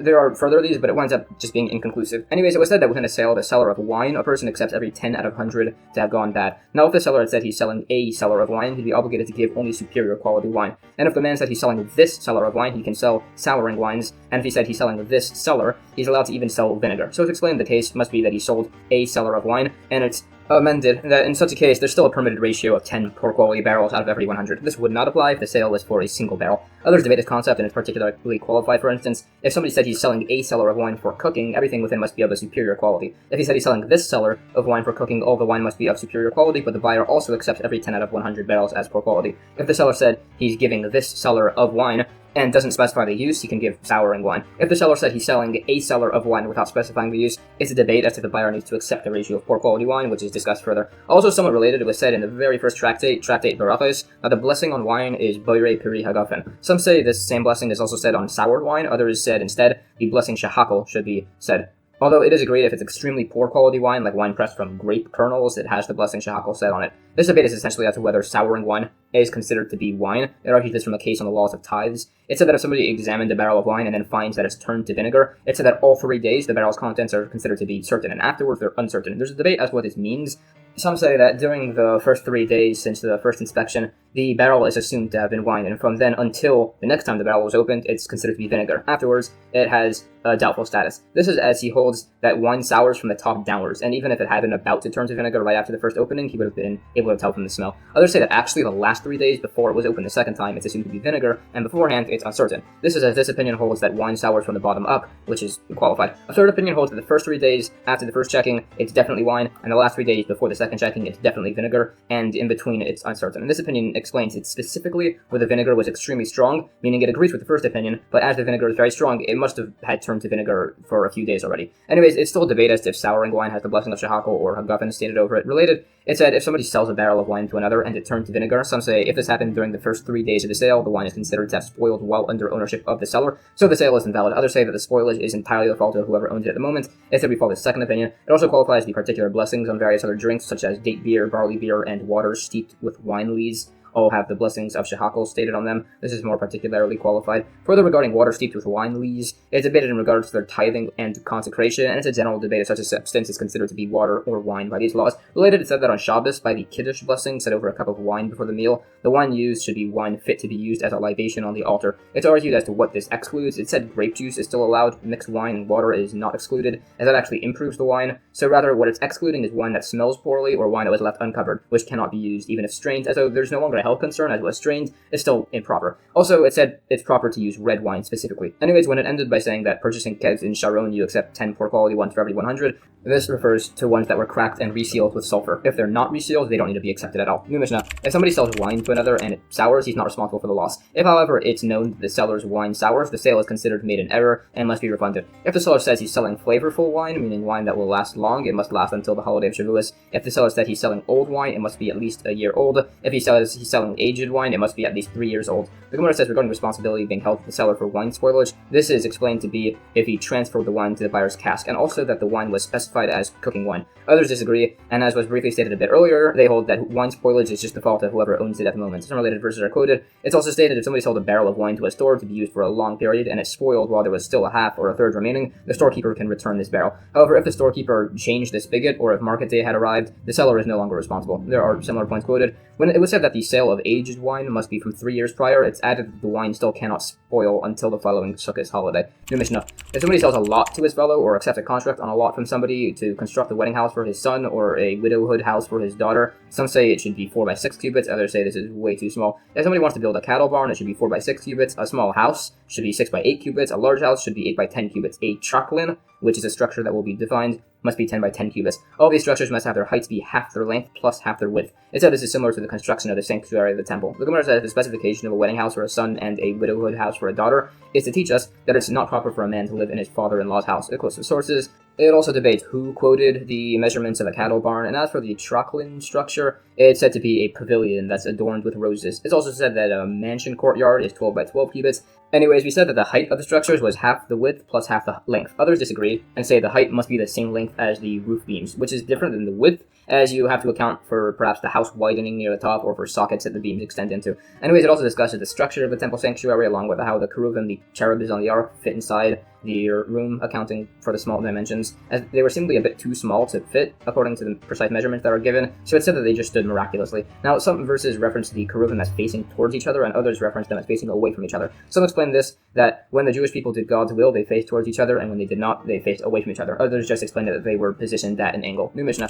if somebody owns a water cistern inside somebody's house, he's allowed to enter and leave to get water only at a time that people typically do so. He cannot bring his animal inside. He would need to fill up a container to bring it to his animal. And additionally, both the cistern owner and house owner make themselves a lock. The Gemara clarifies these two locks are both placed on the cistern. The house owner's lock is there so that the cistern owner won't enter without him being there, which could lead to suspicions of adultery with his wife. New Mishnah: somebody owns a garden behind somebody else's garden, and he has a right of way through the others. He can only enter and leave at times that people typically do so. He cannot bring merchants into his garden to buy produce, nor can he use this just as a shortcut to enter into a different field. The owner of the outer garden can plant things in the path. That's if the garden path goes through the middle of the outer garden. If they agree to have the path off to the side of the garden, he can enter and leave whenever he wants. He can bring merchants into the garden, although he still cannot use it as a shortcut, and neither party can plant anything on the path. The Gemara says if somebody buys a canal through somebody's property for an irrigated field, the canal must be 2 cubits wide, along with an additional cubit on either side for the banks. If the canal was for a pond, it must be a cubit wide with half a cubit on either side for the banks. Regarding these banks, some say the property owner can sow plants or trees in the banks, others say he can only plant trees,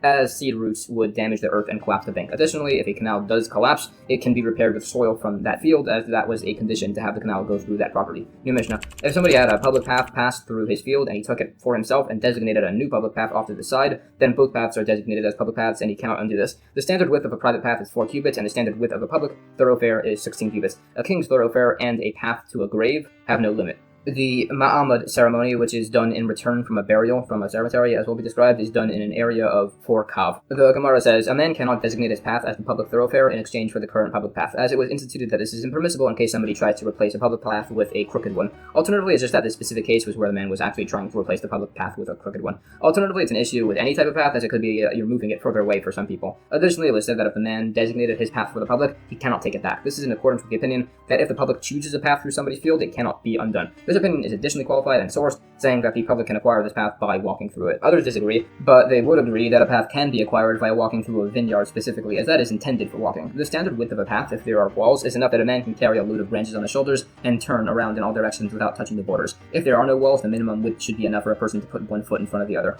Anyways, we have stated that the standard width of a private path was 4 cubits. Others say it was actually wide enough for a donkey that's carrying things to walk through, which is a bit less than 2.5 cubits. It's also said the standard width of a path between cities is 8 cubits, a public thoroughfare, as mentioned, is 16 cubits, and a path to a city of refuge is 32 cubits, which is based on the verse. A king's path was said to have no limits, as he's allowed to even break through the fences of surrounding property to make a path. The path to a grave has no limit, to honor the dead with the funeral procession. Regarding the Ma'amad ceremony, which was essentially a series of eulogies given over on the path back from somebody's grave, it said no less than 7 of these are done, and some say it's only done in the actual cemetery. New Mishnah: if somebody sells a lot to somebody to make a catacomb, or somebody agrees to build a catacomb on his property, each crypt must be 4 by 6 cubits and must have 8 recesses for the actual bodies, 3 on each side and 2 in front. Each recess must be 4 cubits by 6 handbreadths and 7 handbreadths tall. Others say the crypt must be 6 by 8 cubits with 13 recesses, 4 on the side, 3 in front, and 2 in the front diagonals. There must also be a courtyard built at the entrance to the crypt, 6 by 6 cubits, with enough space for the funeral bier and those carrying it. The courtyard must have 2 crypts opening into it. Others say it must have 4 crypts opening into it on all 4 sides. Others say it just depends on the type of rock the grounds are made of there. The Gemara says regarding the opinion that a standard crypt should have 13 recesses, it's argued how all of these could even fit. It's essentially explained that the inner corners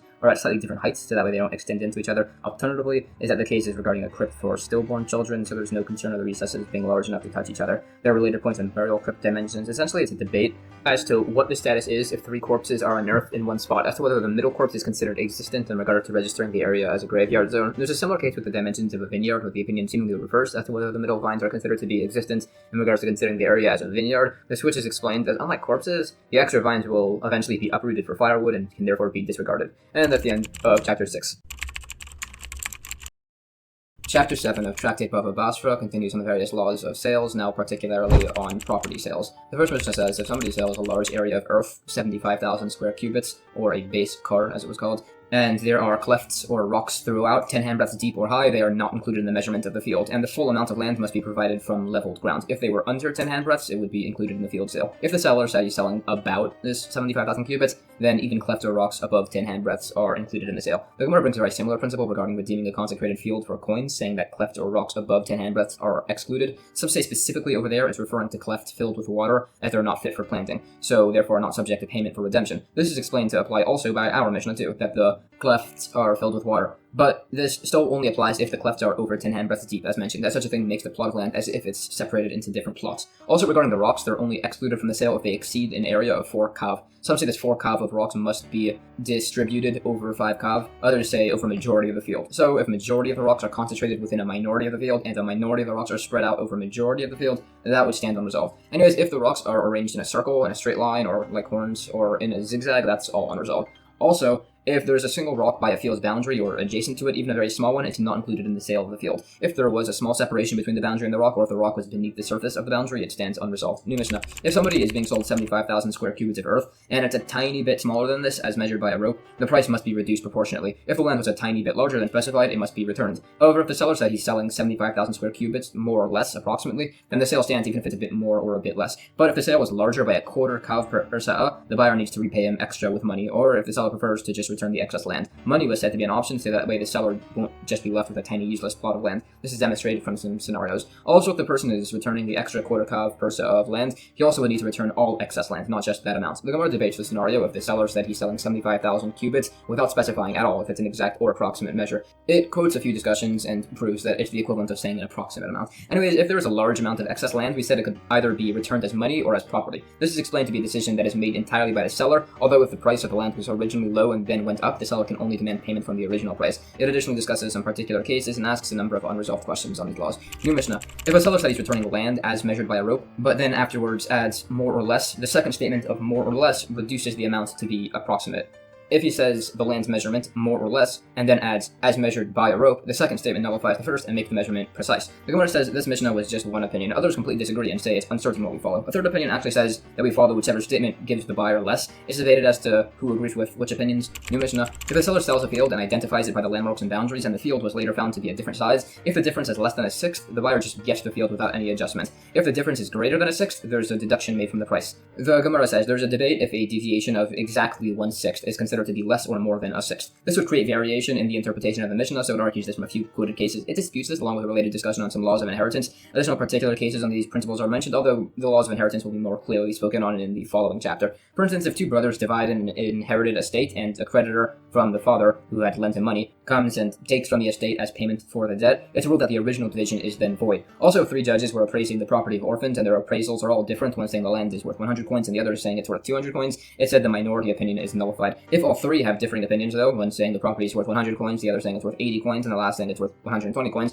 some say it's just valued at 100 coins as that's the median. Others say we do 90 coins as we assume the first 2 judges were off by 10 coins and then we just disregard the last judge's opinion. Others say we subtract the lowest value from the highest value and divide by 3 and add that to the lowest value. So here that would be 93.3 coins. The logic isn't really understood as to why this calculation is used, but it's said that this is the law we hold like. New Mishnah. If somebody sold somebody half his field, but didn't specify which half, the quality falls between them, which will be defined, and the buyer takes half. If the seller said he's selling the southern half of the field, the quality falls between them, and the buyer gets the southern half. Also, the seller must accept upon himself to make space for the fence, a wide trench, which is 6 handbreadths, and a narrow trench, which is 3 handbreadths. The Gemara says in the first case, when it says the quality falls between them, this means the buyer gets the worst half. In the second case, when the seller specified the southern field, the buyer still gets the worst half, as he meant he's selling the value of the southern field. Regarding the trenches, there's a narrow trench dug, and then the wide one afterwards, outside the actual property. This is to prevent animals from jumping the fence. It's in this order, as if the wide trench was first, the animal could land in the trench and jump out over the fence. The wide trench is necessary to have placed down to prevent the animal from going to the lip of a narrow trench and then just jumping over. The space between these trenches must be a handbreadth.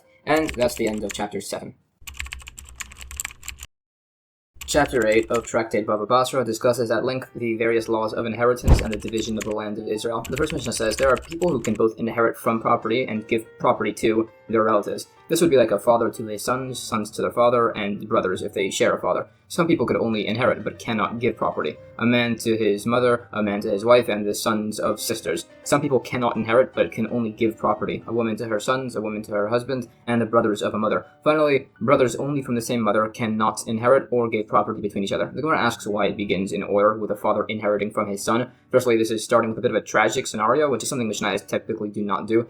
Additionally, the actual verses in scripture state a father passing first and the son inheriting, so it's a bit of an odd choice to start with.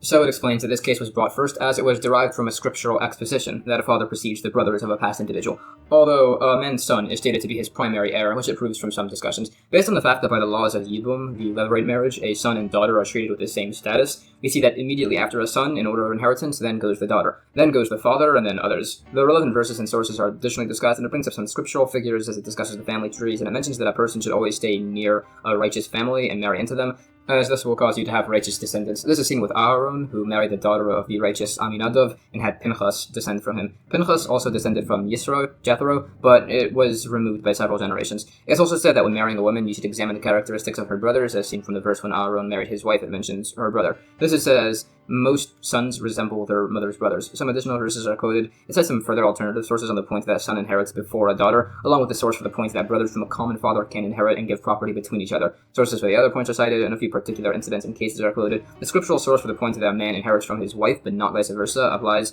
along with some additional sources, which are then discussed. There are further points related. During the time of the division of the land of Israel, there was a principle that if a woman had parents from two different tribes, so she was inheriting land from both of them, she should specifically marry somebody from her father's tribe. It explains the logic of this. This is said to mean that her husband's father must be of the same tribe as her own father, although her husband's mother can still be of the same tribe as her own mother. Now, it's a debate as to if this concern of inheritance, applying by the differing tribes by the division of the land of Israel, is of the woman's son's inheritance or of her husband's inheritance. A number of verses are quoted showing it's a concern of inheritance through her husband. Also, from other verses, it's said that a husband does not inherit his wife's prospective assets that she receives after her passing, rather that only goes to her sons. Anyways, we had said that the sons of a sister inherit but don't give property to each other. In fact, the sons of a sister actually take precedence over the daughters of a sister. Also, from a verse, it seems to say that a person can only pass down inheritance during the day, not at night, and this is clarified to actually mean that three men cannot pass judgment on inheritance directives that they heard at night, as they were witnesses at that point, so that way they can no longer act as a judge. Related, it said that if two people are verbally exchanging an item, in order to then retract this exchange, some say they have as long as they're still seated in that location, others say they have until the end of that topic of conversation to retract the exchange. It debates between these opinions. It said we follow this latter opinion. Anyways, it has stated specifically that a woman can give property to her husband and son to show that it occurs in the same way, that a husband does not inherit from his wife after she passes, so too a son doesn't inherit from his mother towards his half-brothers from his father after she passes. Others actually disagree and say a woman actually does inherit from her son, which is derives from a verse, and it debates this further. Mishnah. Based on the verse, if a man should die and he has no son, you shall transfer his inheritance to his daughters. We know that within the laws of inheritance, a son takes precedence over a daughter, and also the descendants of the son take precedence over the daughter. A daughter takes precedence over the deceased man's brothers, as do the descendants of the daughter. A brother takes precedence over brothers of the father of the deceased, as do the descendants of the brother. As a rule, anybody that takes precedence has their descendants also take precedence, although an inheriting man takes precedence over his own descendants. The Gemara quotes further sources. If a man has no offspring whatsoever, it said we search upwards along his lineage until we find the closest living relative. This goes upwards until whichever of the 12 sons of Jacob he's descended from, not further, as there's a tradition that no tribe of Israel will ever go extinct.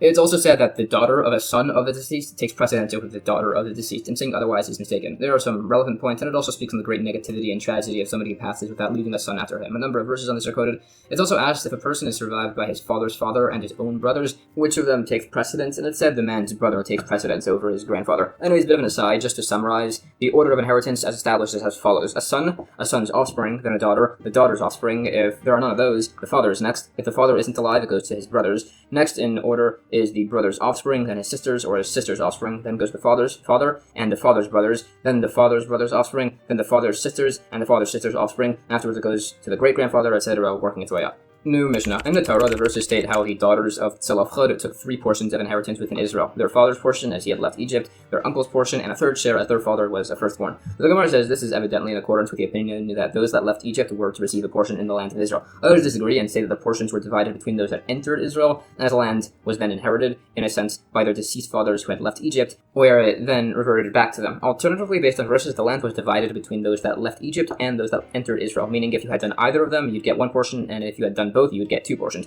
Particularly, Joshua and Kalev, Yehoshua and Kalev, took the other spies' portions, and Korach and his followers had no portion. Their children got portions based on their grandparents, unrelated to the event. The relevant verses are quoted. There's also an unresolved issue with one verse that implies, unlike that the land was divided according to those that entered Israel, according to the opinion that the land was divided according to those entering Israel, the daughters of Tzelafchad were actually requesting the share of their grandfather, as their father had not entered Israel. Similarly, according to this opinion, the children of Joseph petitioned for extra land, even though they entered Israel, as they had many children, under 20, so they would have received a lesser amount. Some suggest that the specified side petitions show that every other person was fine and received a portion in Israel. Others say the request of Joseph is simply recorded to teach that a person should beware of the evil eye, as they were advised to live in forests. However, they responded, saying that the evil eye has no power over the descendants of Joseph, as they're compared to a fish, which are immune as they're covered by water. It quotes sources for the division of portions between the spies and the followers of Korach. These are discussed, and it particularly qualifies the inheritance of the daughters of Tzalafchad. These are discussed, and it asks how the daughters of Tzalafchad could request an extra portion as their father was a firstborn, as firstborns receiving double doesn't apply to prospective assets, so some suggest they weren't asking for the land, they were requesting his actual property. Others say the land of Israel was considered to have been in their possession since they left Egypt, although others debated from a source. It said, actually, Moshe was uncertain as to whether this was the case, and it was clarified that it was an inheritance, but it won't be received by those that left Egypt themselves, as they all ended up passing in the desert. It also expounds further on the incident with the daughters of Tzalafchad. It said that they were wise as they spoke in a timely manner, they were knowledgeable in Torah as they knew the law, and that they were righteous as they waited a while to marry people befitting their station. It said that because of this, the same miracle that occurred for Yocheved occurred for them, which is that they retained the beauty of their youth even when they were old. It's also said that sometimes the verses list the daughters in different orders, sometimes in order of age, other times in order of wisdom, although others say that it's to show that they were all equal. It further expounds on these verses, on their marriage, that they only married fitting individuals and similar. This is discussed along with other points on the prohibitions that existed for certain individuals to marry outside of their tribes, as was briefly mentioned earlier. This is relevant for the holiday on the 15th of the month of Tu B'Av, wherein all the tribes would have their marriages, along with marriages between tribes. Now, there were other things that this holiday of Tu B'Av celebrated, although that's more discussed in the very last pages of Tractate Ta'inus, but essentially this celebrated the ending of the deaths in the wilderness, and it also celebrated the day that the guards blocking the roads to the pilgrimage holidays in Jerusalem were removed. It's the day where those killed in the Battle of Beitar were finally buried, and it was also the day that they stopped cutting trees for the altar pyre. Related, it said that there are 7 righteous men that had their total lives span across the entire world. There was Adam, who lived until Methuselah, who lived until Shem, who lived until Jacob, who lived until Amram, who lived until Achia, the Shilonite, who lived until Elijah the prophet, Eliyahu Hanavi, who is still around to this day. The relevant verses to calculate their ages and dates are also brought. That's the division of the land. It said that it was divided according to the tribes, not by head counts, based on some verses. It was done so with the Urim V'Tumim on the Kohen Gadol's breastplate, and also a lottery was drawn to divide the portions of land between tribes. It is said that when Moshiach comes, everybody will have land of all the different variants, and it'll be divided between 13 tribes, an additional one for the Nasi, Moshiach. During the original division of land, those that received lesser portions of land would be monetarily reimbursed, based on the difference in value between land by its distance to Jerusalem. Others said that they just would receive other lands. Everybody received their portion by lottery, beside for Joshua and Kalev, whose portion is specified in verses as given by the word of God. It clarifies which portions exactly these were. New Mishnah. Both the son and daughter are subject to the laws of inheritance, although a firstborn son receives a double portion from his father alone, not from his mother, while daughters are supported only from their father's estate and not from their mother's. The Gemara says, when it states that a son and daughter are subject to the laws of inheritance, actually a son takes precedence over a daughter in inheritance, so there are a few suggestions as to what that exactly meant. Firstly, if they are inheriting, both inherit property not yet owned by their father, the same as typical property. This cannot be the case, as it was already implied by the prior Mishnah about the daughters of Tzalafchad, so that would be repetitive. So rather what it means is that both a son or daughter would take an extra portion if their father was a firstborn. Again, this would be redundant. A third option, it means that whether there's a son amongst other sons or a daughter amongst other daughters, if the father says that this particular child should inherit everything, he does. Others debate this. So a final explanation is that it means that a son or daughter are equal to inherit from their mother and father's estate, although a firstborn son inherits double from specifically his father's estate. A number of verses are quoted in support of this, which are then discussed. Related regarding these verses, it mentions Leah's marriage to Jacob, and prior to this, it says that her eyes were ra'akos, meaning tender. Some interpret this to mean like the word arukas, meaning longer, showing that her descendants many generations down the line would be very great. Others say it's literal, that she was a very sad person because people would frequently say that she would one day marry Esav, and she would often cry over that. Additionally, Jacob was supposed to marry Rachel and worked for many years to do so, as the verses state, but her father switched her out for her sister Leah, and Jacob didn't realize until after they were married. It's explained this was as Jacob and Rachel suspected her father, Lavan, might try such a thing, so they designed some secret sign to identify themselves to each other when they were getting married. However, when Rachel saw her sister being switched out, she realized her sister might get very embarrassed, so she taught Leah the signs, and Jacob married Leah, and then only much later on married Rachel. Related verses on the subject are discussed. Anyways, back to inheritance, it cites a number of different cases showing that a firstborn inherits double from his father, and there's apparently a debate between Rebbe and the sages. Rebbe saying that a firstborn takes a double portion in benefits that are received after the father's death but before the division of property, and the sages disagree. It's a debate as to who precisely we hold like. Related, it said that a firstborn does not receive a double portion from a loan owed to his father. This is in accordance with the opinion of the sages, and it's necessary to state as the father here had an actual document. Others say a firstborn gets a double portion from an owed loan, just not from the interest of the loan. Again, according to the opinion of the sages, and specifically according to the view that a loan is considered to have been collected during the father's lifetime. A related case is cited, and others disagree with this latter principle. These opinions are more particularly qualified. For instance, there's a case, a man said that when he passed, his property should go to his grandmother, and after she passed, it should go to his heirs. The man had a single married daughter who died before everybody else, and then the father died, and then the grandmother died. It said we hold the husband does not inherit anything, as the inheritance was entirely prospective, which is a type of asset that a husband does not inherit from his wife. Others disagree and say that he would, although the final law is that a husband does not inherit prospective assets through his wife if she had passed. And also the law is that a firstborn does not get a double portion of his past father's prospective assets, and also a firstborn does not take a double portion from a loan, be it of money or of land.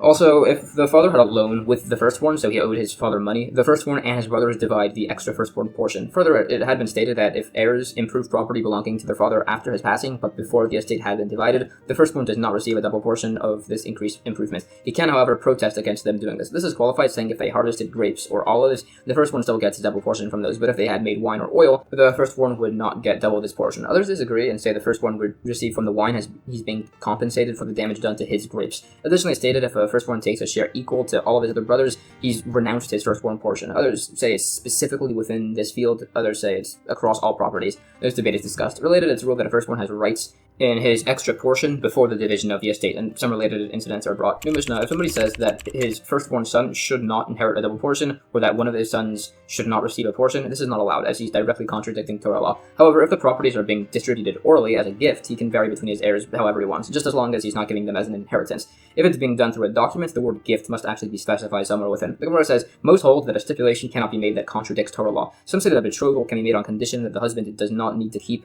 to any of the obligations of a husband towards a wife, as it's a monetary matter, but that's unique, as the wife is agreeing to it, unlike by inheritance, where the son has no say. It's also stated, if a father says, so-and-so is my firstborn son, he's believed to be the firstborn and inherits accordingly. If the father had a son and said, so-and-so is a firstborn, he would not inherit extra, as it's possible he meant he was the firstborn to his mother. Related incidents are cited. Uniquely, a tumtum, somebody with a flesh covering their genitals, making their gender indeterminate. If the covering is opened and he's found to be a male, such a person would not inherit double, as the verse states that inheritance is only towards somebody who is discernible as male from birth. Additionally, such an individual cannot be judged as a wayward and rebellious son, which will be discussed more in Chapter 8 of Tractate Sanhedrin. Another similar law, a tumtum does not cause any change or adjustment to the firstborn's inheritance, and also such a baby is not circumcised on the 8th day. However, it is said that a woman becomes impure after giving birth to a tumtum, the same as any kid. Based on this, there's an unresolved question if there actually is a delay in circumcision, although it brings sources for the remaining cited points. Additionally, it's explained that if two newborns were born, recognized, and then got mixed up, they can write a monetary collection permissibility document to the other, so that way they can collect their firstborn double inheritance. If they were not initially recognized, they cannot do this. Others held if there's a presumption that one child is the father's firstborn, and the father says, no, this other son is my firstborn, they should write this monetary collection document for each other, and then split the double portion. This was as he was uncertain what the ruling is as to if a father is believed to identify his firstborn son. Such a debate is relevant,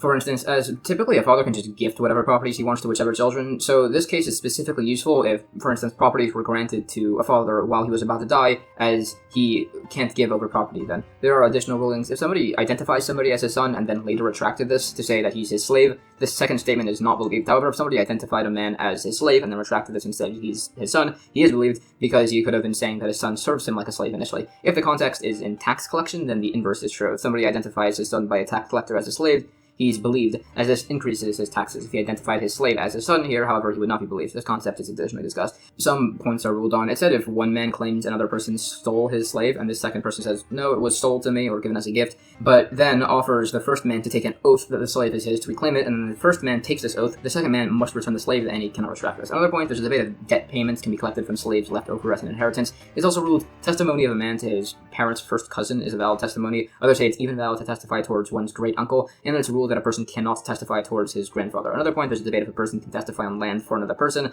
after he becomes blind. Some say no, others say yes, as he could remember the boundaries.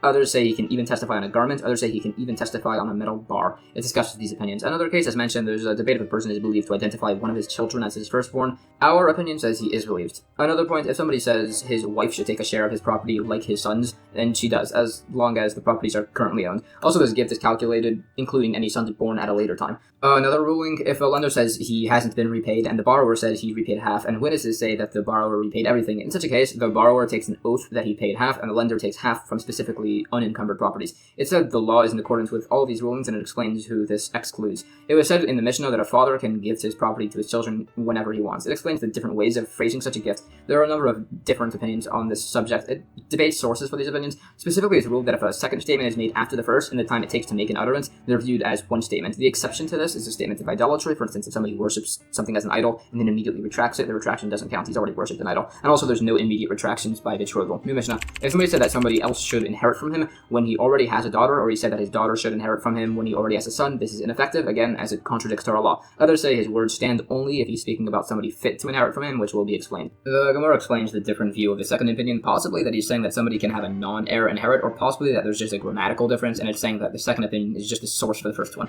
Although it is said that we hold the law is like the second opinion, and it says scriptural sources for this. This concept is additionally discussed, and it mentions the practices of some sages in regards to ruling the law. Now, according to this opinion, that a person can choose to give a larger portion of his estate to one of his heirs, there's a debate if this would apply if being done by a healthy person. It debates between these opinions, and this is additionally discussed. It said if a person writes in his will, but he's giving all of his possessions to his wife, she's only made an administrator. The same would apply if done to his eldest son or his youngest son. If the recipient was a non-relative, his betrothed wife or a divorced wife, they would receive it as a gift. So there's a dispute as to what the status is if he's giving it to his daughter when he has sons, or to his wife when he has brothers, or to his wife when he has sons from another wife. It's also a debate if he's appointing this person, say his wife, as only an administrator of the property if this is done when he's healthy. Some related laws on writing over property towards one's wife through the marriage contract are discussed. Essentially, it establishes a few unique instances where a woman can give up her collateral rights within her marriage contract, which is a leniency specifically within laws of the marriage contract. It debates the validity of this principle further. There are unresolved points and a few discussed incidents, and they're additionally discussed. Anyways, back to inheritance. Instead of a severely ill person wrote all of his property over to somebody else, we first check to see the relationship. If the recipient would make a valid heir, he receives it as an inheritance. If he's not fit to inherit, he receives it as a gift. It's argued as to what exactly the practical difference is. It said there's a difference if the giver said the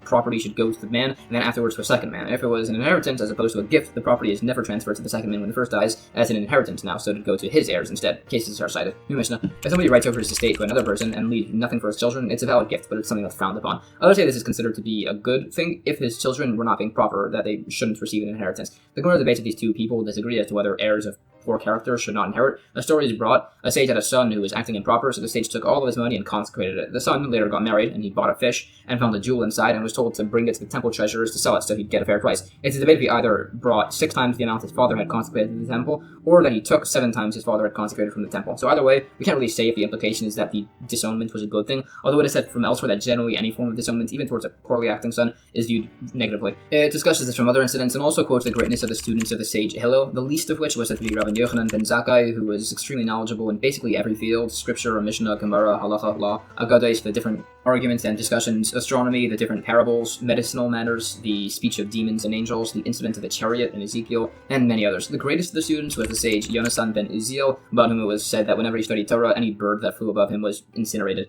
New Mishnah. Regarding laws of inheritance, if somebody identifies another man as his son, he is believed. If somebody identifies another man as his brother, he's not believed. So this new identified brother would only take inheritance from the brother that had identified him. If this new brother then dies, what he had inherited returns only to the brother that identified him. If the new brother had properties from elsewhere, all the brothers inherit from him. The Gemara explains regarding somebody who identifies his son, this is relevant to have him inherit from him and to make his wife no longer responsible to perform the levirate marriage if he passes. Now, both of these points are known from other locations, so it's actually to teach a particular case that a father is believed when he says he has a son in regards to exempting his wife from the levirate marriage, even if there was a presumption that he has a brother. The husband is believed here as he technically could have just divorced his wife if he wanted to. Based on this, there's a disagreement if a husband is believed if he says he divorced his wife, as if he wants to, he could just divorce his wife. It's explained that he's believed to say he's divorcing her in the future, but not to say he had divorced her in the past. Later, if the husband says he divorced his wife in the past, is the debate if we then believe him to say he divorced her in the future. Some particular incidents are discussed. In the case of a man identifying another person as his brother is qualified, it's particularly where the other brothers say they don't know whether this man is their brother or not. Anyways, if the new alleged brother inherited property, but then made improvements to it and then died, what's the status of the improvements? And that stands unresolved. New Mishnah.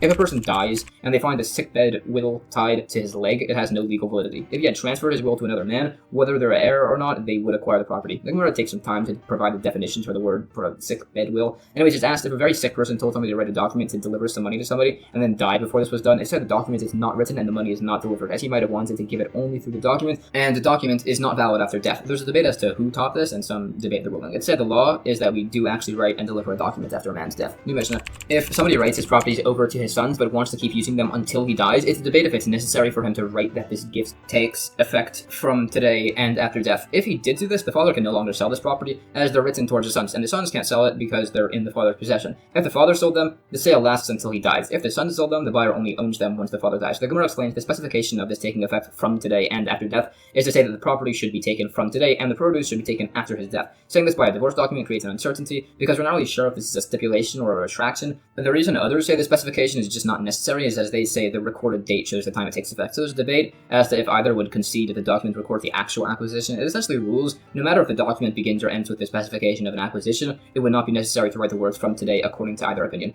If the document started with the words "this is a testament to the matters that took place before us," then there would be an argument if the words "from today" are necessary to be added. Anyways, in the case where the father writes his properties over to his son, but partially retains them while he's alive, if the son then sold them while his father was still alive, and then the son passed away first, it's a debate if the buyer acquires this property. This is based on whether the right to produce of a property is the same as the rights and ownership of the property itself. This was actually already discussed, but it's being taught here also by father and son to show that it still applies, even though you might think that a father would typically be more generous towards his son. It additionally debates his opinions. It is, however, ruled that if somebody says that his property should go to one man and then after to another man, the second man only gets what the first man chooses to leave him. However, if the first man gives his property away while he's very sick as a gift, it would still go to the second man as he has priority. This would even apply to the ownership of Canaanite slaves, that they go to the second man even if the first freed them, meaning he can do whatever he wants with his property. And this would even apply if the first man made the property into shrouds for the deceased, that the second man received the leftovers, again, so the first man can do whatever he wants with his property, even making it into items that are forbidden to be benefited from. Another instance of this case would be if somebody gave a man an esrog as a gift, telling him that afterwards it should go to the second man. Others disagree and say that it's universally agreed that the esrog can be used for the sukkah ceremony. The only debate is if he can decide to sell it or eat it. A particular case,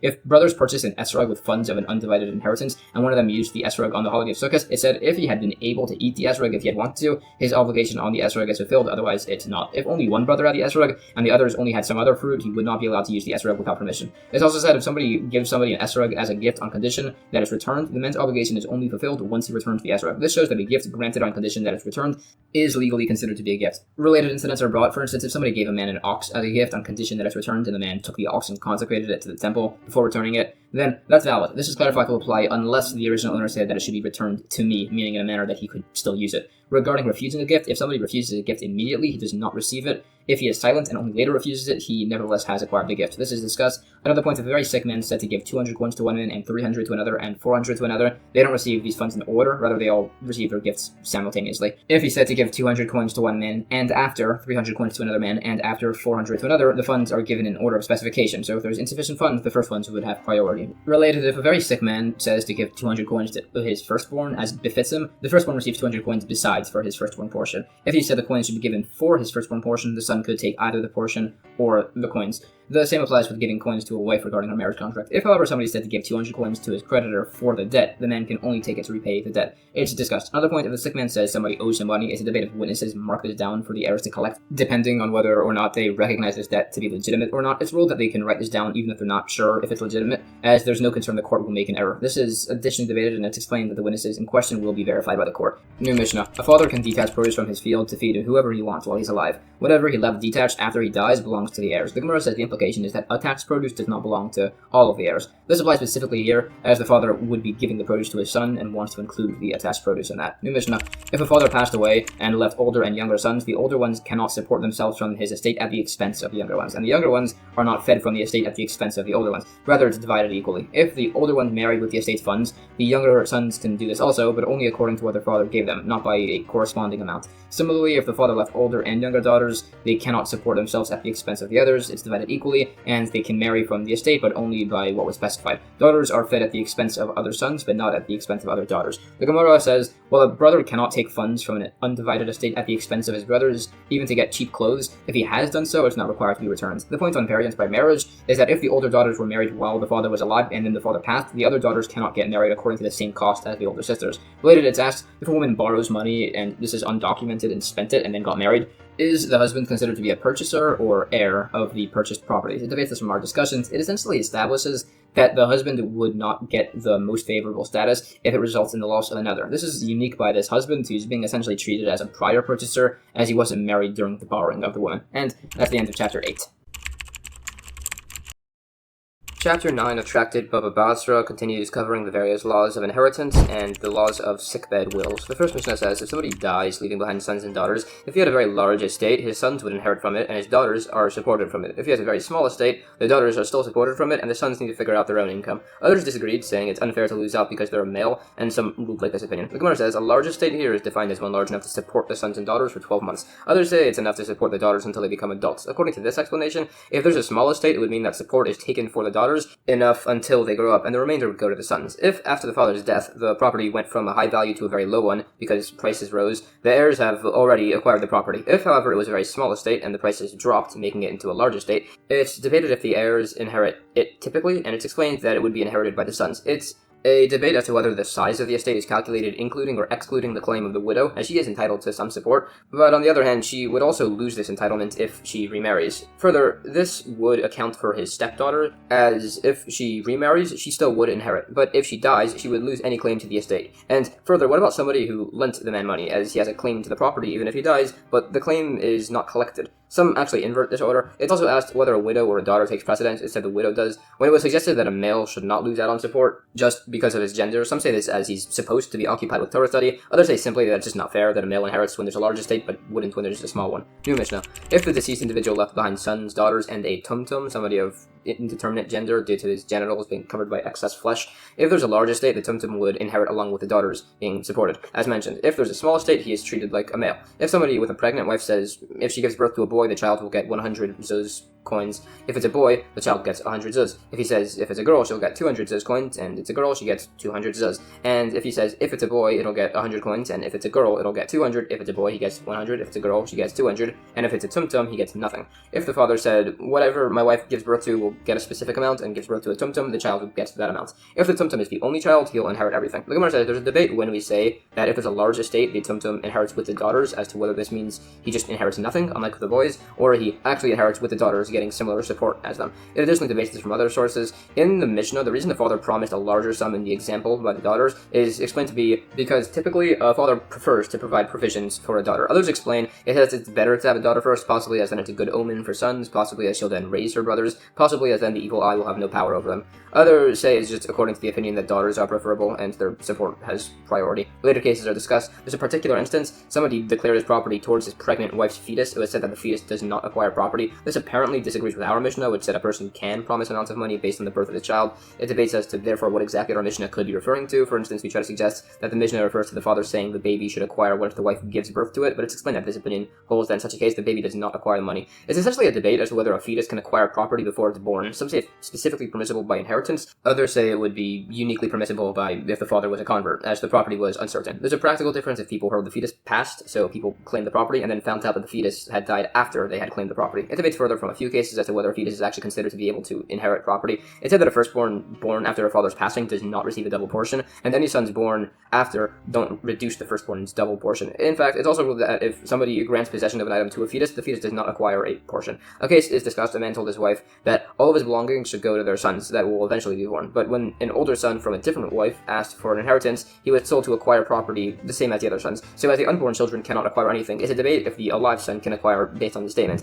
It said that it was held he would not receive a portion in such a case. Related, if somebody says to another to acquire this gift like the donkey, the recipient receives nothing. But if the man said that you and the donkey should acquire this gift, some say half this item goes to the man and half to the donkey that's being referenced. Some say all goes to the recipient, some say nothing goes to the recipient. It debates proof from various different sources. Similarly, if somebody tells his wife that his belongings will belong to you and to your sons, some say the woman gets half of everything, some say it's all divided equally between everybody. It is ruled in accordance with this last opinion, among others. It rules on some other particular cases. For instance, a sick man said that his belongings should go to his sons, and it was ruled that this could only refer to sons, not grandsons. New Mishnah. If somebody passed away and left adults and minor children, and the adults improve the estate by increasing its value, this improvement is shared by everybody equally. If, however, the adults declare publicly that they're only improving their own portions, they would specifically inherit the improvements. The same applies with a wife. If she improves an estate, it's improved for all heirs, unless she clarifies beforehand that she's doing so specifically for herself. The Gemara says this improvement that applies to all heirs is only when the improvement was within the estate itself. If the heir used his own personal funds, then the improvement goes to himself, even without any necessary stipulation. The other points are discussed, and it mentions specifically the case of a wife improving the property to show the same laws apply by a wife, even though it was less common for women to work with property. Or possibly even though you might think that she was doing the improvements for the orphans. A somewhat related ruling, it said if somebody marries off their son in a wedding house, which was a special house built for a wedding, the son acquires the house. So long as he's the eldest son, he's marrying a virgin, and it's his first marriage, and he's the first of his siblings getting married. If the house has an upper story, he would not acquire the upper story, and if there's a portico, or if there's two houses, one inside the other, those go unresolved. Additional sources are cited. New Mishnah. If two brothers were partners in ownership of an undivided estate and one of them starts to work, the work payments go towards the shared estate. If one brother becomes sick, he is healed from his own resources. The Gemara debates as to what it means when it says one brother got a job. It means he was appointed to the service of the king in this case, specifically as a representative of the owner of the field, not through his own merit. Additional cases are discussed. Specifically, when it was said if one brother became sick, he must be healed from his own finances. This is particularly if his illness was due to his own negligence. Otherwise, he can pay his medical expenses from the shared property. New Mishnah. If some brothers were groomsmen while their father was alive, which was something that entailed bringing gifts to the groom as a tradition in those days, when these men eventually married, they would receive their own reciprocal gifts, and this would go to the common estate, as this reciprocal gift was something enforceable in court. However, if this brother received just a regular present of a jar of wine, for instance, he can keep it for himself. The Gemara quotes a different case, which seems to say that actually, regarding a reciprocal groom's gift, the man gets to keep it personally. So it suggests a few interpretations of that case that fit in accordance with our Mishnah. It also discusses some points on returning the betrothal sum after a groom's passing. It essentially is a debate if this fund is at all retrievable. Some say it varies in the region regarding betrothal sums, although it does say a bridal gift would be returned. There are additional particular points discussed regarding the old custom of reciprocal groomsmen gifts, and it also expounds on some relevant verses. New Mishnah. If somebody sends a bridal gift, which was a custom during those times, to his father-in-law's house, even if he sent as much as 10,000 dinarim, after only having eaten a groom's meal worth a single dinner, the bridal gift is not collected if the marriage gift doesn't go through.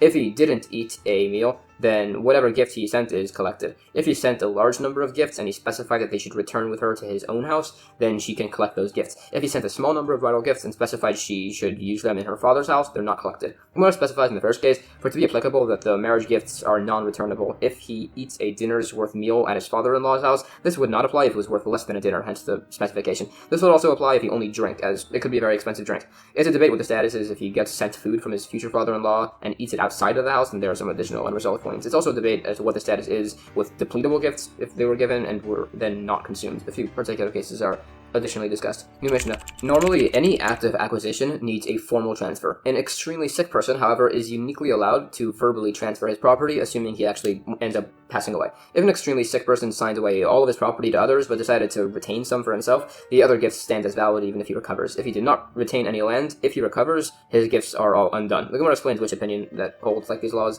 This is discussed, and it also quotes scriptural sources for the point that an extremely sick person can verbally give over his property. Related, it mentions that Achitophel, King David's general who betrayed King David to ally with the Prince Absalom, before he took his own life after he saw the rebellion failing, he told his sons three things: to not fight amongst each other, to never again rebel against the Davidic dynasty, and also if the sky is clear by the holiday of Shevuos, to plant wheat crops that year. It debates what this weather by the last one is exactly referring to, and there are some additional omens for the year's weather that are listed. It said if it's hot or cold on the first day of Rosh Hashanah, then the year will be hot or cold respectively. This made a difference in what the Kohen Gadol would pray for. Anyways, back to sickbed gifts. Some say the concept is actually entirely of rabbinic enactment, which was made for the peace of mind of sick individuals. Others disagree and say that it has scriptural source. Anyways, it said that a very sick person actually does not have the rights to declare somebody allowed to live in his house or eat of the fruits of his trees, although he is allowed to give ownership of the actual house or the actual trees. This is qualified. Anyways, if somebody gave a tree to one man and then its fruit to another man, it's a debate if the second acquisition is valid. This is additionally discussed. Anyways, if a very sick person signs away all of his possessions to people, we see what his intentions were beforehand. If he always planned on doing this, it's valid, unless he recovers. If he did not plan on doing this initially and wanted to only give some of his possessions and evidently changed his mind, if he recovers, he can only renege on the last gift. Similarly, it said if an extremely sick person signed away all of his possessions to others and then recovered, he cannot renege on this, as he might still have some properties that exist in a different location. It said this is presumed to not be the case, though. Anyways, there's also a debate if somebody retracts his sickbed gift to give to somebody else. It's argued if this fully retracts the first man's gifts or only the parts he promised to the second man. It's said to be a full retraction of the first man's gift, as seen from other broad cases. There are also a few unresolved questions as to whether a very sick person declares the property to be all consecrated to the temple, if that's valid, or if he declared it to be all ownerless, or to go all to the poor, or otherwise. It also debates the validity of certain particular expressions of granting property, like, he shall be seen in my possessions, and otherwise, and it's unresolved if this is valid. If a very sick man sells all of his possessions, if he recovers, if he kept the proceeds from the sale, he can retract, otherwise not. It's also debate as to what the law is by a very sick man admitting that some properties in his possession don't actually belong to him, if he's believed or not. Anyways, we had stated that if the sick man had retained any land for himself, any property he gifted stays gifted, even if he recovers. How much property he needs to retain is discussed. Some say enough land to sustain himself, others say enough movable properties to sustain himself. It debates these. Related points are discussed. It also brings up some particular expressions. If somebody said his movable properties should go to somebody, that includes all of his utensils, but excludes wheat and barley. If he said all my movable properties should go to somebody, that includes even wheat and barley and an upper millstone, just not the lower one. If he said anything that can be moved, the lower millstone would be included also. It's also debated as to whether a slave is considered to have the status of land or a movable property by these laws. Related, it said there are 5 scenarios where there's variation between somebody writing away some of his property and him writing away all of his property to another person. These include an extremely sick person, as we're discussing, somebody giving property to a slave, where if all of his property is given, the slave also goes free to his wife, where if all the property is given, she becomes an administrator, to his sons, where it could cause the wife to forfeit her marriage contract if she's assigned any land, and also to a widow who hides away her property before being married to retain it for herself, as she must sign over her property to a third party. By all of these, movable property is considered to be as significant withholding as land, besides for by the marriage contract, unless the movables are actually specified within the marriage contract. The word possessions, when used, could reference a slave, land, an article of clothing, coins, and documents, as seen in a few cases. It could also include animals or birds and tefillin, and whether or not include the Torah scroll is unresolved. A few particular incidents of women sequestering personal items when entering a marriage are brought, and the resulting laws are discussed. It also brings a few other cases of sickbed gifts. It explains if an extremely sick individual writes only part of his property away towards another individual. Some explain this actually to have the exact same status as a typical gift, in that it cannot be retracted and requires a formal acquisition. Others debate this latter notion. In the end, the final law is held that an extremely sick person's partial gift does actually require formal acquisition, and this would still apply even if he dies afterwards. Although if somebody gives instructions out of concern that he's about to pass, he does not need to perform an act of acquisition, so long as he does end up winding up dying. If he does actually recover, he can retract this even though an acquisition was witnessed. Now, if somebody gave a proper sickbed gift and then also unnecessarily performed an actual formal acquisition, sometimes that's fine, but both apply. So it's like a typical gift, and it can no longer be retracted, but it's also like a sickbed gift, meaning he could viably transfer a loan owed to him towards another person. Others disagree and say it's just unresolved, as it could be the sick man wants the transaction to be done specifically with that document, which would be invalid after his death. Apparently, these opinions seem to contradict themselves elsewhere, but it's explained that there's variation between the discussed cases. And that's spoken on. Now, it's established that a sick man can write a second sickbed will, which overrides the first one. But what if a person decided to sign away all his property to two different people, one after the other? Some say it goes to the first man, as it should be treated like the gift of a healthy man, which cannot be revoked. Others say it goes to the second man, as he says it's like a sickbed gift, so the first will would be revoked. Now, this was technically already discussed by the earlier discussion of a sick man's gift given along with an acquisition, but this is repeated here as there was no acquisition done, and there's variation on this side. Additionally, in a case where a sick man wrote a will that his property should be transferred to another man in life and in death, it said that we hold it's a sickbed gift, and this applies even if the words from life were written instead. Additional incidents are cited. New Mishnah, if a very sick man wrote a gift document, but he forgot to mention in the actual document that he was extremely sick, and he then recovered, and then there was a debate if the man was actually sick when he wrote the document, as to if he can then revoke the gift, as there's no written proof that he was actually ever sick. It's a debate. Rabbi Meir says the burden of proof to show that he was sick rests on the gift giver. The sages say it rests on the people trying to receive payment. The Gemara quotes a case. A gift document had the words that it was written when he was ill and lying in bed, but it did not write that he had passed without recovery, as would be necessary. So some said if a man died, that should be proof enough that he died of the illness, in accordance with a related opinion. The principle has applicability by some laws of impurity. According to the latter opinion of the Mishnah, that the burden of proof rests on the gift recipients. Some say this must be done through witnesses, which is explained. Some say it must be done through certification of the gift document, and it disputes between these. In fact, it's discussed as to in what situations certifying a document is necessary. If a man admitted to writing a document, it's disputed if there's then any necessity to certify such a document. In fact, some even reverse the opinions of Rabbi Meir and the sages as to who the burden of proof lies on, and additionally reverse the opinions of those that debate whether the proof must be of witnesses or document certification. Somewhat related, it said that a minor is not allowed to sell the property of his passed away father. Some say this stands until he's 18, others say until he's 20. It additionally debates between these opinions, also quoting the classifications of a saris, an adult male who has not yet had any physical signs of development, which was discussed in an earlier tractate.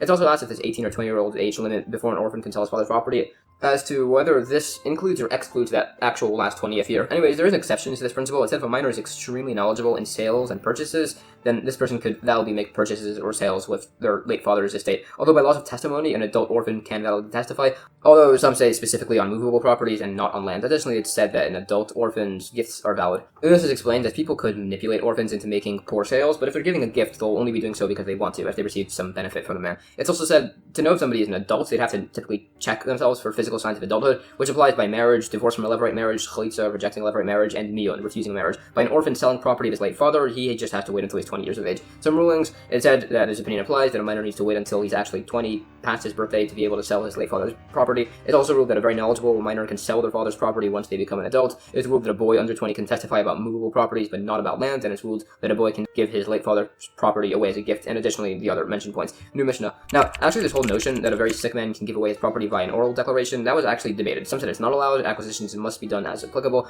Others disagree and quote an incident wherein a sick mother said to give her daughter her brush, and it was done. The first opinion said this was wrong. The Gemara cites sources between these opinions, and related, it said that a very sick person can do an act of acquisition on Shabbos to give an item, and this doesn't have anything to do with this dispute. It's just that there's a concern that the person will mentally deteriorate over Shabbos and won't have another chance. New Mishnah.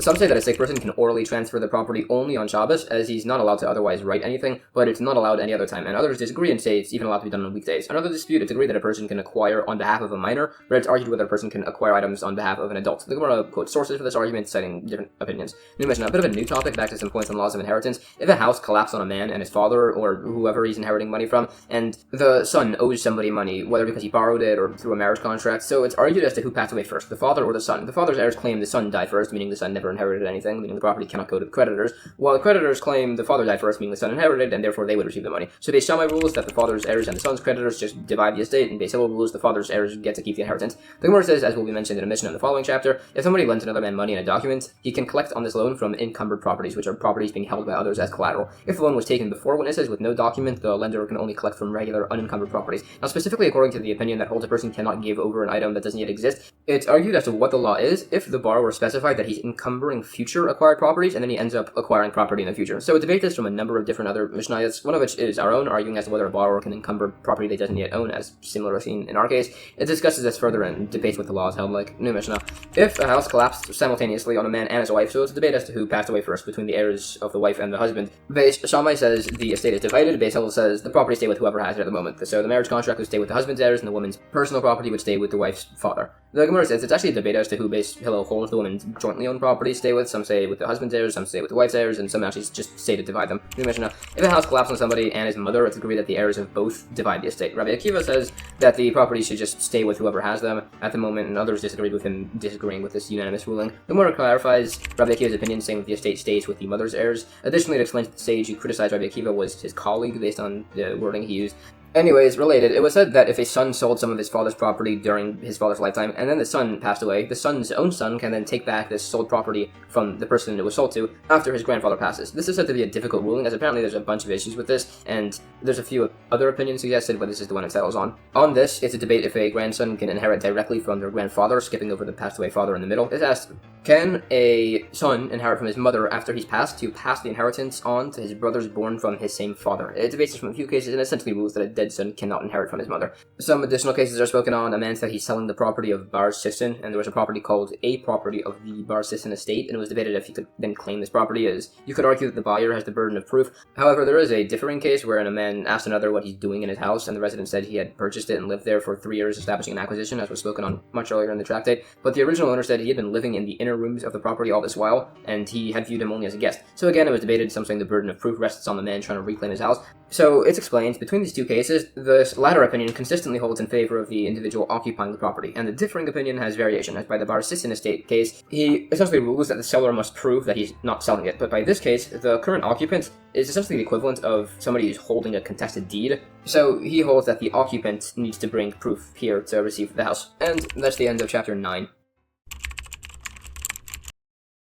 Chapter 10, the final chapter of Tractate Bava Basra, covers the laws of the different types of legal documents. The first Mishnah says there were basically two types of legal documents. An open document, which is just a standard document, lines of text and signatures at the bottom, and then there was what's called a bound document, wherein between every line of text, the document would then be folded and sewn shut, and the witnesses were written on the back of the document. If an open document witnesses are signed on the back, or a bound document witnesses are signed on the front, they'd be invalid. Some actually say a bound document with witnesses on the front is actually valid, as it could just be unbound and made into an open document. Others say it just depends on the local custom. An open document requires 2 witnesses, and a bound document requires 3. If either have less than these, they're invalid. The Gemara cites and discusses a number of scriptural sources for these different types of documents and the variation between them. Some actually suggest that the source for the bound document is that it's a rabbinic enactment, which was done to prevent Kohanim from being able to divorce their wives without a long delay. This would then apply by other types of documents too, besides for just the divorce documents, so that way there would be no distinction between them. Now, on a bound document, there's a debate as to where the witnesses' signatures are placed. Some say in between each fold on the front, others say on the back on the opposite side of the text. It's explained, according to this first opinion, that the witnesses aren't just marked at the end of the document. There's no concern of forgery by people trying to add additional text to the bottom of the text,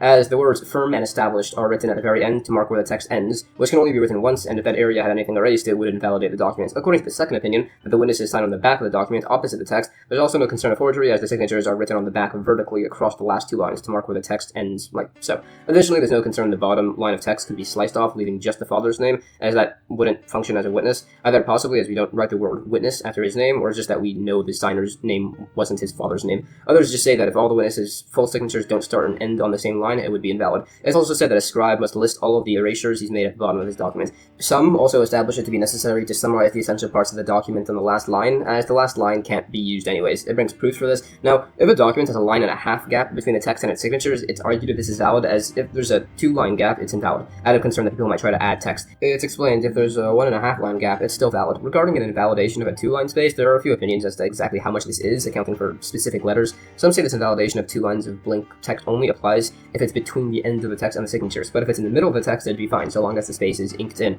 It's a debate if there's concern in the circumstance of a document with its text and signatures all being written on erased parchment. Some actually say 2 blank lines between the text and the witness's signatures invalidates the document, and 1 line between the signatures and the certification invalidates the document. If there's less than this, there's no concern of extra text and witnesses being filled in, as if there's extra witnesses, certification is only checked from the original ones. Anyways, it additionally debates as to whether a document with text and signatures written on erased parchment is valid based on whether there's concern of a forgery. Now, one of the opinions in the Mishnah said if a bound document has its witnesses signed on the inside, it's valid, as it could just be unrolled and made into an open document. Others, however, disagree, saying there's additional variance between types of documents, such as the method that they're dated. A few particular cases on this topic are brought and discussed. One of these instances is where a sage reported another sage as having written a document that was made improperly, and he was told to cease his lashon hara, which is speaking about other people behind their back, or slander. The same occurred when a sage just mentioned a different document had been written by a different sage, which shows that you shouldn't speak about people behind their backs, even excessively about their good qualities, as that could lead to discussion about their faults. Related, it said there are 3 sins which men transgress to some extent every day. These are thoughts of sin, improper concentration within prayer, and avak lashon hara. Avak lashon hara isn't typical slander, as not everybody does that. Instead, it refers to neutrally speaking about others in a manner that could be interpreted negatively. The last opinion of the Mishnah said the law with an open or bound document just depends on the locale. Specifically, if the custom is to only write one type of document and the man requested that, and the scribe wrote the wrong type of document, everybody agrees that's invalid. This opinion refers to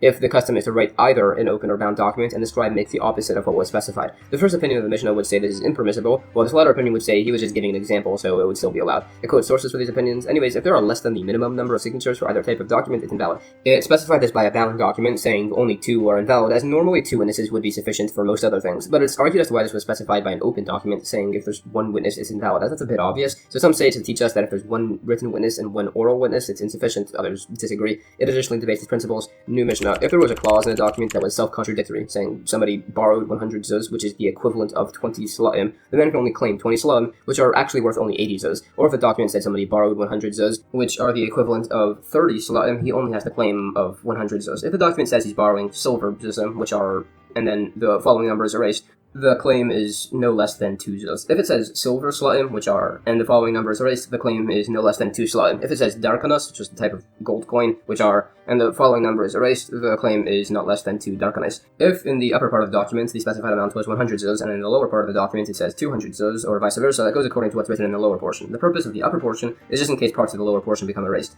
The Gemara brings some particular cases. If the document just said silver, it's no less than a single silver dinar. If it said silver, comma, dinars, or dinars, comma, silver, the claim is no less than 2 silver dinars. If it said silver in dinars, he has a claim of no less than 2 golden dinars value in silver. It additionally discusses these definitions, and it further qualifies the definition of particular vague coin phrases within a document and what they reference at a minimum. Anyways, it was said that the point of the upper portion of a document is for if the lower portion has some letters erased. Some say this only applies to the erasure of a single letter, but it can be adjusted based on what's written in the upper portion. 2 letters are an issue, as then there could be a case where a name with 3 letters is written in the bottom portion, and 2 letters are missing, so then majority of the name will be based on the upper portion. There are unresolved points on deriving particular orders, and there are also additional points on practices to avoid forgery. For instance, if somebody's writing a sample of his signature, he should do so at the very top of a document to prevent people from finding the signature and just filling in text above his signature. Additionally, if a number from 3 to 10 is being written in a document, it should not be written at the end of a line, in case somebody finds the document and tries to add a bunch of extra zeros or something. And if he does write this number at the end of the line, he should re-specify the number later on in the document in the middle of a line. A bunch of incidents where things along these lines occurred are listed. New Mishnah. It's permitted to write a divorce document for a man even if his wife is not present. A marriage contract, redemption receipt can be written for a woman even if the husband is not present, so long as they're recognized. The husband would pay the scribe's fees for these documents. A loan document can be written for a borrower even though the lender is there, but it cannot be written for the lender without the borrower being there, and the borrower needs to pay the scribe. A sales document can be written for a seller without the buyer being there, although a buyer cannot have a document written without the seller being there. The buyer pays the scribe. A betrothal or marriage document needs to be written with the knowledge of both parties, and the groom pays the fee. Similarly, sharecropping or tenant farming documents must be written with the knowledge of both parties, and the tenant pays the fee. Berurin documents, which will be explained, or court judgments must be written with the knowledge of both parties, and the fee is split. Others say 2 documents are written for both parties here. The Gemara says, regarding the point that a divorce document or a marriage contract receipt can be written so long as the husband or wife are recognized. Some define this as recognizing the husband's name by the divorce document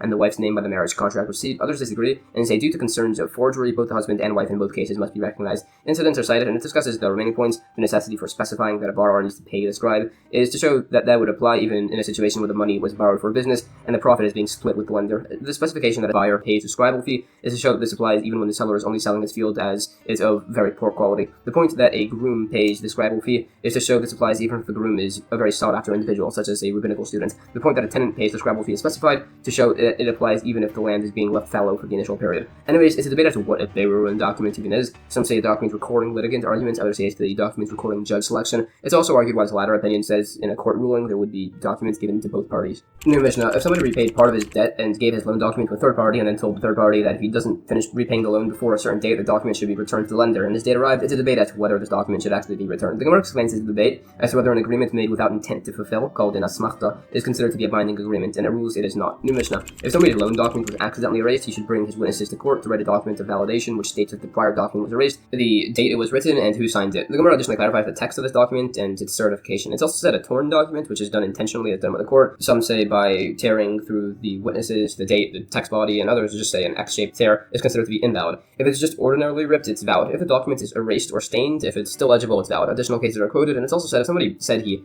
lost his loan document, even if witnesses testify to having written it, he doesn't receive a new one. By a sale document, though, he would receive a new one, although not a guarantee. Others disagree, and it debates as to why the guarantee would be omitted by a sale document. This is discussed. Now, it's said that a replacement deed by a sale document does not include the guarantee. It clarifies just how the sale document is written and some suggestions as to the text that it should contain. There are further points. Also, it's said by some, if somebody gives a gift to another person and the recipient returned the gift document, the actual gift would also be returned. Some clarify this to be as the gift was given so long as he keeps the document, and others disagree as the document could just then get lost or stolen. So they suggest he holds this as this opinion states that letters can be acquired via the acquisition form of handing over. Similarly, by the same logic, there's a debate. If somebody's acquiring property via a deed and an acquisition, as to which of these would be used. Again, this is disputed based on whether a person can acquire a letter via a handing over acquisition, and there are additional interpretations of this dispute. It's alternatively suggested that the debate in this case is over whether a person is required to corroborate a superfluous claim, and it's still debated as to who the law accords with. New Mishnah, if somebody repaid part of his debt, Rabbi Yehuda says he should get a new debt document written up with the adjusted amounts. Rabbi Yossi says he should just write a receipt. Rabbi Yehuda said then there's a concern the man's receipt could get lost or destroyed, and Rabbi Yossi said his way is more fair to the lender as it pressures the borrower to return the debt. The Gemara says there's actually a third opinion,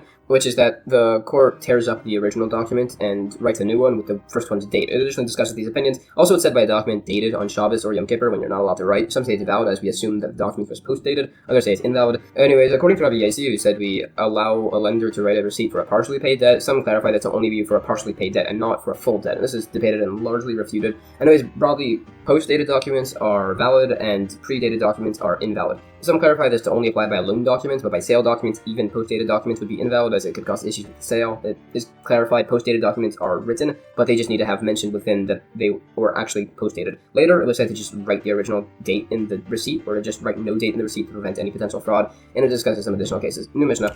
If there were two brothers, one rich and one poor, and their father passed, leaving them a bathhouse or an olive press, if it was for renting, the building should continue to be rented and the profits would be divided equally. If the bathhouse or olive press were made for personal use, the rich brother can tell the poor one to just personally use the olive press or otherwise and make income. Anyways, back to documents. If there were two men in the same town and both had the exact same name, say Yosef ben Shimon, for instance, they cannot produce a loan document against each other, and people cannot produce loan documents against them. If a document is found saying Yosef ben Shimon paid his debt, both of their debts are treated as paid. To avoid this issue, in any documents, they would need to add a third generation name to the document. If they had the same name there too, they should mention some physical identifying feature, and if they were identical, they should write if one of them was a Cohen. The Gemara states the case. A document was found which said that a person had borrowed a document from you without specifying a name. It was said this document was useless to prove anything as it could refer to literally anybody. Others disagreed and said that the words "from you" imply that it belongs to whoever it was found with, that they own the document. And it debates between these opinions for some cases. It is agreed that there's no concern that the document was dropped by somebody and was picked up by another man with the exact same name. Related, it is said that letters can be acquired by an acquisition of handing over, although it is then a debate if proof of this must be brought. Anyways, regarding a document with a name that's held by more than one person in the town, some actually debate the Mishnah, saying loan documents between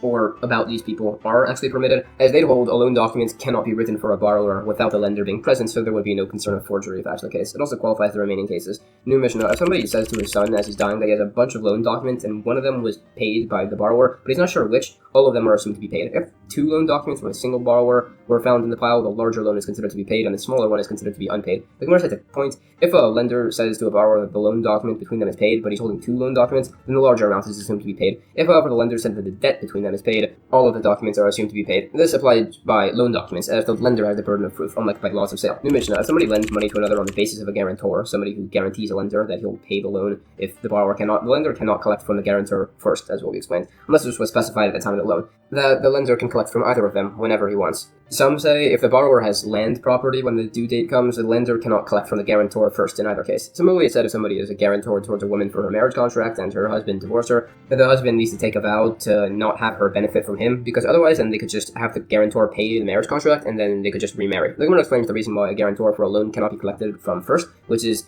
that he could claim he didn't agree to repay the loan, he only agreed to have somebody be available to be responsible for the loan. Others disagree and explain logic just to be as stated, that the guarantor cannot be collected from first. It also cites a number of scriptural sources for these principles of a guarantor, and it's also debated as to whether becoming a guarantor is even considered to be a binding obligation. The remaining cases are discussed. It does mention that there's actually a stricter status of a guarantor called a kabbalan guarantor, wherein a guarantor personally receives a loan from a lender and gives it to the borrower. He's said to be as responsible as the lender himself, and it discusses the particular words and phrases a person can say that would make him obligated towards that status. Additional incidents are cited. For example, it's ruled that if a borrower was placed under a ban by a court and he died in that state, the guarantor can collect from his orphans. Others disagree with this view, and it's discussed, and it cites and debates some additional particular incidents. Additionally, it said if a person consecrated all of his property to the temple and then said that an amount of money he has actually belongs to somebody else, he's believed, as we presume people don't try to commit fraud against the temple treasury. Evidently, this is argued on from some additional cases. Anyways, it said if a seriously sick person admitted to owing some money, it's a debate as to whether he needs to assign the people listening to him as witnesses or whether he needs to have them write this in a document. This is based on whether or not we assume a dying man to make jokes, and it said we do not, hence the designation of witnesses is just not necessary. New Mishnah, final Mishnah of the Tractate. If somebody lends money to another and records this in a document, the debt can be collected from encumbered properties. Encumbered properties are essentially just properties being held as collateral. If there's no document but there are witnesses, he can only take it from unencumbered property. If the lender has a loan document but it's not in his own handwriting, he can only collect from unencumbered properties. Similarly, if the guarantor's pledge is only written after the signatures on the document, it can only be collected from unencumbered properties. This is, as in such a scenario, the guarantee has no legal force, as it was offered only after the money was pledged, as seen in a related example. Also, it was said if somebody wants to become wise, they should study monetary law, as there is no greater branch of Torah, and particularly it should be studied from the sage Reb Shimon ben Nanas, who gave this latter ruling. The Gemara says, biblically, whether a loan was written on a document or given orally, it should be collected from encumbered properties. It was rabbinically instituted to not be allowed by oral loans, as such a loan is not public knowledge and people might make a mistaken purchase on the loaned property. Others disagree, and say biblically, both written or oral loans cannot be collected from encumbered properties, and it was rabbinically allowed to collect encumbered properties from a written loan to allow prospective buyers who are aware of the loan as it's publicly written down. It additionally disputes the principle of this debate, which is essentially as to whether the concept of encumbrance is biblical or not. Related, it's ruled that by an oral loan, it can be collected from the heirs, but not from the buyers, again, as it's not publicized. Anyways, we said if somebody produces a loan document, but it's not in his handwriting, he can only collect from unencumbered properties. It's a debate as to what the status is if his handwriting was then authenticated in court. It was also said if the guarantor wrote his name after the signatures, it can only be collected from unencumbered property. It explains according to some, there's variation. This is where it writes, and this man's name is a guarantor. If it was written before the signatures, but just said, this man's name is a guarantor, there would still be no collection from unencumbered properties. Others disagree and say in either case, collection is only allowed from unencumbered properties, and this is disputed further. Anyways, it is said that we actually do rule, unlike Barnanos, that a guarantee pledged after a loan is granted still obligates the guarantor, and it's a base to remaining points. It's also ruled that if somebody consented to become a guarantor to save somebody's life and he did formal acquisition to legitimize this, he's still obligated to keep to his pledge. It's said that this implies that typically a guarantor does not require an acquisition to make a pledge binding, although others dispute this. In the end, it's held a guarantor who commits himself at the time the money is lent does not require a formal acquisition, but if he committed after the money was lent, he does need to do a formal acquisition, while a guarantor of the court never needs to perform a formal acquisition,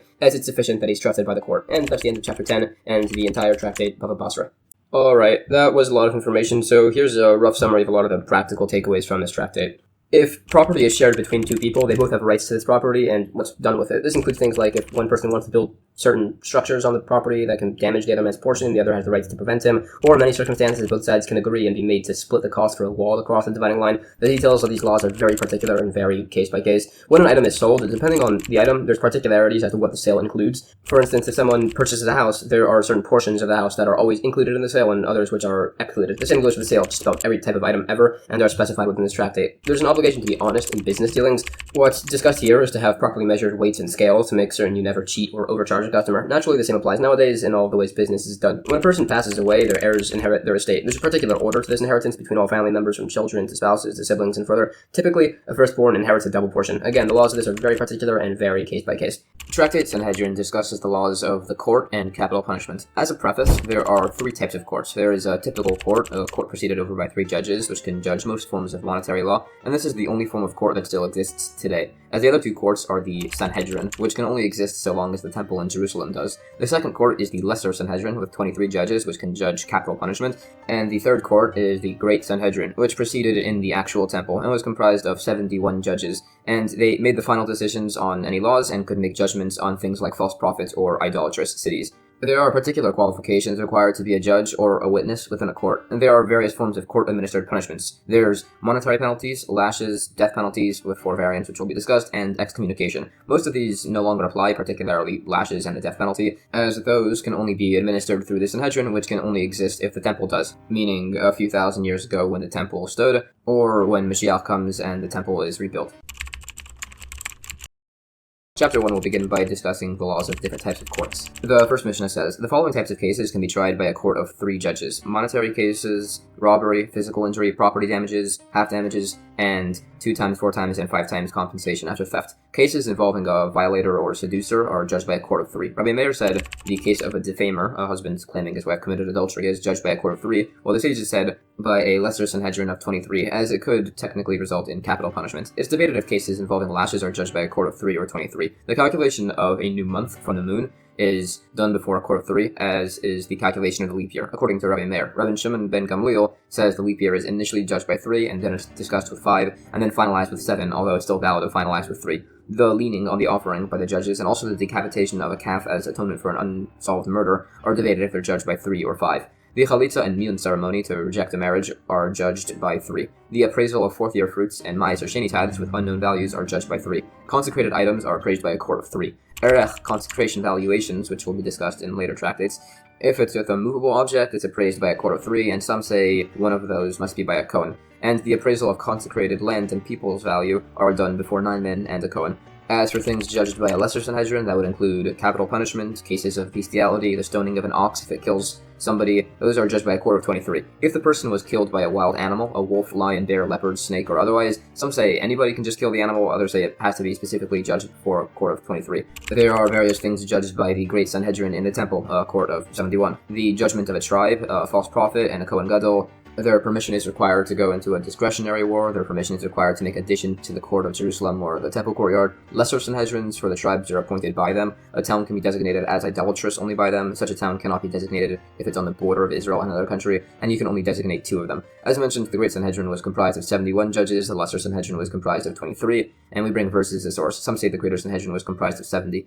Some say a city must have 120 people within to have a Sanhedrin, others say 230. The Gemara asks, why does it list monetary cases and then theft and bodily injury cases separately? So it explains that those are in fact actually monetary cases, they're just listed separately to exclude cases of admissions and loans from this, meaning that unlike by those, ordained judges aren't required to encourage people to lend money. Others say technically it's that only 1 judge is required, but there was a concern that he could be somebody not knowledgeable, so they instituted it to be 3. There's a practical difference if 2 judges judged a loan dispute if that's allowed or not. Cases of damages are listed separately from monetary disputes because it also stated half damages separately, which have the payment of compensation not be in accordance with the principle. It lists the scriptural sources that a court has 3 judges, the wording of which is debated. Some actually say they're judged by 5, with the majority being 3, although that's debated from verses.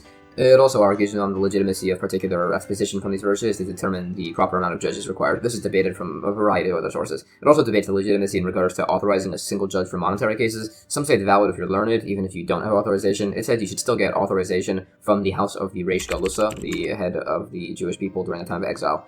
It's said that authorization to judge can be granted in Babylon or Israel, or from Babylon to Israel, but it debates if it's legitimate to do from Israel to Babylon. It says it's not based on a particular incident, and it argues this further. There was a specific time a sage was denied authorization to judge cases of firstborn animal blemishes. It asks why. It says he had studied for many years, so he was such an expert that he might allow blemishes that people weren't familiar with, and then other people would start mixing up the law. It also explains the necessity to authorize judges for these matters, as it cites incidents of unauthorized individuals giving incorrect rulings on laws of impurity and similar. It's also said that a partial authorization is effective, as is a conditional authorization. In regards to the opinion that it's sufficient for only 2 judges to judge a loan dispute, the court is still called insolent if this occurs, and the validity of this is debated. Regarding errors in judgment, it said if somebody contradicted something directly stated in a Mishnah, so liability for misjudgment must be where he ruled incorrectly between 2 disputing opinions, where the law was unresolved. It's debated how many judges are required for a legal compromise. Some say 3 are necessary, some say 1 is sufficient. The reason why is discussed. It said that a compromise requires an act of acquisition, even if judged by a court of 3. There are many related verses on compromise. compromise discussed. Some say once a verdict has been reached,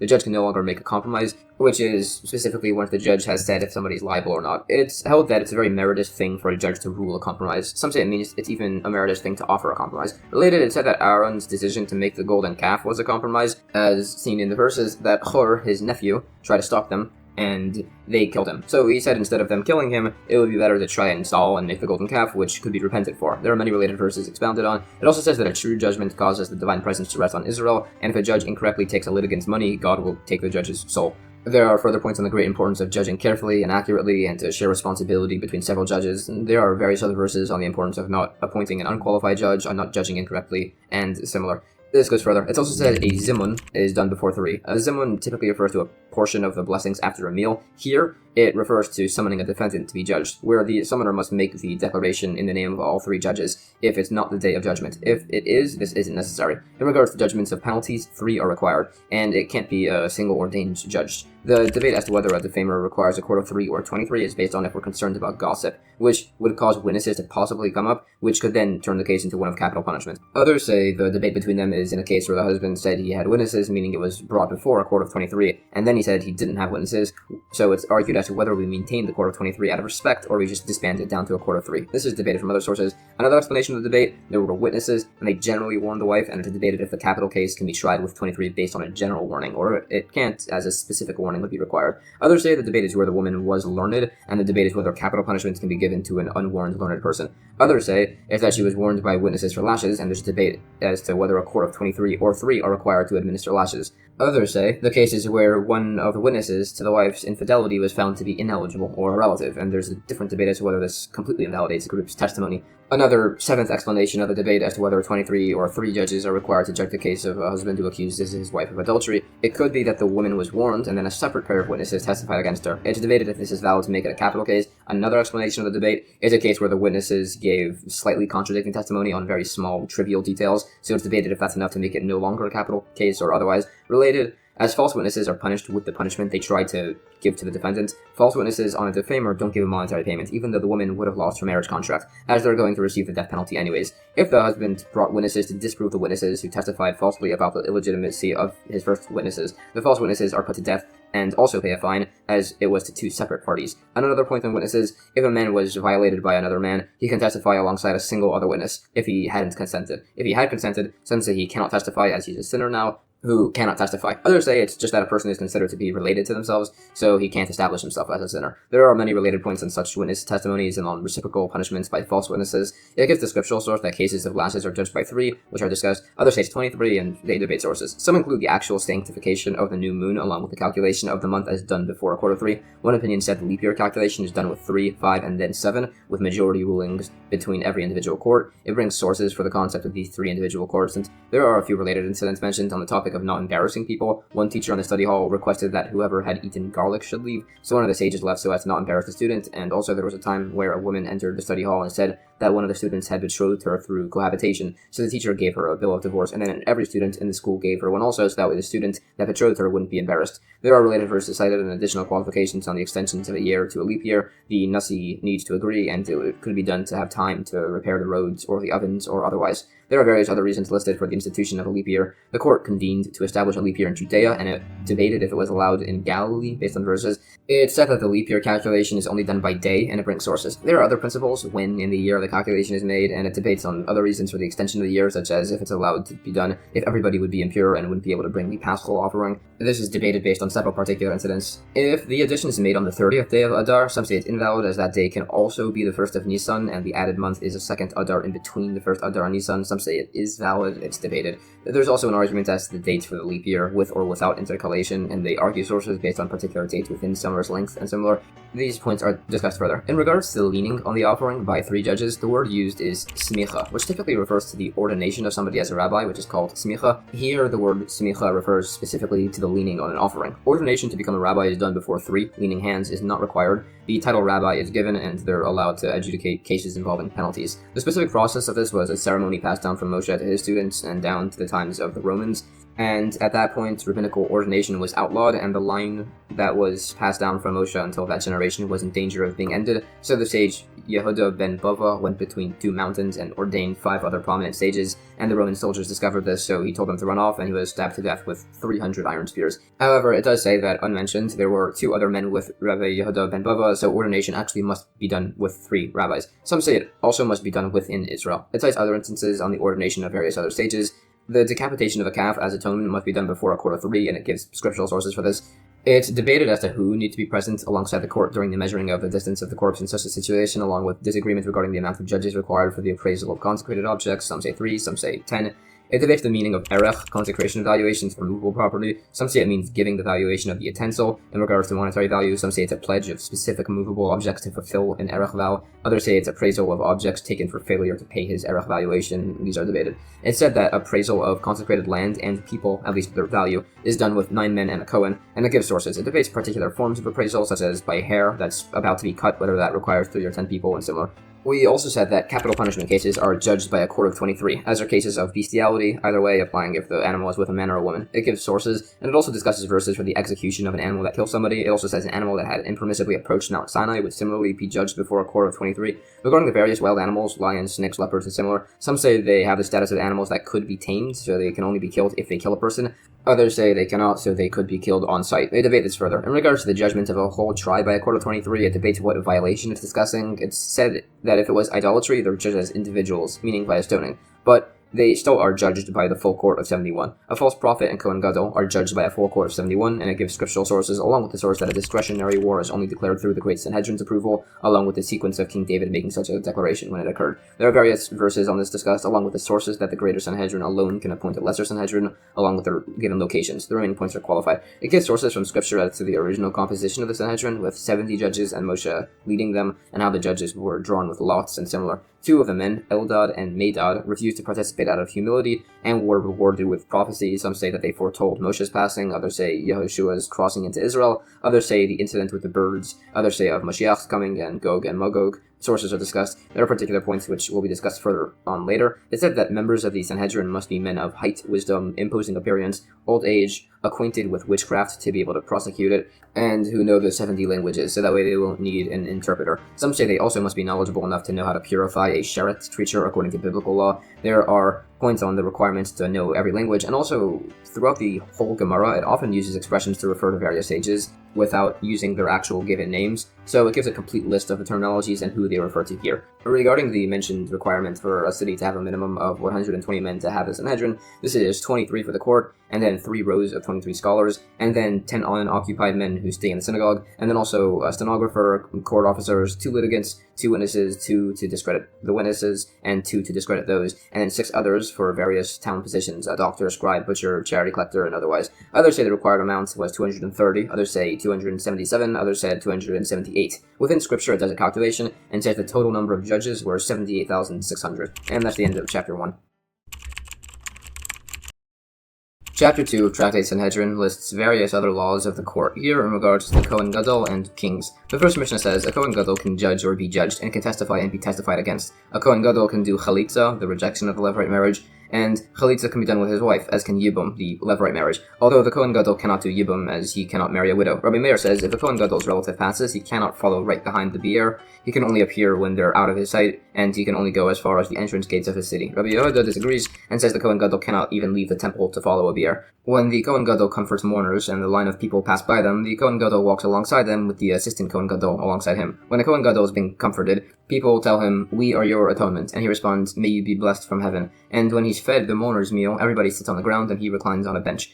A king cannot judge or be judged, or testify or be testified against. He cannot do chalitza or yibum, and chalitza or yibum cannot be done with his wife. It's actually a dispute whether a king should do yibum or chalitza. You cannot marry a king's widow. Others say a king can marry a king's widow, as King David married King Saul's widow. The Gemara says, it mentioned the Kohen Gadol can judge and be judged, just as it said the same formatting by a king. Some say it specifically mentions a Kohen Gadol can be judged, to say that if a Kohen Gadol kills somebody accidentally, he's exiled. It additionally clarifies that in non-capital cases, just like everybody else, a Kohen Gadol is judged before a court of 3. In regard to the Kohen Gadol testifying, this means he testifies before a king, as befits his honor. It's also said that a king cannot be a part of the Sanhedrin, as the other judges wouldn't be able to dispute him then, and the king and Kohen Gadol cannot participate in the extension to a leap year, as a king might want to save wages for his army, and the Kohen Gadol might want to make it so that way Yom Kippur won't fall out when it's cold. This is discussed. It gives sources for the points on the Kohen Gadol's mourning. The laws of the kings that they cannot judge or be judged applies to the kings of Israel. Kings of the Davidic dynasty can. It was instituted that the kings of Israel cannot after Alexander Yanai, a heretical king, was judged, and Shimon ben Shattach reprimanded this, and it caused a lot of issues. It was also said that a king cannot do chalitza, as it's a mitzvah, and you cannot renounce your honor to do a mitzvah. It discusses points on several of King David's marriages. Related, it refers to Ruth's son as a son of Naomi, which is as Naomi raised him. It says similarly about other scriptural figures, including Moshe and Batya, who raised him, and it said, whoever teaches a boy Torah, it's as if he fathered him, which is based on some verses. There are further points on King David's marriages, and how Saul gave his daughter Michal to another man, Palti, in marriage after David, although Palti supported her but never was intimate with her. Some additional points on this topic are discussed. New Mishnah, if somebody related to a king passes, he cannot leave the entrance of the palace to follow the funeral procession. Others say he can if he wants to, as King David followed the bier of Avner, but others say that was unique as it was done to placate the people. When the king eats the mourner's meal, everybody sits on the floor and he sits on a dargash, which is a type of chair. The Gemara says debate. Some say women should go in front or behind a funeral bier, depending on the custom, and others say they should always go in front, and they debate this based on a number of verses. It argues as to what exactly a dargash is. It's said to be a leather cot of some sort. It describes the bed a bit further. New Mishnah. A king can wage war with the consent of the Sanhedrin of 71 judges, and a king is allowed to break fences of people's property to make himself a path to his field, and people cannot protest this. A king has first choice of any spoils of war. The Gemara says it repeats the first point, now by the laws of kings. Some say a king can actually use any of these powers, others say they're just stated to make people fear the king. It's debated from a number of verses whether the Jewish people had a requirement to appoint a king. Some say it was required, some say it was only as they were complaining that they wanted one. When the Jewish people entered the land of Israel, they had 3 commandments: to appoint a king, to eradicate Amalek, and to build the temple. They didn't know the order, so it's explained it's based on scripture. Also, it lists points on King Solomon's kingship. It said that it slowly regressed from including being over the upper beings to only being over his country, to only over Jerusalem, to only his bed, and then only his staff, which is based on some verses. It's debated if King Solomon fully regained his kingship after he lost it for a period to the king of the demons, as discussed in Tractate Gittin on page 68b. New Mishnah. The verse says a king cannot take too many wives. Some say this is a limit on 18, others say he can have more so long as they don't turn him away from God. Others say he cannot even marry a single woman that'll turn him away from God, with a limit on 18. The Gemara explains the dispute to be between an interpretation on scripture. It additionally explains the source for the limit of 18 based on points on the wives of King David. It also expounds on verses regarding the incident with Amnon and Tamar. It says in the verse that Amnon hated Tamar after he violated her, as his genitalia had been cut by her hair. It says that this was as Tamar was the daughter of a convert, as a Jewish woman up until the destruction of the first temple didn't have any hair grow on their body. After the incident with Tamar, people started being a lot more careful with such things, and the laws against seclusion and cohabitation with an unmarried woman were instituted. It expounds on further verses. New Mishnah. The verse says, a king shouldn't have too many horses. This means he should only have enough for his chariots. It also says he shouldn't have too much gold and silver, which is that he should only have enough to pay his soldiers. A king writes his own Torah scroll, which he takes to war and brings to judgment, and sets it opposite himself when he reclines, based on the verse. The Gemara additionally expounds on the points and sources for the limit to how many horses and coins he can have. It says King Solomon transgressed here. He also married the Pharaoh's daughter, and when he did so, it said that the angel Gabriel went and stuck a reed at the bottom of the ocean, which slowly formed into a sandbank, where Rome was built atop eventually. It explains the reason there are many commandments in the Torah which don't have explanation given, things like the laws of kosher or sha'anis, is because there are laws which, if explained, people would try to circumvent them logically, as King Solomon did. For instance, the prohibition against the king having too many wives or horses actually did have explanations given, not to have too many wives, as otherwise the king would turn from God, so King Solomon thought he could cut the wives and just not turn from God, and it didn't really work out. And the prohibition against having too many horses was so that way nobody would return to the land of Egypt, which Solomon thought he'd get the horses without returning to the land of Egypt, and that didn't end up working out either. It's additionally said that a king should write his own Torah scroll even if he was passed down one, and some say this applies to every Jewish person, and the custom nowadays is to have a letter written on your behalf within a scroll by the scribe. It says the Torah was originally written in Hebrew, but was later also given in Aramaic for the Samaritans. It expounds various points on these different scripts. New Mishnah. Only the king can ride on the king's horse, and only the king can sit on the king's throne or use the king's scepter. No one can watch the king's hair be cut, and nobody can watch him undress in the bathhouse, as the verse implies that the awe of the king must be upon you. The Gemara expounds on various verses regarding King David and Avishag, and various points on the tragedy of a man who loses his wife. It said that a person is predestined in the womb to marry somebody, but to remarry it's as difficult to arrange as the splitting of the sea. There are various other teachings on the closeness between a husband and a first wife. It said based on verses that a king cuts his hair every day, a Kohen Gadol every Friday, before the Mishmar group comes, a Kohen every 30 days, just like the standard Nazarite term. It said Kohanim can still now grow out their hair, as they'll still be able to serve in the temple immediately when Moshiach comes, as they could just cut their hair really quickly, although there would be issues with Kohanim becoming intoxicated. It also describes the Kohen Gadol's unique haircut that he would receive. And that's the end of chapter 2. Chapter 3 of Tractate Sanhedrin begins discussing the laws of court-administered monetary litigation and testimony. The first Mishnah says, monetary cases are judged before a court of 3. Rabbi Meir says each litigant picks 1, and they both agree on a third. The sages say the other 2 judges agree on a third. Rabbi Meir says the litigants can just disqualify the other litigant's judge if they want. The sages say they need a valid reason that he's ineligible. They cannot be disqualified if they're certified experts. Rabbi Meir says each litigant can disqualify the other's witnesses, and the sages say they can bring proofs they're ineligible, but if they're eligible, they cannot be disqualified. The Gemara explains, when it says they select courts, they can both recommend a court, and if they don't agree with the others, they have to find the court they agree on. This applies to a creditor. A debtor cannot reject a court. He can be forced to use the one in his hometown.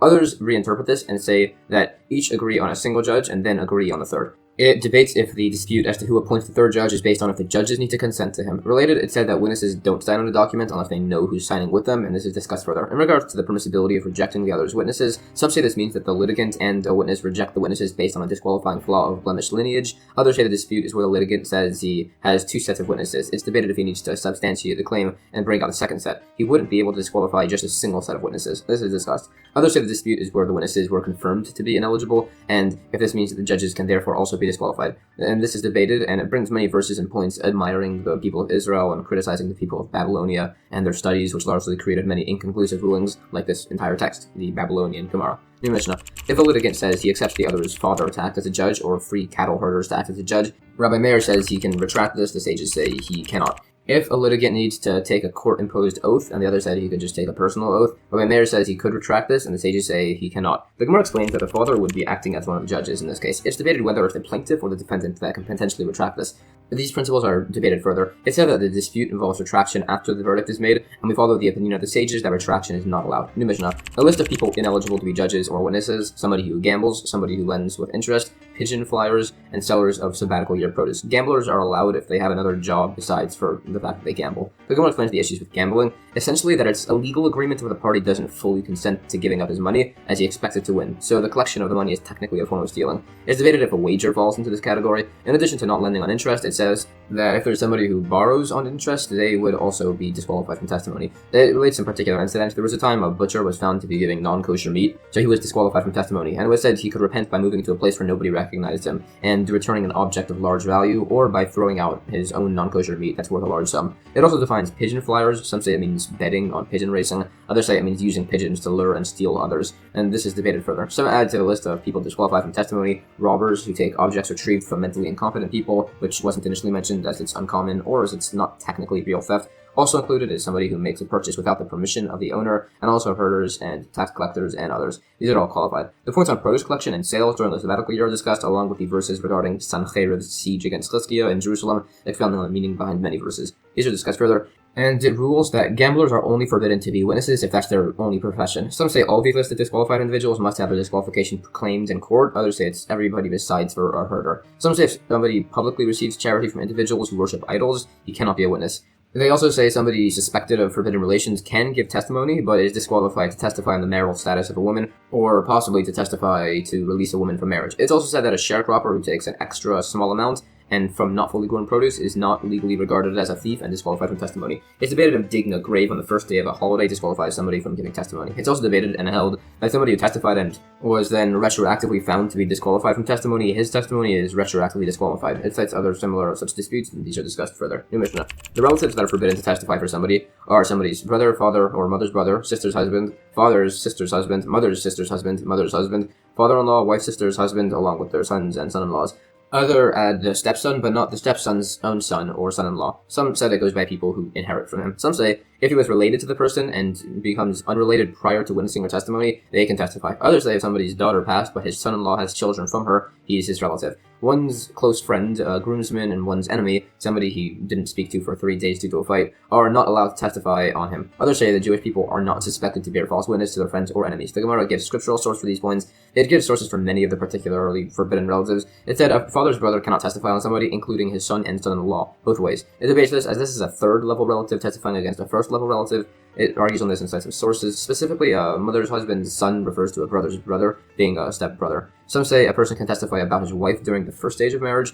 but only to take money from her, not to obtain for her. This is rejected based on sources. The remaining points are qualified, and it debates who we hold. Like, in regards to the friend or a groomsman, some say he cannot testify all 7 days of celebration after the wedding, others say from the first day. It gives sources for the points on an enemy. New Mishnah.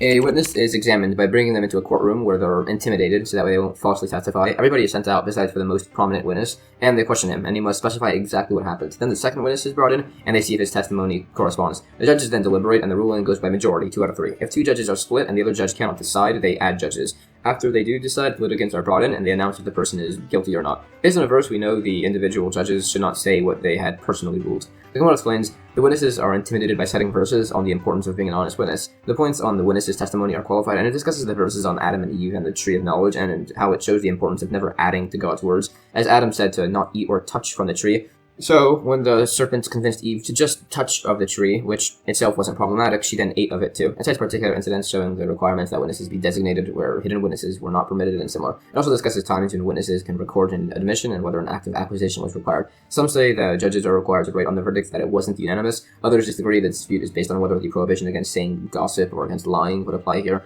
It's a rule that they just write that the court was split, but they don't specify by which judges. The remaining steps are additionally qualified. It debates the particular opinions based on particular incidents, along with what constitutes a problematic discrepancy between testimonies. It said that discrepancies regarding supplementary details by monetary law, like I'm saying the loan was comprised of old or new coins, is an example of this.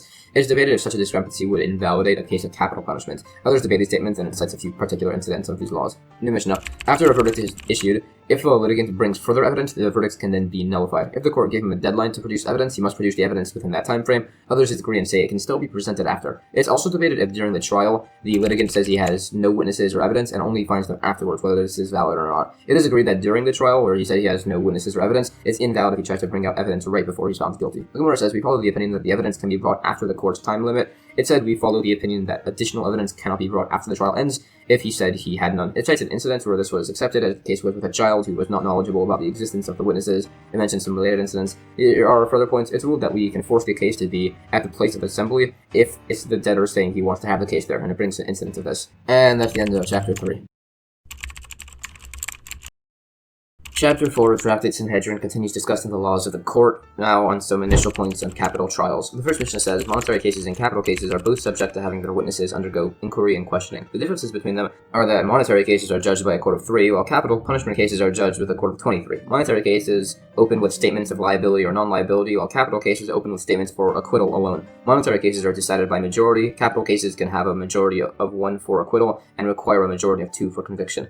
Monetary cases can be reversed to liability or non-liability. Capital cases can only be reversed for acquittal. Monetary cases, anybody can argue for liability or non-liability. Capital cases, everybody can argue for acquittal, but not necessarily for conviction. In monetary cases, somebody can switch their argument from liability to non-liability and vice versa. Like capital cases, a person can only switch his argument towards acquittal. Monetary cases are tried by day and can conclude at night. Capital cases are tried by day and conclude by day.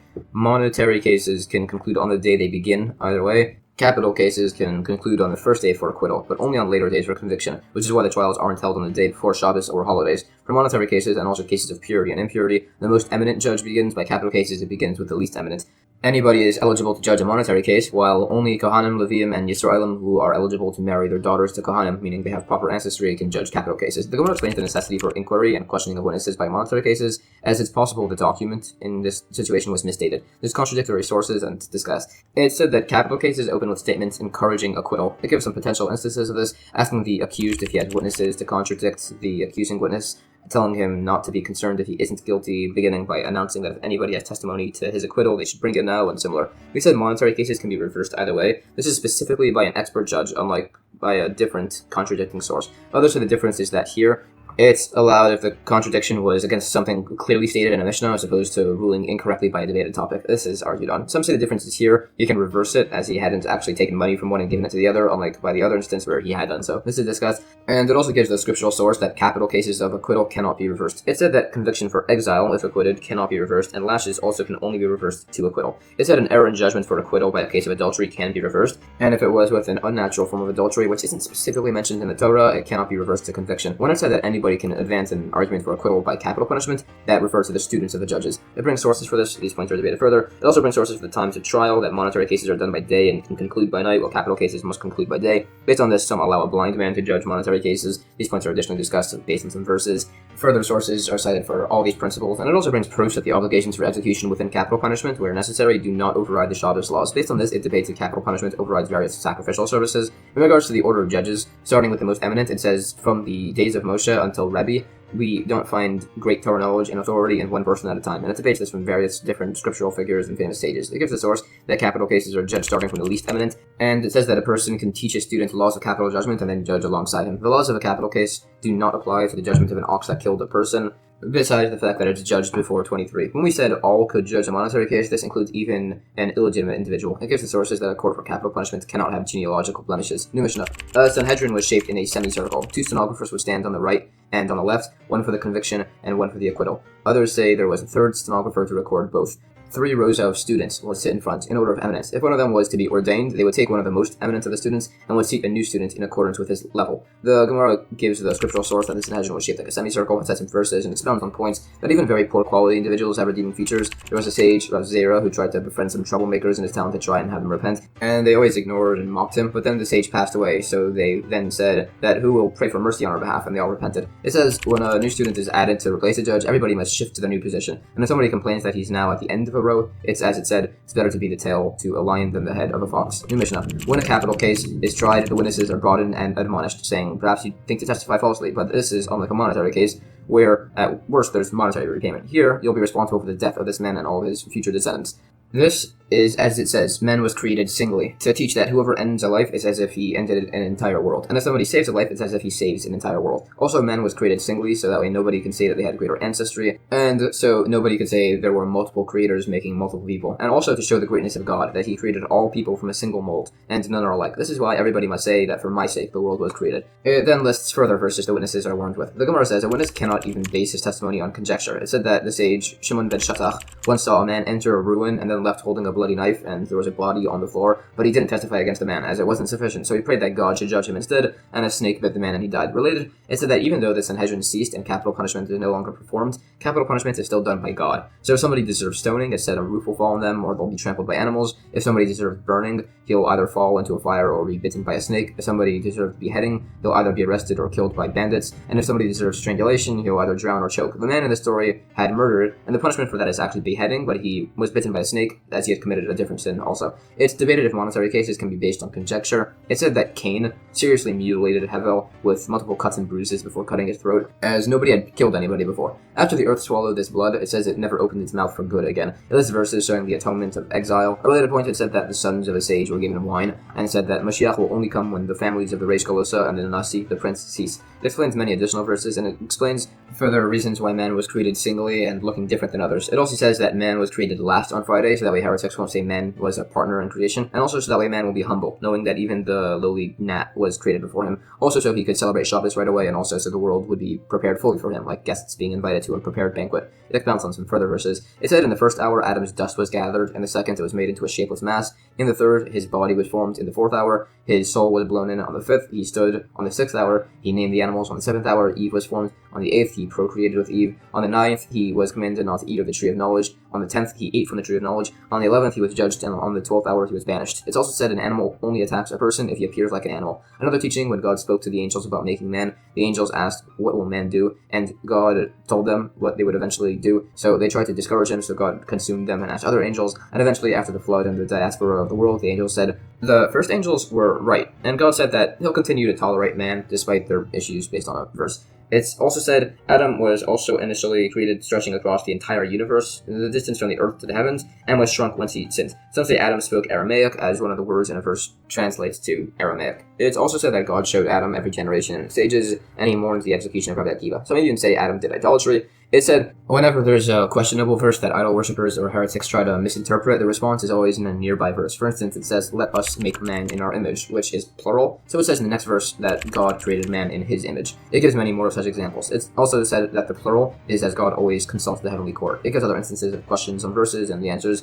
There are several of these questions from heretics. One argued that God was a thief to steal Adam's side to make Eve, but his own daughter argued, saying it was more beneficial to him and was done without him seeing, as otherwise he would have been disgusted seeing it being made. Another heretic told the sage Rabban Gamliel that he knew what God was doing and where he was sitting, so the sage responded by asking what his son was doing in a different city, as he missed him, and the heretic said he couldn't tell him. So he asked, then how could you possibly know what God's doing? There are other such instances. One heretic said he knew the number of stars, so Rabban Gamliel asked him how many teeth he had. So the man started counting, and Rabban Gamliel said, if you don't know how many teeth you have without checking, how could you possibly know the number of stars? There are more of these. One sorcerer said that the top half of a body belongs to the demon Hormes, and the lower half belongs to a Hormes. So a sage responded by asking, then how do they allow digested food to be excreted into the other's domain? Another incident, the Caesar once asked a sage that everybody should just join together to become one nation. So he said, we're all circumcised, and you can't really undo that, so for that to be viable, you'll have to do that all to yourselves too. So the Caesar said, fair, however, you bested me in an argument, so now you get thrown to the wild beasts. But the sage wasn't eaten. A Sadducee heretic suggested that maybe they weren't hungry, so he was thrown in and he was eaten. And it gives a whole bunch more of such arguments, and it expounds on a number of verses. And that's the end of chapter 4.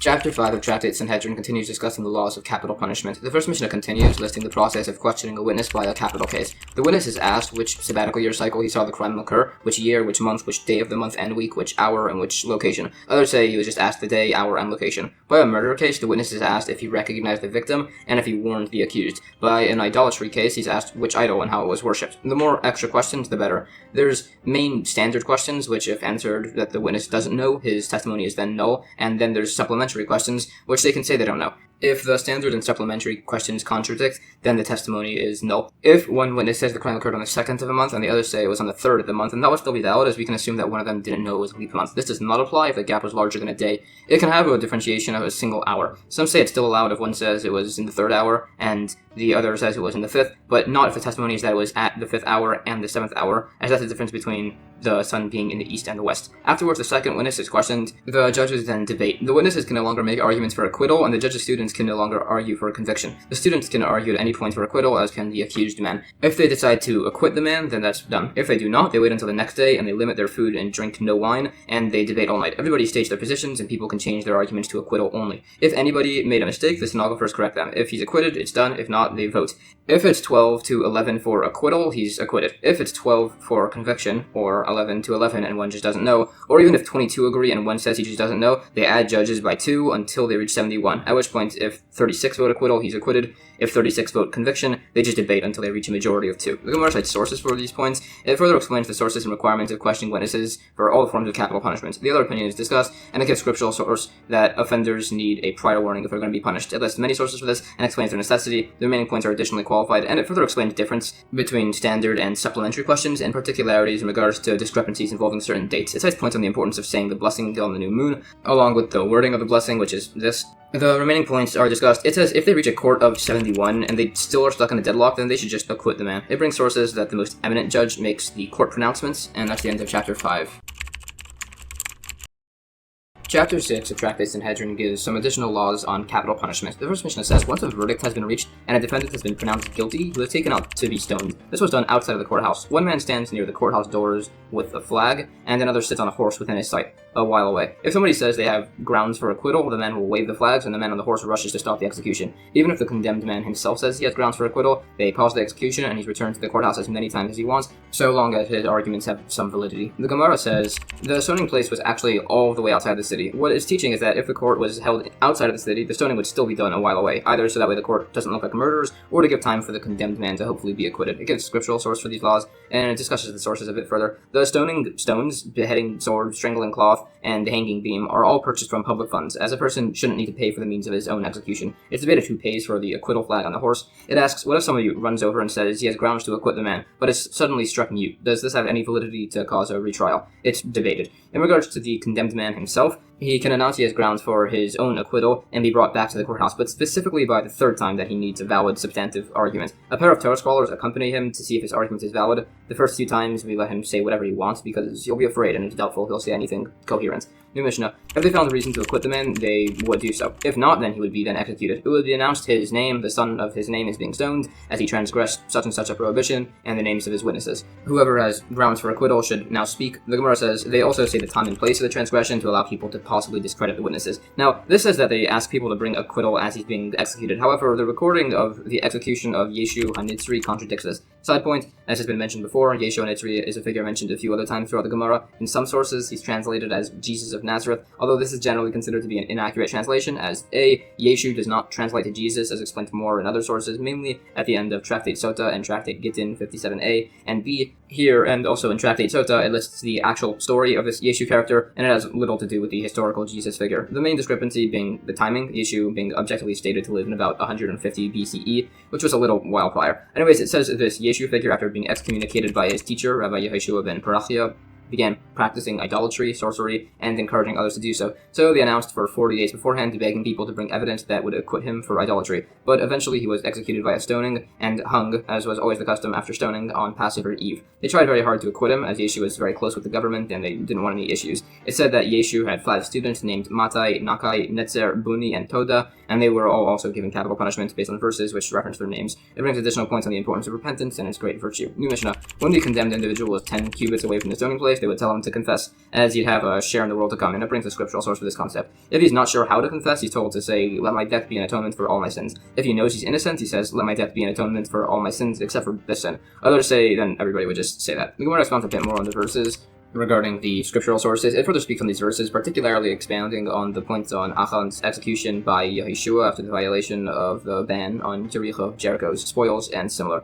This goes further and it qualifies the remaining points. New Mishnah. Once the condemned man was 4 cubits away from the stoning grounds, he would have his clothes removed. A man would have his front covered and a woman would have her front and back covered. Others said a man is stoned unclothed and a woman was stoned clothed. The Gemara explains the dispute on the clothing while stoned is based on some verses. This is all unlike the Sota ceremony, where women aren't exposed at all, as she's not being executed by the Sota ceremony, so people might have improper feelings about her and try to be with her afterwards. The debate as to whether she's unclothed is on whether a person worries more about their body than degradation. New Mishnah. On the actual process of stoning, it was an elevated section, twice the height of a man, and he's pushed off by one witness. If he dies, great. If not, he's positioned onto his side, and the second witness drops a large stone on him, killing him. If he's still alive, then everybody takes stones and stones him, as the verse says. The Gemara says, it's this specific height, so it'll be a fast and painless death, and not even higher, so that way his body won't be destroyed, which would add to his indignity. It said sources. Regarding the big singular stone, it was lifted by several and thrown down hard to definitely get the guy. Additionally, it states, historically, throughout every stoning execution ever, it never actually got past this stage, so there was never actually a public stoning with rocks. That's just theoretical. It also says the execution instruments were buried within 4 cubits of his body. Also, if the witness's hands were severed, the condemned man is automatically exempted, as the verse says the hands of the witness must execute. Others debate this concept as to whether the execution needs to be precisely as the verses dictate. New Mishnah. Everybody executed by stoning are hung. Others say it's only the blasphemer and idolater that are hung. Men are hung facing the people, women are hung facing the gallows. Others say only a man is hung, and women aren't hung at all. There was a time that the sage Shimon ben Shattach hung 80 women who were practicing witchcraft on one day, but that was clearly an exception, as typically 2 cases of capital punishments cannot be judged on the same day. The Gemara explains the dispute as to who is hung is based on methods of scriptural exegesis. Sources are cited for the remaining points in regard to judging multiple capital cases on the same day. It says it's uniquely allowed if it's the same method of execution and the same transgression that can be prosecuted. And there are some related points on this. New Mishnah. The body is hung from a vertical beam with a horizontal beam at the top by his hands, which are tied together. Others say the post is leaned diagonally against a wall that he's hung from. He's hung for a very brief period, removed and then buried immediately. It's a transgression to leave the body hanging overnight, as people will ask why he was hung, and they will have to be told that he blasphemed, for instance, which is disrespectful. It further discusses these verses. It's also a transgression for anybody to leave their relative unburied undernight. It is allowed if it's to wait to get a casket or shrouds. An executed convict is specifically buried in the corpse burial plot, which there were 2 of. One for beheading and strangulation, and one for stoning and burning, the 4 methods of capital punishment. After the flesh decomposes, they're reburied in their proper ancestral burial spot. After the execution, the relatives of the men ask after the welfare of the judges and witnesses to show they hold no animosity. The relatives don't mourn, but they do grieve in their hearts. The Gemara says, in actuality, the person is executed and hung right at sunset, so that way he's put up there for just a few moments and then immediately cut back down and buried. The remaining points are qualified and sourced along with the sources for the requirements for burial. It tries to prove that burial is done to avoid disgrace, and also questions whether eulogies are done for the living or to honor the dead. It discusses this and proves from a source that eulogies are to honor the dead. The convicted men are buried in the court's grave, as a wicked man cannot be buried next to a righteous one, and an extra wicked man cannot be buried next to an ordinary wicked man, which is why there were two separate cemeteries. Related, it states that if a person committed a sin, like eating forbidden fats, for instance, and then set aside a chatas offering for repentance, and then became an apostate, and then became religious, the chatas offering can no longer be brought. And the same applies if he became insane and recovered in the meanwhile.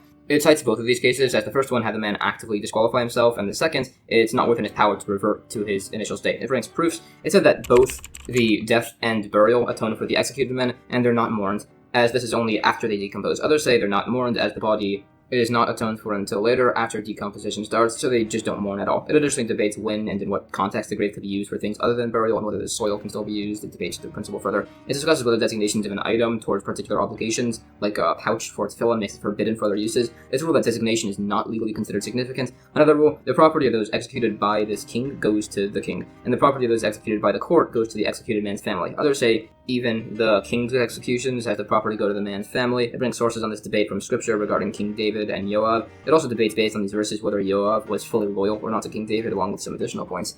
And that's the end of chapter 6.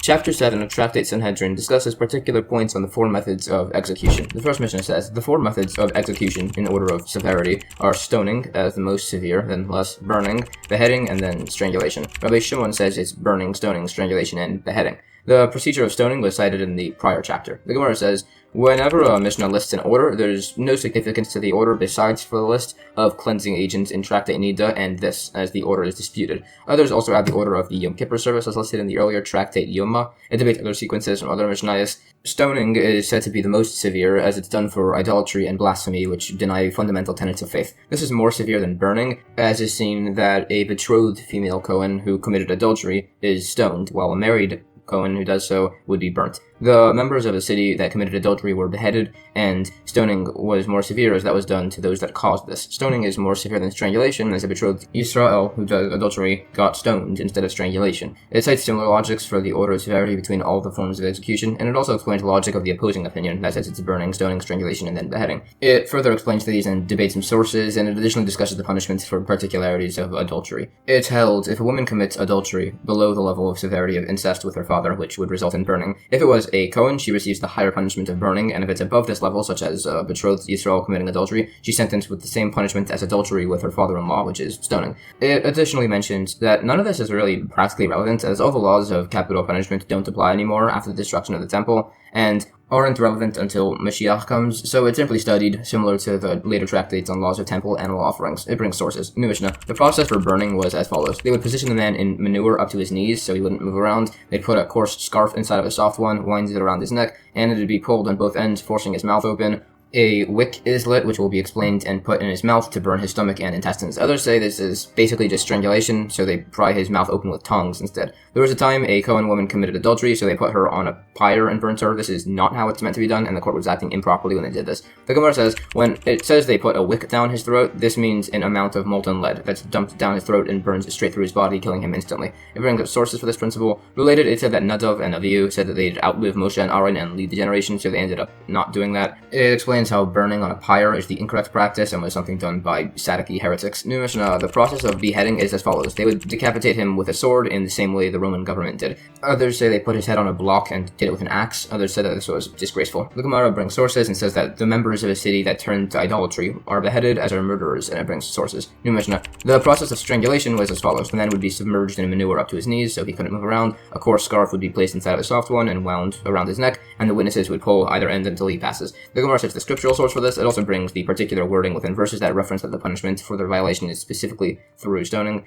New Mishnah. The following or stoned. A man who cohabits with his mother or stepmother, with his daughter-in-law, with a male, with an animal, or a woman who cohabits with an animal, a blasphemer, somebody who worships an idol, somebody who gives his offspring to the idol Molech, somebody who does the necromancies of Ov and Yedoni, somebody who violates the Shabbos, somebody who curses his parents, somebody who cohabits with a betrothed young woman, somebody who instigated others to do idolatry, somebody who convinced a city to become idolaters, a source sorcerer, and a wayward and rebellious son, which is something that will be particularly discussed in the next chapter, chapter 8. Somebody who cohabits with his mother has done 2 violations, being with his mother and with his father's wife. Others say it's only the first one. Somebody who cohabits with his father's wife is liable for both being with his father's wife and for committing adultery, even if the father had passed. And whether she was only betrothed or married, there's no difference. If somebody cohabits with his daughter-in-law, he's liable for being with his daughter-in-law and for adultery, no matter if his son was alive and whether she was betrothed or married. The Gemara says if the mother was not legally allowed to marry the father, meaning betrothal wasn't valid, he's only liable for being with his mother if he does that. This is debated. The debate as to the particular amount of liabilities for being with one's mother is based on a number of verses which are discussed. It's debated as to which verses are used to reference which exact prohibitions.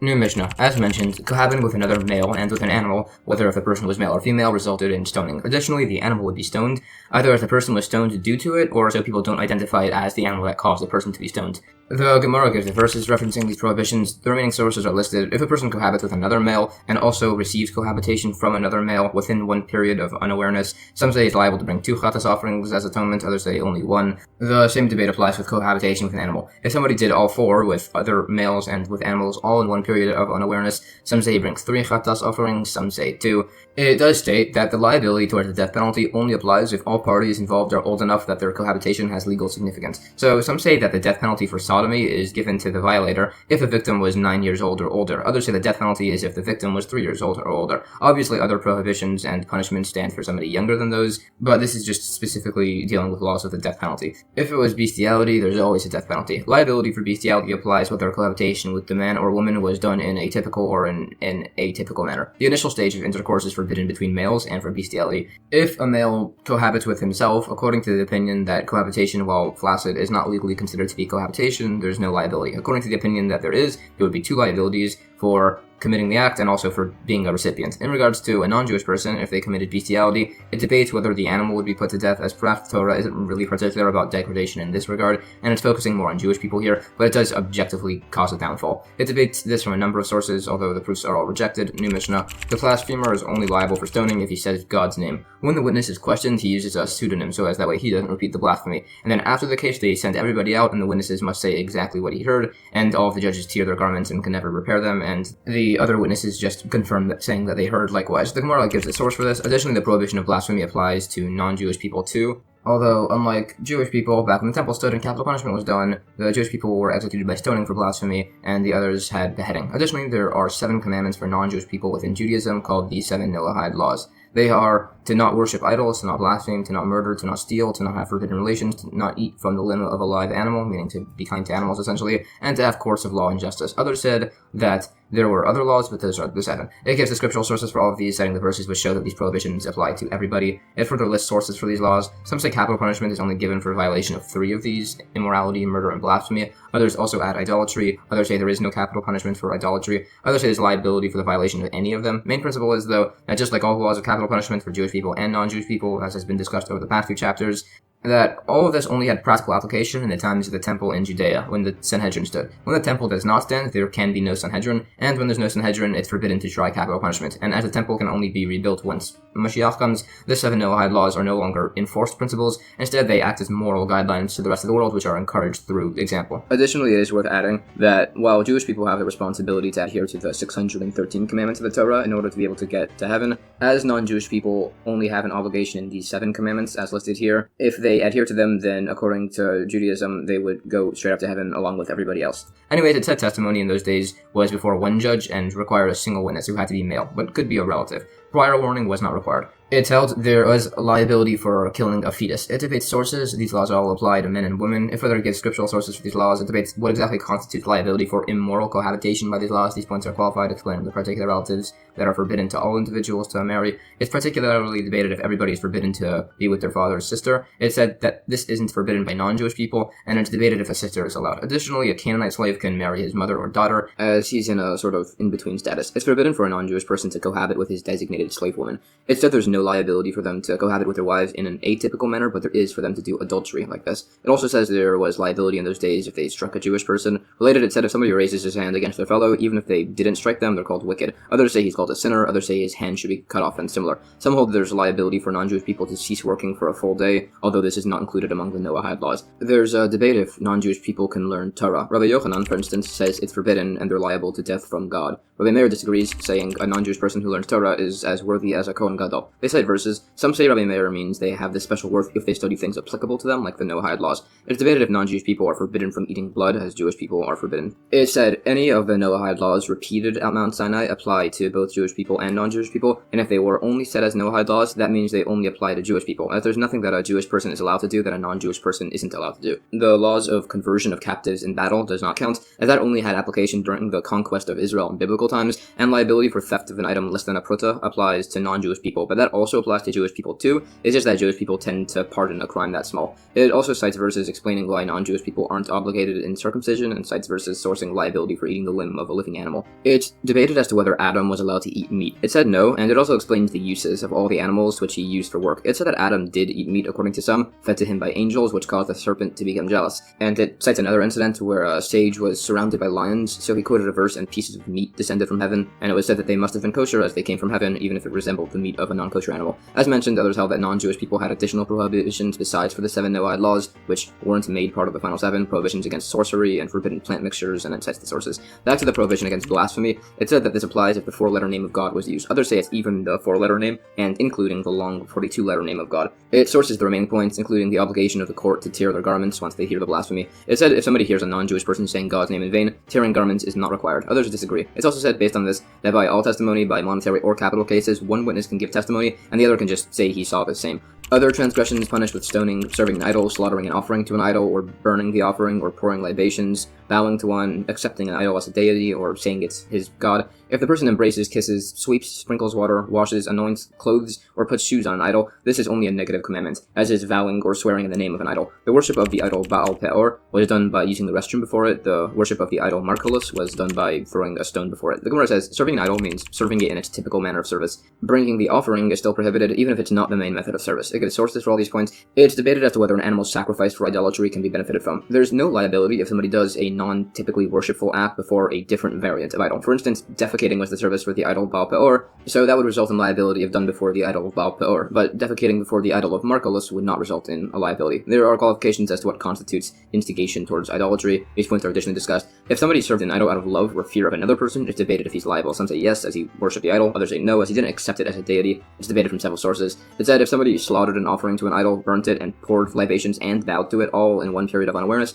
he's liable to bring only one chatas offering. Others disagree. It's argued on. This is all discussed further. It said if a person said, "You are my God," to an idol unintentionally, he needs to bring an offering. Regarding the sequence of other actions, which are only a negative commandment, hugging, kissing, sweeping, sprinkling, etc., all of these have a liability of lashes, besides for swearing and vowing to the idol, as that has no action. This is sourced. Some even say it's forbidden to make a business partnership with somebody who worships an idol in case the man ends up swearing by the idol. It also says you're allowed to mention the name of an idol that's within scripture. It cites related verses, and it gives a list of scriptural idols and what they resembled. It's also said the Jewish people who had resorted to idolatry didn't do it because they believed in it. They did so just because they wanted to commit immoral acts. They only started to enjoy it after they became attached to it. It was said idolatry was such an issue that the sages fasted for 3 days and nights and prayed, and a note from heaven fell which said truth, which is the signet of God, and then a fiery lion cub of a sort appeared from the innermost part of the temple, and the prophet Zechariah told them that this is the inclination for idolatry. So they captured it, save for a hair which fell off, and stuffed it into a lead cauldron and sealed it. This action removed the innate desire within all people to serve idols, which used to be a thing the same way people used to desire after other sins. They also prayed to have the inclination for immorality appear, which it did, and they tied it up, but then animals stopped reproducing and there were no more eggs, so they just blinded it and thereby struck out the desire for cohabitation with one's relatives. If others cite incidents showing the service of Baal Peor, saying there's liability for defecating before it, even if the intent was to degrade it, as there's liability for throwing rocks at the idol Makkos, even if the intent was to stone it. A sage once did this, throwing rocks at the idol Makkos to insult it, and then realized his mistake, but he didn't remove the rocks, as that leaves room for more rocks to be thrown. New Mishnah. One of the forbidden forms of idolatry was the worship of the idol Molech, which is specifically the process of passing a child through a fire to the idol. The Gemara says this is said separately,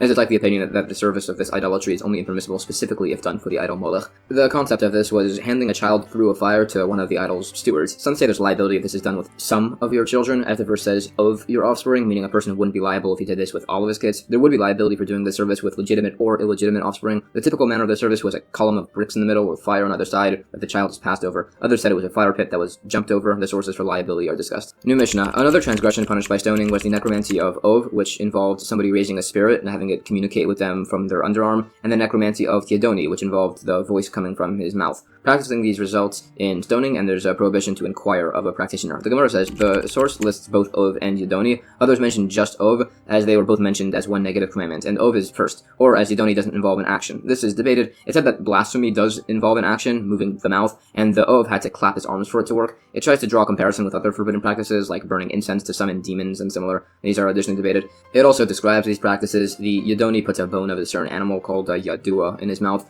and it speaks to him. There are further particularities in these ceremonies mentioned, and it discusses some related verses and other forms of prohibited necromancy and augury. New Mishnah. Violating Shabbos results in stoning if intentional, and has the punishment of karos, which is divine punishment. If unintentional, there is a requirement to bring a chatas offering to the temple. The Gemara says this implies there's a violation on Shabbos which has no punishment at all, and depending on the opinion, this would be leaving the tichum boundary or kindling a flame. New Mishnah. Cursing one's parents results in stoning, only if done with the name of God. It is debated as to if this applies if you used a subordinate name. The Gemara brings sources and additionally discusses these points. New Mishnah. There is only stoning for cohabiting with a betrothed young woman if she's betrothed to a Na'ara, having just entered adulthood, a virgin, and in her father's house. If two men cohabited with her, the first gets stoning, the second gets strangulation. The Gemara brings sources from Scripture. If a father betrothed his minor daughter to marry when she eventually becomes an adult, and somebody cohabited, God forbid, with the girl prior to her becoming an adult, it's debated if he receives the death penalty for this. A Kohen woman who does adultery uniquely has burning instead, although if it was with a disqualified person first, it's strangulation. New Mishnah. An instigator towards idolatry is also stoned. This is an ordinary person who instigated an ordinary person, convincing him to worship an idol.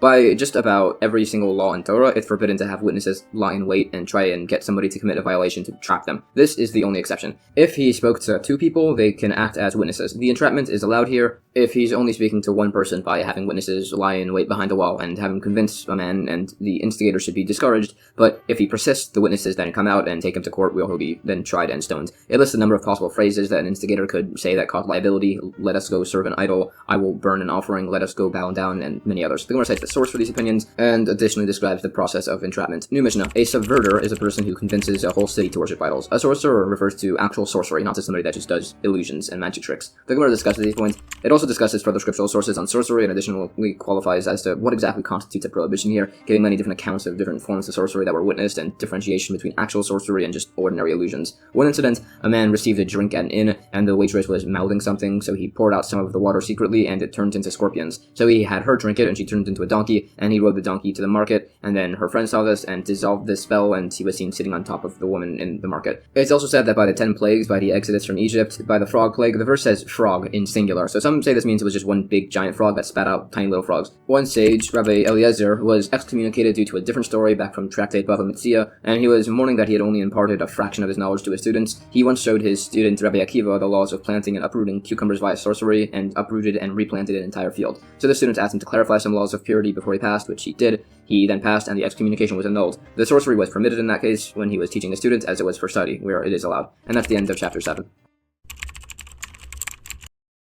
Chapter 8 of Tractate Sanhedrin covers further laws of court, here in regards to the laws of the wayward and rebellious son. The first Mishnah says, a ben soirer umayre, a wayward and rebellious son, refers to a boy who commits particular sins involving theft and gluttony, and will be described further. It's mostly mentioned in these verses from the Torah. The punishment for this was stoning. This only had application during particular stages of the boy's physical development, which are described as being from the boy growing 2 hairs until the point in time of physical development that there is hair grown around his genitals. It says scriptural sources. A minor does not have this apply to him, as he's not responsible for the commandments. The Gemara says, you might have thought that a minor does have application by this, and the person's being punished for the eventual outcome of his behavior. It particularly qualifies the signs of physical development that create this limited window where these laws apply. A rebellious son is also disqualified if he is a father. It debates if a minor boy is even physically capable of becoming a father. In fact, the entire window of time when a boy can be classified as a rebellious son is only within 3 months, so it's doubtful that it even be possible to father a child within this window. It debates as to what this refers to. It further argues on this. It agrees that cohabitation of a boy under 8 years old isn't even considered to be a legally significant act, and between 8 and 9 is debated from scriptural verses which imply, based on the accounting, that Haran had Zarah when he was 8 years old, meaning it would be physically possible in theory, but it debates this further from other verses. New Mishnah. A boy is liable for being a ben soirer umayra, a wayward and rebellious son, once he eats a tartamar, which is a very large measurement of meat, and drinks half a lug of Italian wine. Others say it's a manna of meat and a lug of wine. This doesn't count if it was eaten in certain circumstances, such as at a mitzvah gathering, at a meal to announce Elite Month, as a Meiser She'eni tithe. If it was non-kosher meat, or untithed produce, or unredeemed produce, or anything that was specifically a mitzvah or a sin to eat, or it was any food food that wasn't meat or any drink that wasn't wine. In all these instances, there would be no liability. The Gemara says, logically, a tar tamar measurement would be half a mana. Additionally, for this liability to apply, it must be specifically with partially diluted wine and partially cooked meat. It cannot be salted meat, and it cannot be fresh wine. It qualifies the exact measurement. It speaks at length on the great negative effects of wine, particularly on Noah, who got drunk and his son Cham saw him. Some say his son castrated him so that way he wouldn't have a fourth son. Others say he also sodomized him. Some say that the tree of knowledge was a grapevine. Others say it was a stalk of wheat. Others say it was a fig tree. It discusses some further verses. Others add the rebellious son is only liable if he eats the meat and wine within a gathering of people of poor character, as long as it wasn't for a mitzvah. This doesn't apply if the meat was bird. It gives examples of mitzvah and sin meals to comfort mourners and eating on a public fast day, for example. New Mishnah. Another qualification,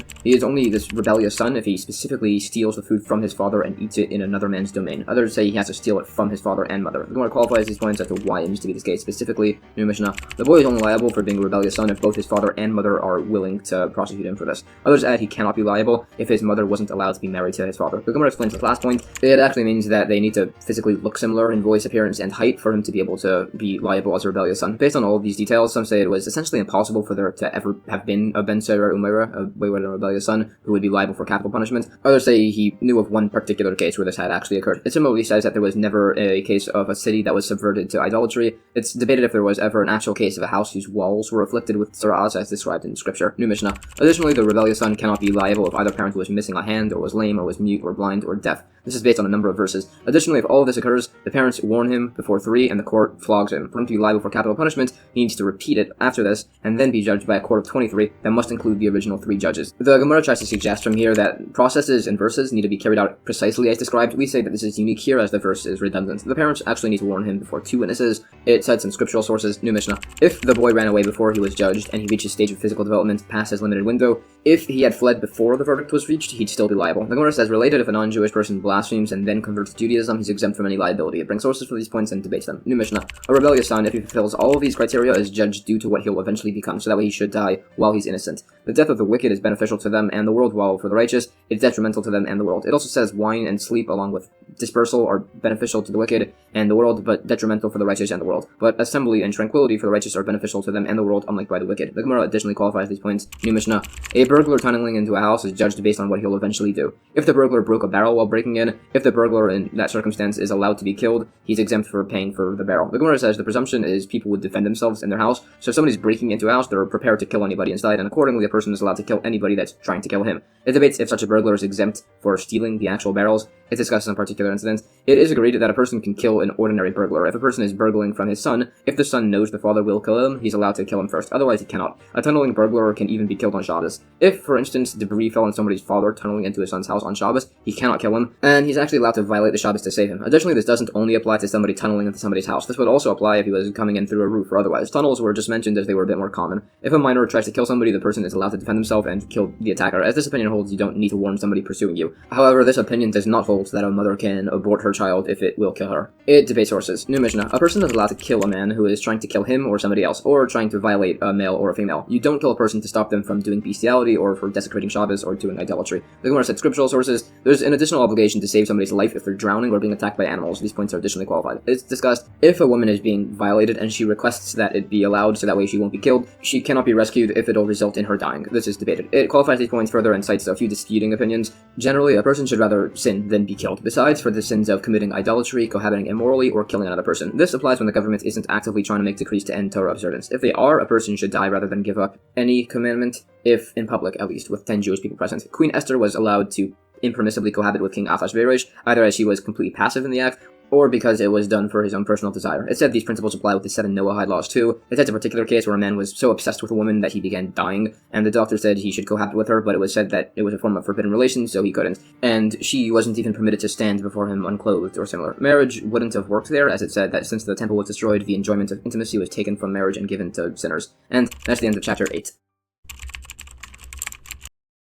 Chapter 9 of Tractate Sanhedrin discusses the final forms of capital punishment. The first Mishnah says, the following were executed via burning. Somebody who cohabits with a woman and her daughter, or his granddaughter, or his wife's daughter, or granddaughter, or his mother-in-law, or his mother-in-law's mother, or his father-in-law's mother. Also, a married Kohen woman who commits adultery would receive burning. The Gemara discusses and sources all of these points. These principles are discussed further. It additionally explains sources prohibiting all of these relatives, and additionally brings sources prohibiting a man from cohabiting with his daughter born from his violation of a woman. It also says, based on a verse, it's an extremely improper thing to marry a young daughter to an old man, or to marry a woman to a minor son, or to return a lost object to an idol worshipper. There are further points. New Mishnah. The following were executed via beheading. A murderer and the people of a city subverted to idolatry. Examples of murder include hitting somebody with a stone or iron, or holding somebody down in water or in fire. These would cause liability. He's not liable if he pushed the man into water or fire, and the man could have escaped, but he just chose not to. A person is not liable if he incited a dog or a snake to kill somebody. If he directly caused a snake to bite somebody, it's debated. The Gemara qualifies these points further. There was a case where somebody locked an animal in the sun and it died, and it was debated if the man was liable for this. If a person tied somebody and the guy starved to death, he's not liable for execution. If he bound somebody in the sun or cold and the man died, he is liable. If he bound him and the sun or cold came later, he is not liable. If somebody tied somebody before a lion, he's not liable, as the guy would have died anyways. If he tied him and he was eaten by gnats, he would be liable for execution, as the man would have been able to shoo them away. Others say he's not liable, as the gnats that ate him could have been different gnats.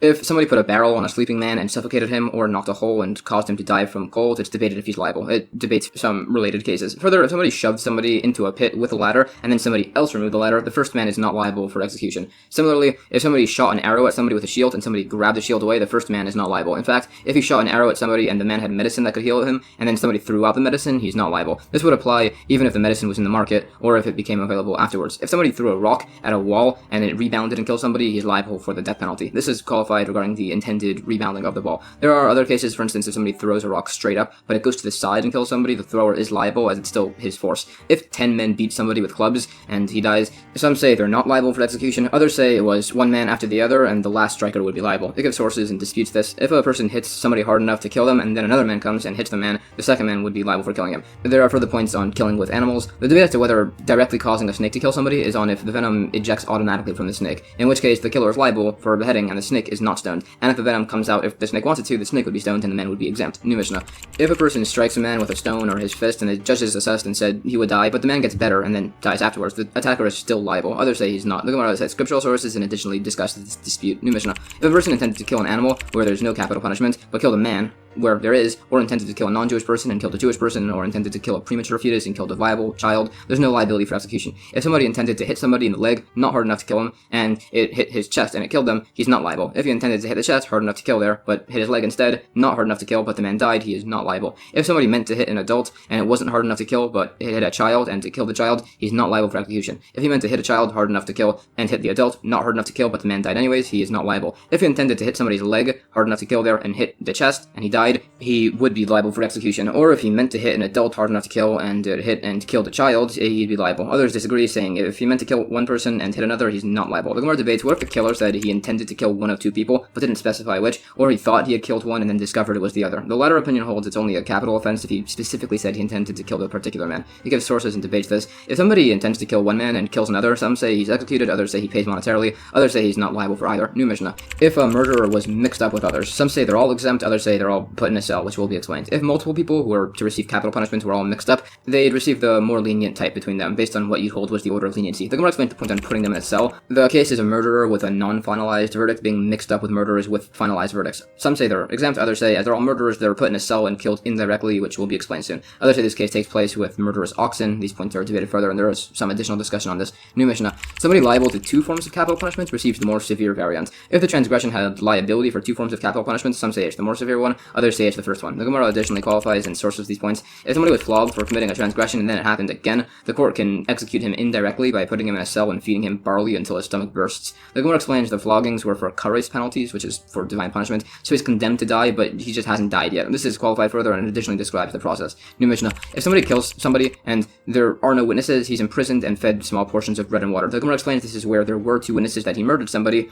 but it was either invalid as they were isolated from each other or had minor discrepancies. So he's fed the small portions until his stomach shrinks, and then they feed him barley until his stomach bursts. New Mishnah. If somebody steals a kasva, which will be defined as a temple service vessel, or blasphemes by a supernatural force, or cohabits with an Aramean woman, a zealot is allowed to kill him. If a Kohen serves in the temple while impure, the young Kohanim can take him to the courtyard and beat him to death with clubs. If a non-Kohen is served from the temple, some say he's executed via strangulation, some say by God. The Gemara qualifies these points further. It cites verses and additionally discusses these prohibitions, particularly by Pinchas and Zimri. One of the princes of the 12 tribes publicly sinned while the Jewish people were wandering through the desert after leaving Egypt by cohabiting with the Midianite woman Cosbi. So while everybody was trying to figure out what to do, Pinchas stepped up and just killed them both. It said that Pinchas managed to sneak into the camp and near their tent by removing the spear tip and hiding it and using the stick as a walking staff and pretending he was going to participate. There were 6 miracles done for Pinchas. Zimri could have ceased his cohabitation to avoid being killed, but did not. Zimri didn't cry out for help. Pinchas precisely stabbed the spear through both Zimri and Cosbi's genitalia. Zimri and Cosbi both remained on the spear like that. He lifted them through the tent, and the lintel of the tent was miraculously lifted, and an angel came and caused chaos through the camp so that way nobody could stop Pinchas. He then dropped off the bodies and argued that the plague should stop, which was going on at the time. Pinchas was noted by his lineage as being a Cohen, as people mocked his lineage after this incident. It lengthily details the extent of the sin between Zimri and Cosbi, going into a lot of detail. The remaining points are discussed further, and it also qualifies the prohibitions by the improper service of the Kohanim. It brings sources for the laws and additional discussion, and there are further principles on this, and that's the end of chapter 9. Chapter 10 of Tractate Sanhedrin completes the discussion on the laws of capital punishment. The first Mishnah says, the following are transgressions that were punished with execution via strangulation. Somebody who strikes their father or mother, somebody who kidnaps a Jewish person, a sage who refuses to accept the ruling of the court, a false prophet, somebody who prophesies in the name of a false god, somebody who commits adultery, people who testify falsely that a Kohen woman committed adultery, and the man who committed adultery with a Kohen woman. The Gemara provides scriptural sources for these punishments, being via strangulation. It also provides sources that liability here for striking one's parents is only if they create a wound. Due to the severity of the sin, many sages wouldn't even allow their sons to remove a splinter from them, and similar as it could unintentionally result in this transgression. This is unlike removing a thorn from skin on Shabbos, where it is allowed, as that wouldn't even cause liability if it was done intentionally, as it's not needed for its defined purpose, which this opinion holds you'd be exempt for. It debates whether a son can be appointed by a court to administer lashes to his father. It debates from a number of discussions, and cites a source which says there's no liability for cursing or striking a condemned man. However, a son is liable for cursing his father even after his father's passing, so this wouldn't count. Rather, it's held that a court is not allowed to appoint a son to punish his father through striking or cursing, unless the father had committed the unique transgression of instigating others towards idolatry, in which case the son can fulfill this position. New Mishnah. Somebody who strikes his father and mother is only liable if he wounds them. There's liability for cursing one's parents after their passing, but not for striking. The Gemara cites sources. Additionally, this opinion holds there's no liability for cursing or striking particularly sinful parents. Based on a verse, this is debated. New Mishnah. The liability for kidnapping a Jewish person applies if he takes the man into his possession. Others say there's only liability if he also makes use of him. There's debate if there's liability for kidnapping one's own son or for kidnapping a half-slave. The Gemara says the debate if the kidnapped individual needs to be worked or not is if the kidnapper is liable for execution. If somebody kidnaps a sleeping person or kidnaps a pregnant woman, but specifically for the baby and made use of them by leaning on them or something, it's unresolved if this is considered to be a normal manner of usage. It brings further sources. There's no liability of execution if the kidnapper didn't sell the victim, or if he sold him but kept him in his domain, or if he sold the man to his father or brother, or if he kidnapped a slave. Others debate these points. It explains the sources for the dispute on whether a person is liable for kidnapping his son or a half-slave. Additionally, the verse within the Ten Commandments saying, do not steal, actually refers specifically to kidnapping. The liability of execution applies if the kidnapped individual was sold into slavery. If one set of witnesses testifies to the kidnapping and one set testifies to the sale into slavery, and they're both proven to be lying, some say the witnesses are punished with execution, others say not, as it was 2 half testimonies which would have been insufficient. Regarding a Ben Sira Umaira, a rebellious son, as discussed a few chapters ago, the set of witnesses towards the second time he commits the violation are considered to be testifying on a complete matter. So if they're proven false, it's agreed that they would be executed. The difference between cases is disputed. If witnesses just testify towards sale of the kidnapped man and are then discredited, they would not be executed, as the man could have pleaded that he was just selling his slave, for instance. Others say it wasn't viable anyways, as it was just a half testimony. This would apply even if the witnesses to the kidnapping signal to the witnesses to the sale that they would testify. That would still hold no legal significance. New Mishnah. A sage who refuses to listen to the ruling of the court also receives this capital punishment. There were 3 courts in Jerusalem, one by the Temple Mount, one by the Temple Courtyard, and one within the actual temple. If a sage argued his opinion before the Temple Mount court and he's rejected, he goes up to the court by the Temple Courtyard and argues his opinion. And if that doesn't work, he goes to the High Court within the temple. And if they reject that and he goes home and teaches like his incorrect opinion, he's not liable. But if he instructed people to act like his opinion, he would be liable for execution in such a situation. If this was just a student that did this, he would not be liable. The Gemara cites scriptural sources for this principle. It debates which laws that the sage is incorrectly teaching that this applies to. Some say only a violation which is punished with the penalty of kares, divine punishment, if done intentionally. Others say it applies to laws written in scripture and expounded on by the sages. Others say it even applies to laws made by inference to bring sources, and it debates this by a number of particular cases. These points are all discussed further. It also explains how the courts and judges would distribute ruling back in those days from the greater Sanhedrin and down to the smaller courts, as there was very little debate on rulings, at least up until the times of the schools of Hillel and Shammai, who dispute on many laws all throughout the Gemara. The remaining points are qualified. New Mishnah. Regarding the law of a rebellious sage, the laws that are stated in the Torah and expounded on by the sages are held stricter. For instance, if a sage says that there is no commandment of tefillin which directly contradicts a statement of the Torah, he would not be liable here. If he said there are 5 compartments in the tefillin instead of 4, contradicting the teachings, he would be liable. The Gemara clarifies that this liability only applies if it's such a teaching that he adds to and thereby disqualifies the commandment.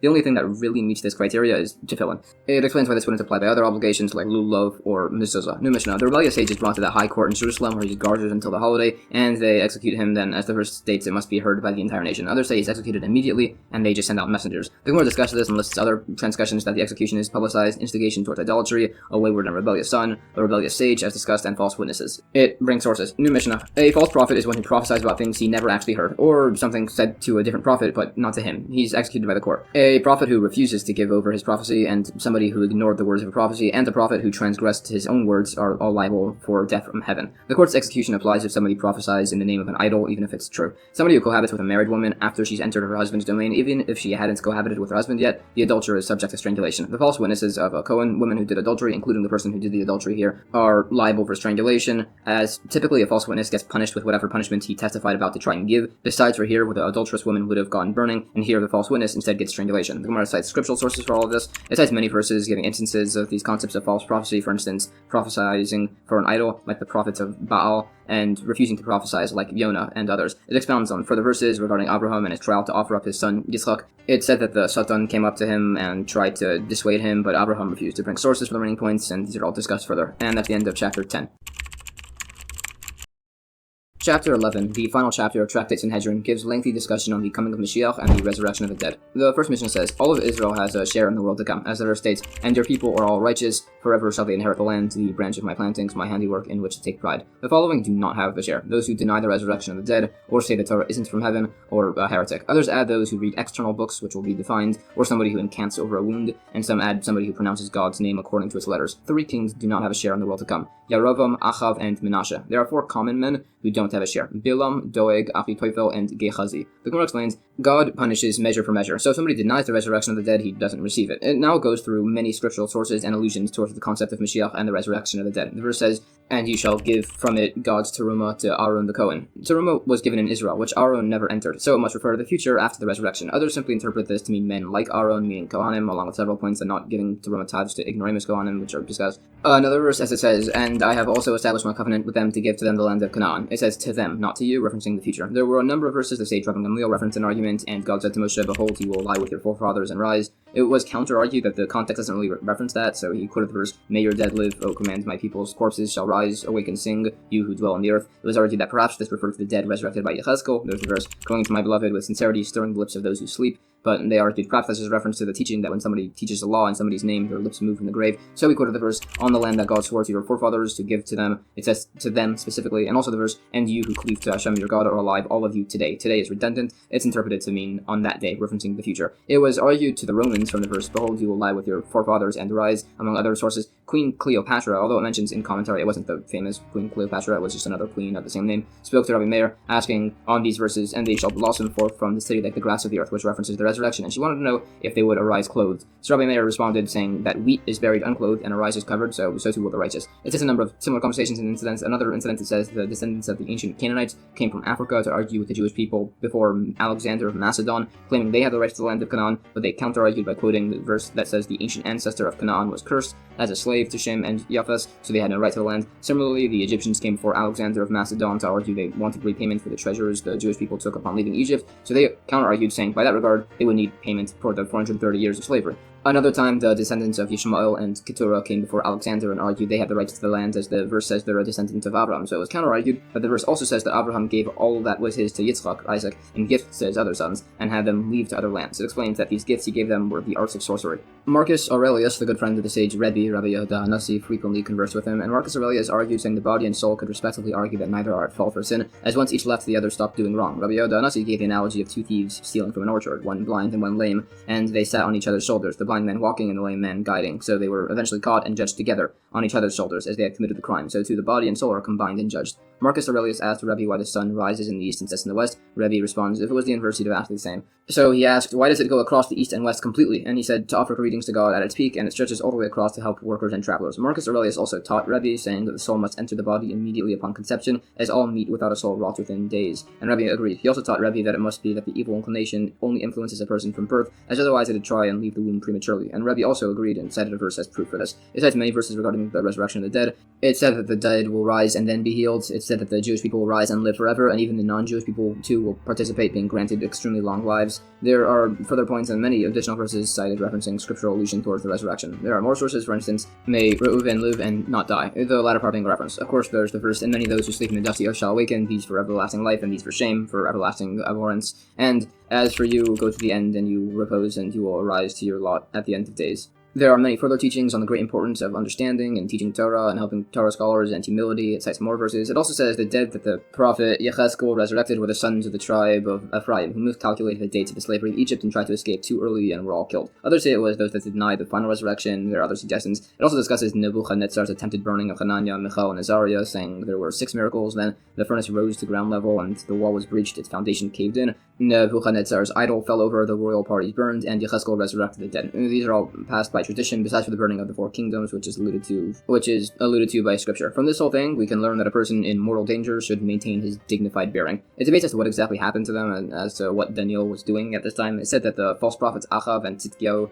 tried to be tested by Nebuchadnezzar in the same way, requesting that they also be thrown in the furnace, and asking the Kohen Gadol Yeshua be tossed in too. So they were, and 2 of them were burned, and the Kohen Gadol's clothes were singed as his sons married women unfit for the Kohana, and he hadn't protested to that. It expounds upon many related verses. There were also many verses on Chizkiah and his wars, and it says he was almost the Moshiach, but not quite, along with some points on Sanhedrin, his many names, how he exiled the 10 tribes, some say to Africa, some say to the mountains of Selug. There are many teachings on the wickedness of Sanhedrin, but further lists events of Sanhedrin's siege of Jerusalem. It also cites an incident when King David was going out hunting and was chasing a deer until he eventually entered the land of the Philistines, when Yishai ben Nov, the brother of Goliath, saw him and tried to kill him by crushing him beneath an olive press, but the ground underneath David softened and he was unharmed. In the meanwhile, Avishai, David's officer, was washing and he saw blood in the water, although some say it was a dove that landed before him and started thrashing, so he ran to find David using King David's horse, and the ground contracted, allowing him to go faster. Goliath and Yishbi's mother, Orpah, threw a spindle at him, and it missed, so she tried to pretend it wasn't her, so Avishai threw it back at her head, killing her. Avishai reached David in time, and Yishbi tossed David into the air and stuck a spear into the ground beneath him, so Avishai said God's secret name, and David froze midair, and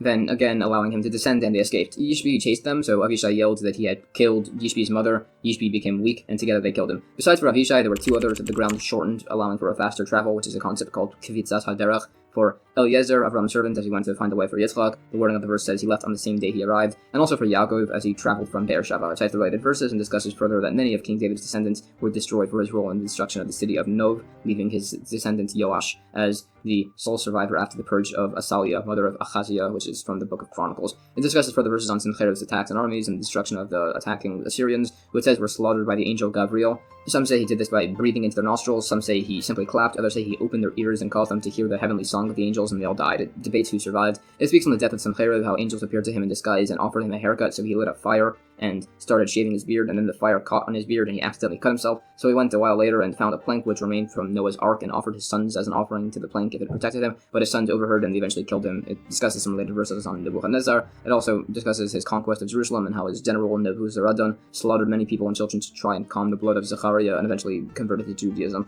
Such a thing occurred to a few individuals, including descendants of Sisera and Sanhedrin, Shmaya and Avtalion eventually were descended from them after they converted to Judaism. And even the descendants of Haman became righteous scholars. There are further verses. On Moshiach, it said Moshiach will come in a generation when the Torah scholars decrease and the people's eyes will be worn from grief and anxiety. There will be constant trouble and harsh decrees, and before the first trouble is over, a new one will appear. It said in the 7-year cycle of Moshiach's coming, the first year will have partial famine, the second full famine, the third the death of men, women, and children, along with the righteous, and Torah knowledge will be forgotten. The fourth will be a year of partial sufficiency. The fifth will be a year of great sufficiency. There will be food and rejoicing, and Torah knowledge will return. In the 6th year, there will be sounds and heralding, and in the 7th year, war, and after Moshiach will come. It says, there have been many 7-year cycles with all of these, but never all in this order. It's also said, in the generation of Moshiach's coming, the meeting places of the sages will be used for harlotry, Galilee will be destroyed, and Gavlan will be made desolate, and the people of the borders will wander from town to town unassisted. The wisdom of scholars will decay, and those who fear sin will be hated, and truth will be absent. It gives instances of this. Youth will shame the elders, and elders will stand before the young. This is based on some verses. The face of the generation will be the face of a dog, and a son is not abashed before his father. It's also said, in the generation of Moshiach, insolence will increase, honor will dwindle, things will become expensive, the kingdom will turn to heresy, and there will be no rebuke. It also says the informers will be numerous, the Torah students will be few, the people will be destitute, and similar. It said the world will exist for 6,000 years and will be destroyed for another 1,000, others say for 2,000. Also, the first 2,000 years of the world were of nothingness, the next 2,000 were of Torah, and the next 2,000 years of Moshiach. However, it's been delayed due to our sins. There's some time said when Moshiach will come. There's a story where a man found an ancient scroll that said the world would exist for 4,291 years, wherein the great sea creatures would do battle, and then the wars of Gog and Magog would come, and after would be Moshiach, and then after 7,000 years the world will be renewed. Others say the scroll said after 5,000 years. However, in spite of all this, it illustrates the folly of trying to calculate the time of Moshiach's coming, and it's a very wrong thing to do. It also says that in every generation there are 36 righteous men who receive the divine presence. It's debated if there even is a specific date for Moshiach's coming. Some say that all that's required is repentance and good deeds. It said that if this is not done, then God will simply appoint a harsh ruler, and then it will be done. There are further points on Moshiach's coming. It said that it'll only come when the economy is poor, when the arrogant are eliminated from Israel, when the judges are eliminated. It'll come through charity. It said that it'll come with a dwindling generation or an immensely troubled one. Some say Moshiach will only come in a generation that's totally virtuous or totally guilty. It's also said that Moshiach will come riding on a donkey of a sort. A story, once Rabbi Yeshua ben Levi asked Eliyahu, Elijah the prophet, by the cave of Rabbi Shimon bar Yochai, and asked if he'd enter the world to come. He was told if God willed it. He then asked when Moshiach would come, so Eliyahu told him to go ask Moshiach, who was sitting at the gates of the city amongst the diseased paupers. All of them untie all their bandages at once, but Moshiach is the one untying and retying his bandages one at a time, in case Moshiach comes at any moment, so he'll be ready. So Rabbi Yeshua ben Levi went to meet him and asked when he was coming. Moshiach responded, today. So he met with Eliyahu, who told him he was assured a place in the world to come. He asked, Moshiach said he was coming today, but he's not here. So Eliyahu responded saying he meant today if you heed his voice. One sage was asked when Moshiach would come, and he refused to answer in case they demanded a sign to show he was right, so his students said they wouldn't ask for a sign. So he responded, when the gate of Rome falls and is rebuilt again and then falls for the third time, that's when Moshiach will come. The students then demanded a sign, so he said the waters of a certain cave should turn to blood, and they did. But there are further points on this, including the statement that the whole world was made only for Moshiach. It's debated what Moshiach's name will be based on several verses. Some say Shiloh, some say Yinoin, others say Chanina, some say Menachem. Others say the leper of the house of Rebbe. It questions who Moshiach will be like, whether he's among the living or among the dead. It debates the length of the Messianic era from a number of opinions and about the eternal reward. Anyways, it goes back and discusses several points on the wickedness of denying the divinity of the Torah, or even of not studying Torah properly and forgetting learning. There are many further points on the importance of studying Torah and doing mitzvahs and the great negativity of being a heretic and apikairos. Some say such a person is one who denigrated the Torah scholars, others say it refers to denigrating scripture. There are other definitions of an apikairos, a heretic. Some say it's one who disrespects his teacher by calling him by his name. There are related points. We also said there was a prohibition on reading external books. Some say this means the books of heretics, possibly Sadducee heretics. Others say it's a reference to the book of Ben Sirah, and it cites many problematic passages from it and a few popular ones. It also expounds the issue with incanting over a wound and similar, which was mentioned, such as consulting demons, which is prohibited. There are further points. It also explains the prohibition on saying God's name according to its letters. This refers to saying it outside the temple and in a foreign tongue. It also expounds verses and cites teachings on the particular men it said would not merit the world to come, particularly on the wicked deeds of Yerovam. These are all discussed further, and it also brings verses on Menashe and Achav and their wrongdoings. It gives further interpretations of various passages, and there are other verses on the wickedness of Achaz, Menashe, and Ammon, on their heresy and immorality, and other scriptural figures. There are further points. It additionally expounds on many verses from the Book of Lamentations. There are further points in regards to the specifically mentioned individuals at the beginning of the chapter who have no place in the world to come. It mentions Bilam, a non-Jewish man, thereby implying that other non-Jewish people would have such a portion. It speaks on the wickedness of the false prophet Bilam, saying he performed vile acts of sorcery and also bestiality. It said that Bilam's donkey spoke to him in the verses. It's explained that the Moabite emissaries asked why he was not on a horse, and Bilam said he typically used a horse, but he was just using the donkey at that point. At which point the donkey opened its mouth and spoke, saying, no, I'm your sole animal that he always used, and that also Bilam was intimate with the donkey. The verse also says that Bilam was one who knows the mind of the Supreme One, which doesn't make sense if he didn't even know what his donkey was thinking, so it explains what Bilam knew was the single instant every single day that God is angry with the Jewish people, and he sought to exploit it. The instant is during the first 3 hours of the day, at the time the comb of the rooster pales totally, with no red streaks. Rabbi Yeshua ben Levi once tried to wait for this time to curse a particular heretic, but he kept sleeping through the time, so realized it was improper to do this. Balak, Bilam's partner, in attempts to curse the Jewish people, it says he offered many offerings to God, and because of this, he merited to have Rus as his descendant, which teaches that a person should always study Torah or do mitzvahs, even for the wrong reason, as he'll eventually come to do the good deeds for the right reasons. Bilam ended up blessing the Jewish people instead of cursing them, and it gives additional discussion on the verses. It explains these further. It also explains how Bilam showed the Moabite women how to lure the Jewish people to be with them, and eventually worship their idols. It said that Bilam eventually died in the battle of Midian, now only as a sorcerer. He was killed by Pinchas in battle, and it says he was executed using all 4 methods of execution at the same time. It also explains many teachings on the wickedness of Doeg, the other individual without a portion in the world to come, in spite of the fact that he and Achitophel were extremely learned. It's also said a person person should never put himself in a situation where he'll be tested, as King David begged to be tested like the forefathers, and he was even being informed that this was going to happen beforehand, but he still messed up with the whole Bathsheba incident. It said when this occurred, as King David was staring off his roof into the city, there was an object in the way of Bathsheba's window, so the Satan appeared like a bird, which King David shot an arrow at, which hit the object and exposed Bathsheba bathing, which resulted in all those issues. It said they were actually destined to marry, but he forced it too early, and he was frequently mocked as people would ask him to teach the laws on execution for adultery. The Bathsheba situation was a cause for Avshalom's rebellion. Another was that there's an interpretation of a verse that King David contemplated doing idolatry. It also explains how David begged forgiveness and suffered immensely for all this. It was known that King David was finally forgiven when King Solomon built the temple and tried to enter, as the gates remained closed up until the point that King Solomon asked that they open in the name of David, and they did, and all knew that David was forgiven. It explains the sins of Gehazi and his dealings with Elisha. It's said to never push even a sinner away with two hands, as Elisha did to Gehazi, and also as Yeshua ben Parachia did to Yeshua HaNitzri. This whole story was also said in Tractate Sota 47a, where I gave some necessary background, and it's additionally referenced earlier in this tractate on 43a, so check there if you're curious. With that aside, it says the story as to how he became a heretic. He had studied beneath the tutelage of Rabbi Yeshua ben Parachia for a while during the times of the king Alexander Janneus, and together they were traveling back to Jerusalem, and they stopped by an inn, at which point the sage praised the hostess in reference to her deeds, but his students criticized the compliment, thinking it was on the looks of the hostess and saying she actually wasn't beautiful, so because of this, the sage got upset that a student was thinking about such things and had him excommunicated. The student came begging back to him many times, but Rabbi Yeshua ben Parachia always ignored him. Once the student again came to beg forgiveness, and the sage happened to be finally willing to take him back and forgive him at that exact point, but he was in the middle of prayer, so he gestured to the student to wait, but the student thought he was motioning him to leave, pushing him away, so he decided to become a heretic. He stood a brick on one end and worshipped it as an idol. Further, he began to practice forbidden sorcery, and he caused many others to sin. So when he later re-met his teacher, he refused to repent, saying it was too late for him, as he caused many others to sin in addition. So by this and others, we see the negativity of pushing people away with both hands.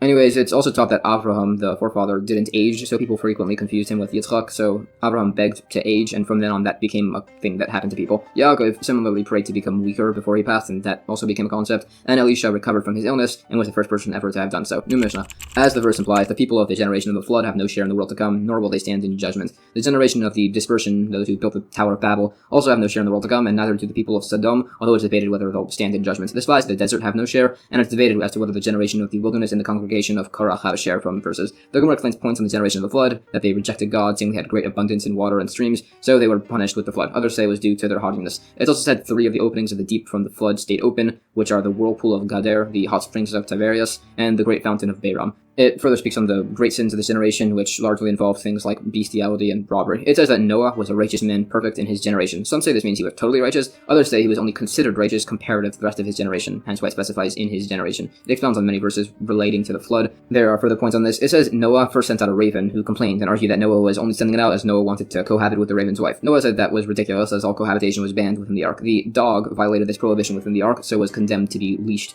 The raven did too, and was condemned to have to be fed by spitting seeds into its mate's mouth. And Noah's son, Ham, violated this prohibition, so his son Cush's skin was affected. There are related points on all this. It says that when Abraham fought the kings, he threw dust into the air and it turned to swords and arrows to strike them. Related, there was the sage who was called Nachum Ish Gamzu, because he would always say Gamzu Latova. This too is for the good. There's a famous story about this, where the Jewish people wanted to send a gift to the Caesar, so they asked Nachum Ish Gamzu to go, as he was accustomed to having miracles happen for him. So they filled a chest with gems and pearls and sent him with it. Along the way, he stayed at a place whose owners snuck over to the chest, emptied it, and filled it with dirt. The next day, he saw the dirt and said, "This too is for the best," and he traveled on. It was brought to the Caesar, who was very upset when he opened it, thinking the Jews were mocking him. So Nachum said again, "This too is for the best." So Elio, the prophet, appeared as a Roman official and said, "Abraham threw dirt and straw at his enemies, and it turned into swords and arrows to defeat them. So perhaps this is the same." So the Romans tested the dirt on a city that they were unable to conquer, and they used the dirt, and it worked, and they conquered the city. So as thanks, they filled up the chest with gems and pearls, and they sent it with Nachum, and they sent him away with great honor.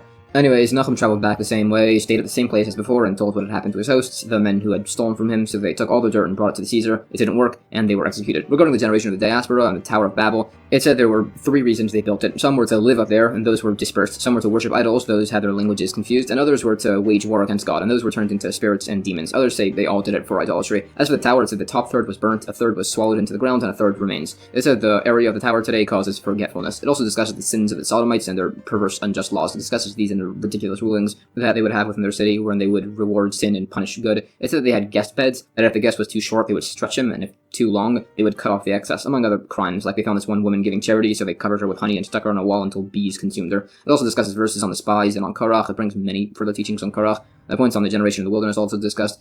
New Mishnah. Some say the 10 tribes will never return. Others say they only will once Moshiach comes. The Gemara says some say the 10 tribes don't have a place in the world to come. Others say they only do if they repent. Others say they do. Some say a child has a place in the world to come the moment he's born. Others say it's from when he speaks. Others say it's from when he's circumcised. Others say it's from when he says the word Amen. It discusses many other verses. These are discussed. New Mishnah. The inhabitants of a city subverted to idolatry have no share in the world to come. The liability of beheading for the inhabitants of the city only applies if the city was subverted by its own inhabitants from the same tribe towards the majority of the city, and subverted by men. Also, every member of the city must have his own 2 witnesses and a warning. Individuals who do idolatry had stoning, and their property was left alone. A subverted city would have beheading, and their property was destroyed. A passing caravan can count as part of the city to prevent it from being destroyed by being a part of the non-idol worshipping majority. The possessions of everybody, idol worshipping and otherwise, within the actual city are destroyed. Only the idolatrous possessions outside the city are destroyed. Everything is gathered into the square. If there is none, they make a square. Anything consecrated is redeemed, any Teruma tithes are left to rot, and mice or sheni tithes and books of scripture are hidden or buried. The destruction of such a city is regarded as a burnt olah offering.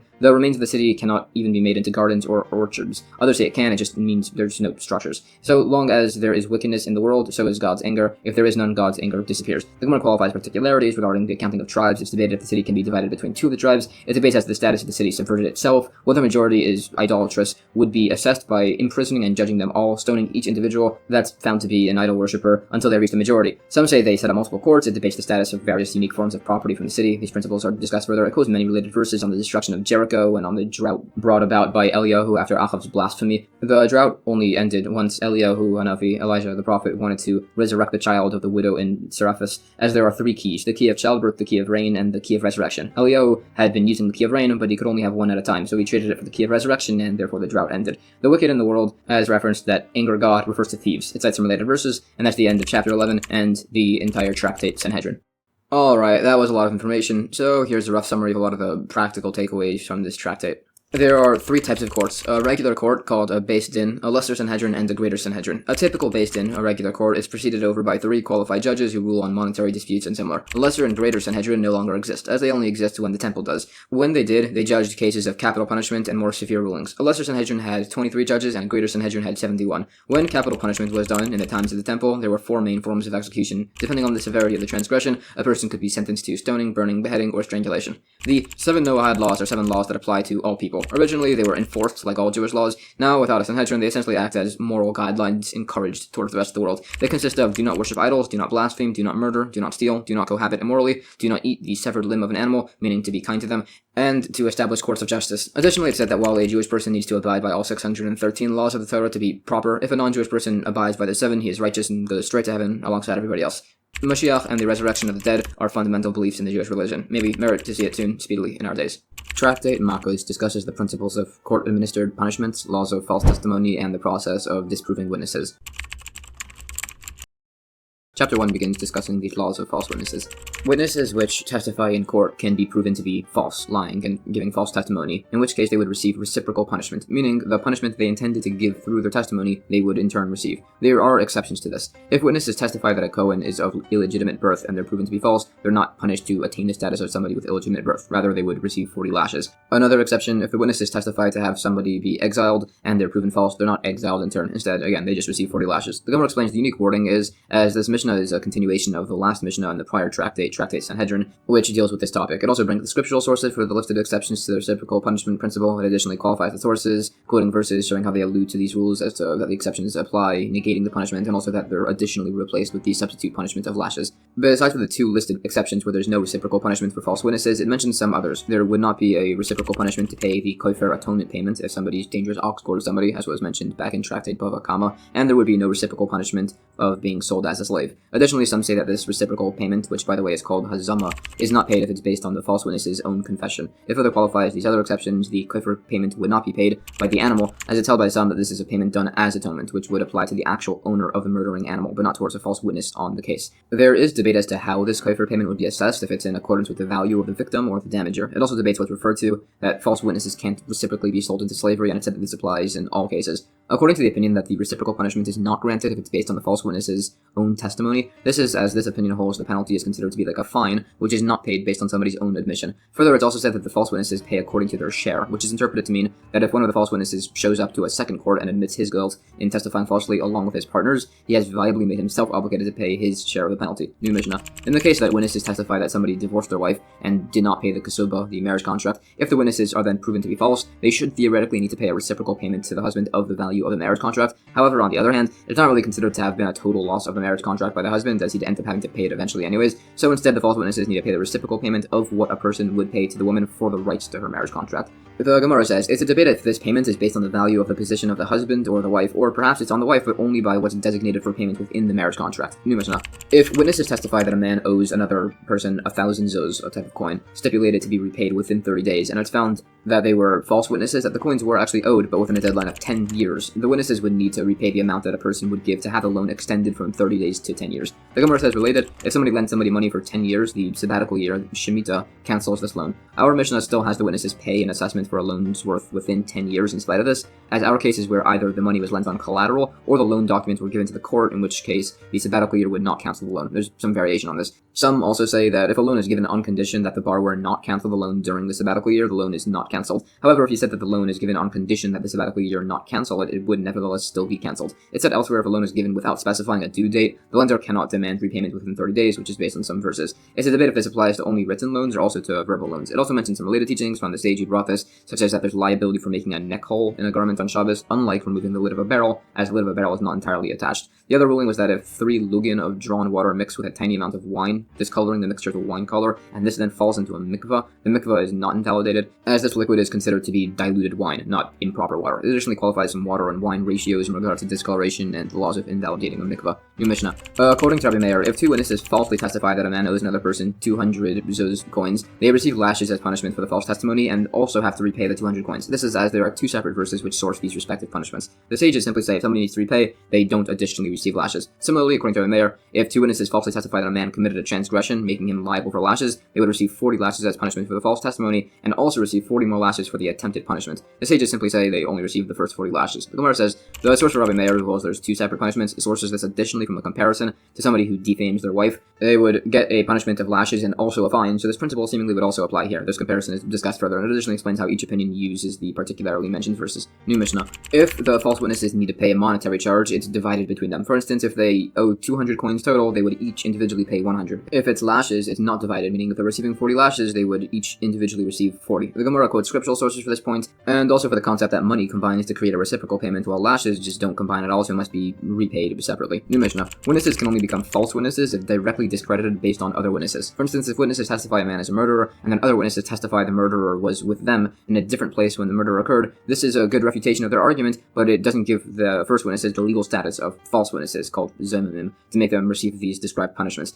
However, if the testimony is directly against them, for instance, the second witnesses testify that the first witnesses themselves were somewhere else during the murder, they would receive the punishment they tried to give, in this case, capital punishment. If multiple other groups of false witnesses come and try to testify somebody committed murder, and there are counter witnesses against them, some say all the false witnesses receive capital punishment, others say they're considered to be one group, so only the first set of witnesses receive this punishment. The Gemara quotes scriptural sources for these rulings. It brings a case if 2 witnesses testify a murder occurred in the east wing of a building, and other witnesses say no, the first witnesses were in the west wing when the murder took place, they need to check if the east wing is visible from the west wing to determine if they're considered to be false witnesses. The possibility that the first witnesses just had unusually good eyesight is not considered. There's a related ruling mentioned about people testifying to a murder occurring in one city, and others testifying that they were in a different city that day. They should check if it's possible to travel between those cities in one day, without concerning the possibility of using an unusually fast camel. It's additionally stated if witnesses testify a man committed murder on Sunday, and then other witnesses testify that's not possible if witnesses were nowhere near the location, but the murder did actually occur on a Monday, then the first witnesses still would receive capital punishment, as the murderer was not yet proven when they had testified. It brings related rulings.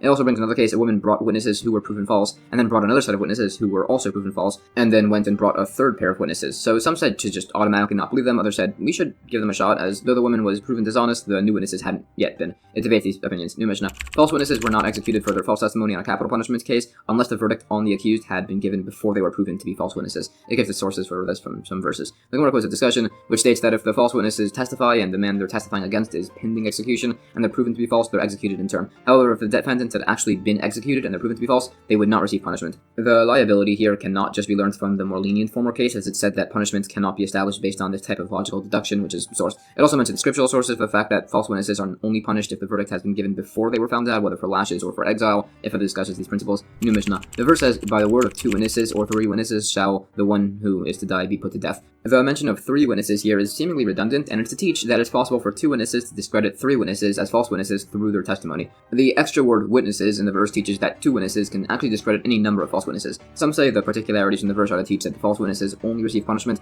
if every single one of them are proven to be false. Others add as to teach that the 3rd witness receives the same punishment as the first 2. This additionally teaches us that if there are such stringencies for the accomplice to a crime, then so too there would be such great reward for the accomplice to a good deed. Additionally, the verse teaches that if one of the 3 witnesses is invalidated as a relative or otherwise, the testimony of the remaining 2 is also disqualified. Some hold this would only apply in the case of capital punishment, others say it also applies in a monetary case, so long as the disqualified witness had warned the criminal prior to committing the crime, thereby choosing to act as a witness and thereby becoming part of the group of witnesses. This is necessary to state, as otherwise if 2 brothers saw somebody commit murder, both of them would be automatically invalidated as witnesses. The Gemara mentions the fact that several hundred witnesses are all viewed and affected as one group. That's only if each of them makes their testimony in the amount of time that it takes to greet somebody after the prior witness. It's also said that the victim of the crime, whether a murdered or assaulted individual, can be considered a witness so as to disqualify the testimony of the other witnesses. It qualifies how the court determines whether the disqualified witness had intended to act as a witness by asking a series of questions, and it's a debate as to who the final law holds like. New Mishnah. If somebody was committing a crime and a set of witnesses saw him from one window and a separate set of witnesses saw him from a different window, and somebody else warned the man not to commit the crime, thereby making the man liable for capital punishment, if the witnesses could see each other, they're considered to be one set of witnesses and would all be disqualified and proven false and punished together. If they could not see each other, they're considered to be 2 separate groups. Others say the man only receives capital punishment if he's warned by the actual witnesses, which is based on the verse, by the word of 2 witnesses or 3 witnesses shall the one who is to die be put to death. Others say this verse is to teach that the Sanhedrin should not hear testimony through an interpreter. The Gemara also says this would apply with single witnesses, that if they're both isolated from each other, they don't have a valid testimony, which it brings sources for. It's also said that if the witnesses are in different windows, they combine if they see the man giving the warning, or if the warning man sees them. It's also said that the man warning to not commit a crime can be basically anybody, even the victim himself, or even a demon. It's a debate as to if single isolated witnesses are valid in a monetary case. There are further points. It also says the court shouldn't have an interpreter to understand testimony, but they could have an interpreter to speak to the witnesses. It also brings a case where it says that the relatives to the co-signer of a loan were invalid as witnesses to the loan, as the lender could hold the co-signer responsible for the debt. New Mishnah. If a person was sentenced to death and escaped and is later brought back to court, they follow through with the execution immediately without retrying him. It's also said if 2 witnesses testify that a man has been sentenced to death at a different court based on other mentioned witnesses, they should carry out the punishment there. The laws of the Sanhedrin judging cases apply inside and outside of Israel. It's also said that a Sanhedrin, a court that executes a person once in 7 years, and according to some once in 70 years, is called a destroyer or bloodthirsty, as a court should always try ways to exonerate the defendant and use capital punishment as a last possible resort. Some sages, Rabbi Tarfon and Rabbi Akiva, had said that if they were part of the Sanhedrin back when capital punishment used to be done, there wouldn't have been a single execution. Others said that that would have been improper, as then there would have been more criminals. The Gemara clarifies the first 2 rulings that a court only immediately re-rules capital punishment if the criminal is brought to the same court within Israel. Outside of Israel, so long as witnesses testify, he could be punished in different courts. It brings sources for this and for the remaining points. It also explains how Rabbi Tarfon and Rabbi Akiva could have chosen to not rule capital punishment by asking for extremely particular testimony that witnesses wouldn't have been able to answer so as to not have to execute anybody. Examples are given. And that's the end of chapter 1. Chapter 2 of Tractate Makkos discusses the laws of exile and the circumstances that would require a court to administer this punishment. The first Mishnah says, if a person unintentionally kills another man, he must flee to one of the designated cities of refuge, in Urei Miklat, and be exiled there. Examples of this are given. If somebody was plastering a roof, pushing a tool, and it fell and landed on a man and killed them, or if he was lowering a cask from a roof with a rope and it fell and killed a man, or if somebody was descending a ladder and fell on somebody, killing them, in all of these circumstances, the unintentional murderer is exiled to a city of refuge. However, if the plastering tool was being pulled and fell, or if the rope had snapped and the cask killed a man, or if he was ascending the ladder and fell on somebody and killed them, the killer then would not be exiled. Essentially, if the action was a downward motion that winds up accidentally killing somebody, the killer is exiled, otherwise he's not exiled. The Gemara brings the scriptural source. The verse says he caused the instrument to fall on him and he died. The specification of the item falling means that it's only a downward motion that would result in an unintentional murderer being exiled. It additionally quotes sources for the remaining principles. It's particularly asked if somebody was climbing up a ladder and a rung dislodged and fell down and killed somebody. It's a question if this is deemed to be an upward or a downward motion. It tries to argue this from a few cases discussed involving a butcher chopping meat and accidentally killing somebody with his cleaver, but that's said to be dependent on the motion of his swing. It argues this from other sources, and one seems to imply that by the latter case, the man would be exempt. Others say there would only be liability for exile if the ladder rung was rotted, as then when it loosened, it counted as a downward motion. Others say he's only exiled exiled if the rung was not securely attached. New Mishnah. If somebody was chopping wood and the axe head slips off as he swings and kills somebody, Rebbe says the man is not exiled, the sages say he is exiled. If the man chopped wood and a wood chip flicks out and kills somebody, Rebbe says he would be exiled, the sages disagree. The Gemara explains this debate is based on the interpretation of a few verses. If somebody threw some dirt at a palm tree and dates were dislodged and killed somebody, similarly Rebbe would say the man should be exiled. The sages would disagree. This is additionally mentioned as it's damage via a secondary force. Rebbe would only say there's no exile via a secondary force if he threw dirt at a tree, hit a twig, and then the twig hit dates, and then killed somebody. New Mishnah. If somebody throws a stone into a public domain and kills somebody, he's exiled. Some say if the thrower threw a stone, and after he did so, the victim stuck his head in the way, the thrower would be exempt from exile. If somebody threw a stone into his own yard and accidentally killed somebody, if the victim had permission to be there, the thrower is exiled, otherwise he's not, which is based on a verse, which teaches that the thrower is only exiled if both him and the victim had the rights to enter the property. Additionally, as the verse discussing this topic mentions specifically chopping wood, that's specifically a voluntary activity. Some take this to mean that if somebody accidentally kills somebody while fulfilling an obligation, such as a father or teacher chastising their students, they would not be punished with exile. The Gemara clarifies the first case where the man throws the stone into a public domain. This has to be where he was dismantling a wall near a trash pile that's only used by night and occasionally by day, and a stone fell on somebody and killed them, as anything less would be considered negligence and therefore murder. It brings sources for a few of the remaining points. It said that chopping wood was mentioned in the verse and is something specifically voluntary. Now, building a sukkah, for instance, is an obligation that requires wood. However, this opinion would say that the chopping of wood here is only a preparation for the mitzvah, so that's qualified further, and there's some related discussion on these points.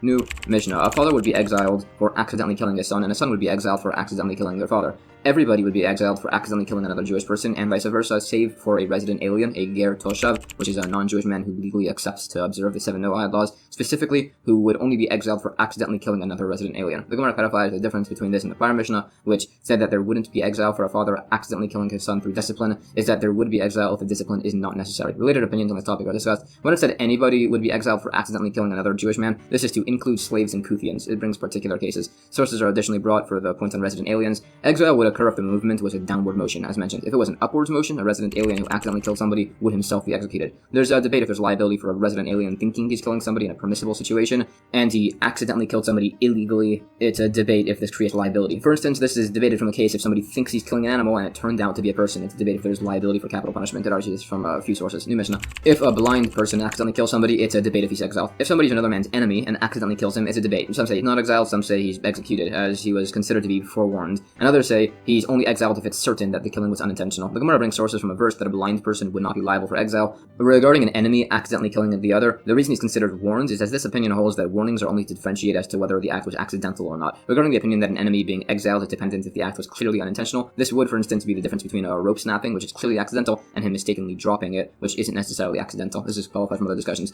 New Mishnah. There were a few particular designated cities of refuge that people were exiled to as described in Scripture. 3 in Transjordan and 3 in Canaan, along with a few others. All 6 had to be active at the same time for them to be used. Direct roads leading to them were placed down between cities. 2 Torah scholars were assigned to accompany an accidental killer on his way to the city of refuge. They and the exiled person himself would try to convince any potential avengers from taking their revenge on the exiled accidental murderer. Generally, if somebody killed another, they'd head to a city of refuge before the trial. If he was found to have killed intentionally, he'd receive capital punishment. If he was found to be totally innocent, he's allowed to go free. And if he was found to have killed accidentally, he goes back to the city of refuge in exile. The Gemara cites sources to locate the exact placements of the cities of refuge, which are here. There were 3 in Transjordan, where there were much less of the 12 tribes, as murders were more common there. They were also closer to the center, as verses are quoted showing that murders were common in those specific regions back then. Also, these specific cities of refuge are for everybody, whether they were aware of their murder or not. And then there were 42 other cities of refuge, which were only for people who were aware that they had to be in exile. It additionally qualifies the precise locations of all these main cities of refuge based on some particular verses. It also explains some particularities of what was required of a city of refuge. It had to be a medium-sized town, it has to have water, marketplaces, and a decent population, including Kohanim and Leviim. It's a debate if weapons and hunting gear were allowed to be sold in such a city. It's agreed that trapping for animals is not allowed within the city, as such a thing attracts lots of people to the region, and it might allow somebody who wants revenge on somebody within the city to sneak in and take his revenge. It said if a student is exiled, his teacher should be exiled along with him, as long as accommodations are made. This shows that a teacher shouldn't teach somebody with poor character. It's also said that if a teacher is exiled, his school is exiled with him. This could be possible, that a Torah scholar could possibly accidentally kill somebody in spite of his protection, possibly as it could occur while he's not actively studying Torah, or that it's that the protection is specifically from the angel of death. For instance, very similarly to the story from Tractate Shabbos 30b, by the death of King David, it said that Rav Chizda was supposed to pass away, and the angel of death came, but he couldn't approach him as he was studying Torah. So the angel of death knocked over a cedar tree, distracting Rav Chisda from his study for a moment, and thereby allowed the angel of death to overcome Rav Chisda. It qualifies some teachings about the designations of cities of refuge from a few verses. It also quotes some teachings about how it's improper to learn by oneself, and one should always try to study with a partner. There are related points. It mentions some additional teachings on this point. It said that if a man kills someone intentionally and another man kills somebody unintentionally, God will arrange for them to be in the same inn, and the unintentional murderer will accidentally fall over the ladder and kill the intentional murderer, so that way they both receive their respective punishments. And there are further points. It's also said if an unintentional killer was fleeing to a city of refuge, before he reaches it, any relatives of the dead man are exempt from any liability if they take revenge on the murderer, killing him in turn, so long as he hasn't yet reached the city of refuge. The Torah scholars accompanying the killer are purely to try and convince that revenger out of it by telling the pursuers that the killing was totally accidental. Some say a city of refuge that has majority of its residents become killers, that loses its status as a city of refuge. It's also said that a city without a Beis Din, a court, cannot be a city of refuge. Others dispute this opinion, and a similar dispute applies if a city requires a Beis Din for the Egla Arufa ceremony to apply, as discussed at the end of Tractate Sota.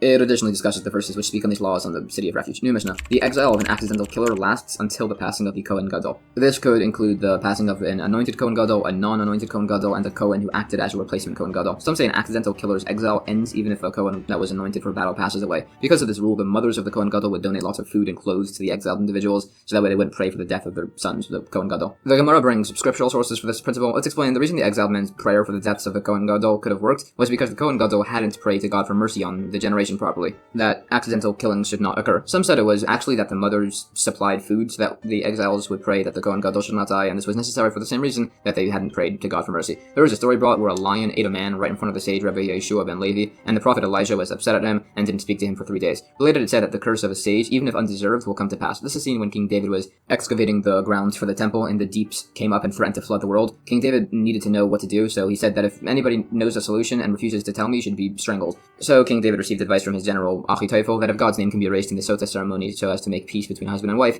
it definitely can be done to save the whole world. So King David wrote God's name on a shard of earthenware and tossed it into the depths of the ocean where it remains to keep the oceans in place. However, because King David made that threat, Achitophel eventually passed away by hanging himself after supporting King David's son's failed rebellion. It gives other examples of this. For instance, Yaakov promised retribution to Yehuda if he failed to return his brother Binyamin, as stated in the Torah, and although Yehuda did, Yehuda's corpse started falling apart, unlike his brothers, until Moshe later prayed for him and allowed him to enter the heavenly academy. Additionally, it's argued as to whether all three types of mentioned Kohanim Gedolim need to pass for somebody's exile to end. Others say it just needs to be one of them. New Mishnah. If somebody was sentenced to exile, but before he went, the Kohen Gadol dies, the man is no longer exiled. If the Kohen Gadol dies before the man was sentenced, he needs to wait for the newly appointed Kohen Gadol to pass away to be freed from his exile. If there was no Kohen Gadol at the time of the man's sentencing, or if the man had killed the actual Kohen Gadol, or if it was the Kohen Gadol who had accidentally killed somebody and is being sentenced, he's exiled forever. An exiled man does not leave his city of refuge, not to testify for anything, be it for a mitzvah, a monetary dispute, or for a case of capital punishment. He can't leave there for any reason, not to save all of Israel, not even if he's a great general. He stays there even until he dies, and he's buried there. Additionally, the Techum boundary, the 2,000 cubits surrounding the city, are included as part of the protection barrier of the city of refuge. If the exiled man leaves the protection boundary of the city of refuge, some say the relatives of the killed man, those who take revenge, are obligated to kill him, and everybody else is allowed to. Others say the relatives are allowed to kill him, and nobody else is allowed to. The Gemara explains sources for the above points. It said if a man is sentenced to exile and dies before he gets there, they take his bones into exile. If an exiled man dies and was buried within the city of refuge after the Kohen Gadol dies, they can transport his body to the proper burial place. If somebody was sentenced to exile, but then the Kohen Gadol was invalidated as a Kohen due to his lineage, it's a debate. Some say this retroactively nullifies the man's Kohen status, meaning there was no Kohen Gadol during the sentencing, meaning the man is now exiled forever. It argues this point further. There are further teachings from verses on the topic of cities of refuge. It said that when Moshiach comes, the heavenly minister of Rome will flee to the city of Basra for refuge, which is the wrong city. He should have actually fled to the refuge city of Metzia. Additionally, he wouldn't be given refuge as it's only for accidental killers, and it's also only for people, not for angels. Additionally, typical people shouldn't be buried in the cities of refuge. The remaining discussed points are additionally qualified. It's also said a son cannot take revenge on his father for accidentally killing his brother, but a grandson can take revenge on his grandfather. New Mishnah. If a tree is within the border of a city of refuge and its branches extend outside, or it's outside the border but the branches extend inside, the status of the trunk goes according to where the branches are. Meaning, if the exiled man is holding onto the trunk, whether or not he's considered to be a part of the city of refuge's protection field goes by the positioning of the branches. The Gemara says there's a seemingly contradictory source by laws of Ma'is or Sheni tithes that the parts of a tree are determined by where they themselves are, not by the branches. But that's explained just to be because there's a difference between the laws of the Ma'is or Sheni tithes and the laws of the cities of refuge. These are described further. New Mishnah. If an exiled man accidentally kills somebody within the actual city of refuge, he's sent to a different neighborhood in that city of refuge. If he was a Levite that accidentally killed somebody in his home city, as all Levitical cities also acted as cities of refuge, he's therefore exiled to a different city. The Gemara brings scriptural sources for this. New Mishnah. If an accidental killer is exiled to a city of refuge and people there want to honor him for whatever reason, he needs to inform them that he is there as he had accidentally killed somebody, and only then can accept their honor if they still choose to offer it. It's a debate if those in the city of refuge need to pay rent to the Levium. It's also a debate as to whether somebody who is exiled gets to return to his position of authority once he eventually leaves. The Gemara says the argument as to whether the exiled men pay taxes to the Levium is only within the specific 6 cities of refuge. If agreed taxes are given to the Levium if it's within one of the 42 Levitical cities that act as cities of refuge. This is discussed. Regarding the debate if an exiled man returns to his position of authority, the same debate applies with a Hebrew slave if when freed whether he returns to his original position. And that's the end of chapter 2.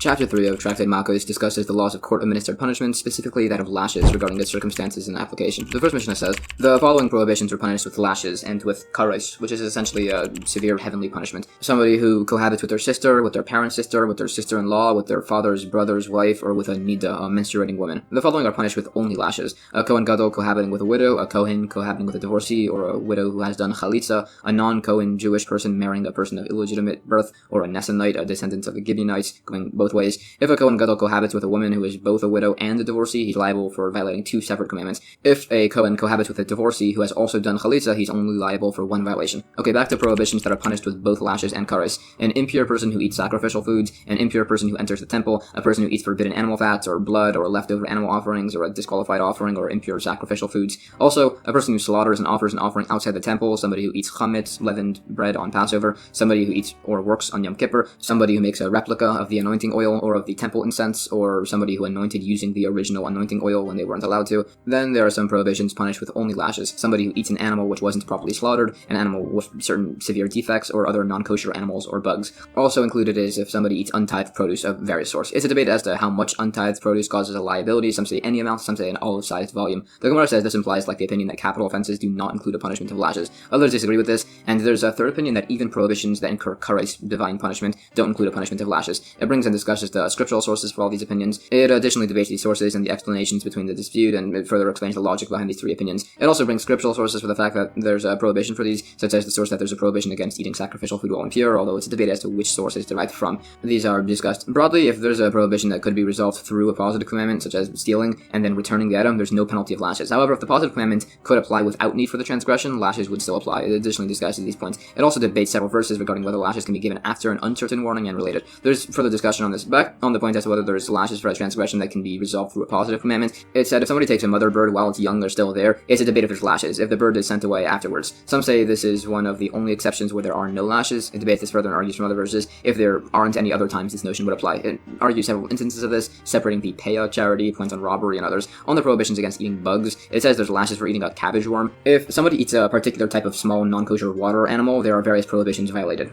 So he would incur 4 separate counts of lashes. There are 5 counts for eating an ant and 6 for a hornet. It also discusses some other verses. There's do not make yourself abominable. Some say this means to not hold back from using the restroom. Others say to not do something gross like drinking from a bloodletter's tube. Related, if somebody has 9 mashed dead ants just beneath the volume of an ant and then adds another live ant, making it an olive volume, and then eats it, he is liable for 6 lashings, 5 for eating ants and 1 for eating an improperly slaughtered animal. Some add this would apply if it was 2 or even 1 dead ant and even 1 live one if they're large. It also discusses the prohibitions against eating untithed produce, and these principles are qualified further. New Mishnah. Some additional prohibitions that were punished with lashes: eating bikurim, first fruits, without saying the necessary blessings, eating kachei kachim, most holy offerings, outside the temple courtyard, or kachei kalim, offerings of lesser holiness, or ma'aser sheni tithes, outside Jerusalem. There's lashes for breaking the bone of a pure paschal offering, but none for leaving it for the following morning, or for breaking the bone if it's impure. There's an obligation to send away a mother bird before taking its eggs. If this is not done, some say he receives lashes and doesn't need to send it away. Others say he can send the bird away and not incur lashes. Broadly speaking, any prohibition that can be resolved through a positive commandment does not have a punishment of lashes. The Gemara gives the opinion that holds that there's lashes for eating bikurim, first fruits, without saying the necessary verses, as some opinions do disagree and say they're not necessary. It also lists other sages who held this opinion, and the verses are brought as source. There are further points on the various tithe offerings as to which ones have greater stringencies than others in regards to their consumption and similar. Additional verses are brought, and it explains specifications, such as that if a non-Kohen eats from an Olah offering before the throwing of the blood on the altar outside of Jerusalem, some say this would result in 5 separate counts of lashes. This is qualified. Based on other verses, if a non-Kohen eats from a chatas or asham offering before the throwing of the blood, there's no liability of lashes, which is based on some broad verses. It additionally debates as to whether there is a necessity to recite the requisite verses before the consumption of bikurim, and also as to whether they're necessary to be placed before the altar. It's also said there's liability for eating bikurim from the time that they enter the temple courtyard, and it brings the source for this opinion. The prior points are debated further, and additionally it sources the point that eating the ma'aser sheni tithe in Jerusalem after the destruction of the temple is prohibited. It tries to use this as proof to whether the placement of bikurim by the altar or the recitation of the verses are strictly necessary, which are points that are debated further. It also discusses sources for the prohibitions against eating ma'aser sheni tithes while impure, and of eating kachei kachim offerings outside the temple mount or kachei kalim outside Jerusalem. The circumstances of redeeming such offerings are also spoken on. These principles are additionally discussed. New Mishnah. For the prohibitions that were punished with lashes, as stated in Scripture, making a bald spot on one's head out of mourning, rounding the corners of one's head, meaning cutting the hair there, or otherwise shaving the beard, or somebody who cuts himself out of mourning. If somebody made one cut for 5 dead people or 5 cuts for one person, he'd be liable 5 times either way. If somebody rounds the corners of his head, there's 2 liabilities for both sides. For shaving one's beard, there are 5 liabilities,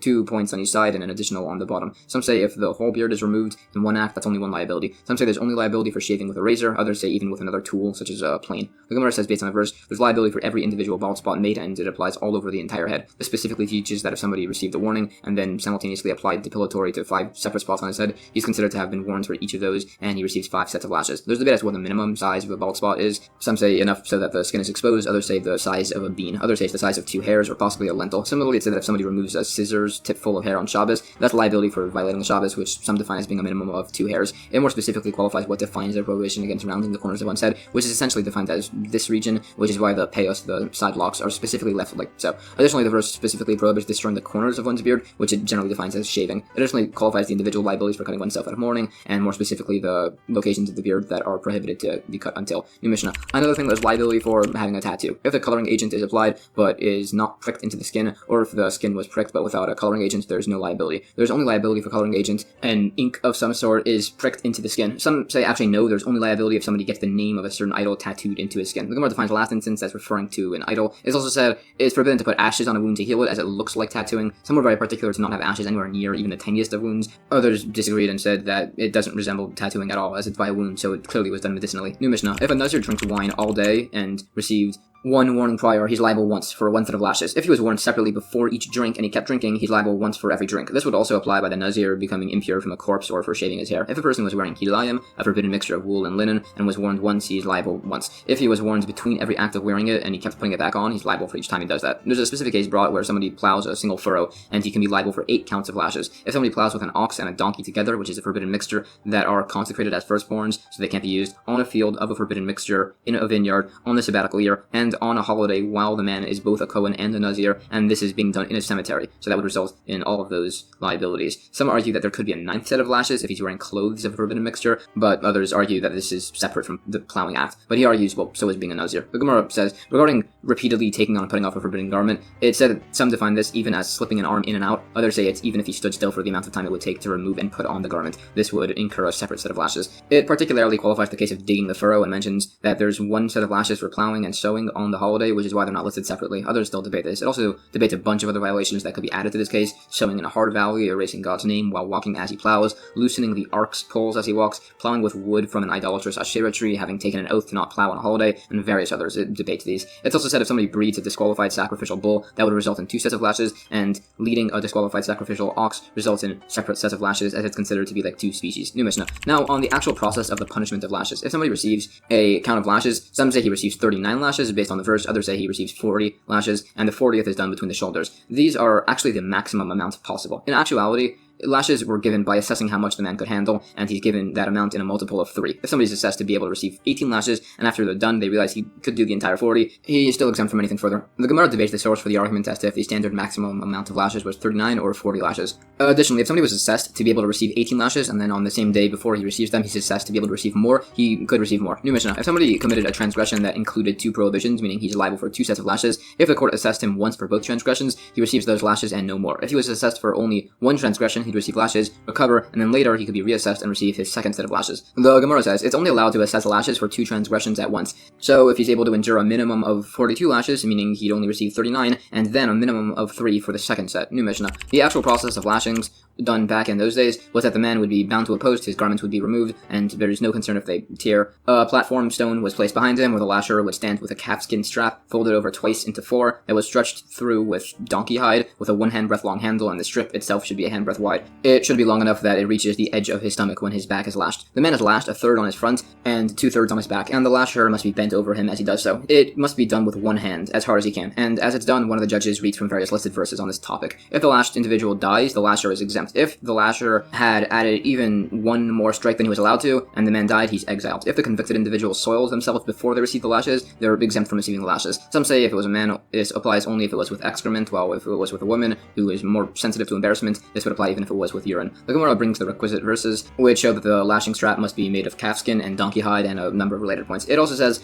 as the strap needs to be able to reach the man's stomach, the strap was adjustable in length, and it brings sources for the remaining listed points. Some said that the appointed lasher is specifically a weaker man, others disagree. It additionally debates as to what the requirement for exemption exactly is, if a man or woman soil themselves before receiving lashes. Some even say that both a man and woman are exempt if they urinate themselves. Some even say if the man escapes from the lashing post and runs away, he's then exempt from the lashings. It discusses similar points. New Mishnah. Anybody liable for the divine punishment of kares, or even death from heaven, they receive atonement from this if they receive lashes. Related, it said, if a person who commits a single transgression could be subject to the severe penalty of kares, then how much more so if a person does a single mitzvah, a good deed, he would receive a great reward, which is also seen in the verse. It is also said that if somebody decides to not commit a transgression, they receive reward like for having done a mitzvah. Further, it said there's reward for keeping the obligation to not eat blood, which a person typically doesn't want to do. So how much more so there's reward for not stealing or otherwise being immoral, which is something that people might typically want to do, which is described as a great reward for all future generations. Finally, it ends by saying that God wanted to grant merit to Israel, so he gave them Torah and many mitzvahs to be able to perform. As the verse states, God desired for the sake of Israel's righteousness that the Torah be expanded and strengthened. The Gemara says it's actually an argument as to whether lashes absolve somebody from kares, which is debated further. It's also said there were 3 things instituted by the earthly Beis Din that the heavenly Beis Din agreed with: reading the Megillas Esther on the holiday of Purim, greeting one another with God's name, and the bringing of the Ma'aser tithe, which is based on individually listed verses.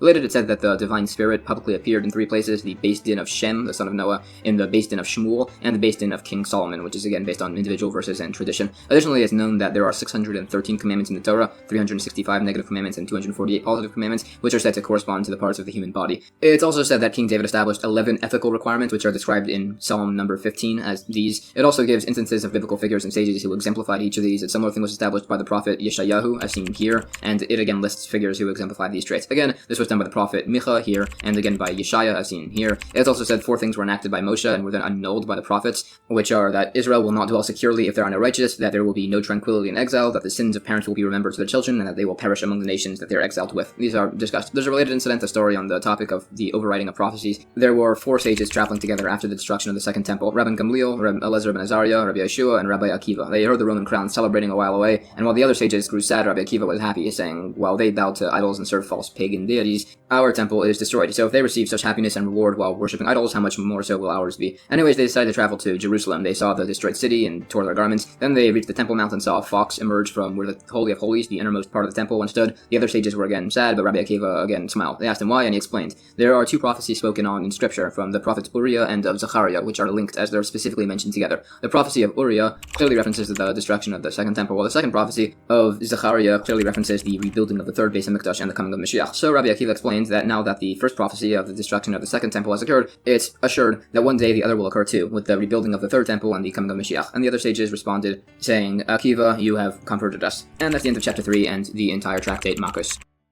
Alright, that was a lot of information, so here's a rough summary of a lot of the practical takeaways from this tractate. There are severe punishments for testifying falsely in court. For instance, if somebody attempts to falsely testify on a matter in court and are found to be lying, they would receive whatever punishment they attempted to give. There are a few exceptions. Back in temple times, there were various cities of refuge called Arei Miklat that a person would be exiled to if he accidentally killed somebody. Additionally, in the times of the temple, back when there was a Sanhedrin, the court could administer a punishment of lashes towards people having committed particular transgressions. This includes many miscellaneous transgressions, such as certain forms of prohibited relations, some laws of kosher, prohibitions against a man shaving his beard, getting a tattoo, forbidden plant or material mixtures, and many others.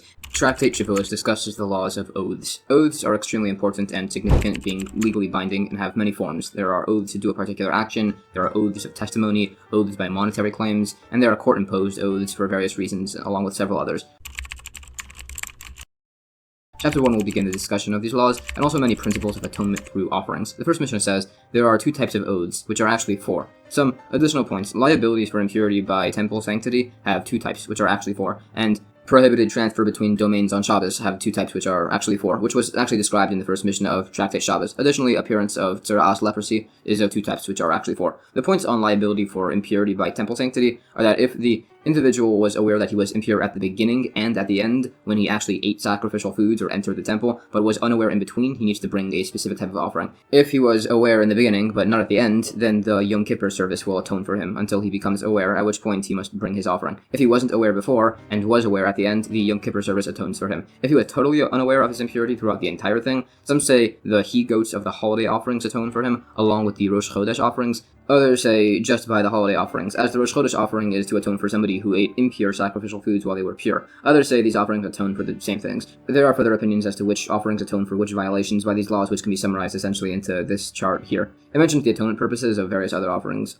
The Gemara explains, in regards to the order of tractates, the prior one was Tractate Makkos, and Tractate Shevuos is next, as one of the last things in Tractate Makkos was the liability for shaving your beard, and it mentioned several related prohibitions which have multiple penalties. So the next discussion in the next tractate was on various laws with one type which actually have two parts. It mentioned those laws of impurity here by the laws of oaths, as those are taught next to each other in scripture and have similar offerings brought for the violation, and unlike the other mentioned laws, those are pretty short, so we'll just mention them all first here. The oaths, which are two, but actually four, are, for instance, an oath that I will eat, or that I will not eat, or that I ate, or that I did not eat. On the laws of impurity in the temple, there are two which are four, which are a person being unaware that he's impure while eating sacrificial foods, and being unaware he's impure while in the temple, and for eating the actual sacrificial food, or for being in the temple. The two which are for by domains on Shabbos are taking from a private domain into a public domain, either as done by the inside or outside individual, or bringing the item inside from a public domain from the inside or outside individual. The two which are for by Zarah impurity are the unique marks of the Se'es and the Baheres, and both their subdivisions. It also debates the author of this Mishnah in accordance to the various opinions that hold by these laws.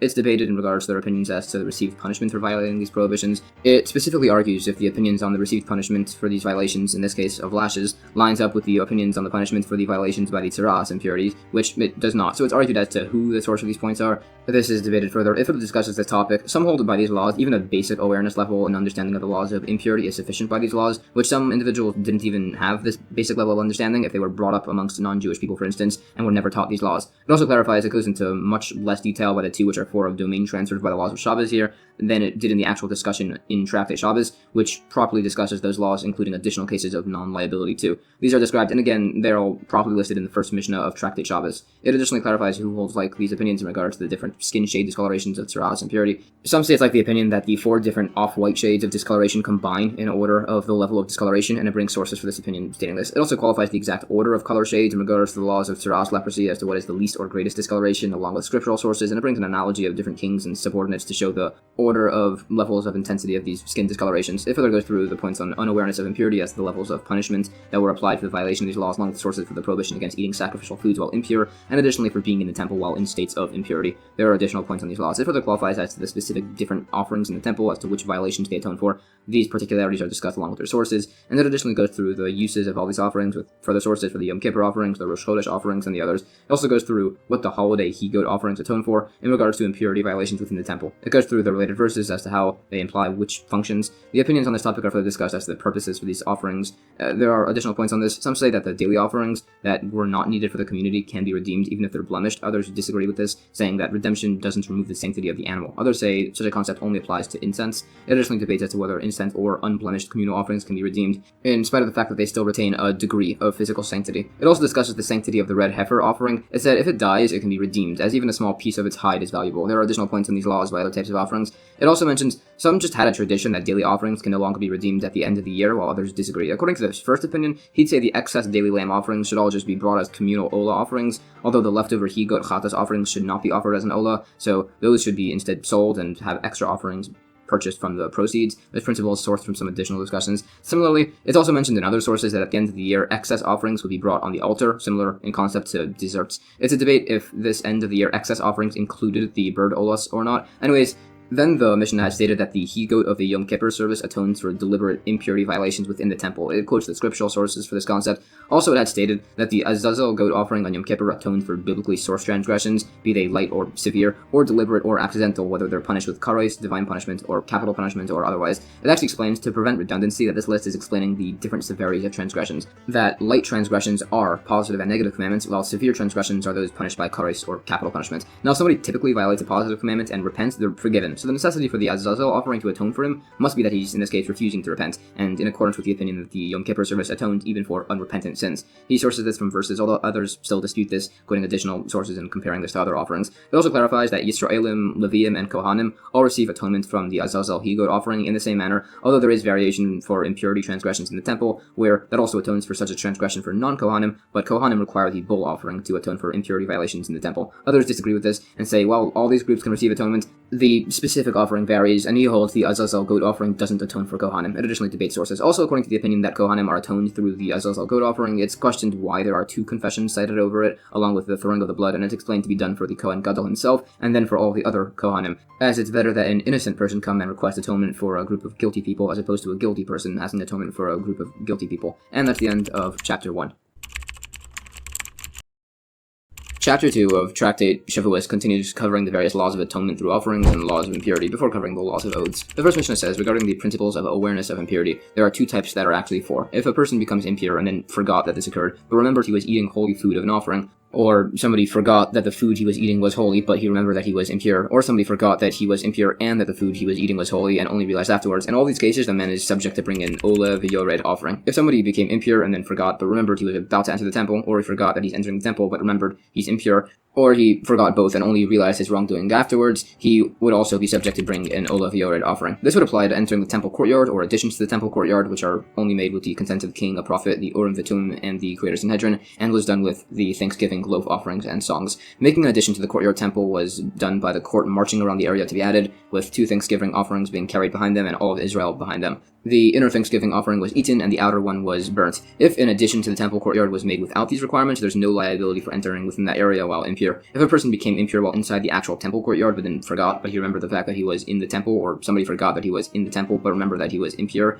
or he forgot both and bowed down, or waited long enough to bow down, or left the temple via the longer exit, in those particular cases he's liable. Related, if the Sanhedrin or a Kohen Gadol makes a mistaken ruling on these laws regarding the positive commandments of not being impure within the temple, there's no liability of a chatas offering. An example of a positive commandment that there would be liability for incorrectly ruling on would be if a man was cohabiting with a woman and she suddenly finds that she's menstruating in the middle of the act of cohabitation, thereby making her have nida impurity, meaning cohabitation with her at this point is forbidden. The man in this case is forbidden to physically withdraw from her immediately, as that constitutes part of the act of cohabitation, which in this case is forbidden. It's debated between a few opinions based on several verses as to where there's liability for being unaware of impurity, between lack of awareness of a sheretz creature, lack of awareness of being within the temple, and lack of awareness of being impure. The Gemara asks, the Mishnah prefaced by saying there are 2 that are 4 laws of awareness of impurity, and then it went and listed way more than this. So some say it's only counting the last 4 cases that make somebody liable to bring an offering, others say it's only counting the first 4, which are unique and unusual and are not mentioned throughout the Torah. It's also asked, what if somebody touches a sheretz creature, which he knows that the sheretz creature causes impurity, but it's the size of a lentil in this case, and he's not sure if a piece that small generates impurity. In that case, stands unresolved. Also, somebody traveled to Jerusalem and entered the temple, and he knew that the temple existed somewhere, but he just wasn't aware that the building he was in at the moment was the temple.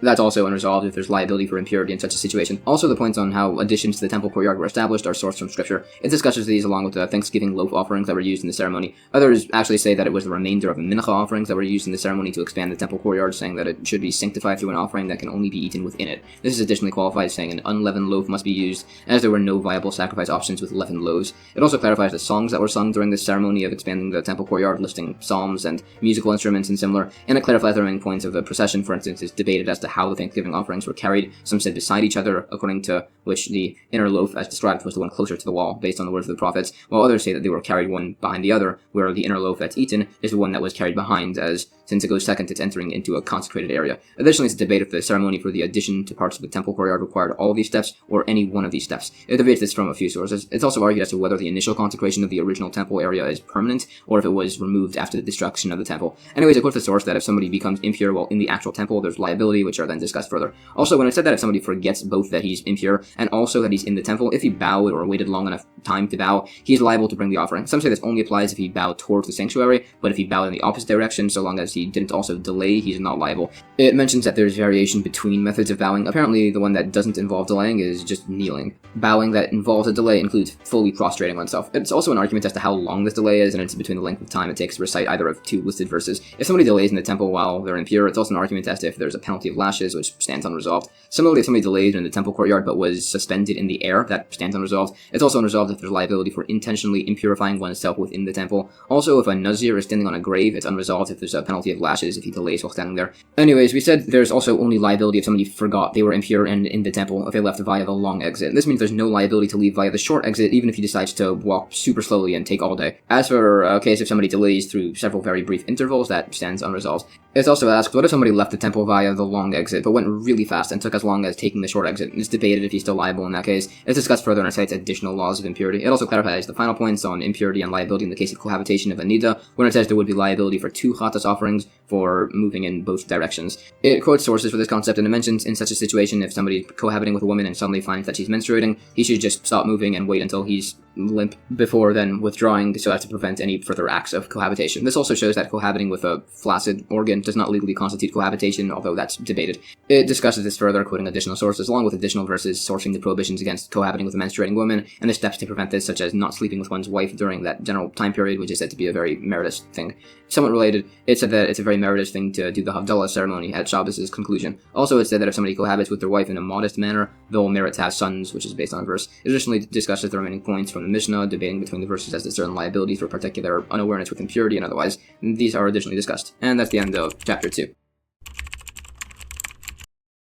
Chapter 3 of Tractate Shevuos begins the discussion on the various laws of oaths. The first Mishnah says, oaths are of 2 types that are actually 4. There are, for example, somebody taking an oath that he will eat, an oath that he will not eat, an oath that he ate, and an oath that he did not eat. If somebody swore an oath to not eat, and then ate any amount of food, he's liable. This is unlike typical prohibitions against eating, where the minimum forbidden volume is an olive-sized portion, as here the issue isn't the food he's eating, it's the violation of his oath. The Gemara debates the translation of the first oath with the word she'achal, that he will eat. Here this is defined as stated, however elsewhere it's defined as a vow to abstain from eating, as the context is that the man is being pressured to take this vow. Alternatively, the vow to abstain from eating isn't when the man said she'achal, it's when he said she'i achal, which means that he won't eat, and it's not just assumed to be a mispronunciation. It also debates what words can be used to introduce the taking of an oath, such as mifta, an utterance, or isar, a prohibition. This is discussed further. It also mentions how these principles apply within the laws of vows, unlike this, which is discussing the laws of oaths. Additionally, when it compares the 4 types of oaths, 2 of which were on events to take place in the future, so could become false oaths, and 2 of which were on events that took place in the past, so which could become vain oaths, it's comparing them to show that there's a penalty of lashes in all of these circumstances. Alternatively, it's suggested that they're compared to show that for both false and vain oaths, there's an offering brought. Others just have a totally different definition as to what a false or vain oath is, saying that a false oath is somebody swearing that he ate something or did not eat something. As mentioned, while a vain oath would be somebody taking an oath on something universally known to not be true, such as something like taking an oath that a man is actually a woman. It argues on the sources for this principle. Anyways, regarding the opinion that the minimum amount to violate an oath against eating was said to be any amount, in accordance with the opinion of Rabbi Akiva, this was debated by the sages, who said it had to be an olive's volume minimum, as mentioned.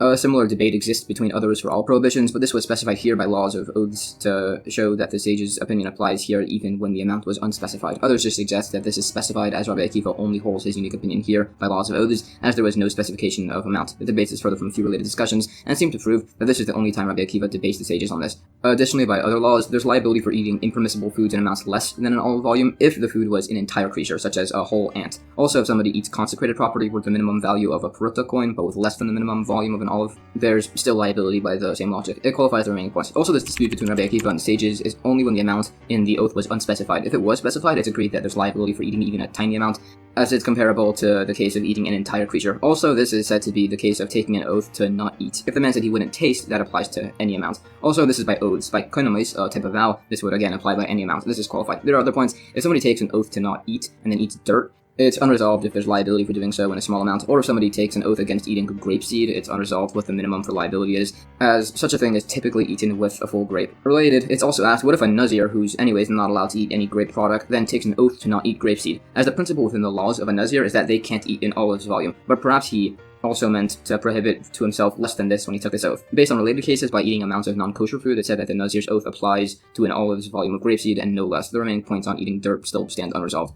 New Mishnah. If somebody took an oath to not eat, and then he eats and drinks, he's only liable once. If he took an oath to not eat or drink, and then eats or drinks, he's liable twice. If somebody took an oath to not eat, and then he eats wheat bread, barley bread, and spelt bread, he's only liable once. If he takes an oath to not eat wheat bread, barley bread, or spelt bread, and eats all 3, he's liable for each one of these. If somebody takes an oath to not drink, and then drinks multiple drinks, he's liable for 1 violation. If somebody takes an oath to not drink wine, honey, or oil, and drinks all 3, he's liable for all 3. If somebody takes an oath to not eat, and then he eats food that's not fit to be eaten, or drinks something that's not fit to be drunk, he's exempt. If somebody takes an oath to not eat, and then eats improperly slaughtered animals, an animal with an internal defect, or some crawling creature, it's a debate if he's liable. Related, if somebody vows against his wife from benefiting from him if he'd eaten earlier that day, and earlier he had eaten improperly slaughtered animals, crawling creatures, or otherwise, his vow goes into effect and his wife cannot benefit from him. The Gemara says, if somebody takes an oath to not eat and then drinks, we said he's still liable. This is logical, as when people say they want to eat, that typically includes drinking. It's also referenced in scripture, as it brings locations where the word eat is used to reference drinking. It brings further sources for this concept that drinking is included in eating. In the case where the man man takes an oath to not eat wheat bread, barley bread, or spelt bread, and then he eats all three, we said he's liable for eating each of these.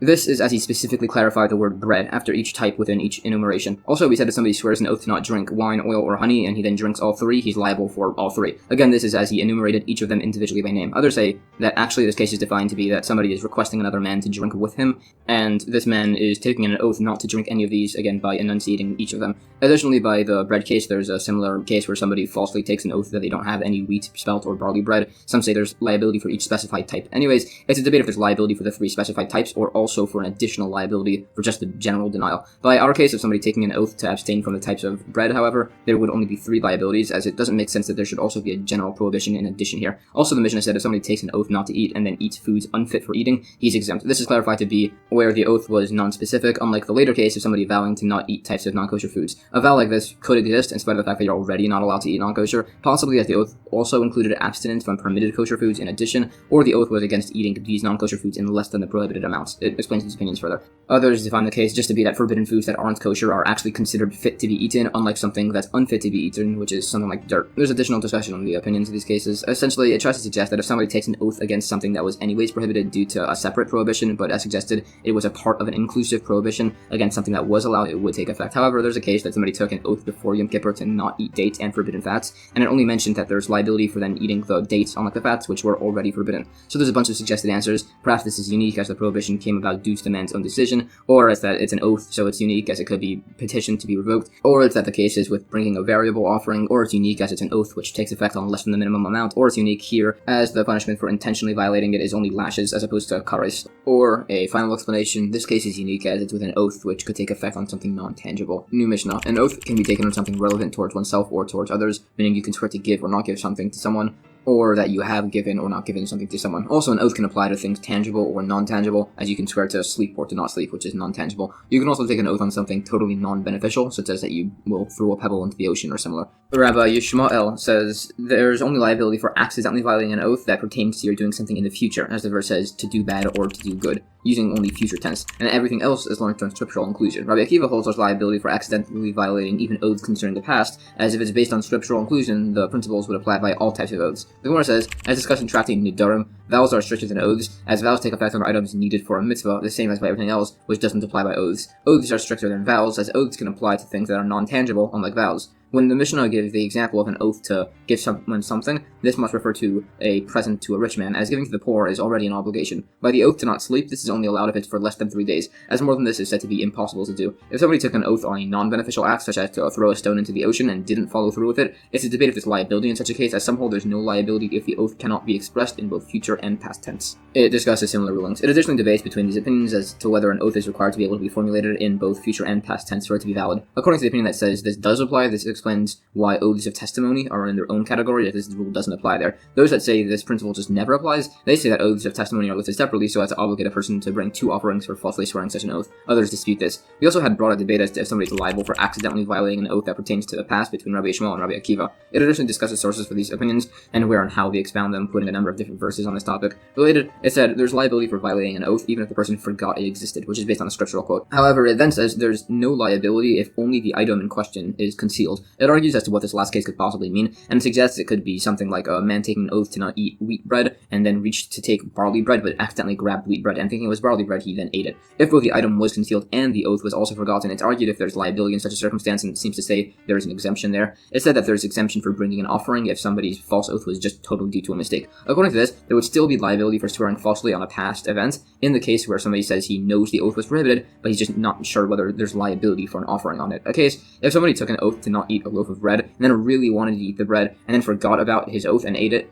as he would have eaten it anyways if he had been aware it was prohibited at the time that he had eaten it, it said that there's no liability for an offering in that case. Related, it's also argued as to if an oath must be actually spoken and not just thought. New Mishnah. If somebody swears an oath to violate a mitzvah and does not end up violating the mitzvah, he's exempt. If he swears to fulfill a mitzvah and doesn't fulfill it, he's also exempt, although others disagree and say there's liability. The opinion that says there is liability holds this, as if somebody's liable for breaking an oath on something that there was no oath at Mount Sinai to perform, for sure he should be liable for breaking an oath to do something that he had already taken an oath on to do at Mount Sinai. The others disagree with this, as they say it's being compared to the first case, that if somebody swears to violate a commandment and does not do so, they're exempt. The Gemara brings scriptural sources for this concept, which are then discussed. Essentially, the verse on this topic states, to do bad or to do good. It tries to derive that this implies liability for violating oaths only applies to optional matters, which it discusses further. Some derive this from the word or in the verse, as the concept of oaths to benefit others are derived from that, implying the whole thing refers to optional matters. The opinions are discussed further. New Mishnah.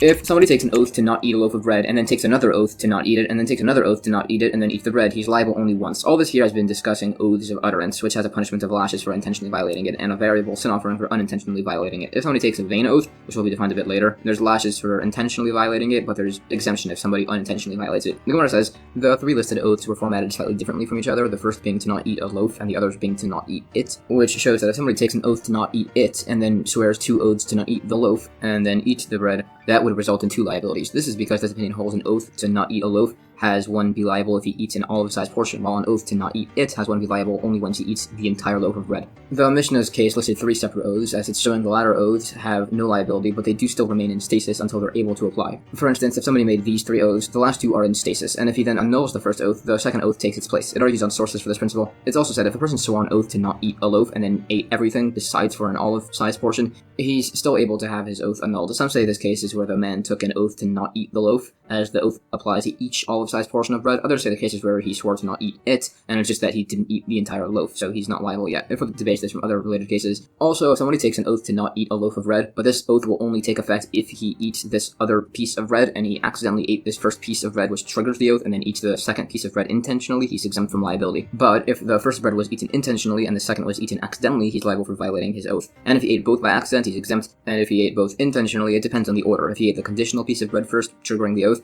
he'd be liable once he eats the second loaf. If he eats the second loaf first, it's a dispute based on whether a questionable warning is considered to be a valid warning. If somebody has two loaves and took oaths not to eat either, but that these oaths only go into effect if he eats the opposite loaf, and then he eats both loaves, if he ate the first, only being aware of the prohibition on the other one, and then ate the other one, remembering that that one he's eating has the prohibition, and forgetting the prohibition on the first one, he's exempt. If he ate the first loaf, only being aware of the prohibition on the second, and then eats the second, only being aware of the prohibition on the first, he's liable for having eaten the second loaf. If he ate both loaves accidentally, he's exempt. If he eats both intentionally, it's a dispute if there's liability for eating the first loaf, which is then discussed. There are other questions that if somebody takes an oath to not eat 9 figs, and he then takes an oath to not eat 10 figs, and he eats 10, it said there's liability for violating only the first oath. However, if somebody swears to not eat 10 figs, and then takes an oath to not eat 9 figs, and he eats 10, he's violated both oaths. It further explains this opinion. New Mishnah. We had mentioned prior the concept of a vain oath. This is an oath which contradicts a well-known fact, such as that a stone pillar is made out of gold, or that a man is a woman, or that a woman is a man. Or it's an oath that somebody saw something impossible, like a camel flying, or a snake like an olive beam press.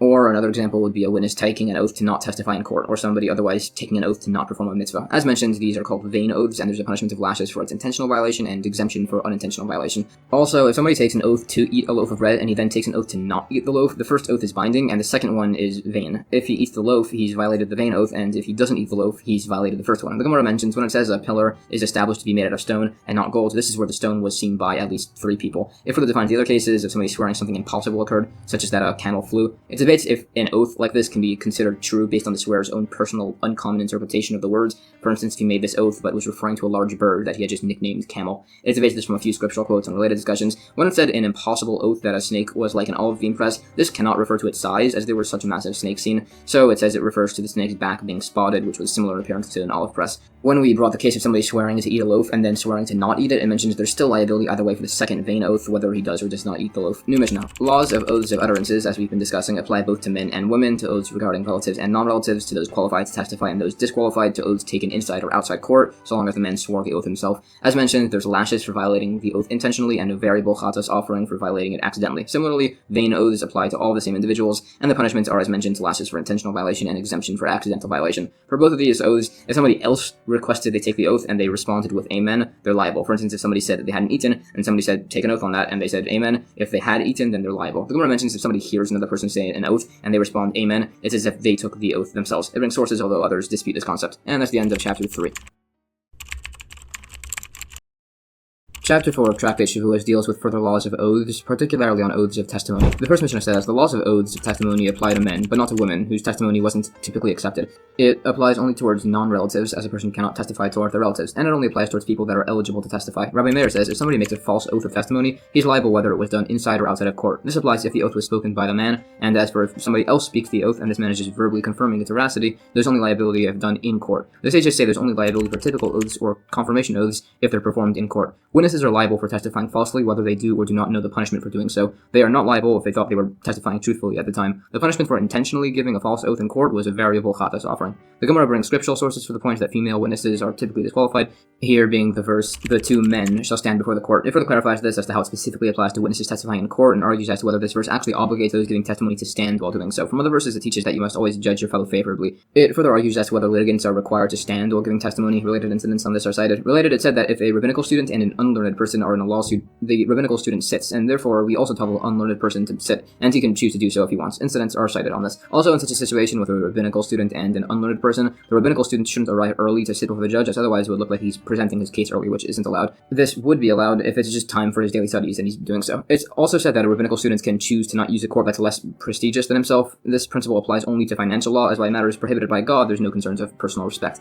Some say that the dispute as to if you must stand applies only to litigants, while all witnesses must stand. Additionally, the verse distance yourself from falsehood teaches a number of different things. That a judge shouldn't defend his incorrect opinion, an ignorant student shouldn't sit before a judge or a witness shouldn't judge or testify alongside a colleague, and a judge shouldn't testify according to a testimony he knows is false and just let the responsibility hang upon the false witnesses. Additionally, it teaches that a student sitting before his teacher who sees room to absolve somebody must say so. A student who sees his teacher making an error in judgment should say so immediately and not wait until the end to claim credit. A student shouldn't testify on behalf of a teacher simply because he knows him to generally be very honest. A person shouldn't claim to be owed more money than he's actually owed to try and get the man to just admit he owes the original sum. If somebody owes somebody money and the lender claims more than what he borrowed, the borrower shouldn't deny the claim entirely in court and then admit it outside to prevent himself from needing to take any oaths. If 3 men are owed money from one man, one of them shouldn't act as a litigant, with the other 2 being witnesses. If a rich man and a poor man are in court against each other, they should dress similarly to prevent any biases, and a judge shouldn't hear one litigant's argument or have a case clarified without the other litigant being present. It brings other sources for these principles. When we said that the only people who are liable for a false oath of testimony are those fit for testimony, some say this is to exclude kings,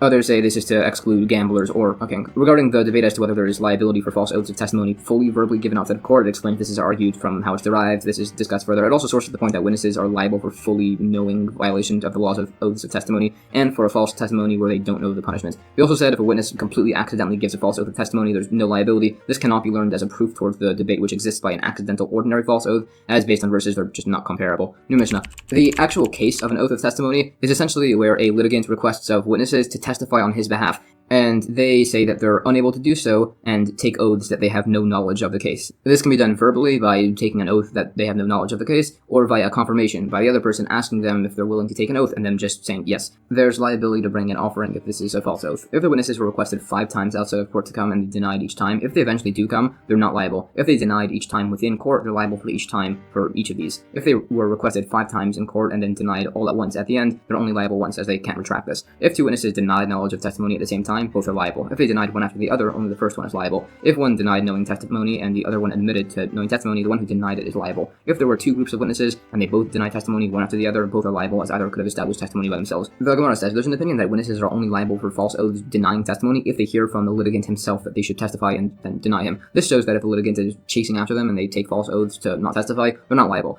They're only liable if they're actually asked to testify. It also sources the point that witnesses are only liable for falsely taking an oath that they can't testify if that's done within court as opposed to outside of it. When we said that if both witnesses deny giving testimony simultaneously, that both are liable, this is either in accordance with the opinion that it's just possible for 2 things to be done precisely simultaneously, or it's just that they said it within the time it takes to make an utterance, which it defines. When we said that if one man testifies after the other, the second is not liable. Others dispute this, essentially arguing over if a testimony that can lead to a monetary payment, if that's considered as if it directly leads to such a payment, which is described further. It argues on some additional cases, particularly a famous case where a man grabbed the silver ingot out of the hands of another man, and the other brought a single witness that this had occurred, but the man who had grabbed the ingot admitted he had done so, so, but only as he was the actual owner of the ingot. It's essentially stated that there's insufficiency on basically every level, as there aren't two witnesses, but there is a single witness, so there's no credibility to the fact that the man admitted his guilt. And as he admitted his guilt, he's legally a thief now, so he can't take an oath. So it's simply ruled if somebody would be obligated to take an oath and is unable to do so, he must pay, so here he would be obligated to return the ingot. It discusses other cases of oaths by singular witnesses. If a single witness denies giving testimony on a woman's husband's death, there's no liability if he privately admitted the fact to the widow, but if he refused to tell her and the court, there'd be liability. Then we had said that if one witness denies testimony and the other admits, the denier is liable. This is necessary to state to show this applies even if both deny testimony and then one retracts his denial within a brief period. When we mentioned two groups testifying, it clarifies that both are liable, as at the time of the first group's denial, the second group were related to each other through their wives, so they couldn't temporarily testify.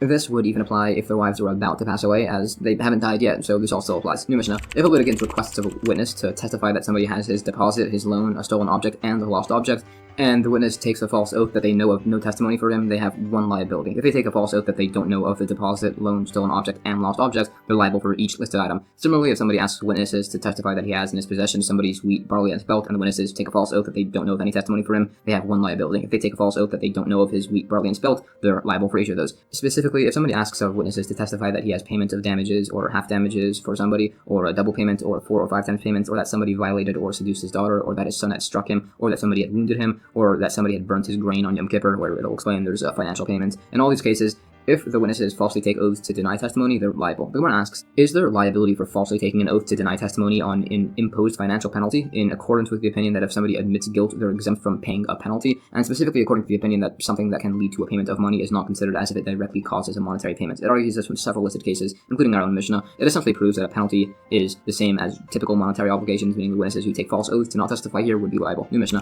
If somebody requests of witnesses to testify that he's a Kohen, or a Levi, or not the son of a divorced woman, or a woman who had done chalitza, or that somebody else is any of these, or that somebody else violated or seduced somebody else's daughter, or that his son wounded him, or that on Shabbos somebody else wounded him, or lit his grain on fire. In all these cases, as there's no monetary penalty, as there's typically more severe punishments, there's no liability for a witness who falsely takes an oath to deny testimony. The Gemara discusses and sources these points that liability for false oaths if testimony only apply to monetary cases. There are a number of these. These are additionally discussed. It also brings some particular cases of incomplete testimony and further explains the sources. New Mishnah. Some additional cases where there's no liability for false oaths of testimony. If somebody asks witnesses to testify that somebody promised him 100 coins and they hadn't delivered it, there's no liability if they falsely deny him an oath, as there's no actual monetary claim, such as a deposit. Or if somebody asked men that if they eventually become witnesses, they should testify, they're not liable for this false oath, as the oath came before their knowledge of testimony. Or if the person asked a room full of people to testify for him, if one of them, the witness, takes a false oath to deny this, there's no liability as he wasn't directly addressed. Also, if a person directly asked witnesses to testify for him and they falsely deny this via an oath, but their knowledge was secondhand, or one was relative or otherwise ineligible, there's no liability. Lastly, if the person sent a slave on his behalf, or the defendant asked the witnesses to come and testify, the witnesses have no liability if they deny knowledge of testimony with an oath. The Gemara brings scriptural sources for these points. Also, regarding the litigant asking the room full of people that the witness is allowed to deny testimony as he wasn't directly asked, this would apply even if he was directly next to the litigant when he asked this question. It sources the remaining points. New Mishnah. If somebody requested of a witness to testify for him using the words to adjure, or he commanded him to do so, or bound him to do so, then the witness is liable for taking a false oath of testimony. If they swore by heaven and earth, they're not liable. They are liable if they swore by the name of God, which it gives a list of all the names or terminologies which are considered to be names of God. Also, Rabbi Meir says there's capital punishment for blaspheming or cursing one's parents by any of these names. The sages say only by one specific name. Cursing another person or oneself by any of these names is prohibited. It also works to tell the witness, may God strike you if you don't testify for me, so that if he takes a false oath, he's liable, as that's an expression used in the Torah. If somebody said, may he not strike you if you testify for me, or may he bless you, or benefit you, Rabbi Meir says the witnesses are then liable for false oaths. The sages disagree. The Gemara clarifies the particular expressions of requesting somebody's testimony being, I adjure you with an oath, or I command you with an oath, or similar. It also further clarifies exactly as to what constitutes the various names of God. It discusses these further, and also prohibitions of erasing God's name, and a few scriptural occurrences like Lot and his escape from Sodom, and the prophet Micha and others, and the names of God used in scripture around their stories as to exactly which ones are considered divine or otherwise. There are further verses discussed and additional points on false oaths of testimony. It brings many specific terminologies which it defines as referring to an oath. Words like aror, amen can be used to accept an oath. There are a number of others. It sources the debate as to which names of God are considered blasphemy to use improperly. As mentioned, everybody agrees that cursing another or oneself by any of the names of God, which it also sources, is forbidden. It quotes incident in the remaining points. These are discussed, and that's the end of chapter 4.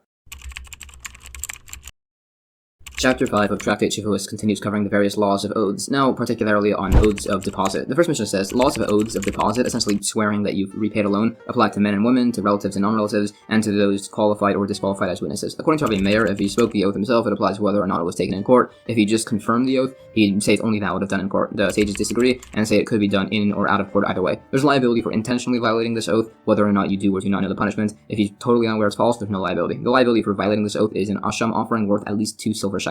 An oath of deposit specifically is if somebody demands a deposit he claims he'd lent, and the other man says he has no such deposit, and the man requests of him to take an oath, and the man confirms this. If he's lying, there's liability. If the claimant requested the man 5 separate times in or out of court to repay his debt, and each time the man denied owing it with a false oath, he's liable for each of these, as each time he could have retracted and admitted that he owes money. If 5 separate people claimed he owed them money and he swears he has none of their money and it's false, he's liable only once. If, however, he swears he doesn't have the first one's money, nor the second, nor the third, etc., he'd be liable for each of them. Others disagree and say he's only liable for each of them if he says, I swear, at the end, and others even require him to say, I swear, after each listed person. If somebody requests of a man to repay his deposit, his loan, a stolen object, and a lost object, and the man takes a false oath that he has none of these, he has one liability. If he takes a false oath that he doesn't have the deposit, loan, stolen object, and lost object, he's liable for each listed item. Similarly, if somebody demands of another person his wheat, barley, and spelt that he lent him, and the man takes a false oath that he doesn't have any of those, he has one liability. If he took a false oath that he doesn't have his wheat, barley, and spelt, he's liable for each of those. Some say he's even liable if he mentioned everything in singular, saying a wheat, a barley, and a spelt. There's liability for all of those. If somebody demands another admit that he violated or seduced his daughter, requesting him to take an oath, and the man does so, he's liable for an offering if this was false. Others actually disagree, saying you can't pay a fine due to your own admission. Others say fine, but he still would need to repay the woman for the embarrassment and damage, as discussed in earlier tractates. If somebody claims another person stole his ox and the man denies this, taking a false oath, he's liable to bring an offering. If the man admitted to stealing the ox but denied having slaughtered or sold it with a false oath, he's not liable to bring an offering, as he's only denying a fine. If somebody claims another man killed his ox and the man takes a false oath, he's liable. If he claimed the ox killed his slave and he takes a false oath again, he's only denying a fine, so there's no liability to bring an offering. If somebody claims a man injured and wounded him and the man denies this, taking a false oath, he's liable to bring an offering. If, however, somebody's Canaanite slave claims he knocked out his tooth or blinded him and he takes a false oath, as he's only giving a monetary payment, he's not liable to bring an offering. To summarize, as a general rule, anybody that would pay money by his own admission to a claim is liable to an asham offering, otherwise he'd be exempt. The Gemara discusses the case. What if somebody takes a false oath of deposit, as we've been discussing, but he'd been warned not to do this by witnesses prior? It's questioned, as typically people who deliberately commit transgressions don't just bring offerings, but it's a question if there's a difference if he was forewarned. Here, it's explained that in such a situation he wouldn't bring the offering and he'd instead receive lashes. Others disagree with this, saying that's an opinion that's only held by the minority, and they argue points on it further. It's suggested that if the person wasn't warned by witnesses, but he did have witnesses watch him take the deposit, his denial of this by a false oath would not have any actual legal consequence, so he apparently should not be held liable. This is additionally discussed. There are further points trying to prove this principle, but it's essentially disproven. Some suggest that if a person makes a false oath, denying having a deposit that was actually seen by witnesses, there's liability for doing so, while if his deposit was written in a document, he'd be exempt, as the document represents a claim against collateral from the man's land, and there's no offering brought for denying such a thing. Related cases are discussed along with further sources. There are further points from the Mishnah that are discussed. These are qualified, for instance, it defines individual specifications of false oaths towards claimants as creating separate individual liability for each one. Regarding the latter case of somebody claiming a man violated or seduced his daughter and the man takes a false oath on this, one of the opinions stated there's no liability to bring an offering as he's denying a fine. This would apply here, as he holds the only thing demanded is the fine, as opposed to also the monetary payment for embarrassment and damages. This is as he holds that presumably a person wouldn't trade a set fine for a reimbursement which can vary in size, such as the embarrassment and damages repayment. The other opinion would disagree with all of this. And that's the end of chapter 5. Chapter 6 of Tractate Shevuos covers laws of court-imposed oaths. The first Mishnah says, court-imposed oaths ordered by judges are done for claims at a minimum of 2 silver ma'is coins, or for a partial admission of payment at a minimum of a peruta coin. If the admission is of a different type of coin than the actual claim, the defendant doesn't need to take an oath. For instance, if somebody demands repayment of 2 silver coins, and the other says he only has a few of his copper coins, he doesn't need to take an oath. If the man demands silver and copper coins, and the man says he only has his copper coins, he could be obligated to take an oath. If somebody claims another man has his 100 denarim, and the other denies this totally, he's not biblically obligated to take an oath. If the man said, you have my 100 denarim, and the man says, no, I only have 50, he would be obligated to take an oath, as he admitted to part of the claim. If somebody says another man has 100 of his father's denarim, and the man said he only has 50, even though he partially admitted to the claim, he would not need to take an oath here, as it's as if he's just returning a lost object.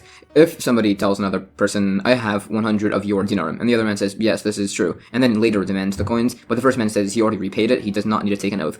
But if he denied ever having the money, as we we know from witnesses that he had admitted to doing so earlier, he's obligated to repay him. If somebody tells another person, I have 100 of your dinar, and the other says, yes, this is true, but only return it to me before witnesses, and later the first man says he already repaid it, he would need to repay it again, as he had agreed to do so only before witnesses. Some other particular points based on these rules: if somebody says another man has his litra of gold, and the other says he only has his litra of silver, he's exempt from oaths as it's of a different material. If, however, the man said, you have my gold dinar, and the man admitted to having his silver dinar, traces, pundion, pruta, or other type of coin, he would be obligated to take an oath, as all types of coins are just considered to be one general type. If somebody said, you have my kar of grain, and the other says, I only have a lesach of your legumes, he's exempt from oaths, as he admitted only to a different material. If the man said, you have a kar of my produce, and the other says he only has a lesach of legumes, he would be obligated to take an oath, as legumes are a produce. If the man claimed the other had his wheat, and the other admitted to only having his barley, there's no oaths, as those are different materials. Others disagree, saying they're actually the same type. If somebody says somebody has his jugs of oil, and the man admits to only having empty jugs, it's a debate if they're the same type, and whether oaths are required here. If the first man claims the other has his utensils and land, and the other only admitted to having all his utensils, but denied having the land, or only admitted to having all his land and denied having his utensils, he's exempt from any oath.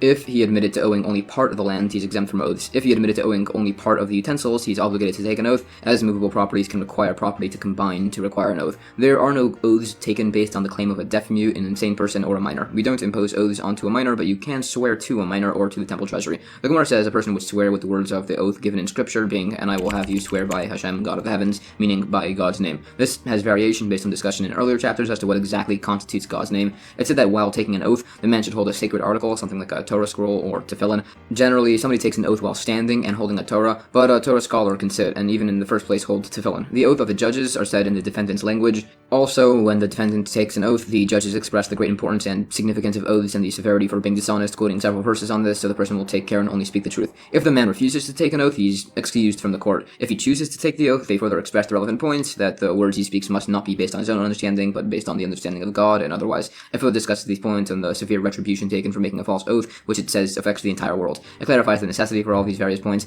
It said that the minimum claim for oaths to be taken was silver ma'os. It's a debate as to whether this is the amount of the denial of the claim or of the claim itself. This argument is based on the interpretation of verses which are discussed. It additionally debates between these opinions, quoting a number of different discussions. Evidently, it seems to hold like the first opinion that refers to the minimum of the denial of the claim. Now, that minimum of 2 silver ma'os was by the claim between a lender and a borrower, who only partially admitted to his debt. If the borrower completely denied any debt whatsoever, and the lender had a single witness, the borrower would need to take an oath even if the minimum demanded was a single pruta coin. This is based on a verse. Also, if somebody demanded his wheat and barley and the borrower admitted to owing only one of those, it said he must then take an oath. This is sourced. It's discussed. Others disagree and say the man would be exempt from an oath in this case, and they debate further, although it says the original opinion stands. It further discusses versions of this. Related, it said if somebody demanded his wheat from a man and then was about to also demand his barley, but the other man preemptively admitted to having his barley, it said the court judges whether he was intentionally trying to be dishonest and have him take an oath accordingly. Also, if somebody demanded 2 of his needles and the other man admitted to having one of them, he'd be obligated to take an oath, showing that this whole principle applies no matter how inexpensive the items in question are. Some say if somebody demanded his utensils and the pruta coin from somebody and the man admitted to having the utensils but denied the pruta coin, he's exempt from an oath, as that's under 2 ma'os. But if he admitted to the pruta and denied the utensils, he would be obligated to take an oath. We said that if somebody claims a man has his 100 dinarim and the man denies this entirely, he's exempt from an oath. Others hold that he would still need to take a rabbinically instituted hesses oath, which is discussed.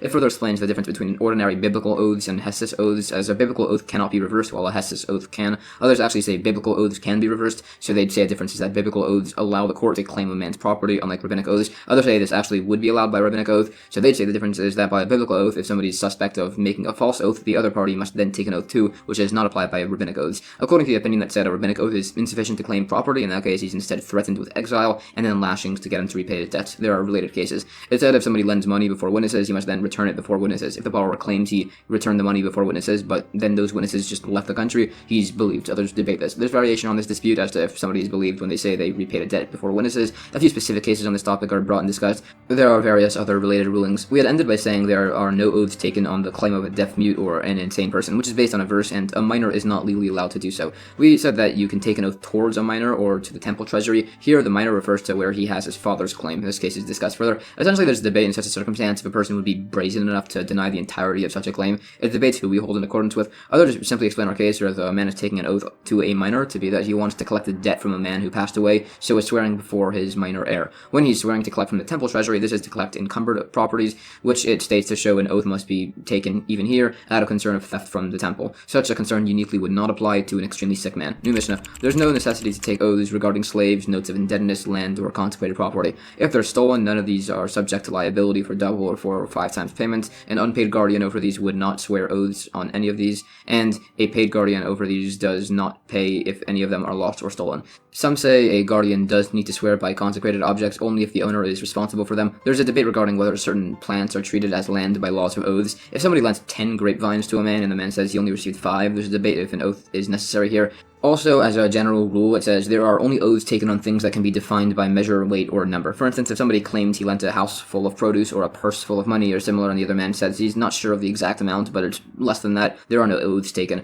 But if he said he only had produce up to a window in the house or otherwise, he'd need to take an oath. The Gemara brings sources for all these points. Further scriptural sources for all these are cited. The debate of grapevines have oaths taken on them or not is based on a debate if anything attached to land is considered to be land or not. Others explain the debate to be by grapes ready to be harvested, and the debate is as to if they're considered as if they're already harvested. Regarding somebody testifying that he lent a vague amount of produce where there is no oath, some say that an unspecified household isn't a proper measurement, but a specific houseful would be, and would require an oath. Others disagree, and it's said simply both the defendant and plaintiff need to bring their claims with specific measures, weights, or numbers for oaths to become applicable, and it brings sources for this. There are some particular cases. New Mishnah. If somebody lent another man money, sella, and received collateral, and then lost the collateral, and the lender claims the collateral was a shekel, so half a sella, and the borrower claims it was a full sella, so the same amount that was lent, meaning he owes him nothing, essentially, the borrower is exempt from any oath. If, however, the lender claims the collateral was a shekel, and the borrower says, no, it was worth 3 denarim, so it was a single dinar, he'd be required to take an oath. If the borrower claims the collateral was 2 salaim, and the other man says the collateral was a single sella,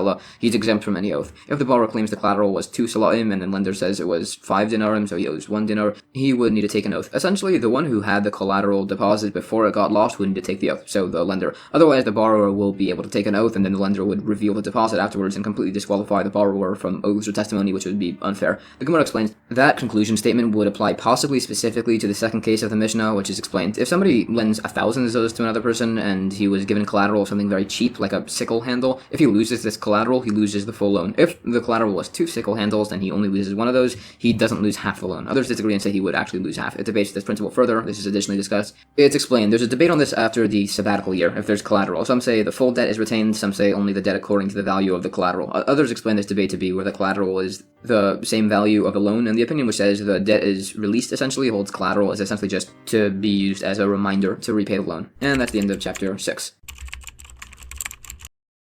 Chapter 7 of Tractate Shevuos covers the laws of biblical and rabbinic oaths. The first Mishnah says, somebody who takes a biblical oath in court does so and thereby exempts himself from any payment. Then there's a rabbinic oath, which is taken to collect payment. This is done by a hired worker, a victim of theft, a victim of assault, if the opposing litigant is suspect of taking false oaths, and a storekeeper for what's written in his ledger. A hired worker would take an oath to collect payment if his employer falsely claimed he was already paid. Rabbi Yehuda says it only applies if the employer admits to paying part of the wage. A victim of theft swears an oath, for instance, if somebody breaks into a man's house to steal something as collateral for his debt and then claims he took nothing, the other man can take an oath to reclaim it. Again, Rabbi Yehuda says this only applies if the man partially admitted to theft. A victim of assault would swear an oath if somebody entered a man's property whole and left injured, and the other man claims he didn't injure him, he can take an oath to be compensated. Again, Rabbi Yehuda says this only admits if the man partially admitted to theft. Somebody suspect of making false oaths, whether because in the past he had taken a false oath or he's just a dishonest person, somebody who gambles, lends on interest, or otherwise, the other man instead takes a rabbinic oath. If both parties are suspect of dishonesty by oaths, some say the oath returns to its place, which will be defined soon. Others say they just divide the contested amounts. Regarding a storekeeper swearing by his ledger, it would be that somebody requests of a storekeeper to give his children or workers some food or change, and the storekeeper later claims he did this based on his ledger, but the children or workers say they never received the food or money. So the storekeepers and workers all take oaths for this and collect money from the employer. Others say these are vain oaths, so they just collect the funds without them. Related, if somebody told the storekeeper to give him a dinner's worth of produce, which the storekeeper gives, and then requested his dinner, so the man said that I already put it in your money purse, he must then take an oath that he had done so. If the man requested this produce, and the storekeeper said you already gave it and you'd taken it home, he must take an oath that he had done so. It's said that whoever has the produce in their possession has the upper hand here. Similarly, if somebody told a money changer to give him change for a dinner, which the money changer gives, and then requests his dinner, so the man said, I already put it in your money purse, he must then take an oath that he had done so. If the man requested his change, and the storekeeper said he had already given it, and you'd put it in your purse, he must take an oath that he had done so. It's said that a money changer typically won't give a single coin in change until he receives the dinner. As was discussed back in Tractate, if a woman admits to collecting part of her marriage contract, she can only collect the remainder with an oath that it was not paid in full. This would also apply if a single witness says the marriage contract was paid. Also, a woman would require an oath to collect her marriage contract from encumbered properties or from orphans' properties. She would also need an oath to collect her marriage contract outside of her husband's presence. Similarly, orphans can collect debts owed to their father with an oath, which it describes. This would apply even if the son was born after the father's death. Some say if people witness the father saying the particular document was unpaid, the sons don't need an oath to collect it after the father's passing. The following must all take oaths even without a definite claim against them: partners, sharecroppers, administrators, a woman who keeps a store for her husband, and a member of a household. By any of these, one party can request of the other to swear they've taken none of the property, and the other must then take an oath. This cannot be requested at a later period, but if later on an oath becomes necessary, they can also request oaths for prior incidents. The sabbatical year cancels liabilities to take an oath. The Gemara begins going through scriptural sources for these principles. The reason why rabbinic oaths were instituted for hired workers was because it's a major law, which is described further, although some say it as it's a lasting enactment. Some say it's just as employers have many workers, so could easily make mistakes, so this was instituted to reduce issues. There are further points on this. It said, by oaths between an employer and employee, this only applies if the employee was hired before witnesses, as if he wasn't, the employer technically had the option to just deny ever hiring this individual. It further discusses this, along with some related points. There are additional particularities part of these points. It's established that some hold the oath is administered to the worker, even if the wage amount is disputed. There are further points on this. The case of theft, we said, was somebody stealing collateral. The claim has legitimacy, as it's where he saw the thief leaving with something smuggled under his clothing. Related, it's established if somebody leaves somebody's house after hiding utensils under his clothes and then claims he purchased those, he's just not believed. This applies if the original owner does not typically sell his utensils and with items that aren't typically hidden, and if the thief isn't typically a secretive person, and only if the original owner claims that they were borrowed as opposed to stolen, as that would require more definitive proof, and only regarding items that are typically borrowed or rented. And there are supports and some unresolved questions on this. If somebody claimed the thief stole his silver goblet, if the victim is wealthy or trustworthy or somebody who people deposit expensive items with, he can take an oath, otherwise not. Regarding the case of somebody's injury, where he entered a house and left with a wound and took an oath that somebody hurt him, this applies specifically to an injury that could not be self-inflicted, such as a bite mark on his back or his torso, and there was no one else there besides for the alleged attacker. It clarifies the points on vain oaths. We mentioned a gambler and otherwise cannot take oaths, establishing those prohibited by rabbinic disqualification. If both litigants were suspect of taking false oaths, it was a debate, and some say we just don't know what the law there is, others say it's just divided. One of the opinions was that the oath returns to its place, which is explained to mean that the status quo is just maintained, as they have oaths from Mount Sinai anyways to not steal. Additionally, discusses sources for this. It also explains the remaining points from the Mishnah, along with some related points on witness testimony. It explains the points between lost collateral. It says it brought cases of both produce and money changers,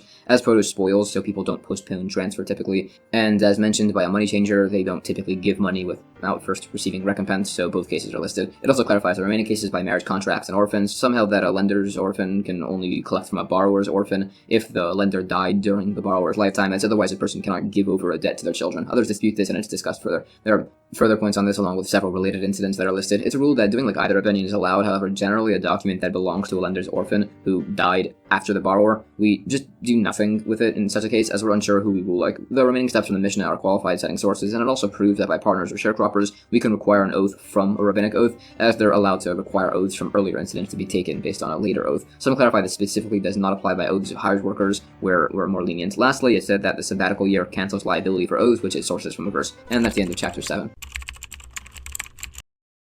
Chapter 8, the final chapter of Tractate Shevuos, covers some final laws of oaths of deposit. The first Mishnah says there are 4 types of guardians, say for animals: an unpaid guardian, a borrower, a paid guardian, and a renter. An unpaid guardian takes oaths by everything to avoid liability. A borrower would need to pay for any damage to the item, and a paid guardian or renter swear oaths by an animal that was damaged that they're not at fault, and if the animal was captured or died naturally, they would pay for loss and theft. If an unpaid guardian takes a false oath that an animal under his watch died naturally when it had actually been captured or otherwise, or he said it was captured when it actually died or otherwise, or he said it was lost when it actually died or otherwise, there's exemption from bringing an offering for this false oath. If the unpaid guardian denied ever having been made responsible for the animal and took an oath, he'd also be exempt. If the unpaid guardian claimed the animal was lost and took an oath, and then witnesses testify the guardian had eaten the animal, the guardian must repay the value of the animal. If the guardian had admitted himself that he had eaten the animal, he needs to pay a 5th charge and bring an asham offering for the false oath. If the guardian said the animal was stolen and took an oath, and then witnesses testify he had stolen it for himself, he must repay double. If the guardian admitted to his theft by himself, he pays a 5th and brings an asham offering. If somebody accused another man of stealing his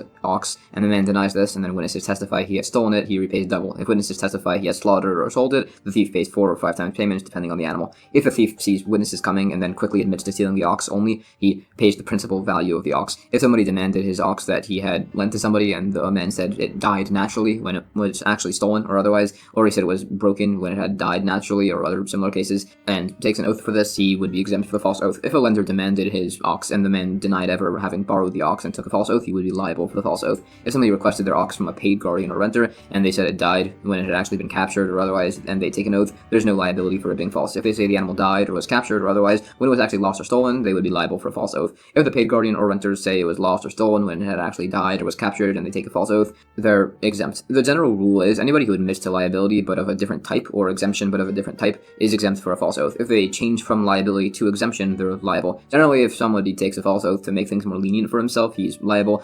And if it makes things more stringent for himself, he's exempt. The Gemara mentions the sages who source these points on the 4 different types of guardians, although it mentions there are technically only 3 laws between them, as mentioned. It's a debate by all these cases if there's not liability for false oaths of a guardian, although it's a debate if there's liability for false oaths of utterances. It discusses this and it brings sources for the former opinion that there is actually liability for false oaths of utterance. Although it said this would specifically not apply by the false oath of a borrower who says he has no knowledge of ever borrowing the animals, and the case of the paid guardian or renter where the animal was lost or stolen and they swear falsely that something unavoidable occurred to it, as in those cases there's liability for a false oath of deposit as he denied owing money. And at the end of chapter 8 and the entire Tractate Shevuos. Alright, that was a lot of information, so here's a rough summary of a lot of the practical takeaways from this tractate. Under various circumstances, a person can take or be made to take an oath, or a Shevuah. There are severe liabilities for being dishonest while doing so. Such examples include requiring a witness to swear he has no knowledge of testimony, swearing that deposit was or was not received by yourself, swearing an oath to do or not do something, or otherwise. Tractate Avodah Zarah discusses the laws and prohibitions of idolatry and the worship of false deities. Chapter 1 begins the discussion of these laws. The first Mishnah says, if somebody worships an idol during the 3 days preceding the idol worshipper's holiday, it's forbidden to do business with them, lend them items or money, borrow items or money, repay a debt, or accept payment for a debt. The logic is that by doing so, this close to the holiday, it'll cause the man to praise and worship his idol, which is problematic. Others say that it would be permissible to accept payment, as this would distress the man. Others disagree, saying although he's distressed now, he no longer has a debt, so he'll be happy later. Additionally, it is worth noting that the idolatry discussed in this tractate refers to the worship of actual pagan idols in ancient Roman Babylonia, things like Mercury or Dagon or otherwise. So many of these laws have little practical application nowadays. The Gemara says there's debate as to the usage of wording in the Mishnah based on reference to particular verses. Related, it said that when Moshiach comes, God will take a Torah scroll and declare, whoever occupied themselves with it shall have its reward. The other nations of the world will then enter in disarray, and God will put them in order so he could speak to them one at a time. The Roman Empire will speak first, as they are prestigious, and they will tell God they established marketplaces and bathhouses, they acquired lots of gold and silver, and they'll try to argue they did it for the Jewish people so they could learn Torah, but God will say it was all for themselves and their hedonism, and they'll leave. Then the Persian Empire will enter after the Romans, as they're the second to most prestigious,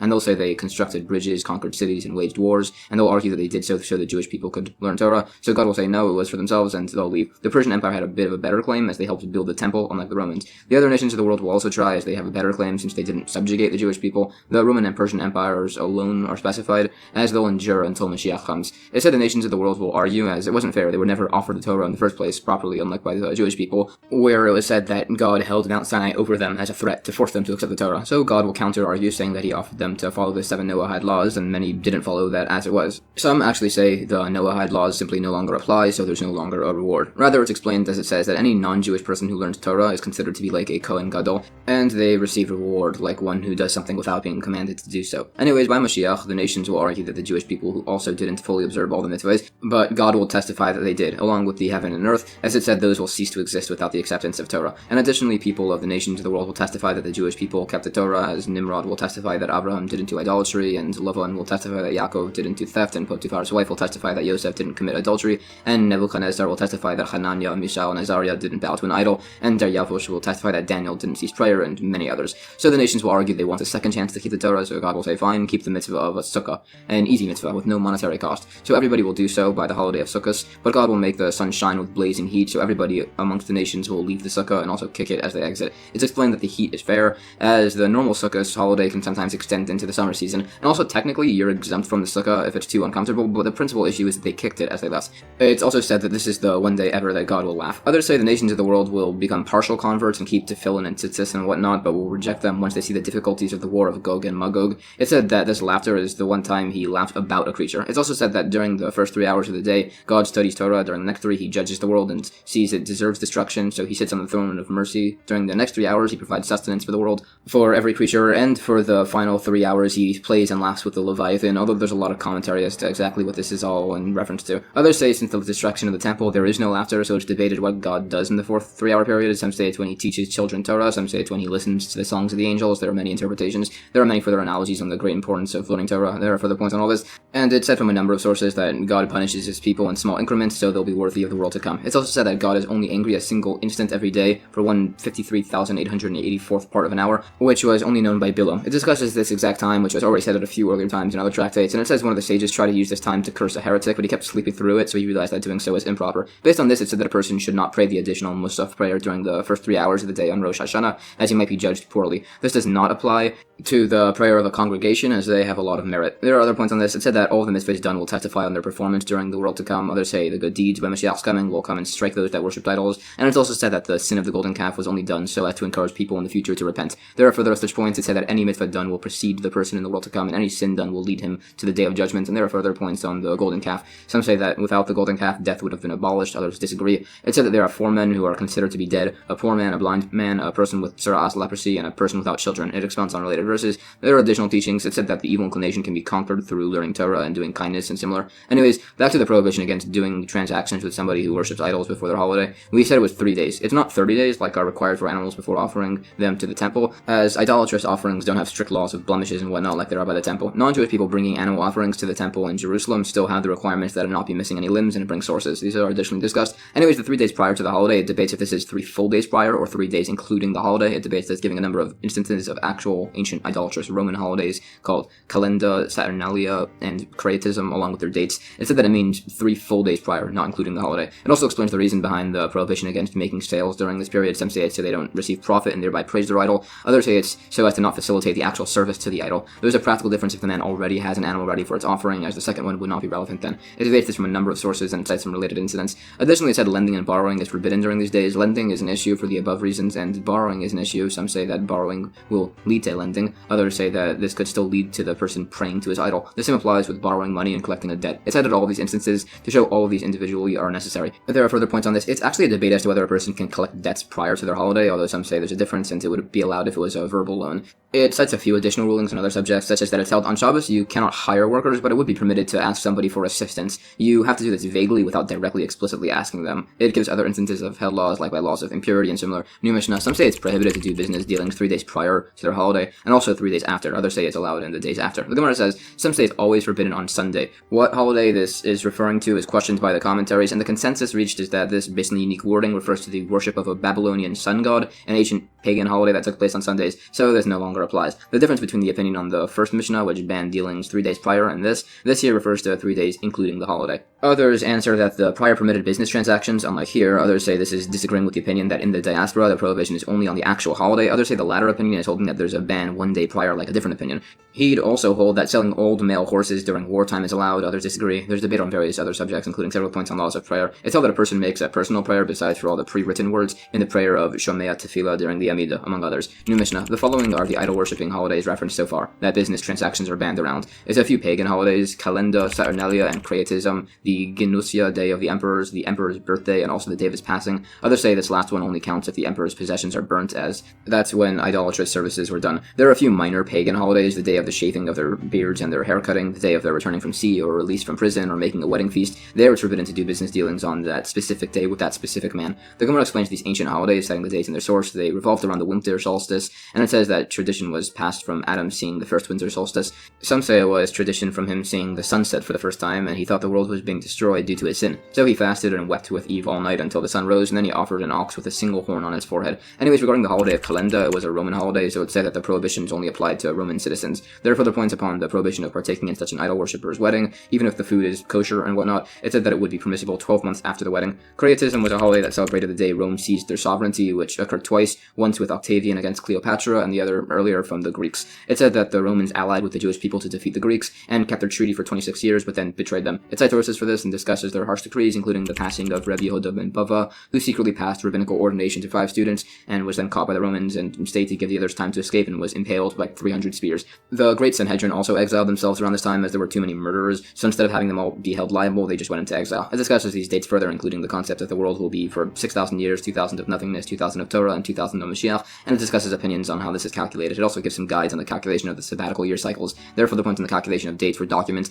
The Genusia holiday for the emperor was said to be the day of inauguration of the emperor. It debates how this inauguration would work regarding the ascension, and it said that the emperor could appoint his son upon request, as Marcus Aurelius spoke to the sage Rabbi Avodah Hanasi, his friend, saying he wanted his son to rule after him, and also to grant Tiberius its freedom, but he could only do one of those. So Rabbi, as he typically did, would communicate with him in analogy or code, showed him the analogy of a man on the shoulders of another man. The top man handed a dove to the lower man, who let it go free. Marcus Aurelius took this to mean that he should appoint his son, and then have his son declare Tiberius as free. Another exchange they had, Marcus Aurelius confided to Rabbi Yehuda that some Roman dignitaries were persecuting him, so Rabbi plucked single radishes from a garden one at a time, and Marcus Aurelius took this to mean he should have them killed one at a time over a period. The reason their exchanges were so encoded and secretive was as the people of Rome wouldn't have been too thrilled with their relationship, so they kept it all very secretive. There's another incident where they had a whole conversation on advice for Aurelius's daughter, who had gotten into an adultery scandal, and they communicated by sending vegetables to each other. Marcus Aurelius would frequently send Rabbi Yehuda Hanasi sacks of crushed gold covered with wheat, but Rabbi refused it, saying he already had plenty of money, but Aurelius said it should be for all of his descendants. They would also meet in secret. Marcus Aurelius had a secret tunnel to Rabbi Yehuda Hanasi's house, and he'd bring 2 servants, both of which he'd have killed to maintain their secrecy.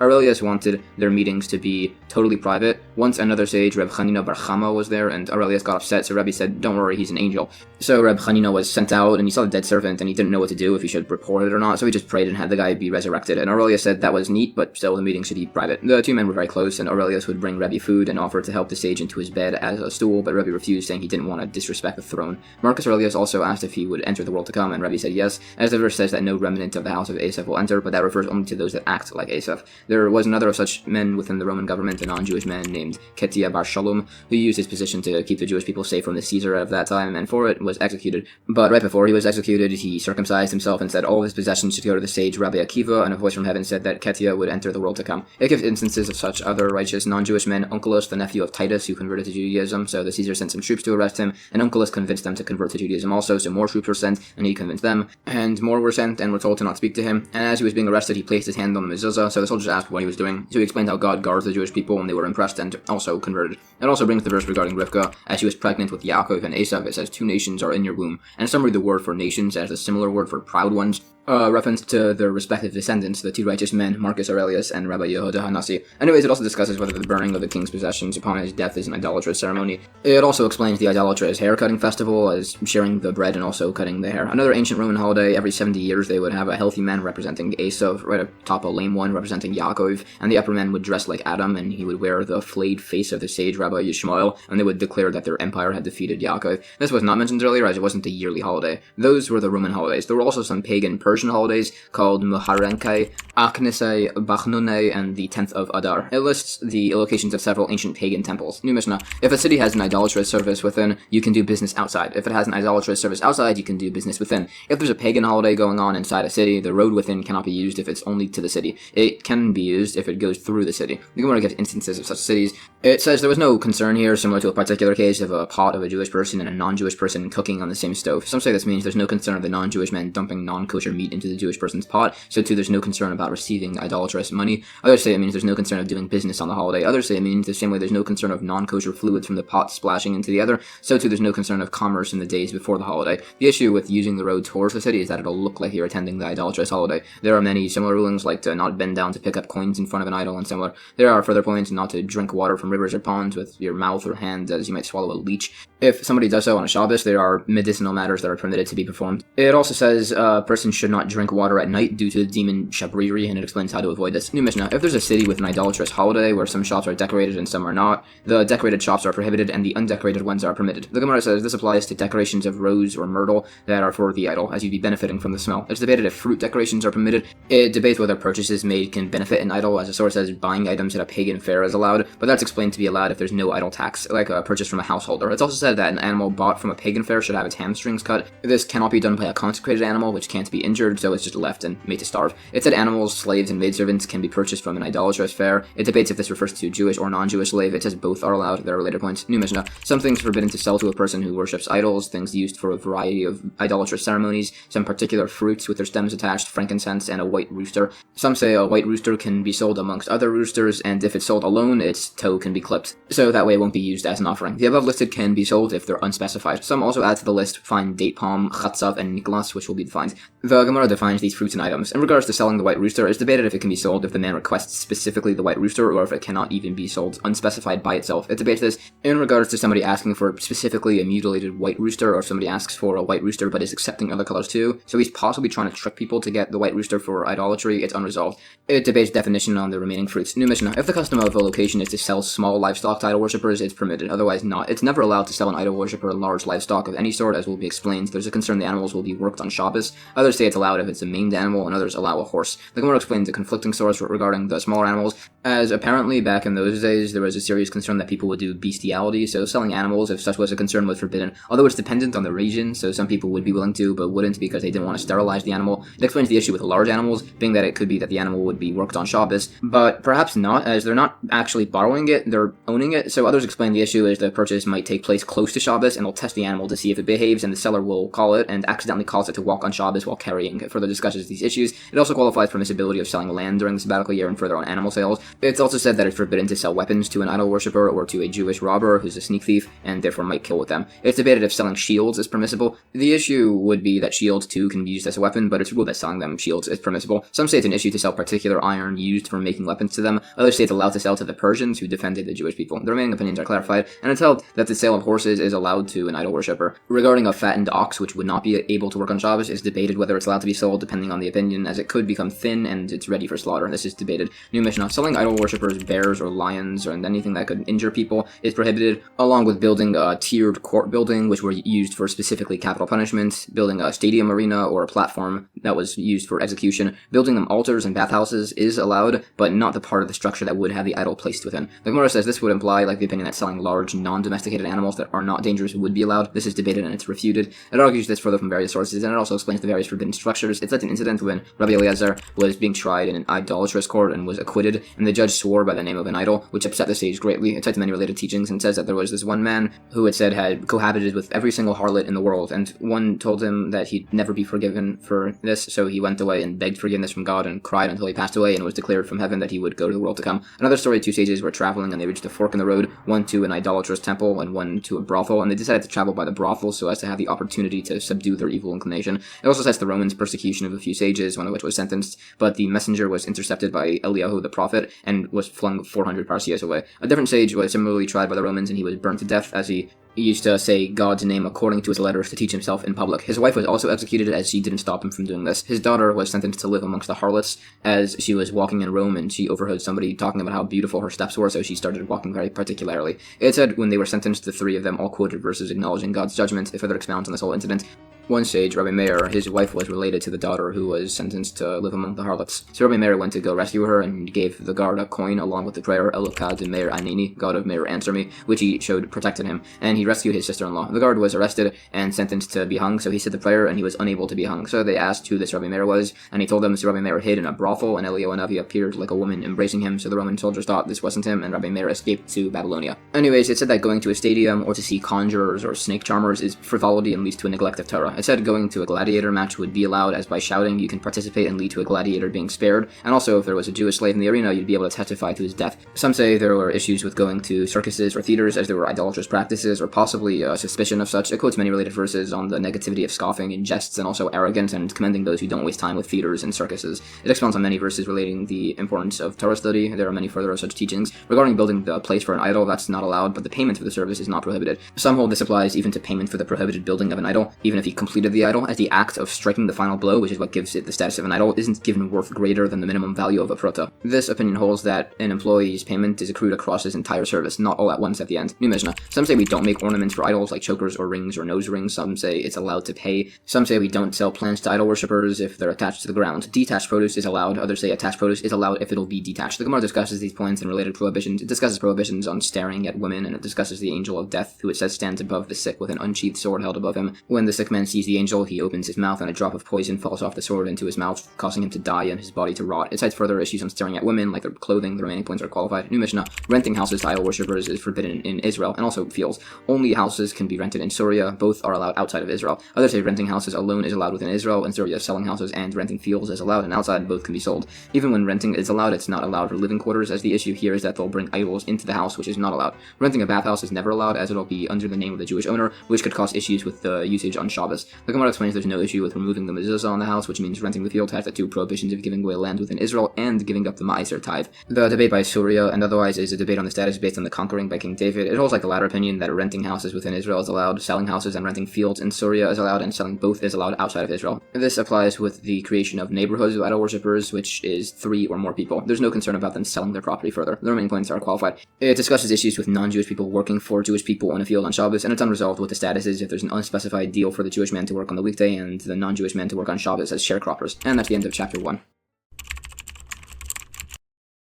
Chapter 2 of Tractate of Avodah discusses further laws of idols and idolatry. The first Mishnah says, apparently back in those days there was a bit of concern of people doing bestiality, so because of this there was a rule against stabling animals in the inns of non-Jewish people out of concern that somebody within might do such a thing, which is obviously not allowed. Naturally, this isn't a general concern of non-Jewish people. These issues specifically refer to the pagan cultures and idolatrous religions of ancient Rome and Babylonia, so this has basically no practical application nowadays whatsoever. Additionally, women shouldn't be secluded with them either, although this prohibition would also apply to seclusion with Jewish men, due to the general concern about inappropriate behavior. Although in that specific time, at least when it was a concern, there was a general prohibition of seclusion for everybody in case you were killed. The Gemara debates on the topic of the concern whether bestiality was actually an issue. It cites a source which says that offerings for the temple can be brought by non-Jewish people without any of such concern. It debates why there's no concern there, possibly as the man wouldn't risk damaging his animal's reproductive organs through the act, and bestiality by a woman would not be done, as then the animal would walk around suspiciously close to her, and people would suspect her. The concern of female animals being with female people is that men might drop by to visit and end up committing bestiality, as it said that apparently the pagan people of that region were so depraved that they preferred to be with animals over people. This was caused by the serpent and Eve, although there's no concern of this by Jewish people, as this impurity was removed by Mount Sinai.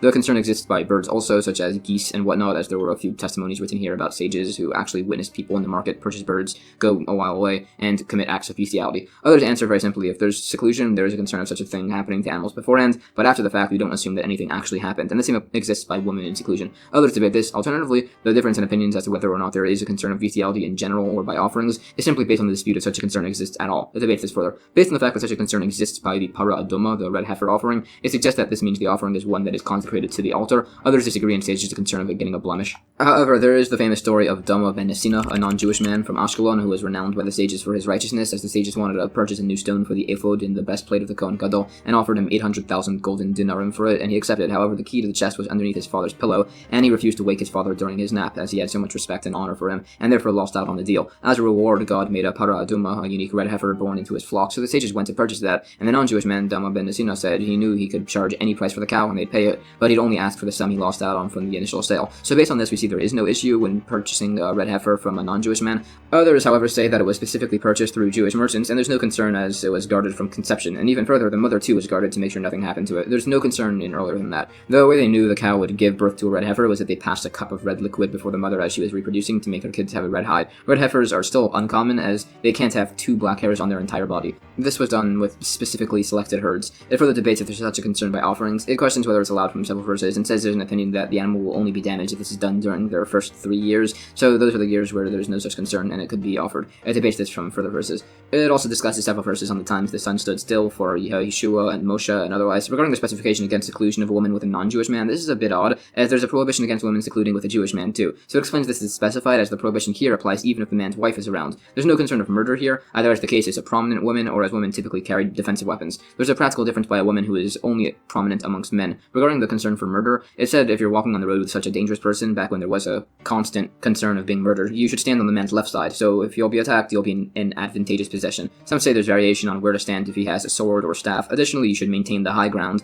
and this man should not bend down in front of him in case he gets his skull crushed. Also, if he's asked where he's going, he should stay a distance further than where he's actually traveling to, as Yaakov did to Esav, and it gives instances of sages who did this when traveling alongside bandits to keep safe. New Mishnah, further on concerns with the non-Jewish people of those times, again referring to the ancient pagan Babylonian tribes, a Jewish woman should not help deliver the baby of a woman who serves idols, as then she'll be assisting in the eventual service of idolatry. No such concern exists by them delivering the child of a Jewish woman. They should not nurse each other's children for the above reason, and not within the idolatrous woman's domain, as there's a concern she might harm the child. The Gemara Gemara says there might possibly be an issue with an idolatrous woman being a midwife for a Jewish woman, even if there are people watching, as she might press on the soft part of the baby's skull to harm it. And this was a concern, as once such a woman testified that she had done such a thing many times, although others say she was just lying to try and anger people. The issue with the Jewish women birthing and nursing is, as mentioned, these were people who served idols, so the child would grow up to do that too, so there's problems with assisting it. Some say there's an issue with others nursing a Jewish child, as they might poison him. Some say delivering their children for pay is allowed to not upset people, and there's debate if it's allowed on Shabbos. It said if somebody worships idols, you should neither help or harm them by bringing up or lowering in them or their animals out of pits. This is unlike a person who obsessively worshipped pagan idols back in those days, where it was said to be acceptable to lower them into pits and not help them out. It said that circumcising a person who served idols was allowed if he wanted to convert, but somehow there was a concern with them circumcising a Jewish person in case this other person decided to harm him. Some say this specifically does not apply to a Kuthian, some say this specifically does apply to a Kuthian. It's debated. Others say it's allowed if he's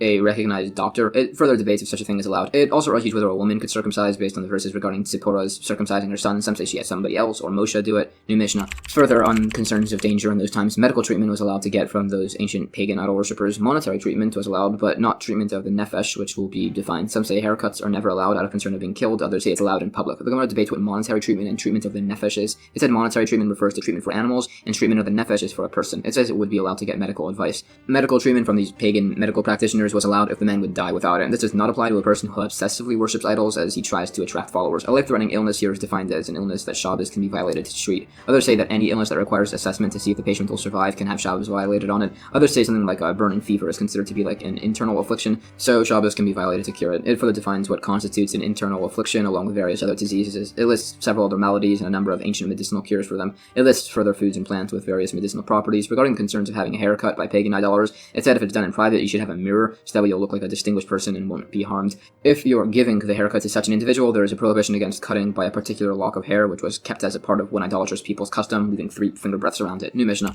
The following items from pagan idolaters are prohibited out of concern they were used for idolatrous practices. Their wine, their vinegar, that was initially wine, out of concern it was poured as a libation on an idol, hadrianic earthenware, the skin of an animal with a hole opposite its heart. Some say there's only an issue if the incision is round, which was a pagan practice back then. Meat that is entered into a place of idol worship can be used, but not meat that's leaving. If there is a pilgrimage to an idol, business transactions with people on the way there is forbidden, on the way back is allowed. Leather flasks and earthenware jugs of such people which are storing wine of a Jewish person, the wine is prohibited, and it's debated if the prohibition extends to benefiting from it. Regarding their grape seeds and grape peels, they're prohibited along with benefit, although others say this only applies if they're moist. The murias, which was a fish mixture of a sort, and cheese from the city Beis Unyaki are prohibited, and it's debated if this extends to prohibited benefit. The general issue of eating cheese made by a non-Jewish person, it gives a few reasons, including the concern that it was curdled using the rennet of a non-kosher, improperly slaughtered animal, and it discusses a few verses on this. The Gemara gives the scriptural source that wine used for an idolatrous libation is forbidden, among other things. The specification that vinegar, which turned to wine, is mentioned, is to say that if regular kosher vinegar is being held onto by such a person, it only requires a single seal, as they won't do libations with vinegar. Also, cooked wine used for idolatrous libations that was initially fresh wine is prohibited. They show that cooked wine too only needs a single seal, as it's not used for libations. There's further discussion on various types of wine. Diluted wine is subject to prohibition if uncovered, or if possibly used for idolatry. Cooked wine is ruled to not have such concerns by either. There are further points in the rules that sharp wine, bitter wine, and sweet wine are not subject to prohibition if uncovered. It debates what kinds of wines these refer to. It gives a few exceptions to drinks prohibited if left uncovered. The general issue with uncovered drinks is in case a snake comes by and poisons the wine or other liquid. It gives definition to types of snake poisons and the various dangers. Such drinks also shouldn't be given to animals besides for cats, which aren't damaged by such things. There's further discussion on wine, and it's ruled that if wine is stored in the courtyard of an idol worshipper, it's allowed if the owner of the wine had a key or sealed the wine. It debates how much of a seal is required. Some say one seal, some say a double seal, which it defines. There are further concerns by wine. These prohibitions of wine also apply by beer. Some say it could lead to intermarriage. Some say it's a concern of being left uncovered. It gives further definitions to this. It also defines hadrianic earthenware, which were used to soak wine, and this is totally forbidden. This is discussed along with the pierced skins. The skin is only prohibited if it's a circle, in accordance with that opinion. Regarding the animal slaughtered and being brought to an animal, this opinion holds that an animal slaughtered by an idol worshipper has no assumption it was done for idolatry. The remaining points are discussed, including that business with a man on a pilgrimage to an idol is problematic,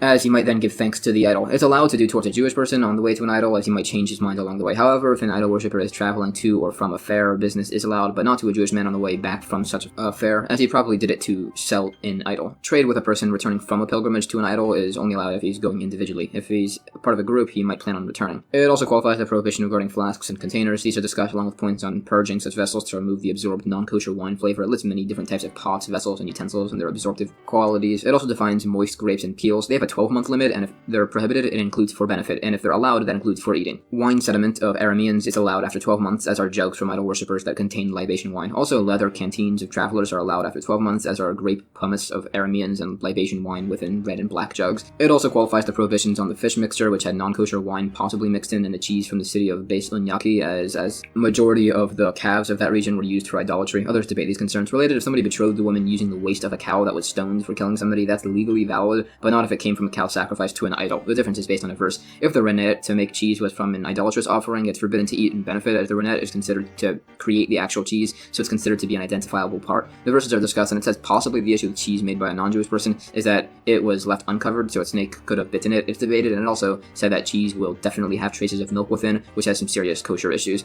Others say the concern is that the cheese could be curdled within the actual stomach of the improperly slaughtered animal, which would be very problematic. There are other explanations. Some say there's concern it was coated with lard. Others say it could be curdled with vinegar or possibly sap of a young tree under 3 years, which we don't eat from. It debates these latter reasons. New Mishnah: the following are prohibited to eat if made by a non-Jewish person, but is allowed to benefit from: milk made without a Jewish person watching, as they don't follow the laws of kosher, so they might mix in non-kosher milk. The same applies with their bread and oil, as will be explained. Others allow the oil. Their cooked food is prohibited to eat, and preserves for wine and vinegar is included, along with minced taris, a small fish, brine without a kilbis fish within, chilak, another type of fish, grain of chiltis, which is a plant, and particular types of salt, which were all prohibited, but not from benefit. The Gemara asks what the issue is with the milk, as different animal milks were different colors, and only kosher animal milk can curdle to make cheese, so it's explained the concern is that the milk is used to make a dairy dip, which could have non-kosher milk mixed in. It cannot be tested to see if it'll curdle, as kosher milk has whey, which would not curdle itself anyways. Others answer it could be problematic even if it's used for cheese, as there could be non-kosher milk mixed with the whey in the holes of the cheese. The issue with bread is actually debated. Some say it's only prohibited if there are Jewish bakers around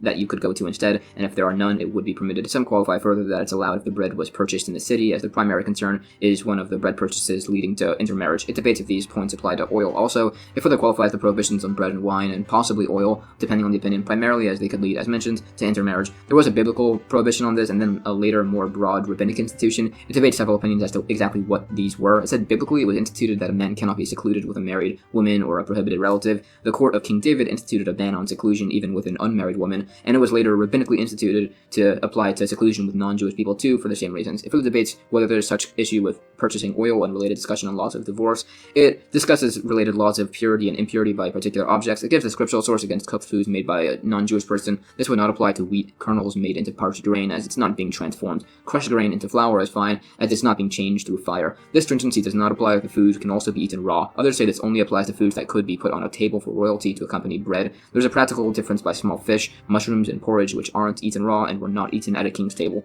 Small salted fish are not included in this prohibition, as they could be used for an eruvei tavshilin, which was discussed in way earlier tractates. This prohibition would apply to a certain fish and flour dish, as flour is the main ingredient there. If a non-Jewish person set a field on fire, all cooked grasshoppers within are prohibited.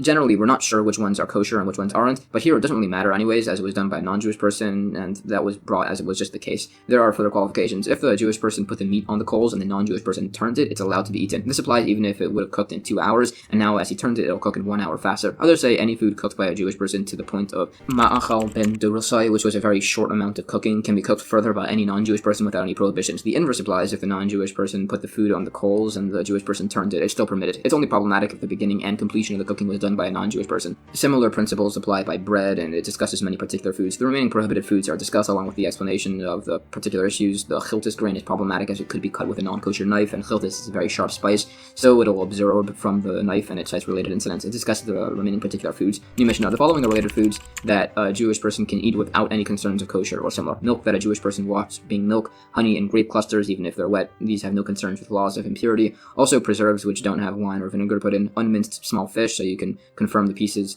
are kosher. Brine with the kilbis fish inside. Chiltis leaf, cakes of soft olives. Some add the ones with pits ready to fall out are not allowed. Grasshoppers from shopkeepers' baskets are prohibited, but from the storage areas are permitted, and this also applies with laws of purity. The Gemara clarifies regarding watching milking of animals to confirm the milk is kosher. This applies even when there's non-kosher animals in the herd, and the Jewish person is sitting and can't see them, but if he stands, he'll be able to see. There's no concern with the cow milk or taking milk from the non-kosher animal as he's being watched. It clarifies the issues from the remaining cases. The other principles are discussed further. It defines these cases. For instance, the potential issue with the oil cakes is that wine was added, but that's said to not be a concern, and the grapes that have their pits slip out are ones that only get soft if wine is added. It explains the particularities regarding grasshoppers, and when it says this applies to teruma tithes, it means that if a Kohen is suspect to sell his teruma tithes as unconsecrated produce, the same applies, meaning what's in front of him is prohibited, but if it's from his storehouse, it's allowed, as he won't lie about that in case he's caught and his whole storehouse is confiscated. And that's the end of chapter 2. Chapter 3 of Tractate Avodah Zarah continues discussing various prohibitions and forms of idolatry. The first mission says, according to Rabbi Meir, all images or likenesses of humans are prohibited to benefit from, as they were worshipped in accordance with the position of the sun in those times once a year. The sages say they're only prohibited if the figure is holding a staff, bird, or sphere, while Rabbi Shimon ben Gamliel says it applies to any image that is holding something in its hand. The Gemara says the debate between Rabbi Meir and the sages as to whether there's this general concern of idol worship of images is if there's a concern of a minority practice in different regions. Others qualify this ruling saying it only applies specifically to statues of kings and specifically if they stand at the entrance to a city. Additionally, this only applies to images within cities which are agreed to be prohibited. The image that's holding a staff was a form of an idol that represented rulership over the world. Holding a bird represented grasping the world, and holding a sphere represents it holding itself under the world. Others also added holding a sword, crown, and signet ring to this list, which weren't originally included as they could reference other things. It's unresolved what the status is if the statue is holding excrement. New Mishnah. If somebody finds fragments of an image, it's permitted for benefit. If it was the figure of a hand or foot, those are prohibited as those are themselves worshipped. The Gemara says if somebody finds fragments of a known idol, those can still be benefited from. The hands and feet are not considered fragments here, as they're still standing on their pedestal in this case. If an idol broke on its own, it's debated if this can be benefited from. Some say no, as the idol worshipper didn't nullify it. Others say yes, as once it broke, the idol worshipper will deem it useless and therefore nullify it. It debates this from a number of sources, and these principles are discussed further. There's some additional discussion. New Mishnah. If somebody finds a utensil that has the figure of a sun or moon or a dragon on it, it should be thrown out into the Dead Sea. Others say this only applies to dignified utensils, not common ones. Gemara says it's specifically these three images of a sun, moon, or dragon that are depicted and worshipped by idol worshippers. Others are just for ornamentation. In fact, generally all celestial bodies are permissible besides for the sun and moon, and all faces are permissible besides for a person's, and all figures are permissible besides for dragons. This applies to permissibility of benefit. It also clarifies further prohibited images and describes this dragon image that was worshipped, which is a reptilian creature with fins beneath its vertebrae, meaning such an image is specifically forbidden if it resembles this. It cites an incident wherein a sage saw a ring engraved with a dragon and he wanted to nullify it, so he had specifically an adult buy it and also made him do so by force. This teaches that an idol worshipper can nullify any idol, his or another person's. Only a person who knows about idols and their accessories can nullify an idol, and the person can be forced to nullify an idol. The ring status isn't nullified just by being lost, as the owner still hasn't given up on it being worshipped, as it'll either be found by an idol worshipper or be sold to one. Rabbi Gamliel, as mentioned in Tractate Rosh Hashanah, had various depictions of the moon on his wall, so people could testify to set the calendar. It asks how this was permissible, and there are a number of answers. Possibly the Torah only prohibits replications of things that could be replicated in their entirety. This is debated. Others suggest that it was made by others, and there was no suspicion as they were a depressed image. And also Rabbi Gamliel was the Nasi, the prince, so lots of people were around to know that he wasn't doing any idolatry. Others say the images were made of several parts. Others say it's allowed if it's for educational purposes. It debates the difference between dignified and common utensils. Some say they're dignified if the image on the utensil is above the water level. Others say it refers specifically to images on bracelets, rings, or similar. New Mishnah. Another method of disposing of an idol, it can be ground and scattered to the wind or cast into the sea. Others say no, as it could be used still as fertilizer. The Gemara brings sources for the legitimacy of these methods of disposal. It also brings definition for the specific terminology used by Scripture in an instance when it references idolatry, and it expounds on related verses. New Mishnah. A man named Proclus, son of Philosophus, asked Rabbi Gamliel why he bathed in the bathhouse of Aphrodite, and he responded to him after he left the bathhouse that the bathhouse existed and the Aphrodite statue was placed later on as an ornament. Additionally, the statue stood by a gutter that was filled with waste, so it wasn't treated like an idol, so it wasn't problematic. The Gemara explains this conversation was allowed to take place as they left the bathhouse, as mentioned, and you can't discuss Torah in a bathhouse. It explains the statue of Aphrodite was different than the idols of Peor, which is actually worshipped with waste. It debates if this creates an encompassing method of idol worship to apply by this too, by worshipping any idol using waste. There are other variations in this as to whether Rabban Gamliel gave a valid explanation or not. Some say he didn't, as the degradation didn't constitute a proper nullification. Others say it did, as it was in a constant state of degradation and was therefore nullified. There are other explanations. New Mishnah. If a person worshipped a mountain or a hill as an idol, they can still be benefited from.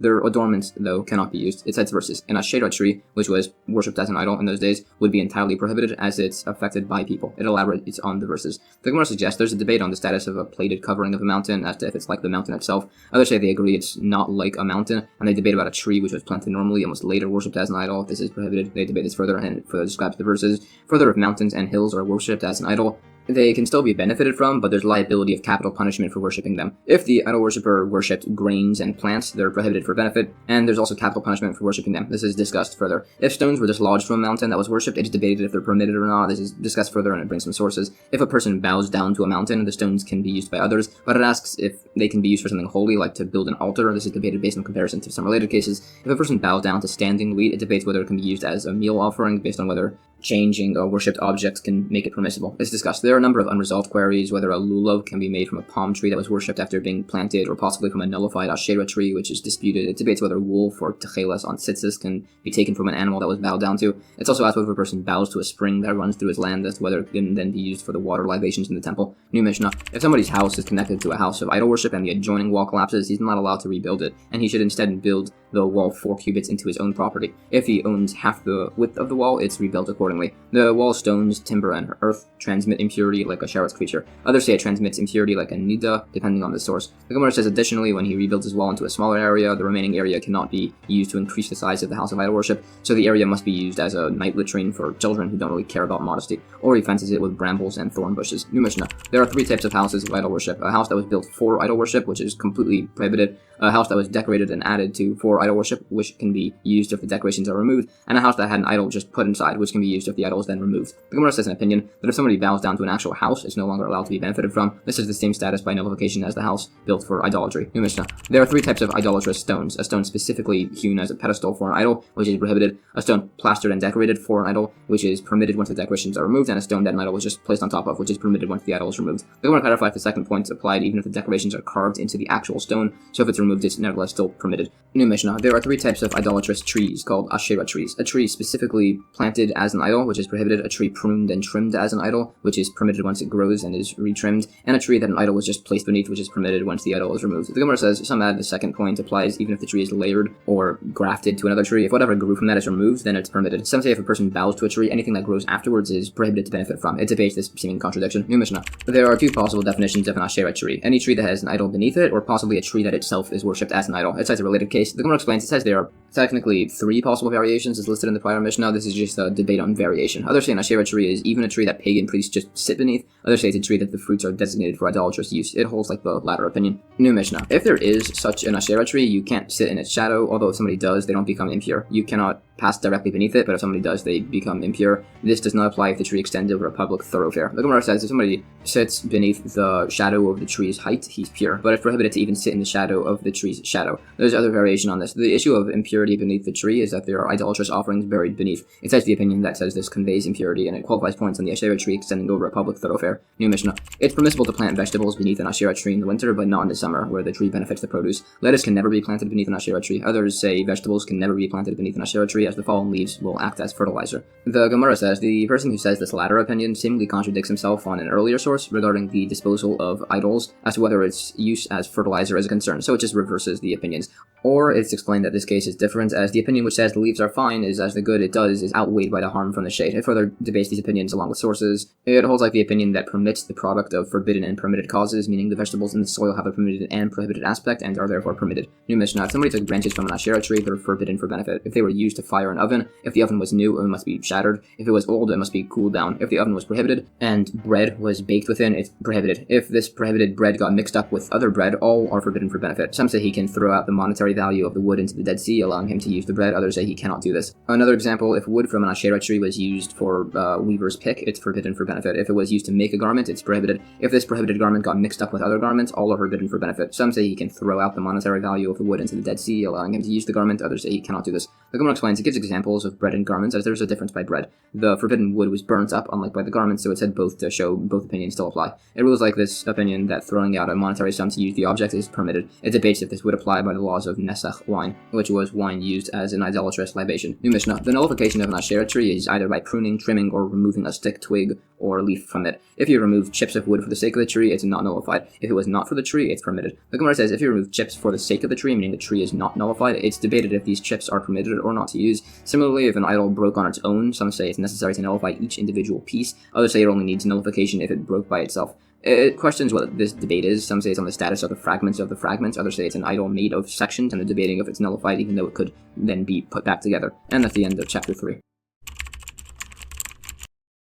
Chapter 4 of Tractate of Zarah continues discussing prohibitions on particular forms of idolatry. The first Mishnah says, regarding the particular Makkos idol, which is probably Mercury, Rabbi Yishmael says, if 3 stones are found stacked next to each other by it, they're forbidden, but 2 are permitted. The sages say any stones next to the idol are forbidden, otherwise they're fine. The Gemara explains this dispute. If it's clear the stones fell from the idol, it's agreed they're forbidden. The dispute is whether they're not sure where the stones are from, as to if they're a bit far away from the idol within a 4-cubit area. The debate on this is on the method of worship of this idol regarding the stone placement done by its worshippers. Rabbi Yishmael's allowance of the 2 stones is only if there's a mound between the Makkos idol and the stones. There were particular streets paved with Makkos stones after being removed from an idol. Some just didn't use those streets, as they held an idolatrous offering cannot be nullified. Others did, as they said that this only applies if the offering is similar to ones done in the temple. It debates this from various other incidents. Another point, if an idol is worshipped with a rod, if somebody breaks the rod before the idol, that would actually result in a liability, as it's similar to bringing an offering. But if he threw the rod before it, he'd be exempt. This is debated. Others say if he threw it without breaking, it's not similar to an offering, and therefore there's no liability for using the rod. This is unlike the Makkos idol, where throwing the stone acted as an actual offering for itself and also to its predecessors. It debates this from other sources as to whether there's actually a difference in making an offering to an idol in a manner dissimilar to that of the temple. It's said, according to an opinion, that a person is not liable for bringing a blemished offering, but that's referring to where it has a missing limb, and it's forbidden for anybody to bring. It debates this and also brings scriptural sources of liability for offering an animal to a Makkos idol. This is discussed. New Mishnah. If somebody found an adornment on top of a Makkos idol, coins, a garment, or a utensil, they're permitted, as they weren't used as decorations. If it was vines with grapes, wreaths of grain, wine, oils, fine flowers, or anything similar, it's forbidden to use them. The Gemara brings the scriptural source for this principle. The coins here are not ornamental, as it's where they're not visible. The garment isn't ornamental, as where it's folded and placed unflatteringly on the idol's head, and the utensil isn't an ornament, as it's an upside-down washing trough on the idol's head. Some say the difference between offerings and adornments on the idol is if the items are behind curtains around the idol, it's prohibited as an offering. If it's outside the curtains, it could either be an ornamental offering, which is prohibited, or otherwise. Some hold that the Peor and Makkos idols had no curtains around them. New Mishnah. If an idol had a bath or a garden, it's permitted to benefit from the bath or garden as long as you're not paying the priests. If the garden or bath belong to the idol and somebody else, it's permitted to benefit from them with or without monetary compensation. The idol of a non-Jewish idol worshipper is prohibited immediately. The idol of a Jewish idol worshipper is prohibited once it's worshipped. The Gemara says regarding the idol's bath or garden, payments cannot be given to the idolatrous priests, but it would be permitted to pay to regular worshippers of the idol. There's variation on this. It gives the people who source the last statement. It debates sources for these points at length. If somebody soldered or repaired a vessel for idolatry, it argues what the status is, and it's unresolved. It also asks if nullification can remove impurity from foods offered to an idol. This is also left unresolved. Regarding the vessels of the temple of Chania or Onias, who made a false temple in Alexandria, it questions if these vessels could permissibly be used within the temple in Jerusalem. New Mishnah. A non-Jewish idol worshipper can nullify his own idol or somebody else's, but a Jewish man cannot nullify a non-Jewish person's idol. If somebody nullifies an idol, it includes its accessories. If the accessories were nullified, they're permitted, but not the idol itself. The Gemara says, originally, this opinion held that an idol partially owned by a Jewish man and a non-Jewish man can be nullified by the non-Jewish man, as he originally held the Jewish man is only serving the idol the same way the other man does. Then he changed his mind that the Jewish man serves the idol according to his own mindset, so if the non-Jewish man nullifies his portion of the idol, it remains owned partially by the Jewish man. Additionally, in such a case of a jointly owned idol, the Jewish man's idol does not nullify the other portion too. New Mishnah. The method of an idol worshipper nullifying an idol would be to cut off the point of its ear, nose, or finger, or even to dent it. If he spat or urinated before it or dragged it through the mud or threw excrement at it, it's not nullified. If he sold it or gave it as collateral for a loan, it's a debate if this is considered a nullification. The Gemara says the nullification through denting it is if he dented its face. It gives sources. The dispute of giving the idol as collateral does not apply if it's being given to a Jewish smelter, as that's agreed to be considered nullification. It disputes if this applies to giving it to a non-Jewish smelter, and that's further debated. If an idol worshiper gave his idol as collateral, or a ruin collapsed on it, or thieves stole it, or the owner left it overseas, if the owner intends to come back and retrieve it, it's not nullified. It explains the necessity for specifying all of these, and that's discussed. New Mishnah. If an idol was abandoned, if this was during peacetime, it's permitted. If it was during war, it's prohibited. A pedestal to honor a king is permitted, as the idol is only put up there when the king walks by. The Gemara says the Tower of Babel was considered to be an idol abandoned in a time of peace, even though everybody was scattered, as nobody returned to it, so it was nullified. The pedestals for kings are considered nullified, as kings sometimes stop using the root, and the pedestal would no longer be considered an accessory. There's further discussion on this, and it gives sources. If somebody bows down to an animal he owns, it's prohibited. If it belongs to somebody else, it'd be fine. wine. Other sources seemingly question this. There are other rulings. If somebody bows to the earth as an idol, it's not prohibited by others for use, but if somebody digs a pit or a ditch or otherwise to worship, that would be prohibited. Also, if an animal is exchanged for an idol, that's prohibited. It's debated if this applies to exchanges of exchanges. New Mishnah. The sages were asked in Rome by philosophers, if God dislikes idolatry, why does he allow it to exist? They responded, people worship the sun, moon, and stars, but those are necessary for the world, in spite of the fact that they're worshipped. They were asked, but people also worship other idols which aren't necessary for the world, and they answered, if only those were destroyed, it would then lend legitimacy to the worship of the sun, moon, and stars. The Gemara discusses this. There were other debates, for instance, why does God punish idol worshippers but not the idol itself? So they answered with the analogy of a king whose son named his dog the king and swore by it, so the king would get upset with his son, but not at the dog. The philosophers argued the legitimacy of their idol, saying one time there was a massive fire and every building burnt down besides for the pagan temple. So they said it's comparable to a king who battles a rebellious army and ignores the corpses. They said then God should just destroy the idols, and they said they're worshipping the sun and moon and whatnot, so God's not going to destroy those because some people worship them. There's a similar discussion on this, how if somebody's healed after entering a pagan temple, it's essentially as God deemed somebody should be healed at that set time, and they just happen to enter a pagan temple at that point. The healing isn't going to be removed because they did so. Also, it says there was this one idol that appeared to people in their dreams and told them to sacrifice humans, and he'd bring rain, and it always worked. And it was explained that God sometimes gives lots of opportunities for people to worship idols so as to remove them from the world. New Mishnah. Further on the prohibitions against drinking wine from idolaters in case it was used as a libation for an idol. As a bit of a preface, one of the main methods of idol worship in those days was to pour wine as a libation to an idol. Such wine would be completely forbidden to drink or benefit from, and the libation could be caused by somebody even coming in contact with the wine for just a brief moment. So because of that, there were very strict prohibitions against drinking wine that came in contact with people who worshipped idols. Such wine was called nesach. It said buying contents of a trodden wine press from an idol worshipper is permitted, even though it's being touched with their hands. It only can be nesach wine once it goes into the cistern, and then only that is prohibited, not the remainder. Treading with an idol worshipper on a wine press is permitted, but not harvesting grapes with them. If the Jewish man processed wine while impure, he cannot tread or harvest grapes, but he can transport or carry barrels of wine. Similarly, a baker who is impure cannot knead or shape dough, but he can carry loaves with the bread merchant. The Gemara says some rule wine to be able to have the status of nesach once it flows into the vat. This would not apply by our discussion, which was an original version of the teaching and was changed. Additionally, this opinion holds the wine is considered fully processed once it goes into the cistern. Others disagree and say it's once the pits and seeds and sediments float to the top. This applies while the wine is in the cistern, not in a cask. This applies by laws of nesach wine. There's variation as to when wine is considered processed by laws of tithing and similar. The wine in the cistern is prohibited, the remaining wine is permitted. This does not apply if the contents of the strainer were put back into the treading basin. This applies if the forbidden wine in the cistern rose until it touches the remnants in the strainer. Additionally, it was said that treading alongside an idol worshipper on grapes is permitted if the man's hands are bound so he cannot touch the wine to use as a libation. There's no concern of him making a libation with his foot, as that's not considered to be a libation. There was a case like this, and the ruling was postponed until he found a source to rule it permitted to drink. There are related cases. It also says there's debate as to what age a person can create nesach wine at, along with discussion on laws of impurity. It's debated. Others say it goes by if somebody is familiar with the service of idolatry that he can make nesach wine. It discusses an incident. An idol worshipper entered a store and asked if there was any wine in the store, and said no for some reason. So the idol worshipper saw a bucket of wine and angrily stuck his hand into it. So it was debated if this wine was permissible to drink in case it was done as a libation. It's discussed and said,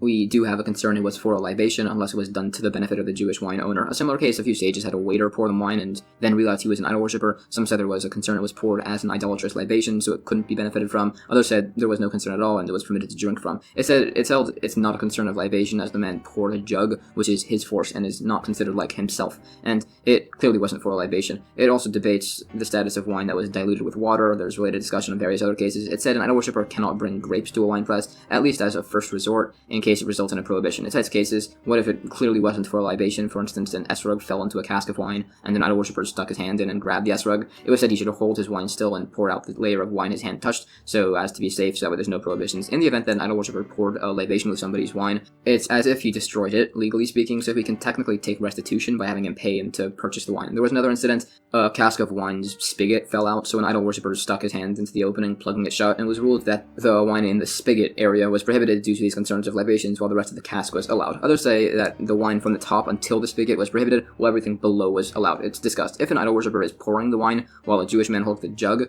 the wine is prohibited as it comes out from the idol worshipper's force, so it could be an idolatrous libation. If it's vice versa, it's fine unless the idol worshipper repositions the jug as it's poured. If somebody sees an idol worshipper walking with a leather flask full of wine, if it's full, there's no concern of libations, as the wine can't really be stirred through shaking the flask. This would be a concern if the flask is half full. Others say it's not a concern, as shaking the flask isn't considered a libation. If it was a jug, if it's full, it's prohibited, as he could stick his hand in it. If it's half full, as long as he's walking, it's fine, as he won't be able to stick his hand in it. If there's a beam wine press operated by an idol worshipper, it's debated if the wine is permitted or not, where the crushing of the grapes is not through his direct force, it's through the force of his force. Some ruled this to be permitted, others say the debate is where it's through his direct force. There are related incidents. New Mishnah: if an idol worshipper was found next to a wine cistern, if he had a loan to pay to the owner, the wine is prohibited, otherwise it's fine. If the man fell into a wine cistern and climbed out, or if he measured it with a reed, or took a bug out with a reed, or tapped the top of a foaming cask, which were all recorded incidents, some say it was fine and should just be sold to an idol worshipper, others say that anybody could drink it. There was a case where the idol worshipper angrily took the cask and threw it into a cistern, and the cistern's wine was ruled to be permitted. The Gemara clarifies the loan is a loan specifically on the wine. If the idol worshipper falls into the cistern, the wine is only permitted if he died, as if he was alive he would have definitely celebrated by making it a libation to his idol. It's rules like the opinion in those cases that it can be sold to the idol worshippers. The remaining points are qualified. New Mishnah: if a Jewish man took an idol worshipper's wine while pure and put it in the idol worshipper's domain in a house that opened to a public domain, the wine is permitted if both idol worshippers and Jewish men live in the town. If it's inhabited entirely by idol worshippers, it's prohibited unless he has a guard over the wine, even if occasionally. It's also said the domains of idol worshippers are one domain, which will be explained. If the wine is stored, as in the above case, and the idol worshipper writes a receipt saying he received payment, the wine is permitted. If the situation is that the idol worshipper wouldn't allow him to remove the wine unless he gave him the money, there was a case like this and it was ruled that the wine was prohibited. The Gemara says, the city inhabited entirely by idolaters is one that's entrance is locked, so no Jewish peddlers or merchants are around. It qualifies points on the domain. This is further discussed. The point that all idol worshippers' domains are one is a leniency, saying it's rhetorical, meaning if the wine is stored in another idol worshipper's domain, it would be permitted. It's debated. There was a case where wine was stored and an idol worshipper was found standing nearby, and it was held that had the man been caught touching the wine, he would have been arrested, then the wine would be permitted, otherwise not. And that's the end of chapter 4. Chapter 5, the final chapter of Tractate Avodah Zarah, finishes discussion on the laws of Yayin Nesach, the prohibitions against benefiting from wine that was possibly used for an idolatrous libation. The first Mishnah says, if an idol worshipper hired a Jewish worker to help handle prohibited Nesach wine, he's not allowed to benefit from the wages. He would be permitted to do so if he had done any other job, even moving around the barrels of Nesach wine. Similarly, if the man hired a Jewish man's donkey to transport the forbidden wine, the payment cannot be benefited from. If he had hired the donkey to ride and also happened to use it to transport the forbidden Nesach wine, the payment would be permissible. The Gemara debates whether the wages of working with Nesach wine are problematic, unlike by other laws of forbidden vegetation, like orla and kilayim. It's explained that possibly this was a unique additional fine that was established, which is similar to the points on working with shemitah, sabbatical year produce. It does say, however, this was a unique stringency by Nesach wine due to the severity of the possible transgression of idolatry. This stringency would also apply to regular wine of idol worshippers, not just Nesach libation wine. It cites some related incidents, and there are further additional laws discussed. This goes further. It is also asked, if an idol worshipper pays a Jewish man to destroy barrels of forbidden Nesach wine, it's debated if he's allowed to benefit from this wage. It's a good thing, so he should. It argues this principle from other sources, including on uprooting kilayim, forbidden plant mixtures. Further, if an idol worshipper sold his own idol, based on an incident that implies the proceeds would be permitted for others to benefit from. It argues on sources for this. Related, it proves that biblically, a convert does not inherit from his father, and the fact that he does so is a rabbinic institution. It's also asked if a ger toshav, a resident alien, essentially a non-Jewish man who agrees to give up idolatry before a beis din, if he can nullify his own idols. It's said that as he doesn't worship them any longer, he cannot nullify them, although others argue with this. Further points regarding such a convert, it said they're permitted to guard wine for short periods, and if majority of the city are idol worshippers, even for long periods they can do this. His wine also has the same status as his oil, that it can be benefited from but not consumed. Others say his wine is treated like actual Nesach wine. Otherwise, he has similar laws to somebody who worships idols, so apparently he can nullify his own idols. So we say no. The point on similar laws was regarding courtyard domains on Shabbos. It cites an incident when a sage gave a present to a non-Jewish man on an idolatrous holiday, and it was fine then, as he knew the man didn't celebrate the holiday, even though he was not a ger toshav. It is also said a ger toshav must eventually circumcise himself, but only if he made a commitment to do so, otherwise he has no need to do this. It gives other instances of sages giving presents. Once Rava gave a gift to a non-Jewish man on an idolatrous holiday, and it was fine as he knew he didn't worship the idols. Rava went to find him and found him in a bathhouse covered in rose petals and surrounded by harlots, and the man asked if this kind of enjoyment exists in the world to come. Rava said it was far greater, as then there will be no fear of the monarchy. The man said, well, he doesn't have any concern of the monarchy, and at that exact moment, royal emissaries arrived, ordering the man to go to the king. He then cursed Rava, saying his eye should fall out, and then his own eye came out. It discusses the remaining cases. New Mishnah: if forbidden Nesach wine fell onto grapes, they should be rinsed off, and the grapes are allowed. If the grapes were cracked, they would be prohibited. If the wine fell into figs or dates, if there's enough wine to give flavor, they're prohibited. It cites an instance of this. Generally, if the flavor absorption is beneficial, they're prohibited. If it results in a loss, it's permitted, such as by vinegar that fell into split beans. The Gemara clarifies the wording of the particular instances. Also, there was a time a barrel of Nesach wine spilled on wheat, and it was ruled permitted to sell the wheat to an idol worshipper so long as they were ground and baked into bread and not sold before another Jewish man. The issue in the first place with the wheat is that they have clefts, so are similar in status to cracked grapes. It said if aged Nesach wine mixes with grapes, it prohibits the grapes if it imparts flavor. If it's new wine, some say it prohibits the grapes if it's a small concentration, others say it's only if it imparts flavor to the grapes. This is a dispute based on if the concept of similarity is based on taste or on name. They argue their opinions further on how they would rule in related situations. Related, there's a debate on if it's permissible to even smell wine through its stopper, if it's yayin nesach, based on a debate as to whether you hold that smell has substance. They debated some other discussions. It also holds the law that the general rule applies if a forbidden substance imparts flavor to a benefit, it causes a prohibition, otherwise it's permitted. This is qualified. Others seemingly disagree, saying if the forbidden item imparts a detrimental substance, it's forbidden, and it argues sources. This is debated further, and it additionally discusses particular cases. It debates the status if a mouse fell into beer. It also discusses what if a mouse fell into vinegar. It's said to be prohibited, but that's if it disintegrated. And the decided law is that the flavor is nullified by it being a 60th of the mixture, called bittul b'shishim, which is a fundamental principle by the laws of kosher. New Mishnah. If an idol worshipper helped a Jewish man transport jugs of wine and the Jewish man left, if the wine was supervised, it remains permitted, with no concern of it being used as an idolatrous libation. If he said he would be going far away, some say it remains permitted for the amount of time for the idol worshipper to bore a hole in the cover, fill it with clay, and have it dry. Others say it would be for long enough to remove the cover, put on a new one, and have it dry. Similarly, if somebody leaves his wine in a wagon or a boat with a man who worships idols and walks a while away to enter a city and bathe, for example, the wine remains permitted. If he told the man he's going far away, it's a debate. Some say it remains permitted for the amount of time for the idol worshipper to bore a hole in the cover, fill it with clay, and have it dry. Others say it's long enough to remove the cover, put on a new one, and have it dry. Similarly, if somebody leaves an idol worshipper alone in his store, or even if the owner is going in and out, the wine is permitted. If he said he'd be going far away, some say it remains permitted for the amount of time for the idol worshipper to bore a hole in the cover, fill it with clay, and have it dry. Others say it's long enough to remove the cover, put on a new one, and have it dry. Also, if he was dining with an idol worshipper and he left wine on the table and in a cupboard and left what's on the table is forbidden, what's in the cupboard is permitted. If he told the man to pour himself and drink while he's gone, the wine in the cupboard is forbidden. Any open barrels in the house would be forbidden, but sealed ones would be fine within the time to remove the cover, put on a new one, and have it dry. The Gemara says the wine in the first case, being in a state of supervision, would even be if the owner didn't tell the idol worshipper he was leaving and he traveled less than a mil, which is a distance. It discusses this and also explains the necessity of all the cases. A boat and wagon are different, as they can be moved away, and a store can even be locked. Also, this whole dispute about the sealing of the lid is where it's made of plaster. If it's clay, it's agreed it's for sufficient time to remove and replace the cover fully. This is the opinion we hold like by all the cases, that it goes by the time to replace the cover, not to make a hole. However, in spite of all this, they still wouldn't deposit sealed wine with idol worshippers as there was the air hole. Also, if an idolatrous harlot is dining with Jewish men, there are other concerns, but no concern of idolatrous libations. Unless there are other idol-worshipping men there, it brings a number of particular incidents, and there are further particular cases discussed. New Mishnah. If a troop of soldiers entered somebody's home during peacetime, all open barrels within are prohibited, and sealed ones are permitted. If it was during wartime, both are permitted, as there's just no time to pour libations. The Gemara says, nevertheless, there would be a concern of them taking time to assault women, which is relevancy by other laws. New Mishnah. If a Jewish worker is given a barrel of Nesach wine as their wage, they're allowed to request money instead.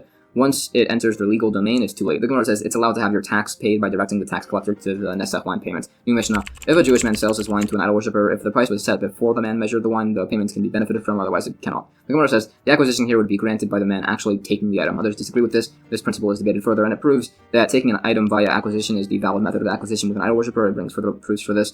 There's related debate by laws of acquisition. It's held if a man tells somebody that if he sells his field, he'll give it to the particular individual for 100 zuz, and then he sells it to somebody else for 120 zuz. The second sale is valid due to the increased price. Similarly, if a seller has his item's value appraised by 3 men, the buyer cannot have 3 new men appraise it. We assume the validity of the initial appraisal. New Mishnah. If a Jewish man took a funnel and poured wine into an idol worshipper's flask, and then stuck the funnel into a Jewish man's flask, if the bottom of the funnel has a protrusion to retain wine, there's concern there's leftover wine from the first flask, and the second flask would therefore be prohibited. Similarly, if a person pours wine from vessel to vessel, the wine in the first vessel is permitted, and the wine in the second utensil is prohibited. The Gemara says, similarly, a vertical stream, a stream running down a steep slope, and a liquid that there's enough of it to make something else moist. All of these could create a connection by the laws of Nesach wine. It debates this from several proofs. Related, it was said that Jewish wine sellers should pour wine for idol worshippers in either short bursts or throw it from afar, so that way there's no connection with the wine, making the supply no longer be kosher. It was also said to preferably not have such an individual help carry barrels of wine in case he carries it entirely himself for a moment, and therefore prohibits the wine out of concern of a libation. It brings related cases. New Mishnah.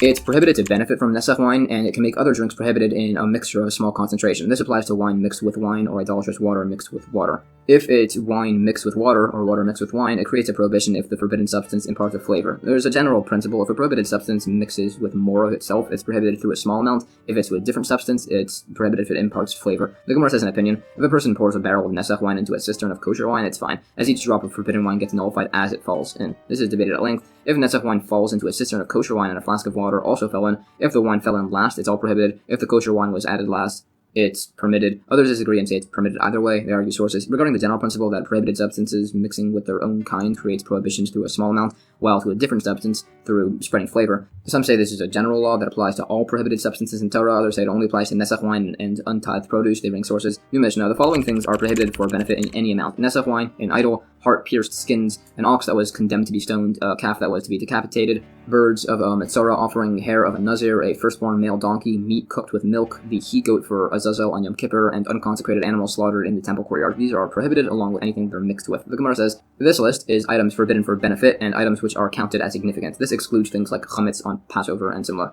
New Mishnah. If Nesach wine falls into a cistern of kosher wine, the whole thing is forbidden to benefit from. Others say it could just be sold to an idol worshiper minus the value of the Nesach wine that was added. The Gemara says it holds it's forbidden if the actual wine was mixed with kosher wine. If a barrel of Nesach wine was mixed with other barrels of kosher wine, that could be sold to an idol worshiper minus the value of Nesach wine. And this can also be done if it was just regular non-kosher wine mixed with regular wine. New Mishnah. If an idol worshiper coated a stone wine press with pitch, which makes it non-kosher through forbidden wine, it can be fixed by drying it, which removes forbidden wine residue. If it was made of wood, some say he should dry it, others say he should remove the pitch coating. If it was made of earthenware, it's prohibited. The Gemara says it's only necessary to dry it if it was coated with pitch. If you just used it to press grapes, it's not necessary to dry it. There's variation on this, and it further lists proper purification methods of all parts of a wine press according to various opinions. This is discussed further. New Mishnah. If somebody purchased food utensils from a non-Jewish person, if the utensil is purified through immersion in a mikveh, it should then be purified through immersion in a mikveh. If it's purified through purging in boiling water, it should be purged in boiling water. If it's purged in fire, it should be purged in fire. A spit and grill should be purged in fire, and a knife should be scraped on a grindstone. The Gemara says the utensils should be immersed in a proper mikveh of 40 of water and abundant sources. These purification requirements apply to even brand new utensils. It discusses the purification status of particular types of utensils. It further qualifies the opinions on different purification requirements for various utensils, and also describes the proper methods of purification. For instance, if a pot needs to be purged in boiling water, it should be put inside of a larger pot of boiling water. On the purification of a knife, it said it should be stuck 10 times into the ground. Some say it must be done with untilled earth, others add that this only works on an unblemished, unpitted knife. Also, this is said to work to allow the eating of cold food with the knife. It cites an incident where the king Shapur stuck a knife 10 times into the ground before cutting a slice of an esrog to give to a sage. He didn't do this for another man, as he was a less than scrupulous individual. And that's the end of chapter 5 and the entire Tractate of Avodah Zarah. Alright, that was a lot of information, so here's a rough summary of a lot of the practical takeaways from this tractate. There's a prohibition against serving or assisting the service of idols. Worshipping an idol in any form is strictly prohibited. Additionally, assisting the service of idolatry is prohibited. There were many pagan holidays mentioned within ancient Rome, Babylonia, and Persia, wherein doing business transactions around the time of the holiday was disallowed in case it resulted in further service of the idol. There were many safety precautions taken in those times out of concern of the pagan neighbors.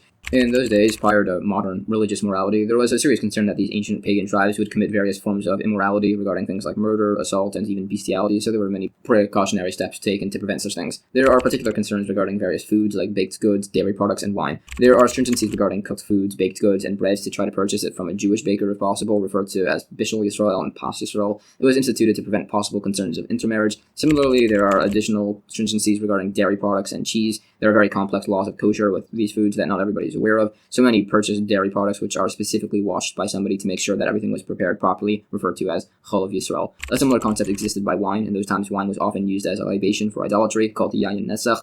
So there are stringencies on purchasing wine to make sure everything is kosher. Additionally, if a utensil is used for non-kosher food to any degree, anything it's then used on becomes non-kosher, so all utensils, even brand new ones, must first be immersed in a pool of water, a mikveh, or otherwise purged with heat. Tractate Horayos discusses the different forms of atonement involving offerings, particularly for the erroneous rulings of courts. There are particular offerings brought for transgressions, be they personal or communal.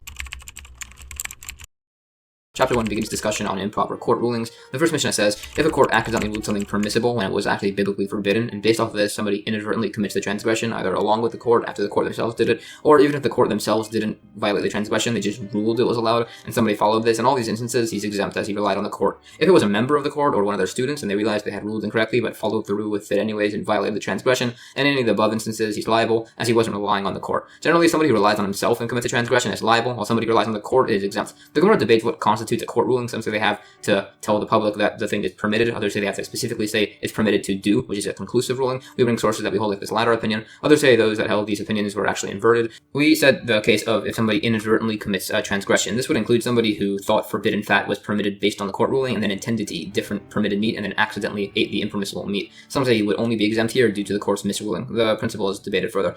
It specifies that if a member of the court still does this violation, he's held liable, and it says that this would also apply to their students, to include this application even to somebody who's knowledgeable of this field but incapable of making a judicial deduction themselves. In spite of them knowing the law, they're still liable to bring an offering for an inadvertent transgression, as they erred by thinking they were still obligated to follow the teachings of the sages here incorrectly. The general rule of liability for following yourself is to include a typical case of somebody who does not follow the court's ruling. The general rule of exemption, if it was based on the court, is to include exemption if the court retracted their incorrect ruling unbeknownst to the person who does the transgression, and that's going to be spoken on a bit more later. Others dispute these liabilities of the offering if somebody committed a transgression based on an incorrect court ruling. It debates what offering would be brought under what circumstance. It said if a majority of the population committed the transgression based on the court, and then the population size decreased, so now it was a minority of the population, it's debated if they'd still bring a communal Ered bull offering. If it was the other way around, the minority becoming the majority, it's argued when the population was transgressed is counted. It's argued that it could be the offering type is determined from the moment of transgression or from the moment of awareness. There are a number of unresolved queries. What if the court incorrectly ruled something permissible and a minority followed, and then they said, never mind, we were wrong, and then they re-allowed it impermissibly later again, and a different minority transgressed, whether there's a communal offering brought, or it asks if there's variation between the different forbidden entities,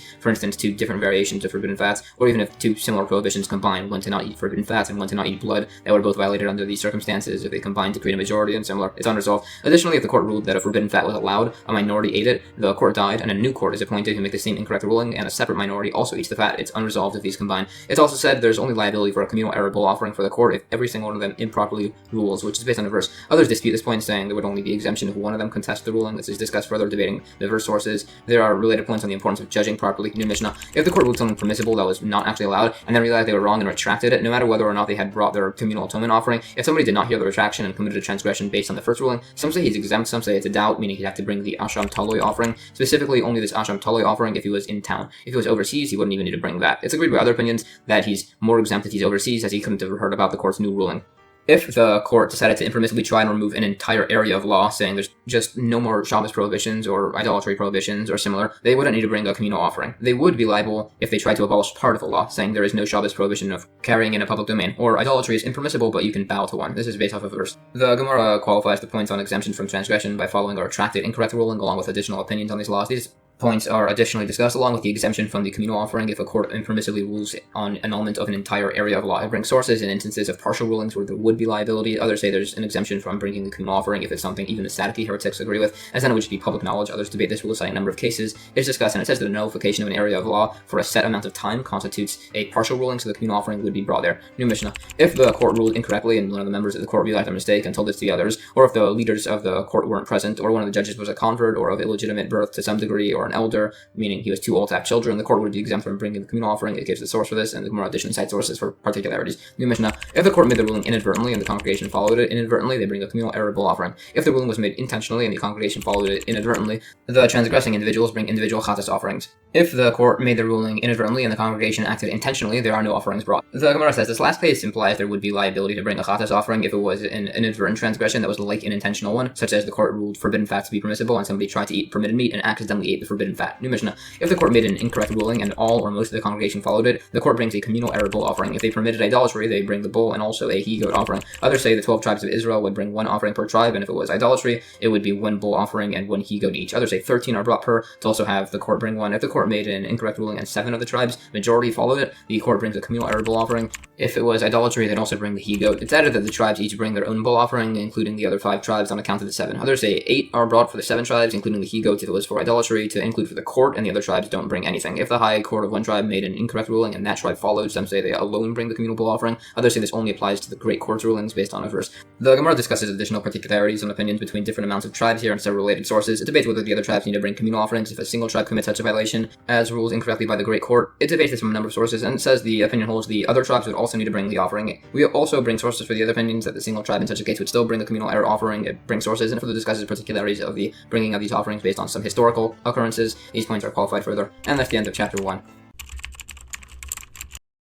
Chapter 2 of Tractate Horayos continues on the bringing of the chatas offerings for transgressions, now specifically from the Kohen Gadol. The first Mishnah says, if a Kohen Gadol who was appointed to his position ruled improperly on accident and did like his improper ruling, he brings a bull as a chatas offering. If he ruled unintentionally and acted intentionally, or ruled intentionally and acted unintentionally, he's exempt from bringing a chatas offering, as these laws are similar to the laws of the court's mistaken rulings. The Gemara says, the point on an unintentional ruling and an unintentional action requiring the bringing of an offering is obvious, so it said this case specifically refers to where he rules permissibly on something forbidden, and then he forgot why, and his mistake was based on the fact that he had permitted that earlier, so it says he's liable here also. It brings sources sources for the remaining points, and there's particular discussion on these laws. New Mishnah. If the Kohen Gadol ruled and acted independently, he makes an independent atonement. If he ruled and acted with his community, he atones with his community with a communal offering. This is as he's similar to a court and liable for a partial and proper annulment of a law, including by idolatry. The Gemara discusses the scriptural source for these principles. The definition of the notion of the Kohen Gadol ruling and acting independently, according to some, is where there's also a separate court elsewhere that rules differently, and others say the court could be there, and it's just that the court didn't make the same mistake he did. There's unresolved debate as to what exactly constitutes a difference in ruling between the Kohen Gadol and the court. The remaining points from the Mishnah are sourced. New Mishnah. The court is not liable to bring a chatas offering unless they rule incorrectly, and the community acts in accordance with it incorrectly, including by the violation of idolatry, and the same applies to an anointed Kohen Gadol. The Gemara brings sources for these points. It debates from a source as to whether a Kohen Gadol by these laws is actually comparable to a court by the accidental violation of idolatry. It brings additional sources. New Mishnah. The court only needs to bring a communal error offering if it incorrectly ruled something to be permitted, when the typical punishment for its intentional violation would be karas, divine punishment, and the punishment for the accidental violation is the chatas offering, including by idolatry. Again, this applies by Kohen Gadol also. The Gemara brings scriptural sources for all these principles. There's variation between opinions as to which verses source which points. New Mishnah. The court is not liable to bring a communal error bull offering for violating positive or negative commandments relating to the laws of contamination of impurity within the temple. Individual people don't bring asham offerings for these possible violations either. The court and individuals will be liable for the violation of positive and negative commandments relating to the laws of nida impurity, such as separating from a nida or to not cohabit with them. The Gemara additionally discusses scriptural sources.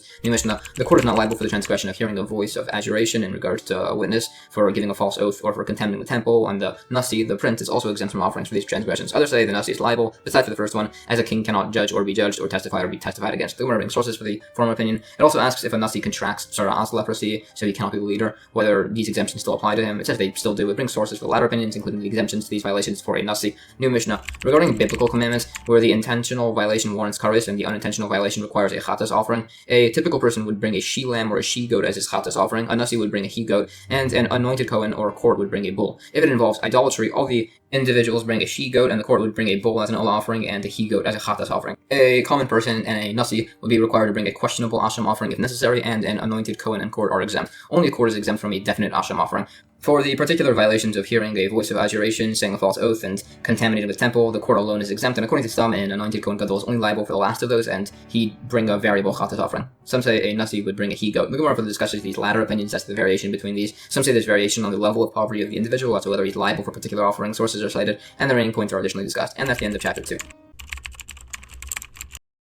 Chapter 3 of Tractate Horayos finishes discussion of atonement offerings for improper rulings and violations. The first Mishnah says, if an anointed Kohen sins and then leaves his position, he'd bring a bull as his chatas sin offering. If this happens to the nasi, he'd bring a he goat. If the Kohen Gadol left his position and then sinned, he'd bring a bull. And if it was a nasi, he'd bring the typical person sin offering, a she goat or a she lamb. The Gemara says it repeats the seemingly obvious point on an anointed Kohen who leaves his position and then sins, just for formatting, as it mentions the point by the nasi too. Sources are brought for these concepts. New Mishnah, if the Kohen Gadol or nasi sinned prior to being appointed to the position, it's the same offerings as a typical person. Some say this applies if they realize the transgression prior to being appointed to the position, and if it was afterwards, they'd be exempt. The terminology nasi, prince, the leader of the generation, in the context of these laws refers to the king, which it bases on a verse. The Gemara again cites sources which are discussed. Additionally, some learn from the verse that a nasi who contracts Zarah leprosy does not bring the special chatas offering for his position. It discusses many related verses on various topics, including on Lot and several of his actions. It's also said that a transgression done for the sake of heaven is greater than a mitzvah done for ulterior motives based on verses, although it does say that a mitzvah, a good deed, should be done even for ulterior motives, as eventually it will be done for the right reasons, so some say it's actually equal. There are many scriptural incidents discussed relating to these concepts. The points on the different offerings brought for accidental transgressions are additionally qualified based on the status of the individual. There are further points. New Mishnah. The anointed Kohen Gadol, as discussed, who brings a bull for his incorrect self-ruling, is specifically a Kohen Gadol, anointed to his position with anointing oil, not one who is appointed via the extra priestly garments. This is the practical difference between the types of Kohen Gadolim. Regarding the differences between a practicing Kohen Gadol and a retired Kohen Gadol, the difference is that the practicing Kohen Gadol brings the Yom Kippur bull offering and the daily tenth of an ephah flour offering, and besides for that, they have the exact same laws. Both have the same laws of the Yom Kippur service. Both must marry a virgin. Both cannot marry a widow. Neither can become impure relatives. Neither can mourn by growing out their hair or tearing their garments. And when they pass, all unintentional murderers can return from banishment, which was a related law discussed in an earlier tractate. The Gemara discusses points and opinions on the creation of the Kohen Gadol's special anointing oil, along with its uses. There are various sources brought. It said the oil is only used on the kings of the Davidic dynasty, and it discusses particular kings based on scripture. It's discussed along with debate as to the sequence of the application of the anointing oil. There are points on this, and on the concept of a good omen. And it said if a person wants to know if he'll live out the year, he should light a candle on the 10 days between Rosh Hashanah and Yom Kippur, indoors without wind, and he should see if it goes out. If somebody wants to know if his business venture will be successful, he should raise a rooster for its sake, and if it ends up healthy and good, it'll work out. If a person wants to know if he'll have safe travels, he should stand in a dark house, and if he sees a shadow of a shadow, it's a good sign. Others disagree with this, saying if he doesn't see it, he'll get worried and he'll have worsened mazel. Related, it's said to eat certain foods in Rosh Hashanah, like gourds, leeks, beets, dates, and others, as they're sweet and represent having a sweet new year. There are various other teachings on these laws of the Kohen Gadol's offerings. There are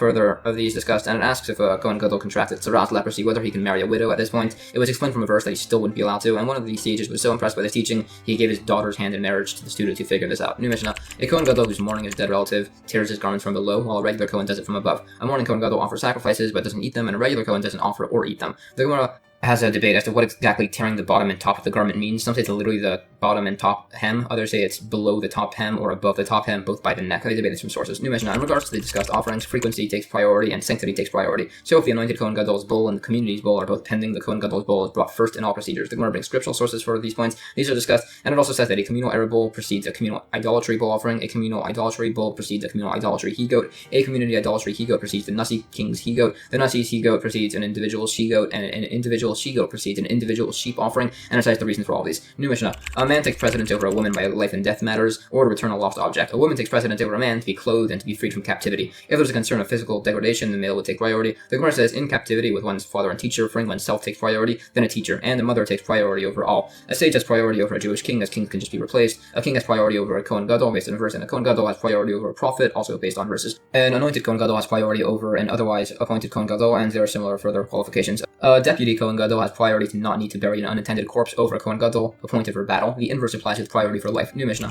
A Kohen has priority over a Levi, who has priority over Yisrael, who has priority over a Mamzer, an illegitimate individual, who has priority over the descendants of the Gibeonites, who have priority over a convert, who have priority over a free Canaanite slave. This is all if they're equal in wisdom. If the illegitimate person was a Torah scholar and the Kohen Gadol was an ignoramus, the illegitimate person would have priority. We're going to give sources for all these points. They're related, along with various forms of causes of forgetfulness and various other medicinal points on things that damage the mind. There are also points on the importance of honoring Torah sages, like standing when they walk in, similar along with some particular incidents on this. There's debate as to the proper areas of focus within study, and there are related points on this. It was debated which sages' methods were preferable, either being sharp with asking difficult questions, or patient and reaching conclusions, which is unresolved. And that's the end of chapter 3 and the entire Tractate Horayos. Alright, that was a lot of information, so here's a rough summary of a lot of the practical takeaways from the Tractate. In temple times, if a court made an incorrect ruling and people followed it, the court was held responsible and had to bring certain sin offerings to the temple. There's variation between the sin, the offering, the intent of the court, and the population which sins. Tractate Eduyos is a bit of an odd tractate. It's essentially a compilation of miscellaneous Mishnayos from across the Gemara, going through a variety of different subjects. These were all the laws discussed and decided after the sage Rabban Gamliel was removed from office and the study halls were open to the public, which was mentioned back in Tractate Barachos 27b.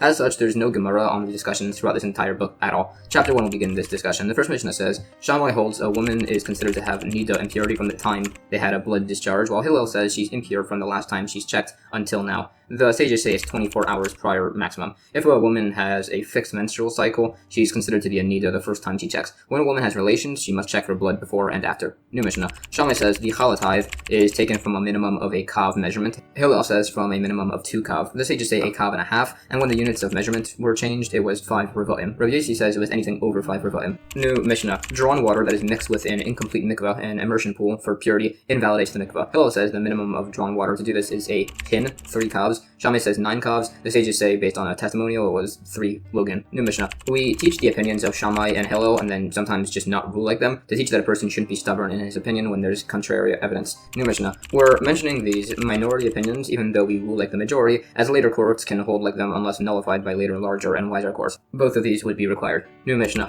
Rabbi Yehuda says, we bring the minority opinion so it can be negated if somebody else brings it. We can say it was already held and then overruled. New Mishnah. Beis Shammai says a quarter kav of bones can transmit impurity through a roof with 2 or 3 of them. Beis Hillel says this only applies if it's the bones of a single corpse, the majority of the bones of a structure, or the majority of the bones in a body. Shammai himself says it'll convey impurity even if it's from a single bone. New Mishnah. Regarding the teruma tithes on vetch, which is mostly animal food, Beis Shammai says it must be soaked and rubbed while pure and can be fed to an animal while impure. Beis Hillel says it must be soaked while pure and can be rubbed or fed to an animal while impure. Shammai himself says it should be given dry as animal feed. Rabbi Akiva says you can do whatever you want with it while impure. New Mishnah. If somebody converts copper coins of the Ma'aser Sheni tithe into silver salatim coins, Beis Shammai says the copper coins must be exchanged into an entire selah. Beis Hillel says you can convert a shekel's worth into silver and keep a shekel's worth as copper. Rabbi Meir holds that silver and produce of this tithe cannot be consecrated into silver, and the sages would allow this. New Mishnah. If somebody changes a Ma'aser Sheni selah in Jerusalem to copper, Beis Shammai says he takes change for the whole selah in copper coins. Beis Hillel says he takes a shekel's worth in silver and a shekel in copper. Others, including Rabbi Akiva, held it was 3 dinar in silver and 1 in copper. Rabbi Tarfon says the last dinar is in 4 aspers of silver and the remainder is in copper. Shammai says he shouldn't take change, he should leave the cellar with a storekeeper and take corresponding produce. New Mishnah. Beis Shammai says a bridal chair with seat slats removed is impure. Beis Hillel says it's pure. Shammai says even the malbein is impure, which is possibly an extension or the framework of this. Beis Shammai says a chair affixed to a kneading trowel is impure. Beis Hillel says it's pure. Shammai says it's impure even if it was made to be in a kneading trowel. New Mishnah. If a woman comes from overseas and reports that her husband had died, she can remarry or do yibum, the levirate marriage. Beis Hillel says this only applies when she comes from the grain harvest. Beis Shammai says it always applies, as the grain harvest was just mentioned simply as that was the recorded incident in the case. Beis Hillel changed their opinion to be like Beis Shammai. Additionally, Beis Shammai said if the woman alone testified that her husband died, she can remarry and collect her marriage contract. Beis Hillel says she can remarry, but she can't collect her marriage contract. Beis Shammai argued that the text of the marriage contract says that upon her remarriage, she can collect the marriage contract, so Beis Hillel then changed his opinion to be like Beis Shammai. New Mishnah. Beis Hillel says a half-slave works 1 day for his owner and 1 day for himself. Beis Shammai says, but now he can't really marry anybody, so he forced the owner to free him, and the slave pays him half his value. Beis Hillel changed his ruling to be like Beis Shammai. New Mishnah. Beis Hillel says an earthenware vessel blocks all substances from becoming impure. Beis Shammai says it only protects foods, liquids, and earthenware vessels. They argue over logic, and Beis Hillel ruled like Beis Shammai. And that's the end of chapter 1. Chapter 2 of Tractate Eduyos continues going through various miscellaneous Mishnayos. The first Mishnah says there were various testimonies as to occurrences in the temple. They would burn sacrificial meat that had contracted derived impurity together with meat that was impure from a main source of impurity, even though that increased the degree of impurity to the first one. It was also said that they would light oil of the teruma tithe that had contacted somebody who was during the purification process and had gone to mikvah, but hadn't had the day end, which is called tivul yom,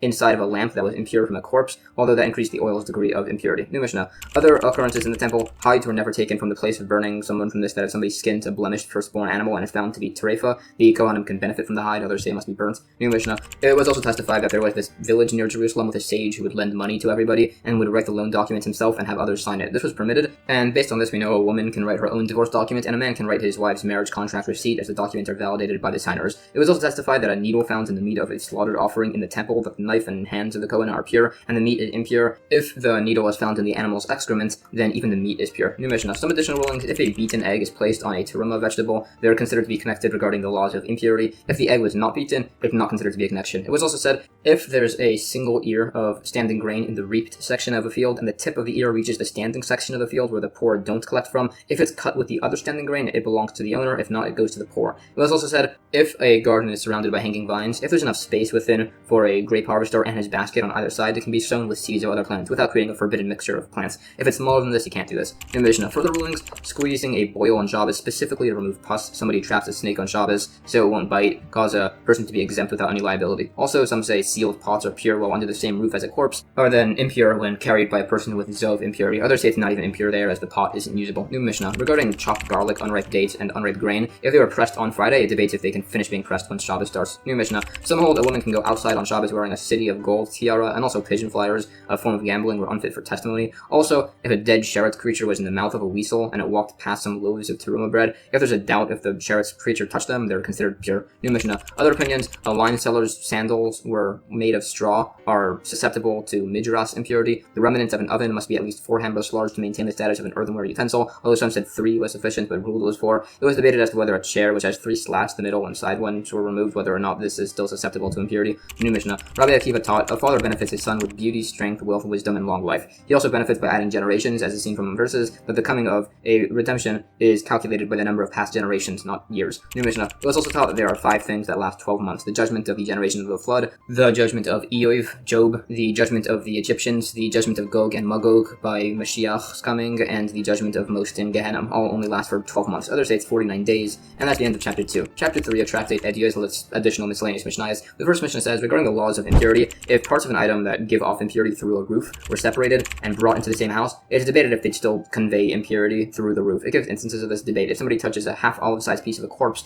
while there's also a roof over him, bringing impurity from a second of such corpse impurity, it's agreed that he'd still be pure. Others say he'd still be impure. Generally, if somebody's impure between 2 different methods of contracting impurity, contact and the roof, they would hold he's still pure. New Mishnah. Broken up impure food doesn't combine to create a minimum to transmit impurity. Others say it does. It's debated if a person can deconsecrate ma'is or sheni tithes onto unstamped coins. It's also debated if a person needs to wash just his hand in a mikvah to handle water of a chatas offering. Others say he must immerse his whole body. New New Mishnah. The interior of a melon and the cut off bits of a vegetable that are teruma for the tithes. It is debated if they can still be eaten by Kohanim, depending if they're considered to be food. In regards to the first fleece tithe from 5 sheep, some say it applies if they weigh a munna and a half, others say it's on any weight. New Mishnah. Some say all rush mats can become impure only from corpse impurity.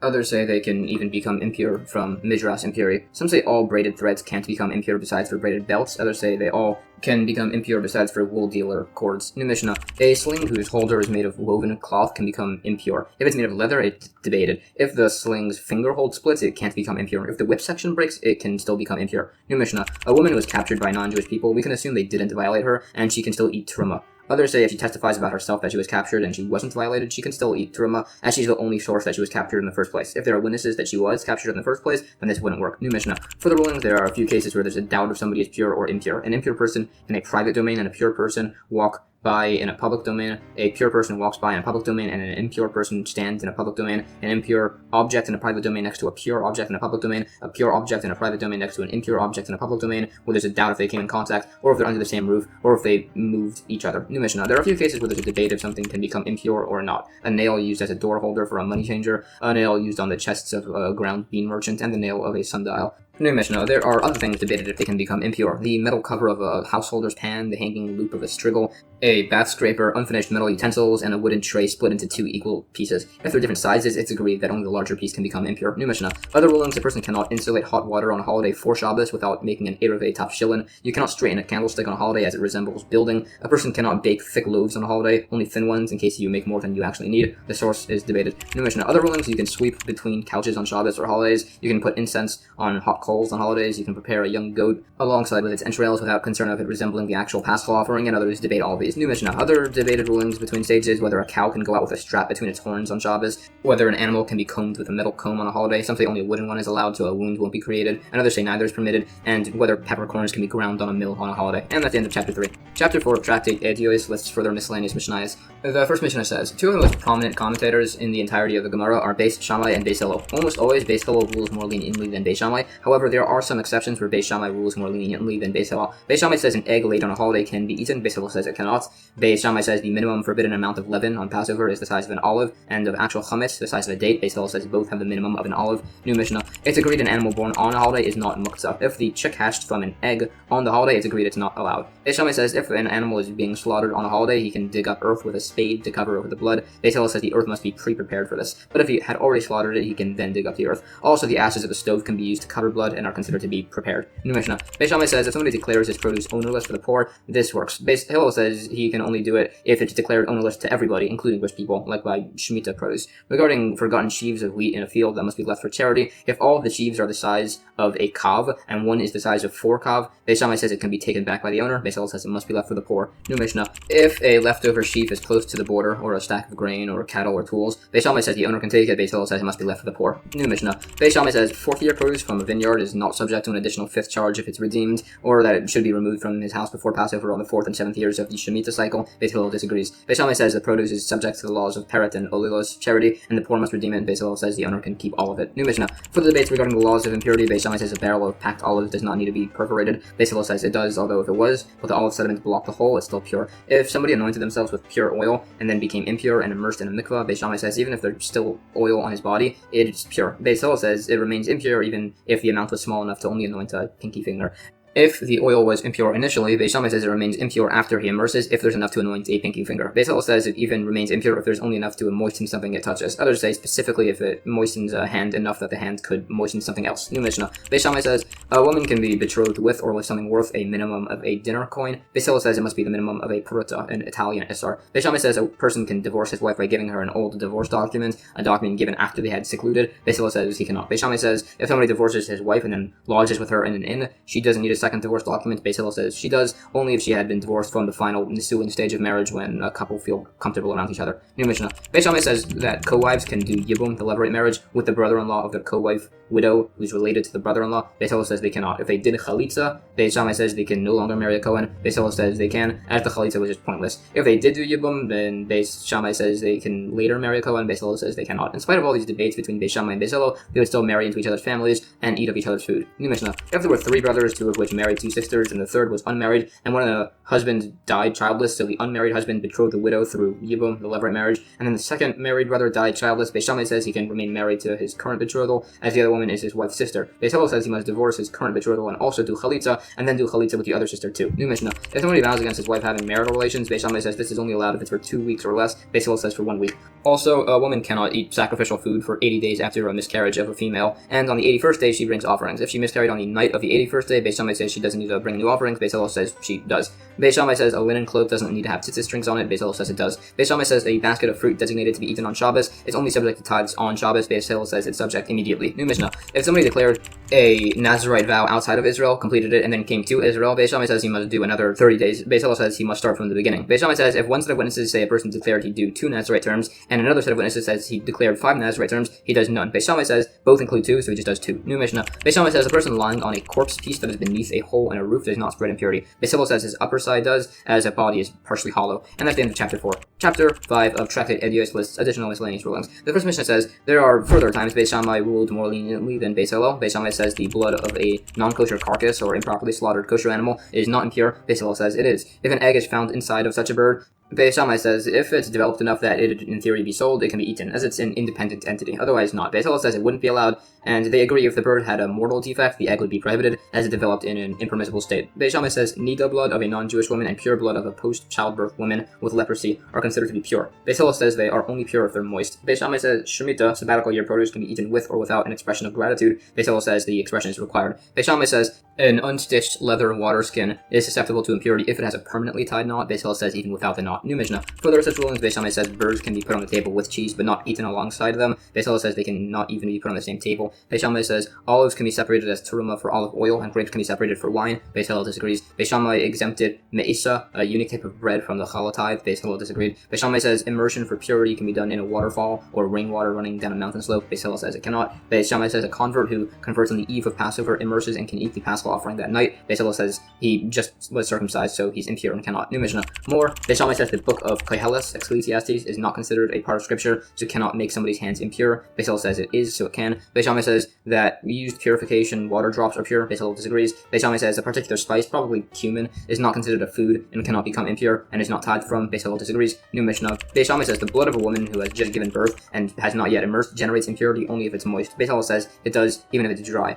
Beis Shammai agrees that the blood of a woman who gives birth while being a ziva, a particular form of menstruation impurity, generates impurity while moist or dry. New Mishnah. If there were 4 brothers, 2 of which married 2 sisters, and the 2 married brothers died childless, both require chalitza from the others and cannot do yibum. If they marry, Beis Shammai says they can stay married. Beis Hillel says they must divorce. New Mishnah. Some rulings from the sage Akavia ben Mahalal, which he refused to retract in spite of the sages disagreeing with all of the following: deposited hair from Zarah's leprosy and yellow urine blood he said were impure. He also allowed benefit from the hair of a blemished firstborn animal that fell out, placed in a wall for safekeeping, and then the animal was slaughtered. He also said the sota water was not given to a female convert or a free slave woman. Some say he disputed other sages by this ruling and was excommunicated for it. Others say this was just referring to a different sage entirely. New Mishnah. When the sage Akavia ben Mahalal was about to pass away, he retracted these contrary rulings so his sons would follow the majority opinion, and also refused to intercede to have his sons be accepted by the sages, saying it should be by their deeds alone. And that's the end of chapter 5. Chapter 6 of Tractate Eduyos lists additional miscellaneous rulings from various sages. The first Mishnah says, regarding Miyun, the concept that if there's an orphaned minor, she can be given over by her remaining family to a man to be legally in his care until she becomes an adult, at which point they marry.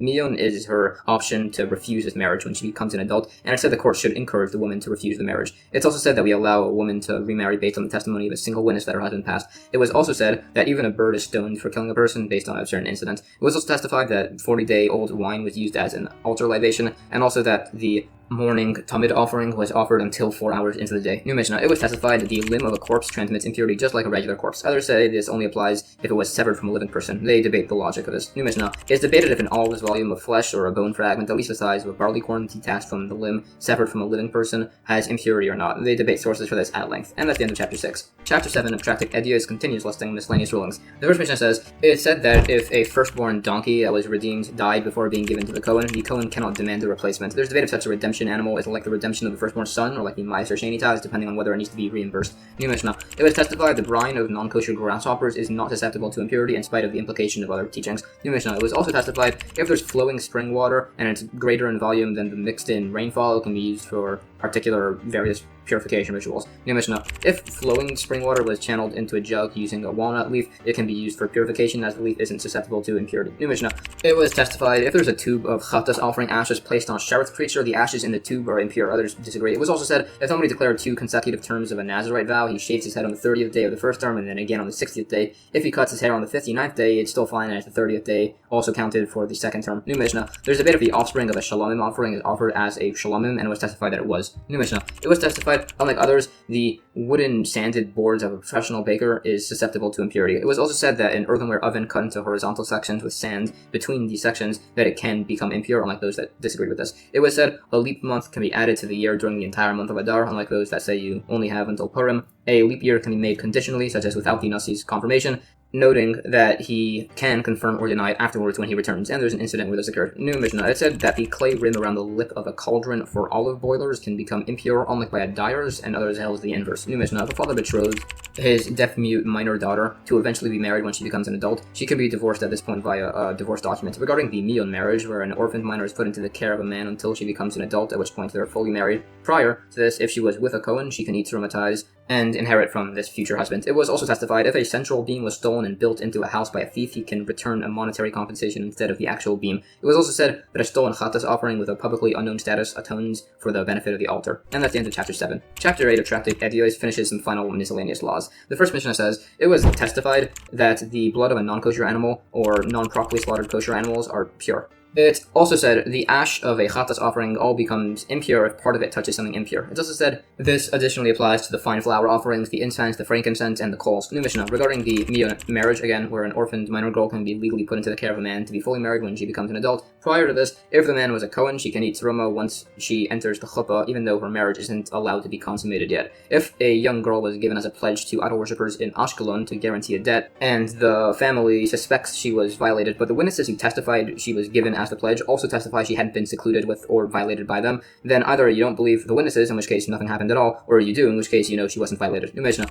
If there's a widow of a mixed family, a family containing a possible child of an impermissible Kohen marriage, the widow can still marry a Kohen. This doesn't apply with a more severe genealogical issue like an illegitimate child. There were issues with the institution of this law. New Mishnah. It was testified that a specific species of grasshopper, the ayal, was kosher. It was also testified that the blood and fluids from the temple's butchering place are not susceptible to impurity. It was also testified that it's only if somebody's certain that he touched the corpse he's impure. New Mishnah. It was testified a woman can remarry based on the testimony of a single witness that her husband passed. If there were bones found in the woodshed of the temple, some say they were all impure, others say they should all be removed and the area is pure. New Mishnah. It was said that when the sanctuary was being built in the temple, they used curtains as temporary partitions, with the building of the sanctuary being done outside the curtains and the courtyard being done inside the curtains. It was also said that offerings could be brought to the temple prior to the building of the sanctuary, and kachim offerings could be eaten in the courtyard even without the curtains being put up. And Kutshe, Kalim, and Ma'aser Sheni ties could be eaten in Jerusalem even when there's no walls, as there's sanctity in Jerusalem and the temple areas always. New Mishnah. There's a tradition by Moshiach's coming that when Elijah the prophet comes, he won't come and declare what families are genealogically pure or not, but he will separate families that are known to be unfit in given instances. Some say he will also reconcile variation of opinions between sages. Some say he's only coming to make peace between families, and this is based on the verse, "Behold, I send you Elijah the prophet." And that's the end of chapter 8 and the entire tractate Eduyos. Alright, that was a lot of information, so here's a rough summary of a lot of the practical takeaways from this tractate.